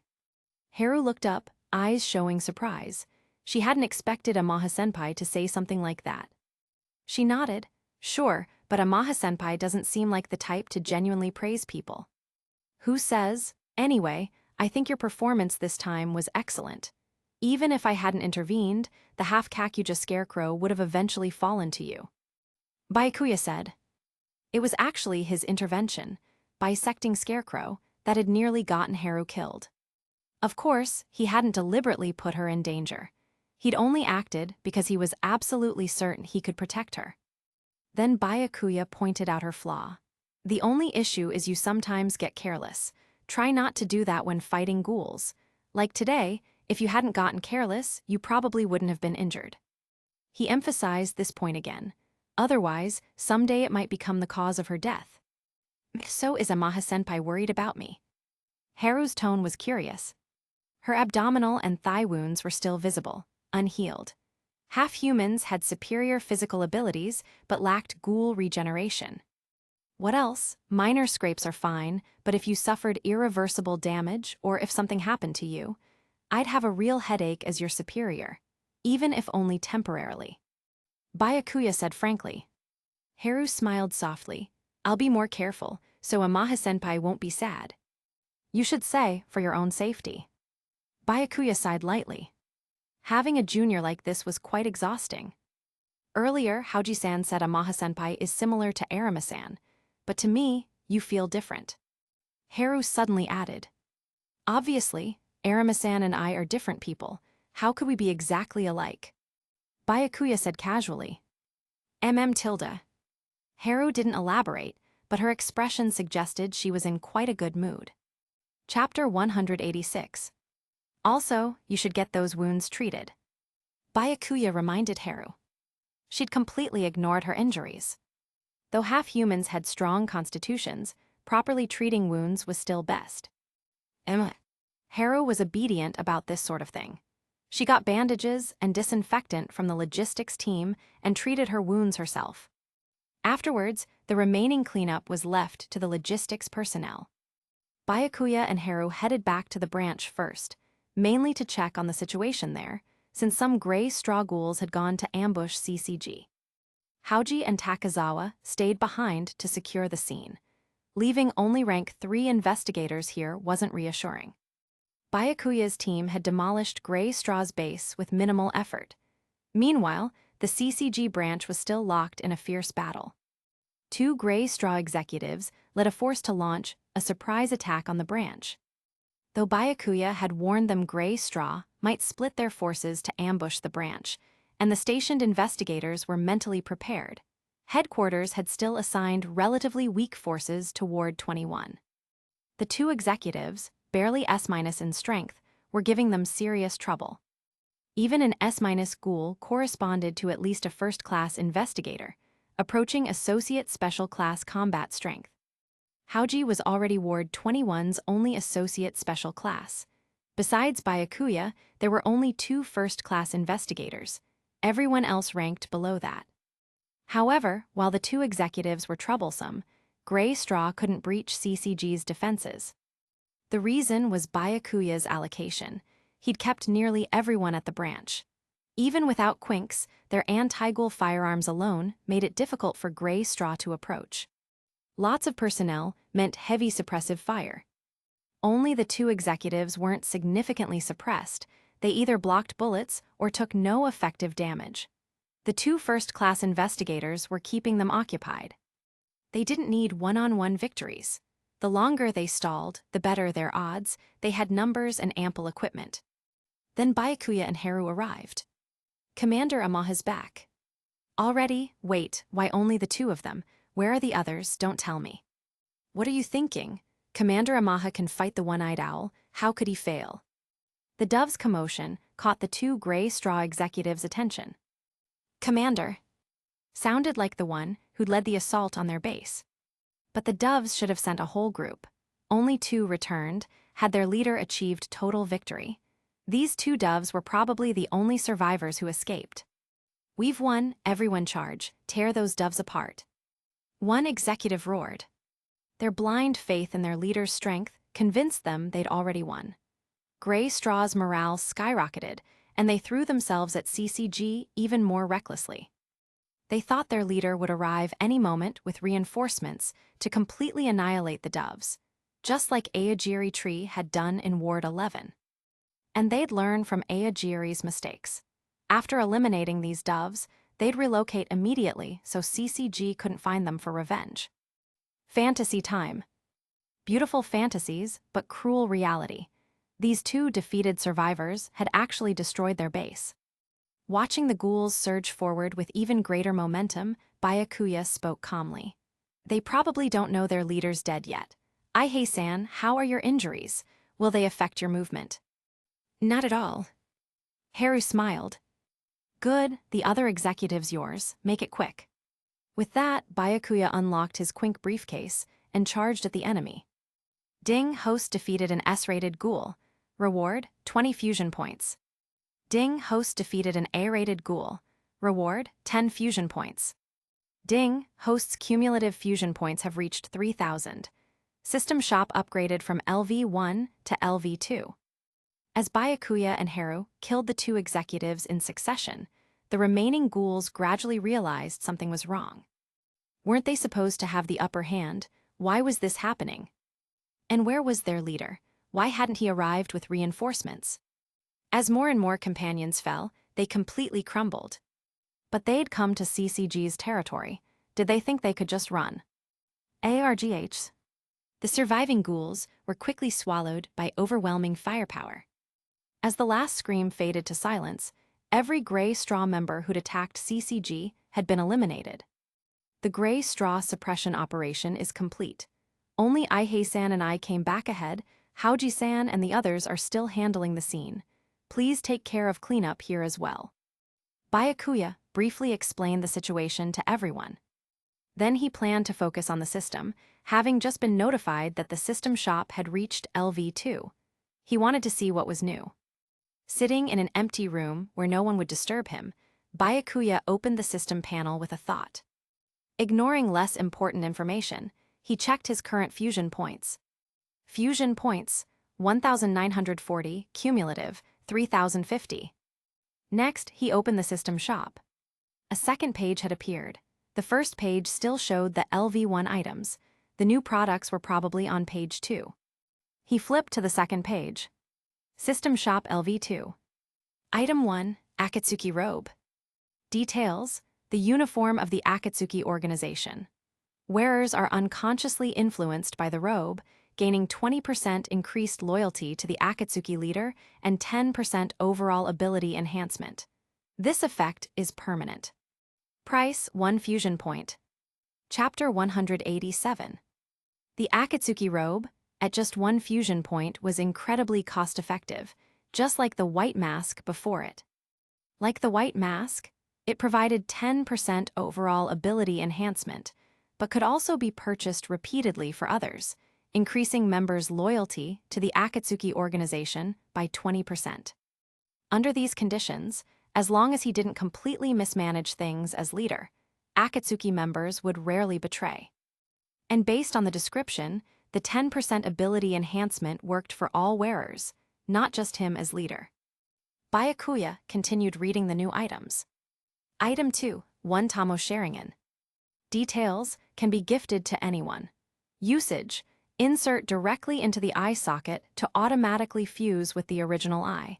Can also be used to activate the forbidden techniques, Izanagi and Izanami. Single-use item that causes complete blindness after one use. Price, 1,000 fusion points. So expensive. The 1,000-point price tag gave Byakuya a headache, though he found it reasonable. This was essentially a life-saving item. Using a single 1 Tamo, Sharingan to activate Izanagi could alter even the reality of death. A one-time life-saving item costing 1,000 points was actually fair. He just couldn't afford it right now. This also meant that, when his Madara fusion progress reached a certain stage, his new abilities would likely include Izanagi and Izanami. Something to look forward to. Item 3, Tailed Beast Challenge Scroll. Details, purchase and use this scroll to enter a dimensional space and challenge a tailed beast. Order is 1 tail through 9 tails. 1 scroll per beast, minimum 9 scrolls required to challenge all. Successful challenge allows signing a summoning contract with that beast, enabling summoning via summoning jutsu. Price, 200 fusion points.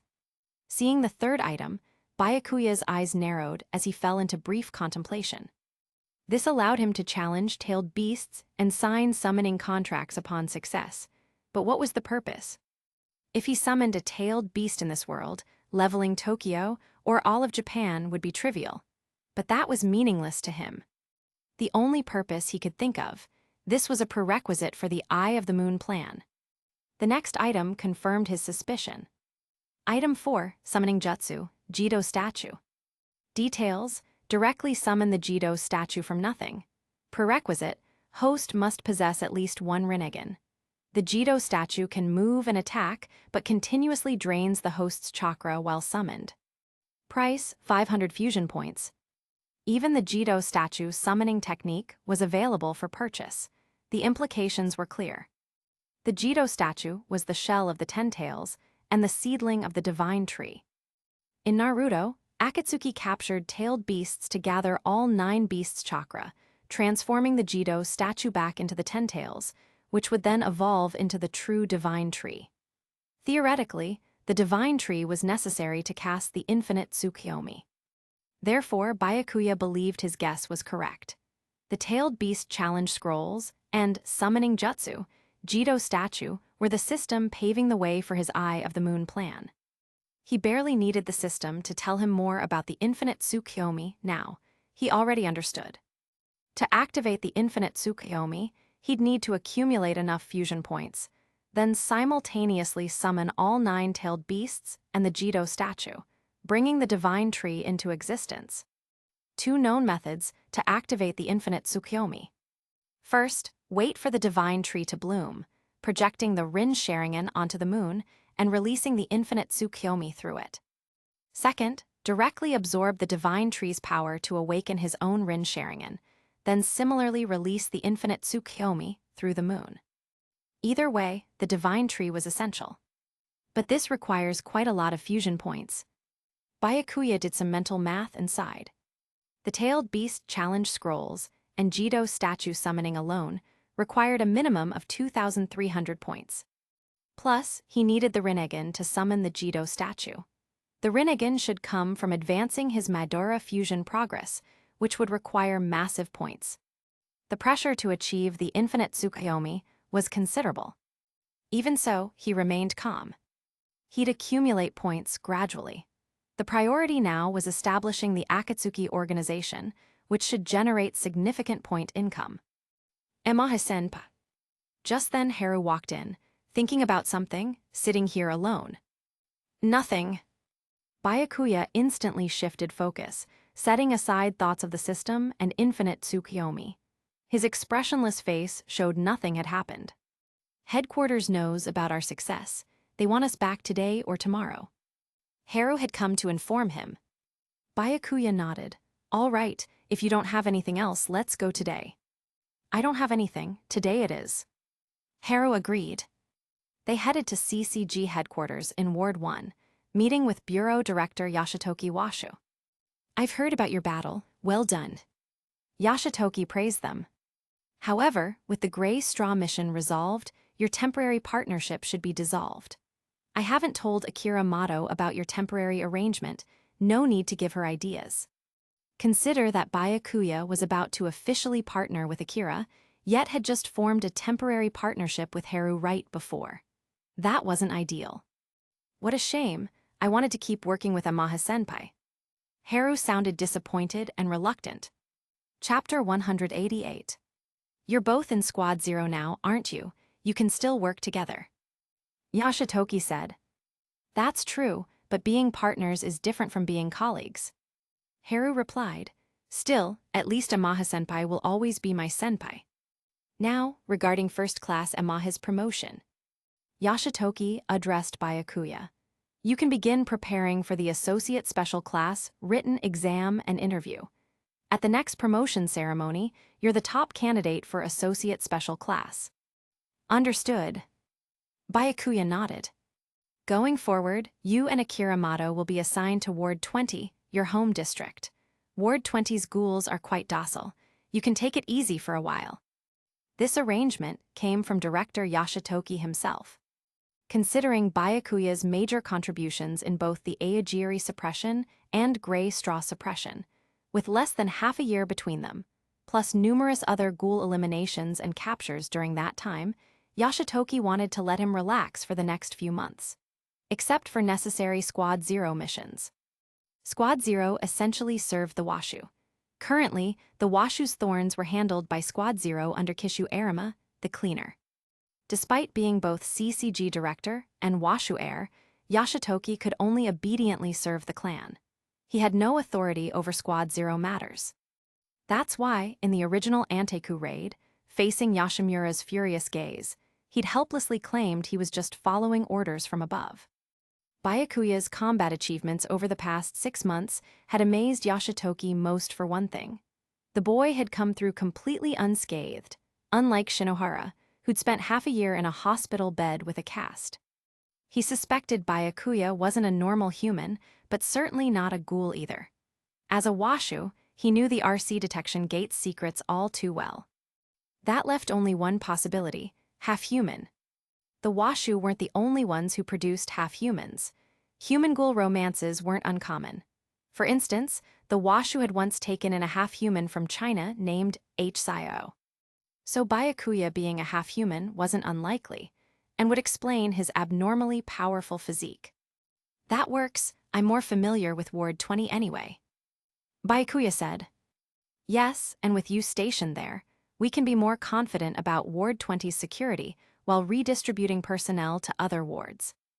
Yashitoki said. He knew perfectly well that Kyuzin was running a ghoul organization called Anteku in Ward 20. True to its name, those ghouls were peaceful.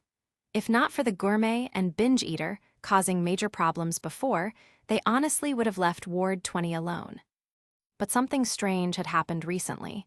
Previously, there had been at least 2 incidents per week, just counting the gourmet and binge eater. In the past 6 months, there'd been 0. They'd vanished completely. Even so, CCG wouldn't let down their guard, hence assigning Byakuya to Ward 20's security. This wasn't just for show. Yashitoki actually cared about his director position, unlike those old-timers within the Washu who only valued clan interests. His son Matsuri was the same way. Apart from being a ghoul, Matsuri's behavior was practically human, all ambition and career advancement, completely disinterested in internal Washu affairs. He was even gay. By the way, Scarecrows Kagyun and Kakyuhu have been sent to the CCG laboratory building. Dr. Chijyu will craft them into a quink. Yashitoki asked Byakuya and Haru, I heard you defeated him together.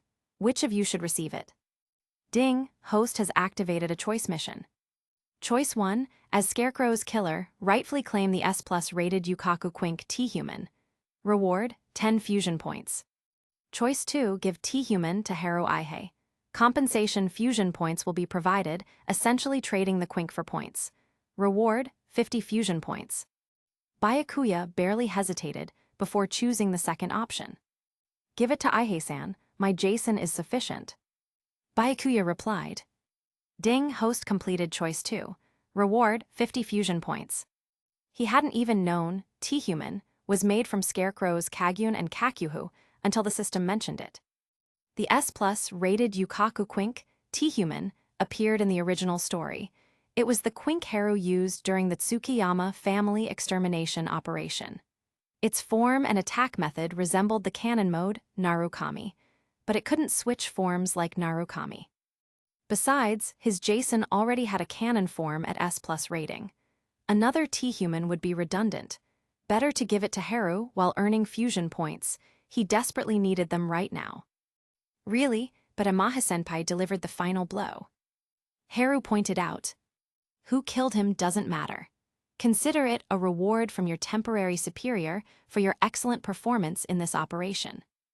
Byakuya smiled. If you say so, then I'll gratefully accept. Amaha-senpai really is the best. Haru beamed. They left Yashitoki's office.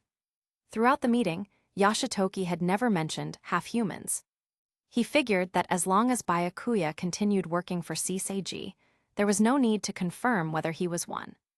If he accidentally offended Byakuya and CCG lost such a rare talent, the loss would be devastating. Chapter 189. Before starting work at Ward 20's CCG branch, Byakuya needed to complete handover procedures at the Ward 21 branch. After all, he'd been given temporary command authority there. With the gray straw suppression complete, he needed to return it to Hauji, the Ward 21 branch director. Akira Mato had now officially become his subordinate, so she accompanied him to Ward 21. Mato-san, you're aware we'll be working in Ward 20, correct? Byakuya asked his companion. Yes. Akira's response was curt, no honorifics even toward her superior Byakuya. Byakuya didn't care about honorifics. He wasn't Japanese anyway. But then Akira spoke up. However, I'd prefer you call me Akira directly. Why, you think 3 extra syllables waste time? Byakuya asked. Exactly. I'm someone who avoids wasting time and energy whenever possible. I'm a bit surprised you guessed the reason immediately, first class Yamaha. Akira seemed mildly surprised. Because you told me something similar when you had me drink hot water. That was when Byakuya had dinner at the Mado residence. He continued, understood, I'll call you Akira from now on. Good, in return, I don't plan to use formal speech with you. Honorifics just waste time and energy. As partners, we'll talk almost every day. Akira spoke flatly. For instance, I'm terribly sorry, but would you mind handling this matter? Versus, please do this. At my speaking pace, those take about 1.2 seconds and 0.3 seconds respectively, a 0.9 second difference. If I ask you to do 10 things daily without honorifics, that saves 9 seconds per day. Over a year, that's more than 3,000 seconds I can use for meaningful work. Unless the person I'm speaking with is someone I particularly respect, that's different. Akira explained her philosophy to Byakuya. Of course, honorifics and titles weren't the same thing. Akira simply didn't want to waste time on polite speech. She still respected Byakuya as her superior, hence continuing to call him first-class Yamaha. Conversely, she felt Byakuya didn't need to use the title rank 2 motto for her. She was the subordinate after all. Fine, skip the honorifics if you want. Byakuya responded. He didn't care. As a non-Japanese person, his attitude toward such things. Honestly, he found it tedious too. A sentence that could be said in a few words got stretched into a whole speech with honorifics. This was a particularly common issue in Japanese society, which placed enormous importance on formal language. Akira's example was actually mild. Sometimes a few words could balloon into dozens when wrapped in honorifics. So as a transmigrator from China, he actually supported Akira's thinking. Good. Akira acknowledged. After that, neither made small talk. They were almost at the Ward 21 CCG branch anyway. I'm Rank 2 Investigator Akira Mado, now officially partnered with First Class Yamaha. In the branch's meeting room, Akira briefly introduced herself. I kept trying to remember. Yamaha's partner is Akira. How'd finally recalled. What? Takezawa's jaw dropped. Wasn't Yamaha-san's partner supposed to be Haru? Why was it this girl now? Hauji-san, it's been a while. Akira greeted Hauji. Why is it you? Takezawa couldn't help his surprise. Takezawa, so you're in Ward 21, you look well. Akira greeted Takezawa normally. They were classmates after all. Seido, you two know each other. Hauji asked. Yeah, we were in the same class.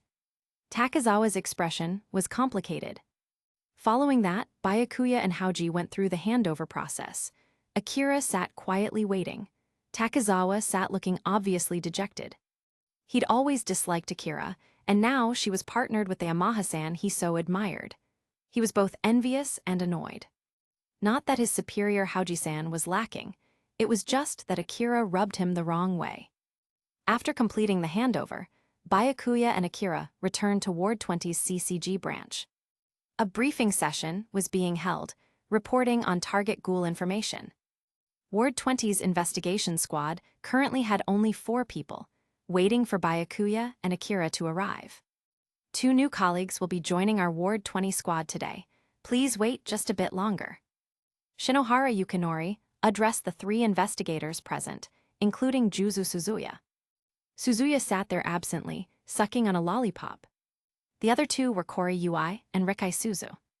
That's right, after Byakuya's promotion to first class, Ui had partnered with Rikai and been transferred from another ward to Ward 20 by headquarters. None of them, except Shinohara, knew the new arrivals would be Byakuya and Akira. Seems they've arrived. Shinohara heard footsteps outside. Then Byakuya and Akira pushed open the door. I'm Rank 2 Investigator Akira Mado, subordinate to First Class Yamaha. I'll be participating in Ward 20 investigations. Pleased to meet you. I'm First Class Investigator Yamaha Byakuya, assigned to the Ward 20 branch by headquarters. Akira and Byakuya introduced themselves upon entering. "Byakuya, it's you," Suzuya exclaimed in surprise. Getting to work alongside Byakuya in Ward 20 was a pleasant surprise. "I didn't expect you all to be here either," Byakuya remarked. He hadn't known who his Ward 20 colleagues would be. Headquarters had recently reshuffled personnel across all branches. He hadn't expected to see all familiar faces.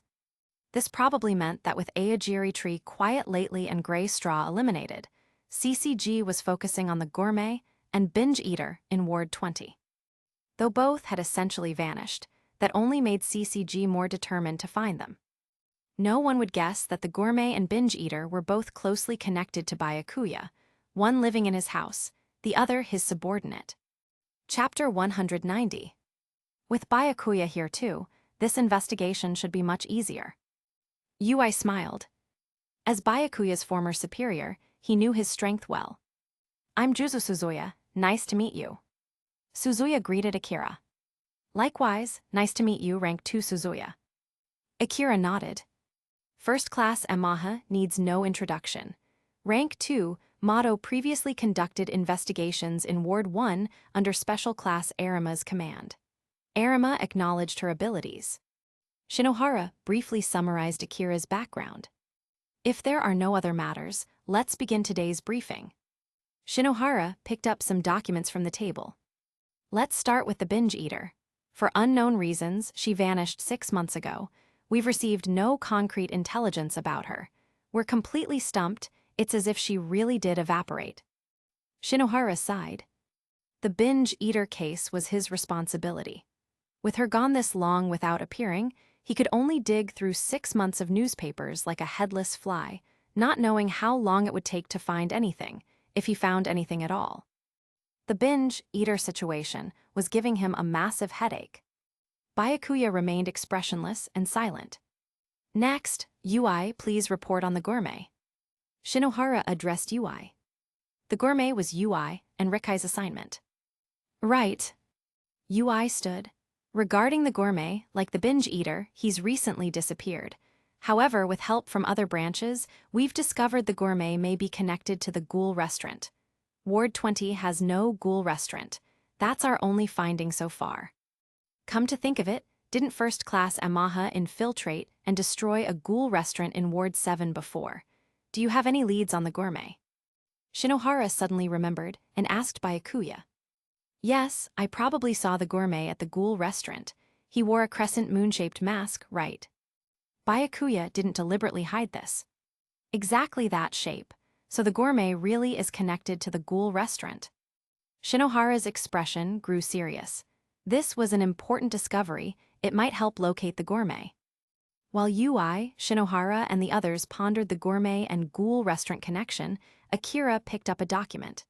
Though the gourmet has nearly vanished, there are still suspected predation incidents. They're just far less frequent than before. Akira. Shinohara was somewhat surprised. Most juniors would quietly listen without offering opinions in such situations. A few might share speculation, but Akira just naturally joined their discussion.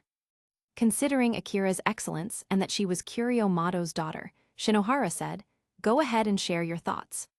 6 months ago, the gourmet's predation frequency suddenly dropped sharply for a period. It later increased somewhat but remained far below pre-drop levels. Akira analyzed calmly. "I believe something happened to the gourmet 6 months ago, perhaps attacked by another ghoul and forced to recuperate." The others fell into thought at her analysis, showing no particular reaction. Only Byakuya felt impressed. Akira had truly inherited her father Kuriomado's intuition. Just from examining predation frequency charts, she deduced the gourmet's situation accurately. Back then, Tsukiyama had indeed been badly beaten by Rise and needed time to recover. Then recently, the gourmet's predation frequency dropped sharply again to 0 this time. He likely experienced the same situation. Akira continued. Notably, in the days before it hit 0, there was a small spike, as if celebrating or preparing for something. Was he anticipating a fight with another ghoul, or eagerly awaiting a specific prey? After the frequency dropped to 0, the gourmet became even more discreet. Almost no predation incidents occurred, any that did were only suspected connections. Before the first drop, between the first and second drops, and after the second drop, across these 3 periods, his predation patterns kept changing. It's as if something was restraining him, making him increasingly unlike the original gourmet, completely against his hunting style. Akira had analyzed extensively. Shinohara, Yui, and Rikai could follow her reasoning normally, but Suzuya's brain had crashed. He sat there looking utterly lost, completely unable to follow Akira's explanation. Byakuya remained expressionless, simply marveling at Akira's intuition. In conclusion, I believe the gourmet has a primary prey target, and that target is simultaneously someone he can't handle. Hence, a protracted 6-month standoff. His gradually decreasing predation frequency is likely him suppressing his appetite for this target. Akira's analysis reached its conclusion. And his prey target is probably in Ward 20, though possibly another ward. However, we can rule out wards where he's previously committed predation. He'd avoid alerting his target. But my intuition says Ward 20 is most likely. Her eyes had grown cold and sharp like her father Kiryo's, her slender finger pointing at Ward 20 on the Tokyo map. Akira's intuition was indeed remarkable. Her analysis was nearly spot on. Yet even with such accurate intuition, she'd never imagined that the gourmet's prey target she'd emphasized was sitting right beside her, less than half a meter away. Un nuevo capítulo llegará pronto. Escribe una reseña.